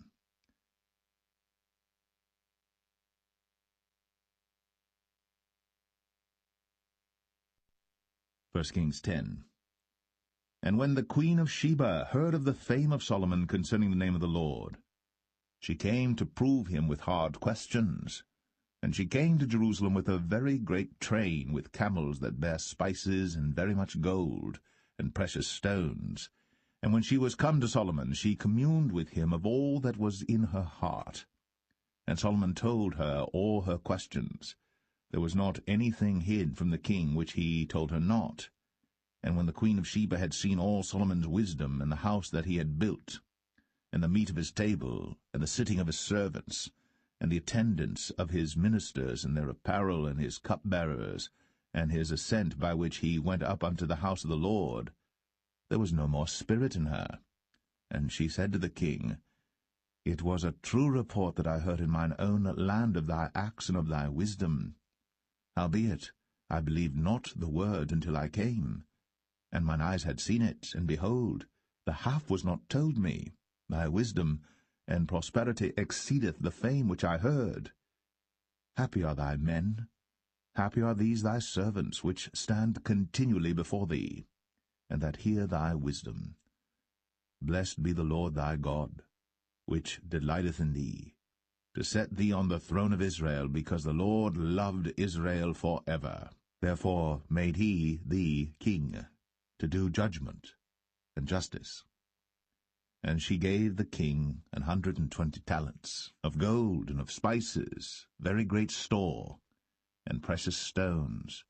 There came no more such abundance of spices as these which the queen of Sheba gave to King Solomon. And the navy also of Hiram that brought gold from Ophir, brought in from Ophir great plenty of almug trees and precious stones. And the king made of the almug trees pillars for the house of the Lord, and for the king's house, harps also, and psalteries for singers. There came no such almug trees, nor were seen unto this day. And King Solomon gave unto the queen of Sheba all her desire, whatsoever she asked, beside that which Solomon gave her of his royal bounty. So she turned, and went to her own country, she and her servants. Now the weight of gold that came to Solomon in 1 year was 666 talents of gold. Beside that he had of the merchantmen, and of the traffic of the spice merchants, and of all the kings of Arabia, and of the governors of the country. And King Solomon made 200 targets of beaten gold. 600 shekels of gold went to 1 target. And he made 300 shields of beaten gold. 3 pound of gold went to 1 shield, and the king put them in the house of the forest of Lebanon. Moreover, the king made a great throne of ivory, and overlaid it with the best gold. The throne had 6 steps, and the top of the throne was round behind, and there were stays on either side on the place of the seat, and 2 lions stood beside the stays, and 12 lions stood there on the one side, and on the other upon the 6 steps. There was not the like made in any kingdom. And all King Solomon's drinking vessels were of gold, and all the vessels of the house of the forest of Lebanon were of pure gold. None were of silver. It was nothing accounted of in the days of Solomon. For the king had at sea a navy of Tarshish, with the navy of Hiram. Once in 3 years came the navy of Tarshish, bringing gold and silver, ivory, and apes and peacocks. So King Solomon exceeded all the kings of the earth for riches and for wisdom. And all the earth sought to Solomon, to hear his wisdom, which God had put in his heart. And they brought every man his present, vessels of silver, and vessels of gold, and garments, and armor, and spices, horses, and mules, a rate year by year. And Solomon gathered together chariots and horsemen, and he had 1,400 chariots, and 12,000 horsemen, whom he bestowed in the cities for chariots, and with the king at Jerusalem. And the king made silver to be in Jerusalem as stones, and cedars made he to be as the sycamore trees that are in the vale for abundance. And Solomon had horses brought out of Egypt, and linen yarn. The king's merchants received the linen yarn at a price. And a chariot came up and went out of Egypt for 600 shekels of silver, and an horse for 150. And so for all the kings of the Hittites, and for the kings of Syria, did they bring them out by their means.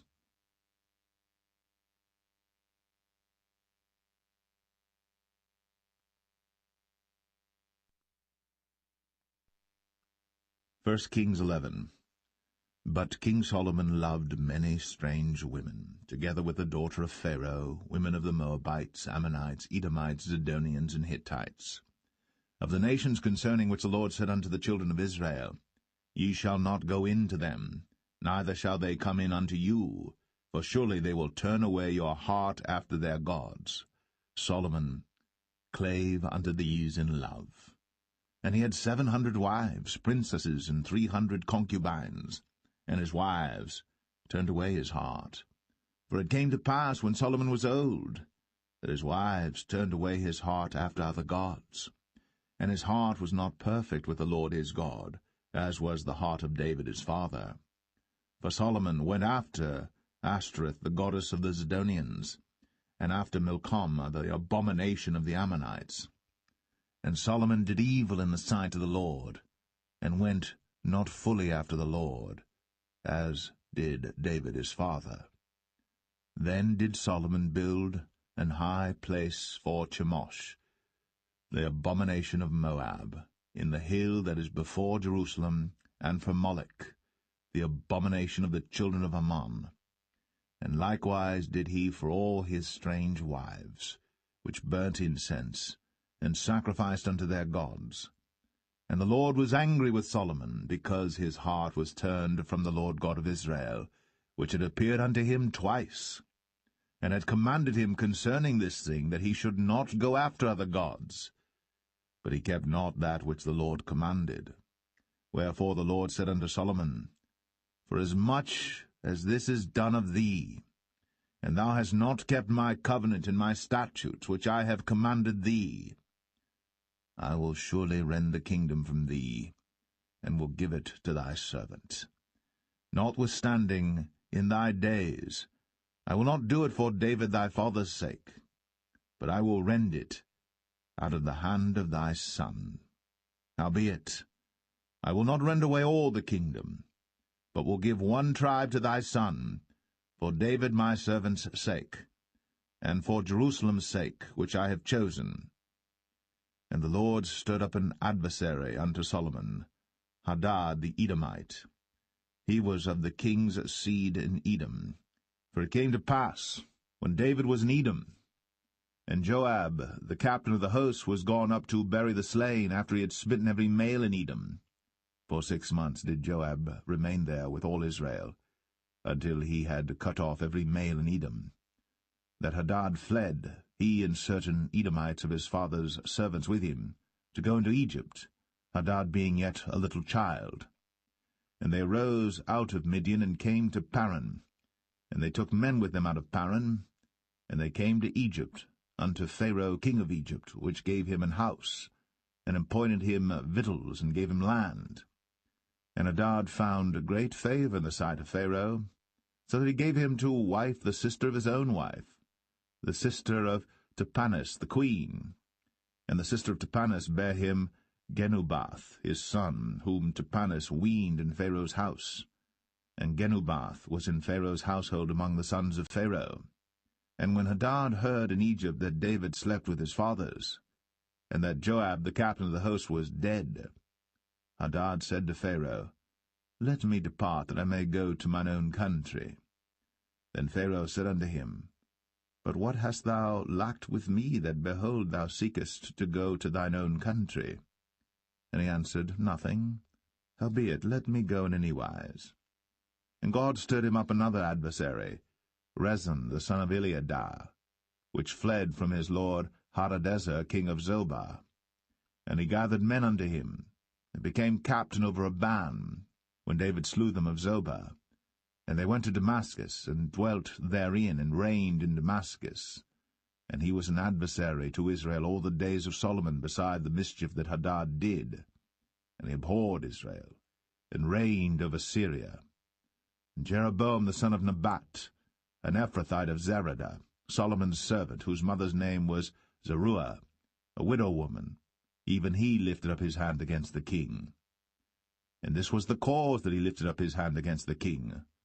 Solomon built Millo, and repaired the breaches of the city of David his father. And the man Jeroboam was a mighty man of valour. And Solomon, seeing the young man that he was industrious, he made him ruler over all the charge of the house of Joseph. And it came to pass at that time, when Jeroboam went out of Jerusalem, that the prophet Ahijah the Shilonite found him in the way, and he had clad himself with a new garment, and they two were alone in the field. And Ahijah caught the new garment that was on him, and rent it in 12 pieces.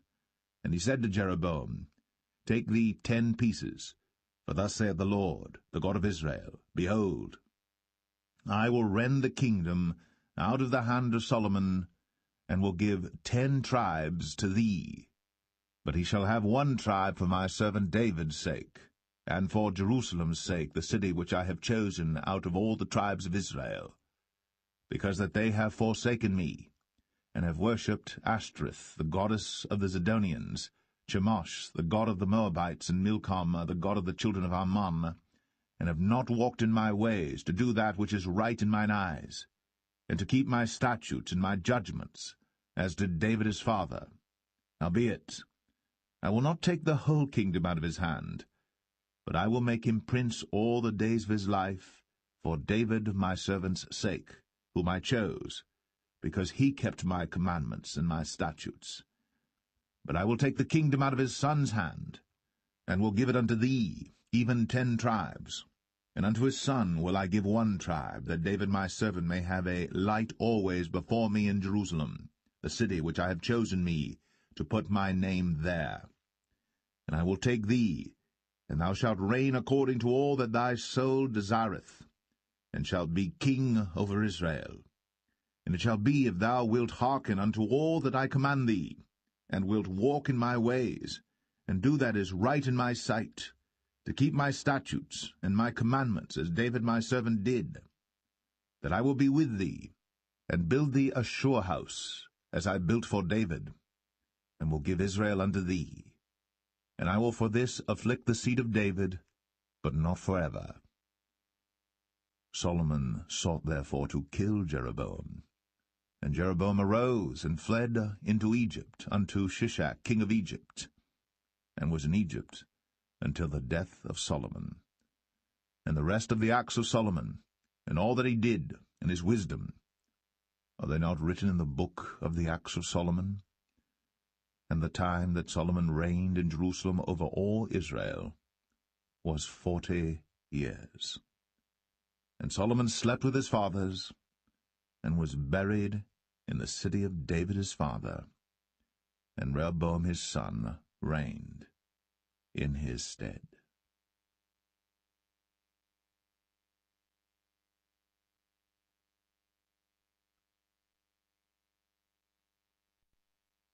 First Kings 12. And Rehoboam went to Shechem, for all Israel were come to Shechem to make him king. And it came to pass, when Jeroboam the son of Nebat, who was yet in Egypt, heard of it, for he was fled from the presence of King Solomon, and Jeroboam dwelt in Egypt, that they sent and called him. And Jeroboam and all the congregation of Israel came and spake unto Rehoboam, saying, Thy father made our yoke grievous. Now therefore make thou the grievous service of thy father, and his heavy yoke which he put upon us lighter, and we will serve thee. And he said unto them, Depart yet for 3 days, then come again to me. And the people departed. And King Rehoboam consulted with the old men that stood before Solomon his father while he yet lived, and said, How do ye advise that I may answer this people? And they spake unto him, saying, If thou wilt be a servant unto this people this day, and wilt serve them, and answer them, and speak good words to them, then they will be thy servants forever. But he forsook the counsel of the old men which they had given him, and consulted with the young men that were grown up with him, and which stood before him. And he said unto them, What counsel give ye that we may answer this people who have spoken to me, saying, Make the yoke which thy father did put upon us lighter? And the young men that were grown up with him spake unto him, saying, Thus shalt thou speak unto this people that spake unto thee, saying, Thy father made our yoke heavy, but make thou it lighter unto us.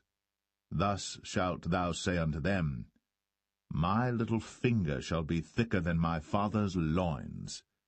And now, whereas my father did lade you with a heavy yoke, I will add to your yoke. My father hath chastised you with whips, but I will chastise you with scorpions. So Jeroboam and all the people came to Rehoboam the 3rd day, as the king had appointed, saying, Come to me again the 3rd day. And the king answered the people roughly, and forsook the old men's counsel that they gave him, and spake to them after the counsel of the young men, saying, My father made your yoke heavy, and I will add to your yoke. My father also chastised you with whips, but I will chastise you with scorpions. Wherefore the king hearkened not unto the people. For the cause was from the Lord, that he might perform his saying, which the Lord spake by Ahijah the Shilonite unto Jeroboam the son of Nebat. So when all Israel saw that the king hearkened not unto them, the people answered the king, saying, What portion have we in David? Neither have we inheritance in the son of Jesse. To your tents, O Israel. Now see to thine own house, David. So Israel departed unto their tents. But as for the children of Israel which dwelt in the cities of Judah, Rehoboam reigned over them. Then King Rehoboam sent Adoram, who was over the tribute, and all Israel stoned him with stones that he died. Therefore King Rehoboam made speed to get him up to his chariot, to flee to Jerusalem. So Israel rebelled against the house of David unto this day. And it came to pass, when all Israel heard that Jeroboam was come again, that they sent and called him unto the congregation, and made him king over all Israel. There was none that followed the house of David, but the tribe of Judah only.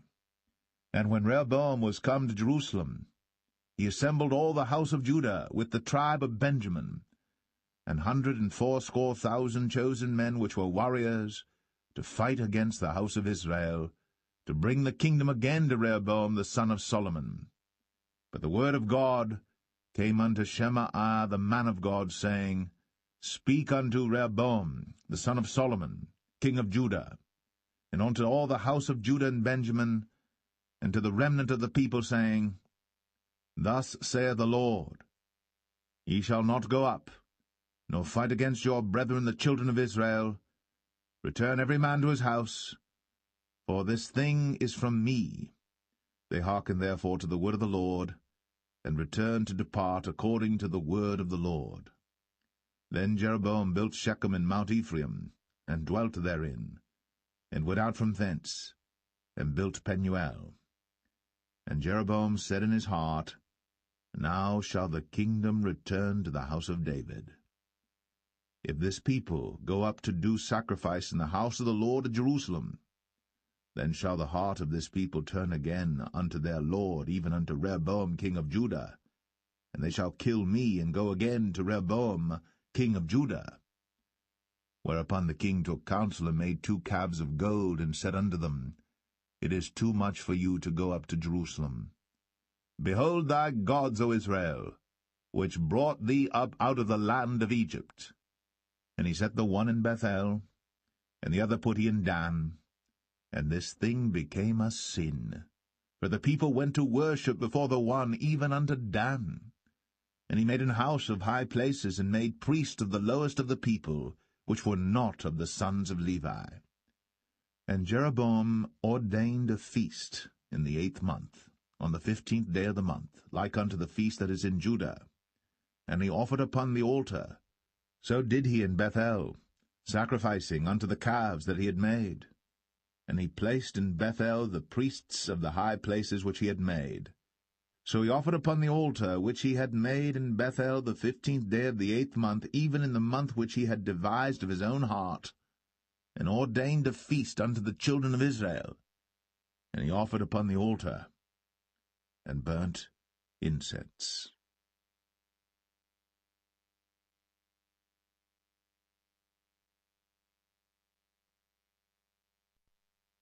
1 Kings 13. And behold, there came a man of God out of Judah by the word of the Lord unto Bethel. And Jeroboam stood by the altar to burn incense. And he cried against the altar in the word of the Lord, and said, O altar, altar, thus saith the Lord, Behold, a child shall be born unto the house of David, Josiah by name. And upon thee shall he offer the priests of the high places that burn incense upon thee, and men's bones shall be burnt upon thee. And he gave a sign the same day, saying, This is the sign which the Lord hath spoken. Behold, the altar shall be rent, and the ashes that are upon it shall be poured out. And it came to pass, when King Jeroboam heard the saying of the man of God, which had cried against the altar in Bethel, that he put forth his hand from the altar, saying, Lay hold on him. And his hand, which he put forth against him, dried up, so that he could not pull it in again to him. The altar also was rent, and the ashes poured out from the altar, according to the sign which the man of God had given, by the word of the Lord. And the king answered and said unto the man of God, Entreat now the face of the Lord thy God, and pray for me, that my hand may be restored me again. And the man of God besought the Lord, and the king's hand was restored him again, and became as it was before. And the king said unto the man of God, Come home with me, and refresh thyself, and I will give thee a reward. And the man of God said unto the king, If thou wilt give me half thine house, I will not go in with thee, neither will I eat bread nor drink water in this place. For so was it charged me by the word of the Lord, saying, Eat no bread, nor drink water, nor turn again by the same way that thou camest. So he went another way, and returned not by the way that he came to Bethel.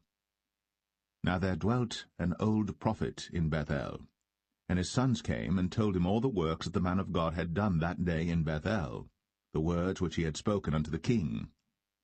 Them they told also to their father. And their father said unto them, What way went he? For his sons had seen what way the man of God went, which came from Judah.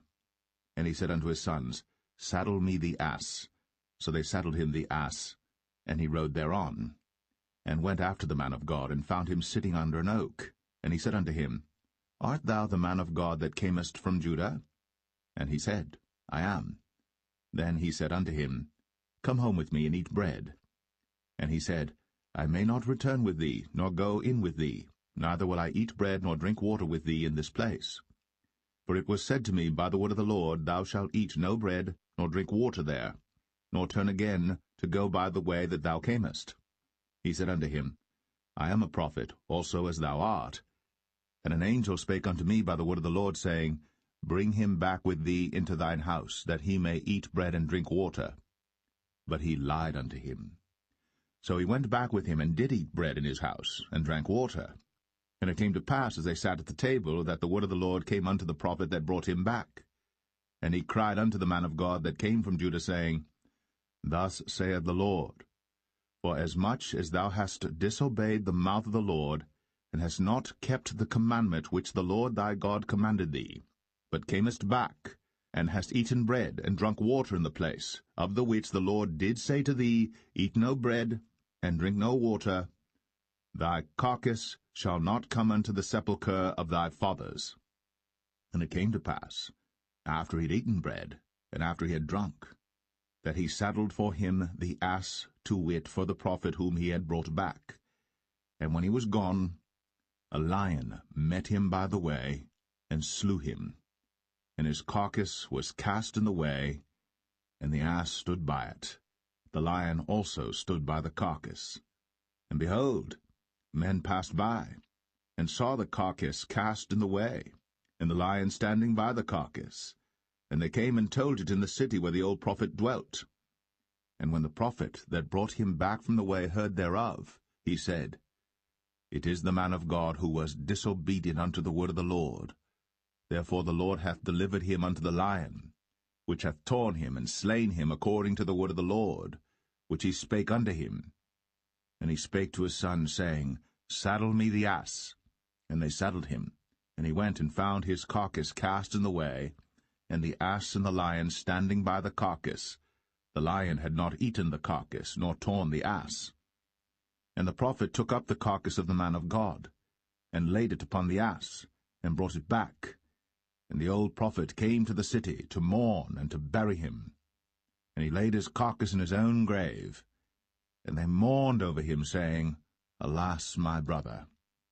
And it came to pass, after he had buried him, that he spake to his son, saying, When I am dead, then bury me in the sepulchre wherein the man of God is buried.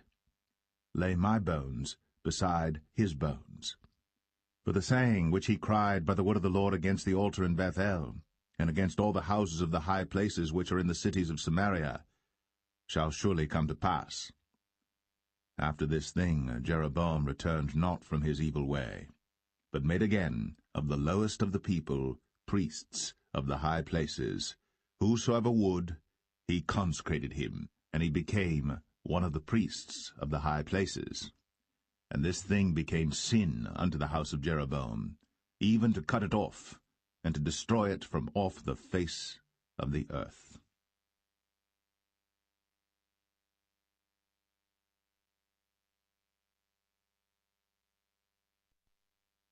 1 Kings 14. At that time Abijah, the son of Jeroboam, fell sick. And Jeroboam said to his wife, Arise, I pray thee, and disguise thyself, that thou be not known to be the wife of Jeroboam, and get thee to Shiloh. Behold, there is Ahijah the prophet, which told me that I should be king over this people. And take with thee 10 loaves and cracknels, and a cruse of honey, and go to him. He shall tell thee what shall become of the child. And Jeroboam's wife did so, and arose, and went to Shiloh, and came to the house of Ahijah. But Ahijah could not see, for his eyes were set by reason of his age. And the Lord said unto Ahijah, Behold, the wife of Jeroboam cometh to ask a thing of thee for her son, for he is sick. Thus and thus shalt thou say unto her, for it shall be, when she cometh in, that she shall feign herself to be another woman. And it was so, when Ahijah heard the sound of her feet, as she came in at the door, that he said, Come in, thou wife of Jeroboam. Why feignest thou thyself to be another? For I am sent to thee with heavy tidings. Go, tell Jeroboam, Thus saith the Lord God of Israel, Forasmuch as I exalted thee from among the people, and made thee prince over my people Israel, and rent the kingdom away from the house of David, and gave it thee, and yet thou hast not been as my servant David, who kept my commandments, and who followed me with all his heart, to do that only which was right in mine eyes, but hast done evil above all that were before thee. For thou hast gone and made thee other gods, and molten images, to provoke me to anger, and hast cast me behind thy back. Therefore, behold, I will bring evil upon the house of Jeroboam, and will cut off from Jeroboam him that pisseth against the wall, and him that is shut up and left in Israel, and will take away the remnant of the house of Jeroboam as a man taketh away dung, till it be all gone. Him that dieth of Jeroboam in the city shall the dogs eat, and him that dieth in the field shall the fowls of the air eat. For the Lord hath spoken it. Arise thou therefore, get thee to thine own house, and when thy feet enter into the city, the child shall die. And all Israel shall mourn for him, and bury him. For he only of Jeroboam shall come to the grave, because in him there is found some good thing toward the Lord God of Israel in the house of Jeroboam. Moreover, the Lord shall raise him up a king over Israel, who shall cut off the house of Jeroboam that day. But what? Even now. For the Lord shall smite Israel, as a reed is shaken in the water, and he shall root up Israel out of this good land, which he gave to their fathers, and shall scatter them beyond the river, because they have made their groves, provoking the Lord to anger. And he shall give Israel up, because of the sins of Jeroboam, who did sin, and who made Israel to sin. And Jeroboam's wife arose and departed, and came to Tirzah. And when she came to the threshold of the door, the child died, and they buried him. And all Israel mourned for him according to the word of the Lord, which he spake by the hand of his servant Ahijah the prophet. And the rest of the acts of Jeroboam, how he warred and how he reigned, behold, they are written in the book of the Chronicles of the kings of Israel. And the days which Jeroboam reigned were 22 years, and he slept with his fathers, and Nadab his son reigned in his stead. And Rehoboam the son of Solomon reigned in Judah. Rehoboam was 41 years old when he began to reign, And he reigned 17 years in Jerusalem, the city which the Lord did choose out of all the tribes of Israel, to put his name there. And his mother's name was Naamah, an Ammonitess. And Judah did evil in the sight of the Lord, and they provoked him to jealousy with their sins which they had committed, above all that their fathers had done. For they also built them high places and images and groves on every high hill, and under every green tree. And there were also Sodomites in the land, and they did according to all the abominations of the nations which the Lord cast out before the children of Israel. And it came to pass in the 5th year of King Rehoboam, that Shishak king of Egypt came up against Jerusalem. And he took away the treasures of the house of the Lord, and the treasures of the king's house, even took away all, and he took away all the shields of gold which Solomon had made. And King Rehoboam made in their stead brazen shields, and committed them unto the hands of the chief of the guard which kept the door of the king's house. And it was so, when the king went into the house of the Lord, that the guard bare them and brought them back into the guard chamber. Now the rest of the acts of Rehoboam, and all that he did, are they not written in the book of the Chronicles of the kings of Judah? And there was war between Rehoboam and Jeroboam all their days. And Rehoboam slept with his fathers, and was buried with his fathers in the city of David. And his mother's name was Naamah, an Ammonitess. And Abijam, his son, reigned in his stead.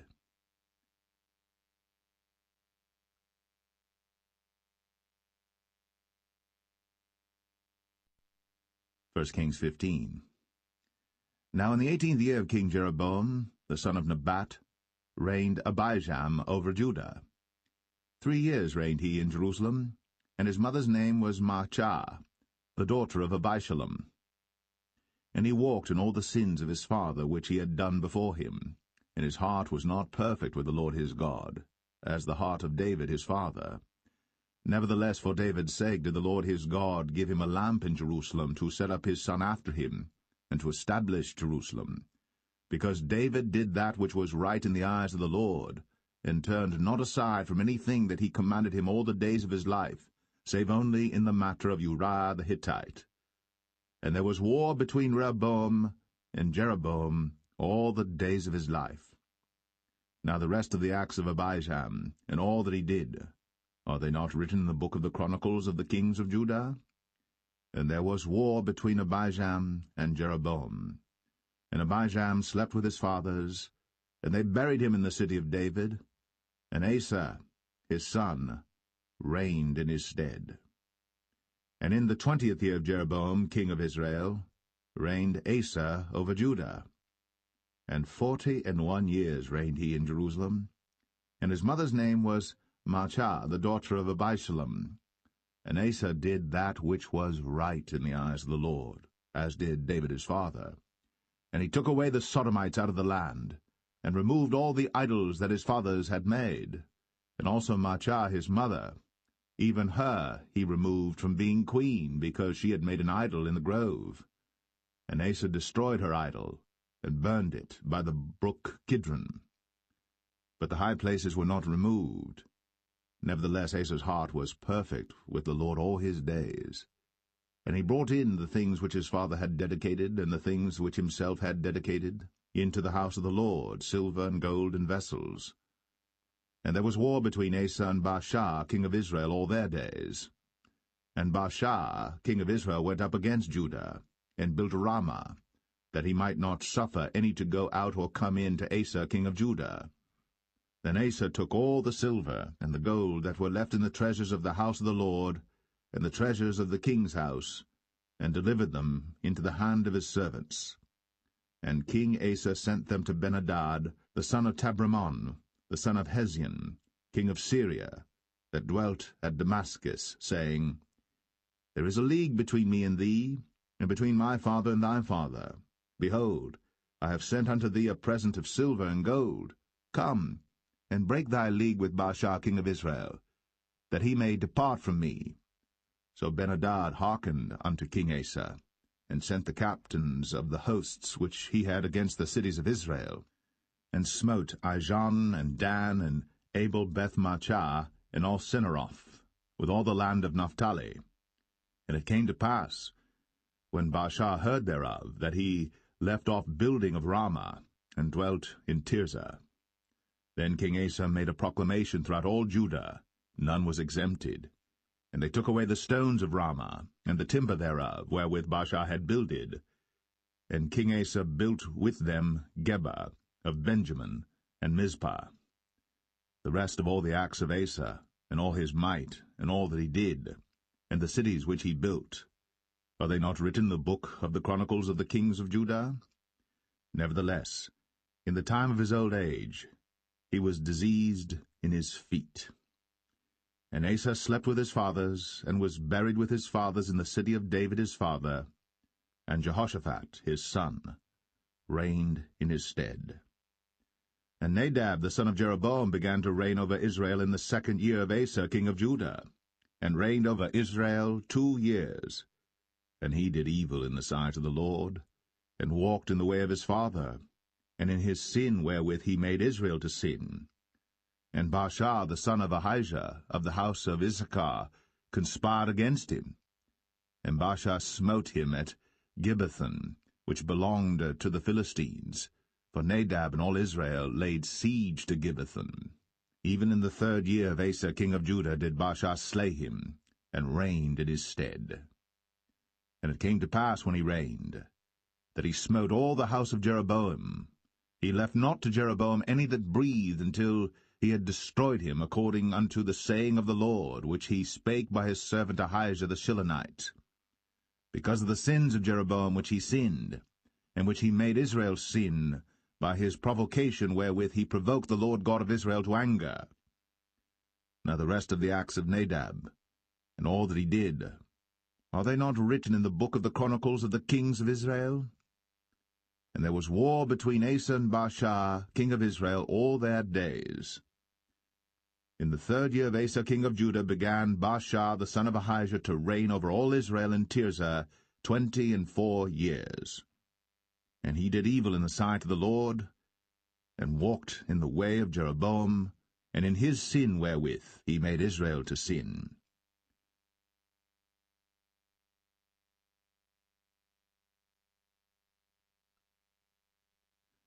1 Kings 16. Then the word of the Lord came to Jehu the son of Hanani against Baasha, saying, Forasmuch as I exalted thee out of the dust, and made thee prince over my people Israel, and thou hast walked in the way of Jeroboam, and hast made my people Israel to sin, to provoke me to anger with their sins, behold, I will take away the posterity of Baasha, and the posterity of his house, and will make thy house like the house of Jeroboam the son of Nebat. Him that dieth of Baasha in the city shall the dogs eat, and him that dieth of his in the fields shall the fowls of the air eat. Now the rest of the acts of Baasha, and what he did, and his might, are they not written in the book of the chronicles of the kings of Israel? So Baasha slept with his fathers, and was buried in Tirzah, and Elah his son reigned in his stead. And also by the hand of the prophet Jehu, the son of Hanani, came the word of the Lord against Baasha, and against his house, even for all the evil that he did in the sight of the Lord, in provoking him to anger, with the work of his hands, in being like the house of Jeroboam, and because he killed him. In the 26th year of Asa king of Judah began Elah the son of Baasha to reign over Israel in Tirzah 2 years. And his servant Zimri, captain of half his chariots, conspired against him, as he was in Tirzah drinking himself drunk in the house of Arzah, steward of his house in Tirzah. And Zimri went in, and smote him, and killed him, in the 27th year of Asa king of Judah, and reigned in his stead. And it came to pass, when he began to reign, as soon as he sat on his throne, that he slew all the house of Baasha. He left him not one that pisseth against a wall, neither of his kinsfolks, nor of his friends. Thus did Zimri destroy all the house of Baasha, according to the word of the Lord which he spake against Baasha by Jehu the prophet. For all the sins of Baasha, and the sins of Elah his son, by which they sinned, and by which they made Israel to sin, in provoking the Lord God of Israel to anger with their vanities. Now the rest of the acts of Elah, and all that he did, are they not written in the book of the Chronicles of the kings of Israel? In the 27th year of Asa king of Judah did Zimri reign 7 days in Tirzah. And the people were encamped against Gibbethon, which belonged to the Philistines. And the people that were encamped heard say, Zimri hath conspired, and hath also slain the king. Wherefore all Israel made Omri, the captain of the host, king over Israel that day in the camp. And Omri went up from Gibbethon, and all Israel with him, and they besieged Tirzah. And it came to pass, when Zimri saw that the city was taken, that he went into the palace of the king's house, and burnt the king's house over him with fire, and died. For his sins, which he sinned in doing evil in the sight of the Lord, and walking in the way of Jeroboam, and in his sin which he did, to make Israel to sin. Now the rest of the acts of Zimri, and his treason that he wrought, are they not written in the book of the Chronicles of the kings of Israel? Then were the people of Israel divided into 2 parts. Half of the people followed Tibni the son of Ginath, to make him king, and half followed Omri. But the people that followed Omri prevailed against the people that followed Tibni the son of Ginath. So Tibni died, and Omri reigned. In the 31st year of Asa king of Judah began Omri to reign over Israel 12 years. 6 years reigned he in Tirzah. And he bought the hill Samaria of Shemer for 2 talents of silver, and built on the hill, and called the name of the city which he built after the name of Shemer, owner of the hill, Samaria. But Omri wrought evil in the eyes of the Lord, and did worse than all that were before him. For he walked in all the way of Jeroboam the son of Nebat, and in his sin wherewith he made Israel to sin, to provoke the Lord God of Israel to anger with their vanities. Now the rest of the acts of Omri which he did, and his might that he showed, are they not written in the book of the Chronicles of the kings of Israel? So Omri slept with his fathers, and was buried in Samaria, and Ahab his son reigned in his stead. And in the 38th year of Asa king of Judah began Ahab the son of Omri to reign over Israel. And Ahab the son of Omri reigned over Israel in Samaria 22 years. And Ahab the son of Omri did evil in the sight of the Lord above all that were before him. And it came to pass, as if it had been a light thing for him to walk in the sins of Jeroboam the son of Nebat, that he took to wife Jezebel, the daughter of Ethbaal, king of the Zidonians, and went and served Baal, and worshipped him. And he reared up an altar for Baal in the house of Baal, which he had built in Samaria. And Ahab made a grove, and Ahab did more to provoke the Lord God of Israel to anger than all the kings of Israel that were before him. In his days did Hiel the Bethelite build Jericho. He laid the foundation thereof in Abiram his firstborn, and set up the gates thereof in his youngest son Segub, according to the word of the Lord, which he spake by Joshua the son of Nun.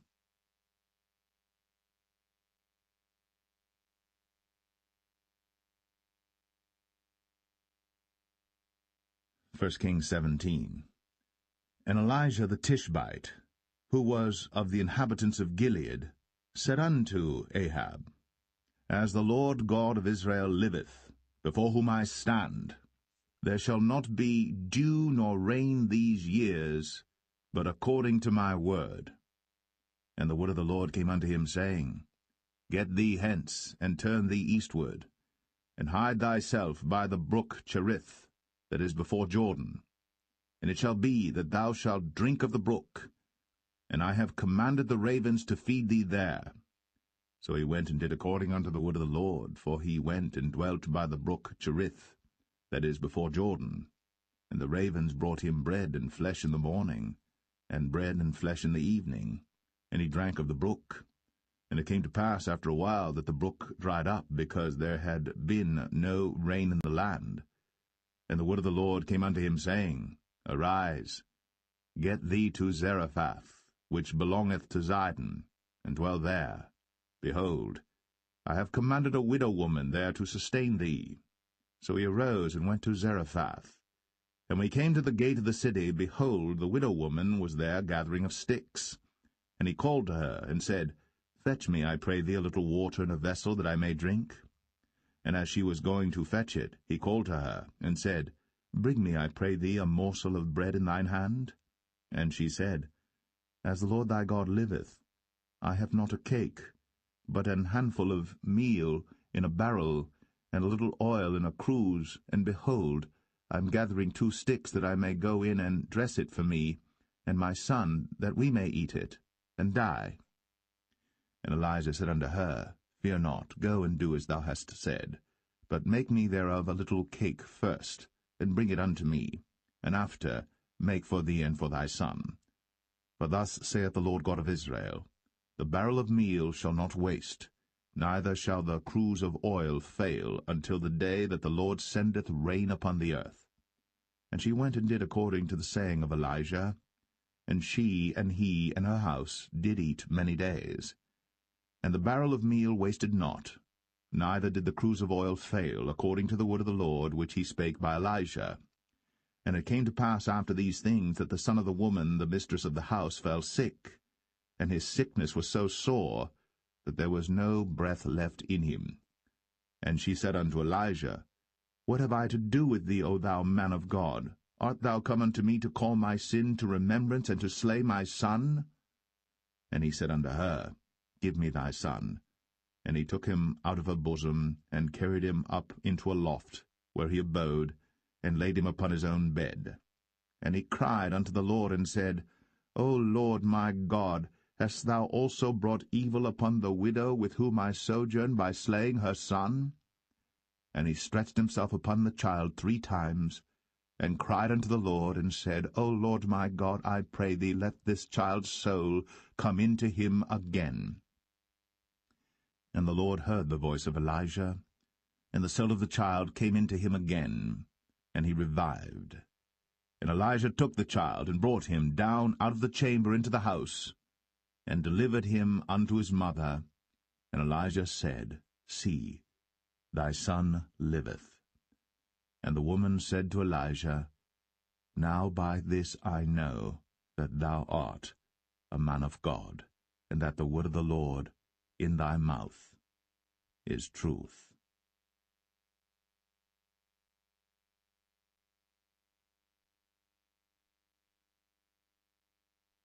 1 Kings 18. And it came to pass, after many days, that the word of the Lord came to Elijah in the 3rd year, saying, Go, show thyself unto Ahab, and I will send rain upon the earth. And Elijah went to show himself unto Ahab. And there was a sore famine in Samaria. And Ahab called Obadiah, which was the governor of his house. Now Obadiah feared the Lord greatly. For it was so, when Jezebel cut off the prophets of the Lord, that Obadiah took 100 prophets, and hid them by 50 in a cave, and fed them with bread and water. And Ahab said unto Obadiah, Go into the land, unto all fountains of water, and unto all brooks. Peradventure we may find grass to save the horses and mules alive, that we lose not all the beasts. So they divided the land between them to pass throughout it. Ahab went one way by himself, and Obadiah went another way by himself. And as Obadiah was in the way, behold, Elijah met him, and he knew him, and fell on his face, and said, Art thou that my lord Elijah? And he answered him, I am. Go tell thy lord, Behold, Elijah is here. And he said, What have I sinned that thou wouldst deliver thy servant into the hand of Ahab, to slay me? As the Lord thy God liveth, there is no nation or kingdom whither my lord hath not sent to seek thee. And when they said, He is not there, he took an oath of the kingdom and nation that they found thee not. And now thou sayest, Go, tell thy lord, Behold, Elijah is here.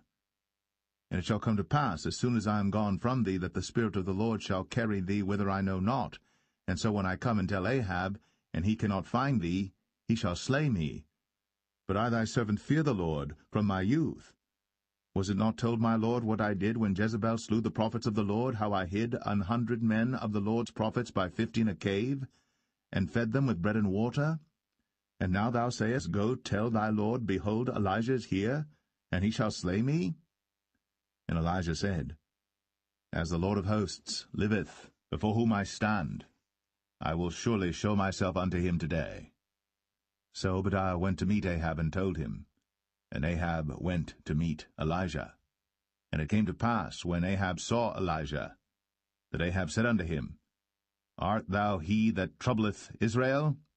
And he answered, I have not troubled Israel, but thou and thy father's house, in that ye have forsaken the commandments of the Lord, and thou hast followed Baalim. Now therefore send and gather to me all Israel unto Mount Carmel, and the prophets of Baal 450, and the prophets of the groves 400, which eat at Jezebel's table. So Ahab sent unto all the children of Israel, and gathered the prophets together unto Mount Carmel.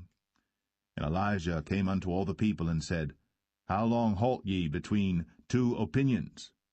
If the Lord be God, follow him, but if Baal, then follow him.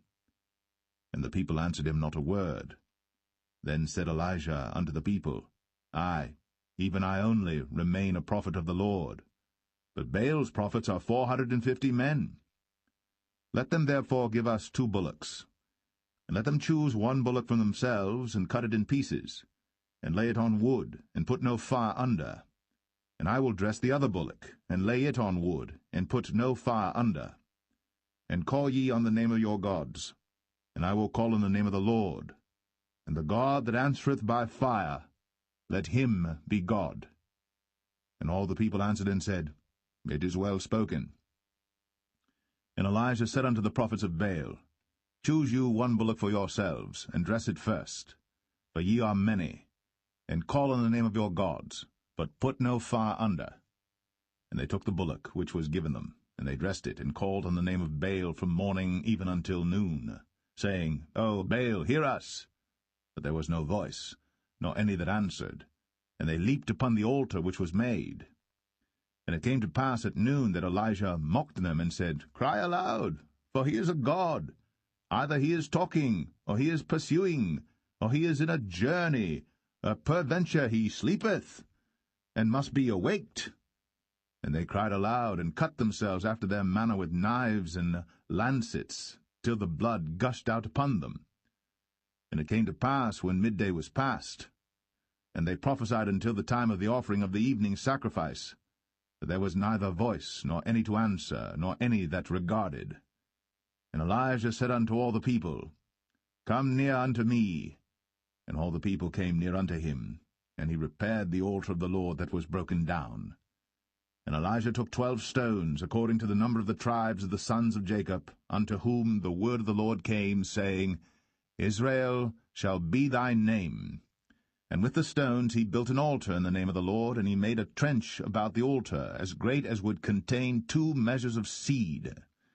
And he put the wood in order, and cut the bullock in pieces, and laid him on the wood, and said, Fill 4 barrels with water, and pour it on the burnt sacrifice, and on the wood. And he said, Do it the 2nd time. And they did it the 2nd time. And he said, Do it the 3rd time. And they did it the 3rd time. And the water ran round about the altar, and he filled the trench also with water. And it came to pass, at the time of the offering of the evening sacrifice, that Elijah the prophet came near and said, Lord God of Abraham, Isaac, and of Israel, let it be known this day that thou art God in Israel, and that I am thy servant, and that I have done all these things at thy word. Hear me, O Lord, hear me, that this people may know that thou art the Lord God, and that thou hast turned their heart back again. Then the fire of the Lord fell, and consumed the burnt sacrifice, and the wood, and the stones, and the dust, and licked up the water that was in the trench. And when all the people saw it, they fell on their faces, and they said, The Lord, he is the God, the Lord, he is the God. And Elijah said unto them, Take the prophets of Baal, Let not one of them escape. And they took them. And Elijah brought them down to the brook Kishon, and slew them there. And Elijah said unto Ahab, Get thee up, eat and drink, for there is a sound of abundance of rain. So Ahab went up to eat and to drink. And Elijah went up to the top of Carmel, and he cast himself down upon the earth, and put his face between his knees, and said to his servant, Go up now, look toward the sea. And he went up and looked, and said, There is nothing. And he said, Go again 7 times. And it came to pass at the 7th time that he said, Behold, there ariseth a little cloud out of the sea like a man's hand. And he said, Go up, say unto Ahab, Prepare thy chariot, and get thee down, that the rain stop thee not. And it came to pass in the meanwhile that the heaven was black with clouds and wind, and there was a great rain. And Ahab rode, and went to Jezreel. And the hand of the Lord was on Elijah, and he girded up his loins, and ran before Ahab to the entrance of Jezreel.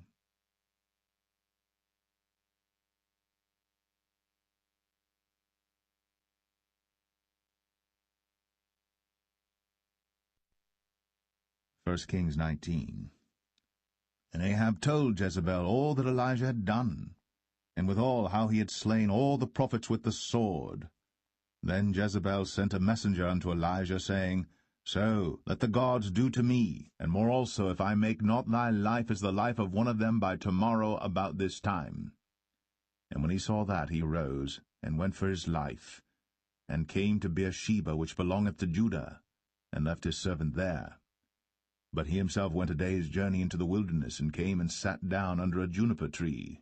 And he requested for himself that he might die, and said, It is enough. Now, O Lord, take away my life, for I am not better than my fathers.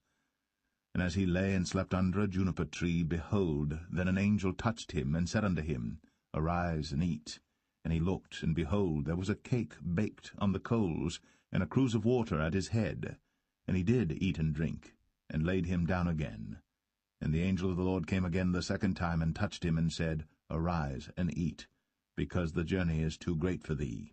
And he arose, and did eat and drink, and went in the strength of that meat 40 days, and 40 nights, unto Horeb the mount of God. And he came thither unto a cave, and lodged there. And behold, the word of the Lord came to him, and he said unto him, What doest thou here, Elijah? And he said, I have been very jealous for the Lord God of hosts, for the children of Israel have forsaken thy covenant, thrown down thine altars, and slain thy prophets with the sword, and I, even I only am left, and they seek my life to take it away. And he said, Go forth, and stand upon the mount before the Lord. And behold, the Lord passed by, and a great and strong wind rent the mountains, and brake in pieces the rocks before the Lord. But the Lord was not in the wind. And after the wind an earthquake. But the Lord was not in the earthquake. And after the earthquake a fire. But the Lord was not in the fire. And after the fire a still small voice.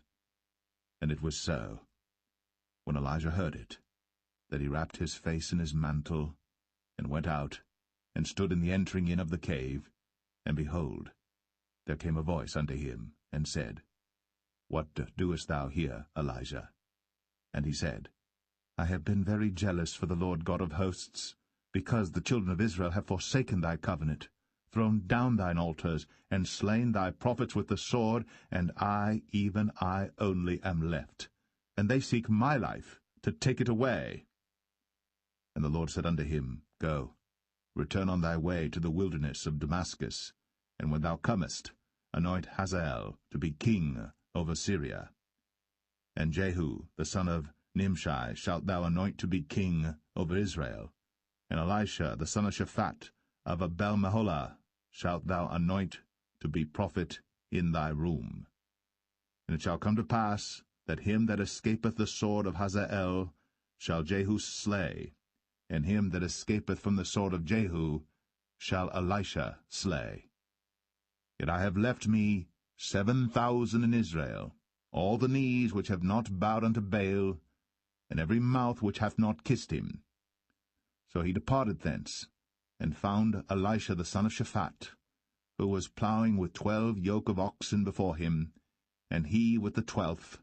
And Elijah passed by him, and cast his mantle upon him.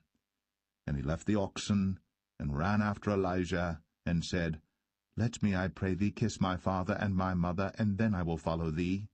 And he said unto him, Go back again, for what have I done to thee? And he returned back from him, and took a yoke of oxen, and slew them, and boiled their flesh with the instruments of the oxen, and gave unto the people, and they did eat. Then he arose, and went after Elijah, and ministered unto him.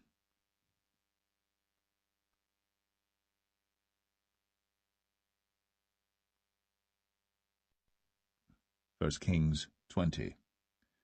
And Ben-Hadad the king of Syria gathered all his host together, and there were 32 kings with him, and horses and chariots, and he went up and besieged Samaria, and warred against it. And he sent messengers to Ahab king of Israel into the city, and said unto him, Thus saith Ben-Hadad, Thy silver and thy gold is mine, thy wives also and thy children, even the goodliest, are mine. And the king of Israel answered and said, My lord, O king, according to thy saying, I am thine, and all that I have. And the messengers came again and said, Thus speaketh Ben-Hadad, saying, Although I have sent unto thee, saying, Thou shalt deliver me thy silver and thy gold and thy wives and thy children, yet I will send my servants unto thee tomorrow about this time, and they shall search thine house and the houses of thy servants. And it shall be that whatsoever is pleasant in thine eyes, they shall put it in their hand, and take it away. Then the king of Israel called all the elders of the land, and said, Mark, I pray you, and see how this man seeketh mischief, for he sent unto me for my wives, and for my children, and for my silver, and for my gold, and I denied him not. And all the elders and all the people said unto him, Hearken not unto him, nor consent.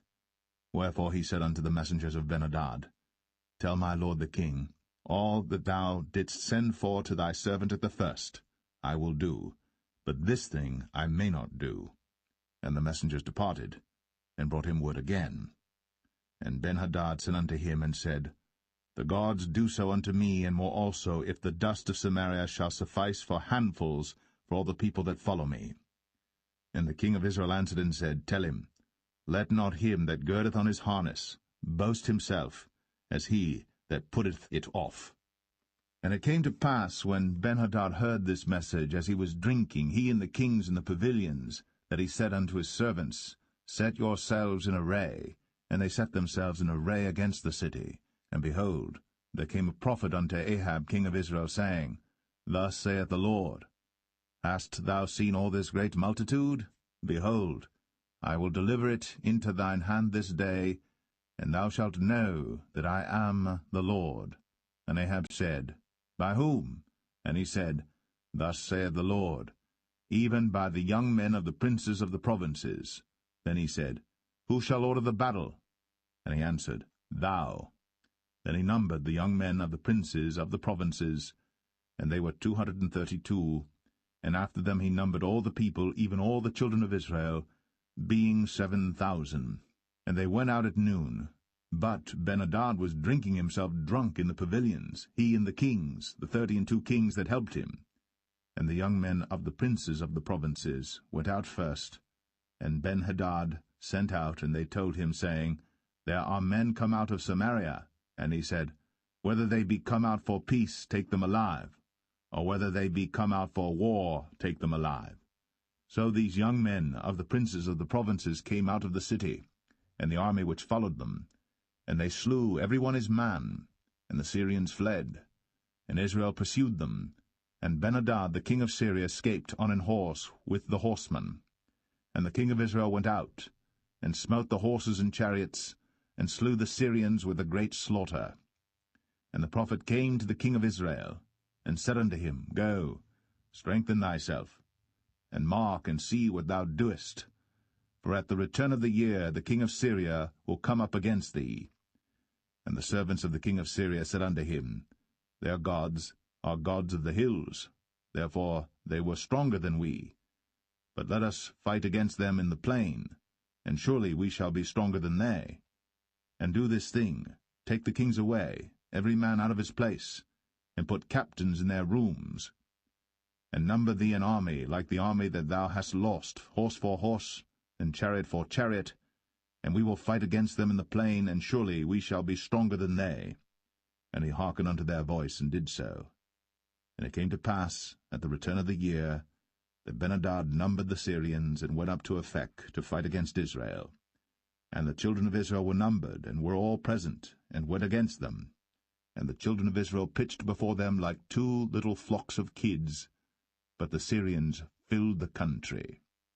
And there came a man of God, and spake unto the king of Israel, and said, Thus saith the Lord, Because the Syrians have said, The Lord is God of the hills, but he is not God of the valleys. Therefore will I deliver all this great multitude into thine hand, and ye shall know that I am the Lord. And they pitched one over against the other 7 days, and so it was, that in the 7th day the battle was joined, and the children of Israel slew of the Syrians 100,000 footmen in 1 day. But the rest fled to Aphek into the city, and there a wall fell upon 27,000 of the men that were left. And Ben-hadad fled, and came into the city, into an inner chamber. And his servants said unto him, Behold now, we have heard that the kings of the house of Israel are merciful kings. Let us, I pray thee, put sackcloth on our loins, and ropes upon our heads, and go out to the king of Israel. Peradventure he will save thy life. So they girded sackcloth on their loins, and put ropes on their heads, and came to the king of Israel, and said, Thy servant Ben-hadad saith, I pray thee, let me live. And he said, Is he yet alive? He is my brother. Now the men did diligently observe whether anything would come from him, and did hastily catch it. And they said, Thy brother Ben-hadad. Then he said, Go ye, bring him. Then Ben-hadad came forth to him, and he caused him to come up into the chariot. And Ben-hadad said unto him, The cities which my father took from thy father I will restore. And thou shalt make streets for thee in Damascus, as my father made in Samaria. Then said Ahab, I will send thee away with this covenant. So he made a covenant with him, and sent him away. And a certain man of the sons of the prophets said unto his neighbor in the word of the Lord, Smite me, I pray thee. And the man refused to smite him. Then said he unto him, Because thou hast not obeyed the voice of the Lord, behold, as soon as thou art departed from me, a lion shall slay thee. And as soon as he was departed from him, a lion found him, and slew him. Then he found another man, and said, Smite me, I pray thee. And the man smote him, so that in smiting he wounded him. So the prophet departed, and waited for the king by the way, and disguised himself with ashes upon his face. And as the king passed by, he cried unto the king, and he said, Thy servant went out into the midst of the battle, and behold, a man turned aside, and brought a man unto me, and said, Keep this man. If by any means he be missing, then shall thy life be for his life, or else thou shalt pay a talent of silver. And as thy servant was busy here and there, he was gone. And the king of Israel said unto him, So shall thy judgment be. Thyself hast decided it. And he hasted, and took the ashes away from his face. And the king of Israel discerned him that he was of the prophets. And he said unto him, Thus saith the Lord, Because thou hast let go out of thy hand a man whom I appointed to utter destruction, therefore thy life shall go for his life, and thy people for his people. And the king of Israel went to his house, heavy and displeased, and came to Samaria.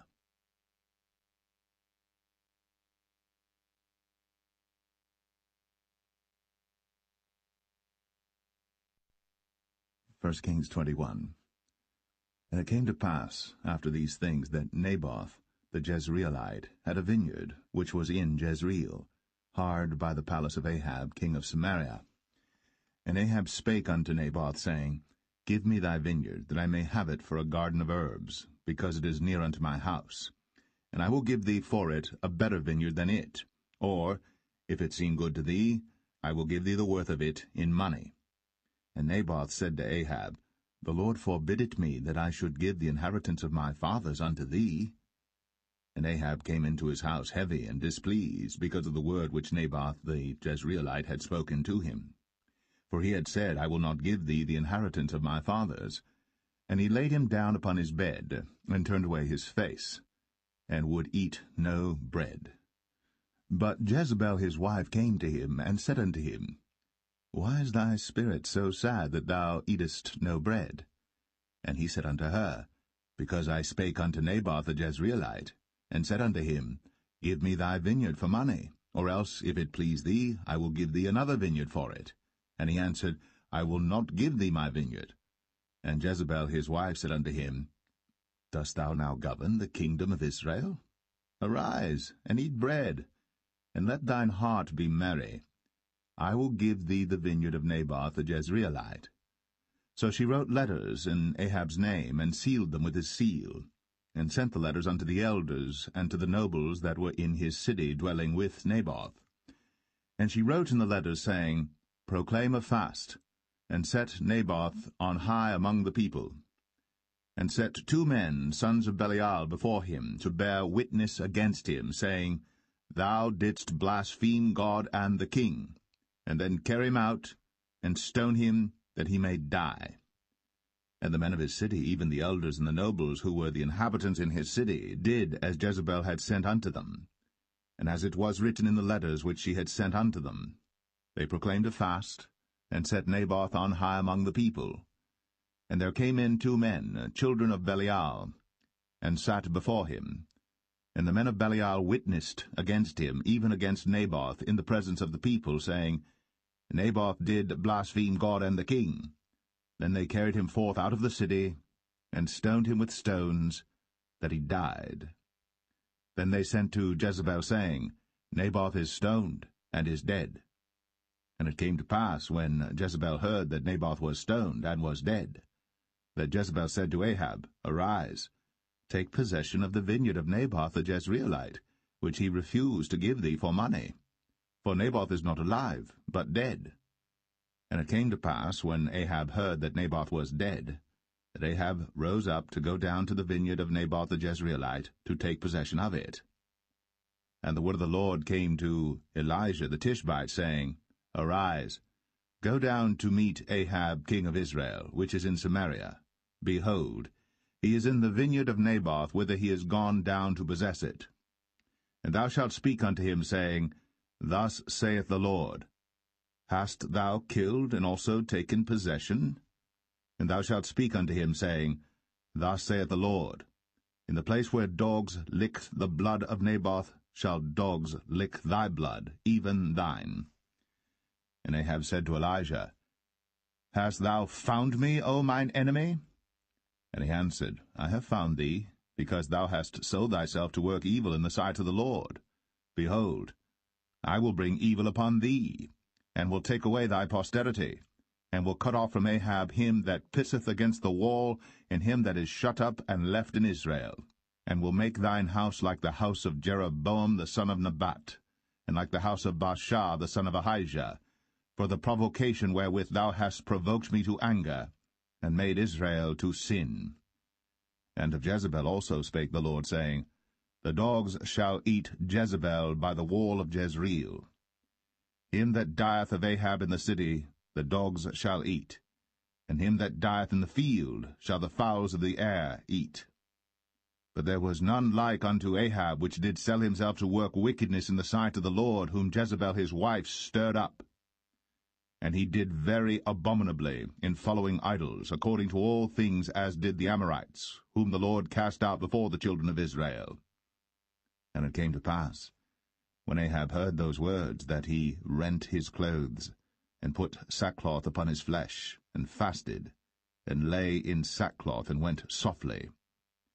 And the word of the Lord came to Elijah the Tishbite, saying, Seest thou how Ahab humbleth himself before me? Because he humbleth himself before me, I will not bring the evil in his days, but in his son's days will I bring the evil upon his house.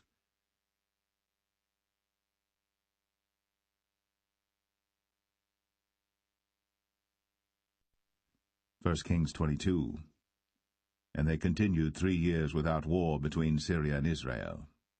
And it came to pass in the 3rd year that Jehoshaphat the king of Judah came down to the king of Israel. And the king of Israel said unto his servants, Know ye that Ramoth in Gilead is ours? And we be still, and take it not out of the hand of the king of Syria? And he said unto Jehoshaphat, Wilt thou go with me to battle to Ramoth Gilead? And Jehoshaphat said to the king of Israel, I am as thou art, my people as thy people, my horses as thy horses. And Jehoshaphat said unto the king of Israel, Inquire, pray thee, at the word of the Lord today. Then the king of Israel gathered the prophets together, about 400 men, and said unto them, Shall I go against Ramoth Gilead to battle, or shall I forbear? And they said, Go up, for the Lord shall deliver it into the hand of the king. And Jehoshaphat said, Is there not here a prophet of the Lord besides, that we might inquire of him? And the king of Israel said unto Jehoshaphat, There is yet one man, Micaiah the son of Imlah, by whom we may inquire of the Lord. But I hate him, for he doth not prophesy good concerning me, but evil. And Jehoshaphat said, Let not the king say so. Then the king of Israel called an officer, and said, Hasten hither Micaiah the son of Imlah. And the king of Israel and Jehoshaphat the king of Judah sat each on his throne, having put on their robes in a void place in the entrance of the gate of Samaria. And all the prophets prophesied before them. And Zedekiah the son of Chenaanah made him horns of iron, and he said, Thus saith the Lord, With these shalt thou push the Syrians until thou have consumed them. And all the prophets prophesied so, saying, Go up to Ramoth Gilead, and prosper, for the Lord shall deliver it into the king's hand. And the messenger that was gone to call Micaiah spake unto him, saying, Behold now, the words of the prophets declare good unto the king with one mouth. Let thy word, I pray thee, be like the word of one of them, and speak that which is good. And Micaiah said, As the Lord liveth, what the Lord saith unto me, that will I speak. So he came to the king. And the king said unto him, Micaiah, shall we go against Ramoth Gilead to battle, or shall we forbear? And he answered him, Go, and prosper, for the Lord shall deliver it into the hand of the king. And the king said unto him, How many times shall I adjure thee that thou tell me nothing but that which is true in the name of the Lord? And he said, I saw all Israel scattered upon the hills, as sheep that have not a shepherd. And the Lord said, These have no master. Let them return every man to his house in peace. And the king of Israel said unto Jehoshaphat, Did I not tell thee that he would prophesy no good concerning me, but evil? And he said, Hear thou therefore the word of the Lord. I saw the Lord sitting on his throne, and all the host of heaven standing by him on his right hand and on his left. And the Lord said, Who shall persuade Ahab that he may go up and fall at Ramoth Gilead? And one said on this manner, and another said on that manner. And there came forth a spirit, and stood before the Lord, and said, I will persuade him. And the Lord said unto him, Wherewith? And he said, I will go forth, and I will be a lying spirit in the mouth of all his prophets. And he said, Thou shalt persuade him, and prevail also. Go forth, and do so. Now therefore, behold, the Lord hath put a lying spirit in the mouth of all these thy prophets, and the Lord hath spoken evil concerning thee. But Zedekiah the son of Chenaanah went near, and smote Micaiah on the cheek, and said, Which way went the Spirit of the Lord from me to speak unto thee? And Micaiah said, Behold, thou shalt see in that day, when thou shalt go into an inner chamber to hide thyself. And the king of Israel said, Take Micaiah, and carry him back unto Amon, the governor of the city, and to Joash the king's son, and say, Thus saith the king, Put this fellow in the prison, and feed him with bread of affliction and with water of affliction, until I come in peace. And Micaiah said, If thou return at all in peace, the Lord hath not spoken by me. And he said, Hearken, O people, every one of you. So the king of Israel and Jehoshaphat the king of Judah went up to Ramoth Gilead. And the king of Israel said unto Jehoshaphat, I will disguise myself, and enter into battle. But put thou on thy robes. And the king of Israel disguised himself, and went into the battle. But the king of Syria commanded his 32 captains that had rule over his chariots, saying, Fight neither with small nor great, save only with the king of Israel. And it came to pass, when the captains of the chariots saw Jehoshaphat, that they said, Surely it is the king of Israel. And they turned aside to fight against him. And Jehoshaphat cried out. And it came to pass, when the captains of the chariots perceived that it was not the king of Israel, that they turned back from pursuing him. And a certain man drew a bow at a venture, and smote the king of Israel between the joints of the harness. Wherefore he said unto the driver of his chariots, Turn thy hand, and carry me out of the host, for I am wounded. And the battle increased that day. And the king was stayed up in his chariot against the Syrians, and died at even. And the blood ran out of the wound into the midst of the chariot. And there went a proclamation throughout the host about the going down of the sun, saying, Every man to his city, and every man to his own country.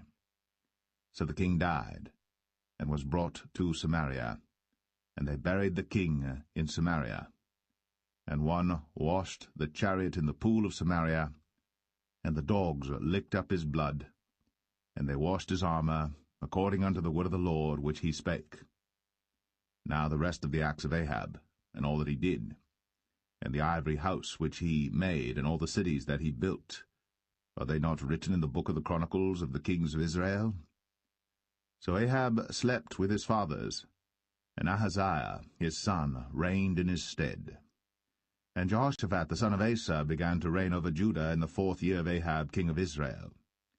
Jehoshaphat was 35 years old when he began to reign, and he reigned 25 years in Jerusalem. And his mother's name was Azubah, the daughter of Shilhi. And he walked in all the ways of Asa his father. He turned not aside from it, doing that which was right in the eyes of the Lord. Nevertheless the high places were not taken away, for the people offered and burnt incense yet in the high places. And Jehoshaphat made peace with the king of Israel. Now the rest of the acts of Jehoshaphat, and his might that he showed, and how he warred, are they not written in the book of the Chronicles of the kings of Judah? And the remnant of the Sodomites, which remained in the days of his father Asa, he took out of the land. There was then no king in Edom, a deputy was king. Jehoshaphat made ships of Tarshish to go to Ophir for gold, but they went not, for the ships were broken at Ezion-Geber. Then said Ahaziah the son of Ahab unto Jehoshaphat, Let my servants go with thy servants in the ships. But Jehoshaphat would not.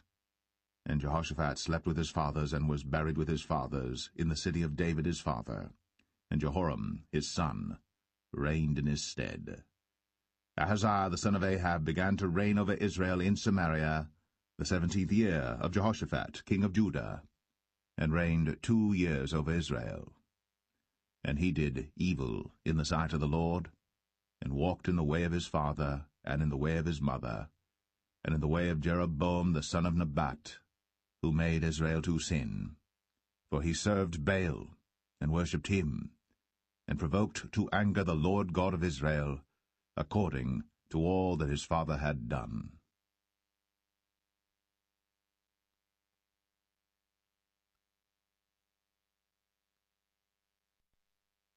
The Second Book of Kings, Chapter 1. Then Moab rebelled against Israel after the death of Ahab. And Ahaziah fell down through a lattice in his upper chamber that was in Samaria, and was sick.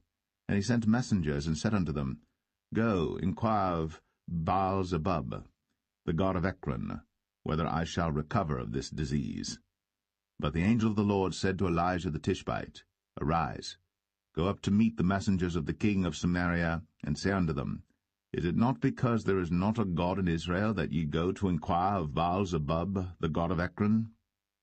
Now therefore thus saith the Lord, Thou shalt not come down from that bed on which thou art gone up, but shalt surely die. And Elijah departed. And when the messengers turned back unto him, he said unto them, Why are ye now turned back? And they said unto him, There came a man up to meet us, and said unto us, Go, turn again unto the king that sent you, and say unto him, Thus saith the Lord, Is it not because there is not a God in Israel that thou sendest to inquire of Baal-zebub, the god of Ekron? Therefore thou shalt not come down from that bed on which thou art gone up, but shalt surely die. And he said unto them, What manner of man was he which came up to meet you, and told you these words? And they answered him, He was an hairy man, and girt with a girdle of leather about his loins. And he said, It is Elijah the Tishbite. Then the king sent unto him a captain of 50 with his 50. And he went up to him, and behold, he sat on the top of an hill. And he spake unto him, Thou man of God, the king hath said, Come down. And Elijah answered and said to the captain of 50, If I be a man of God, then let fire come down from heaven, and consume thee and thy 50. And there came down fire from heaven, and consumed him and his 50. Again also he sent unto him another captain of 50 with his 50. And he answered and said unto him, O man of God, thus hath the king said, Come down quickly. And Elijah answered and said unto them, If I be a man of God, let fire come down from heaven, and consume thee and thy 50. And the fire of God came down from heaven, and consumed him and his 50. And he sent again a captain of the third 50 with his 50. And the third captain of the 50 went up, and came and fell on his knees before Elijah, and besought him, and said unto him, O man of God, I pray thee, let my life and the life of these 50 thy servants be precious in thy sight. Behold, there came fire down from heaven, and burnt up the 2 captains of the former 50s with their 50s. Therefore let my life now be precious in thy sight. And the angel of the Lord said unto Elijah, Go down with him, be not afraid of him. And he arose, and went down with him unto the king. And he said unto him, Thus saith the Lord, Forasmuch as thou hast sent messengers to inquire of Baal-zebub, the god of Ekron, is it not because there is no God in Israel to inquire of his word? Therefore thou shalt not come down off that bed on which thou art gone up, but shalt surely die. So he died according to the word of the Lord which Elijah had spoken. And Jehoram reigned in his stead in the 2nd year of Jehoram the son of Jehoshaphat king of Judah, because he had no son. Now the rest of the acts of Ahaziah which he did, are they not written in the book of the Chronicles of the kings of Israel?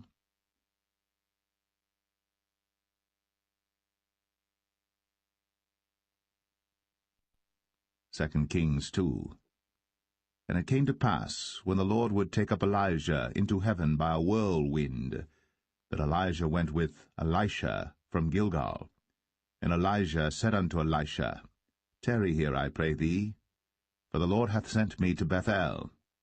And Elisha said unto him, As the Lord liveth, and as thy soul liveth, I will not leave thee. So they went down to Bethel. And the sons of the prophets that were at Bethel came forth to Elisha, and said unto him, Knowest thou that the Lord will take away thy master from thy head today?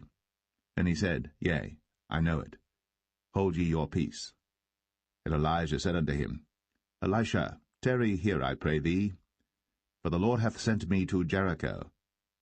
And he said, As the Lord liveth, and as thy soul liveth, I will not leave thee. So they came to Jericho. And the sons of the prophets that were at Jericho came to Elisha, and said unto him, Knowest thou that the Lord will take away thy master from thy head today? And he answered, Yea, I know it. Hold ye your peace. And Elijah said unto him, Tarry, I pray thee here, for the Lord hath sent me to Jordan. And he said, As the Lord liveth, and as thy soul liveth, I will not leave thee. And they two went on. And 50 men of the sons of the prophets went, and stood to view afar off. And they too stood by Jordan. And Elijah took his mantle, and wrapped it together, and smote the waters, and they were divided hither and thither, so that they too went over on dry ground. And it came to pass, when they were gone over, that Elijah said unto Elisha, Ask what I shall do for thee, before I be taken away from thee. And Elisha said, I pray thee, let a double portion of thy spirit be upon me. And he said, Thou hast asked a hard thing. Nevertheless, if thou see me when I am taken from thee, it shall be so unto thee, but if not, it shall not be so.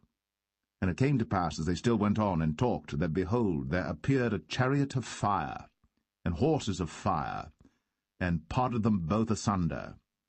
And Elijah went up by a whirlwind into heaven. And Elisha saw it, and he cried, My father, the chariot of Israel, and the horsemen thereof. And he saw him no more. And he took hold of his own clothes, and rent them in 2 pieces. He took up also the mantle of Elijah that fell from him, and went back and stood by the bank of Jordan. And he took the mantle of Elijah that fell from him, and smote the waters, and said, Where is the Lord God of Elijah? And when he also had smitten the waters, they parted hither and thither, and Elisha went over. And when the sons of the prophets, which were to view at Jericho, saw him, they said, The spirit of Elijah doth rest on Elisha. And they came to meet him, and bowed themselves to the ground before him. And they said unto him, Behold now, there be with thy servants 50 strong men. Let them go, we pray thee, and seek thy master, lest peradventure the Spirit of the Lord hath taken him up, and cast him upon some mountain, or into some valley. And he said, Ye shall not send. And when they urged him till he was ashamed, he said, Send. They sent therefore 50 men, and they sought 3 days, but found him not. And when they came again to him, for he tarried at Jericho, he said unto them, Did I not say unto you, Go not? And the men of the city said unto Elisha, Behold, I pray thee, the situation of this city is pleasant, as my Lord seeth. But the water is not, and the ground barren. And he said, Bring me a new cruse, and put salt therein. And they brought it to him. And he went forth unto the spring of the waters, and cast the salt in there, and said, Thus saith the Lord, I have healed these waters. There shall not be from thence any more death or barren land. So the waters were healed unto this day, according to the saying of Elisha which he spake. And he went up from thence unto Bethel, and as he was going up by the way, there came forth little children out of the city, and mocked him, and said unto him, Go up, thou bald head, go up, thou bald head. And he turned back, and looked on them, and cursed them in the name of the Lord. And there came forth 2 she-bears out of the wood, and tare 42 children of them. And he went from thence to Mount Carmel, and from thence he returned to Samaria.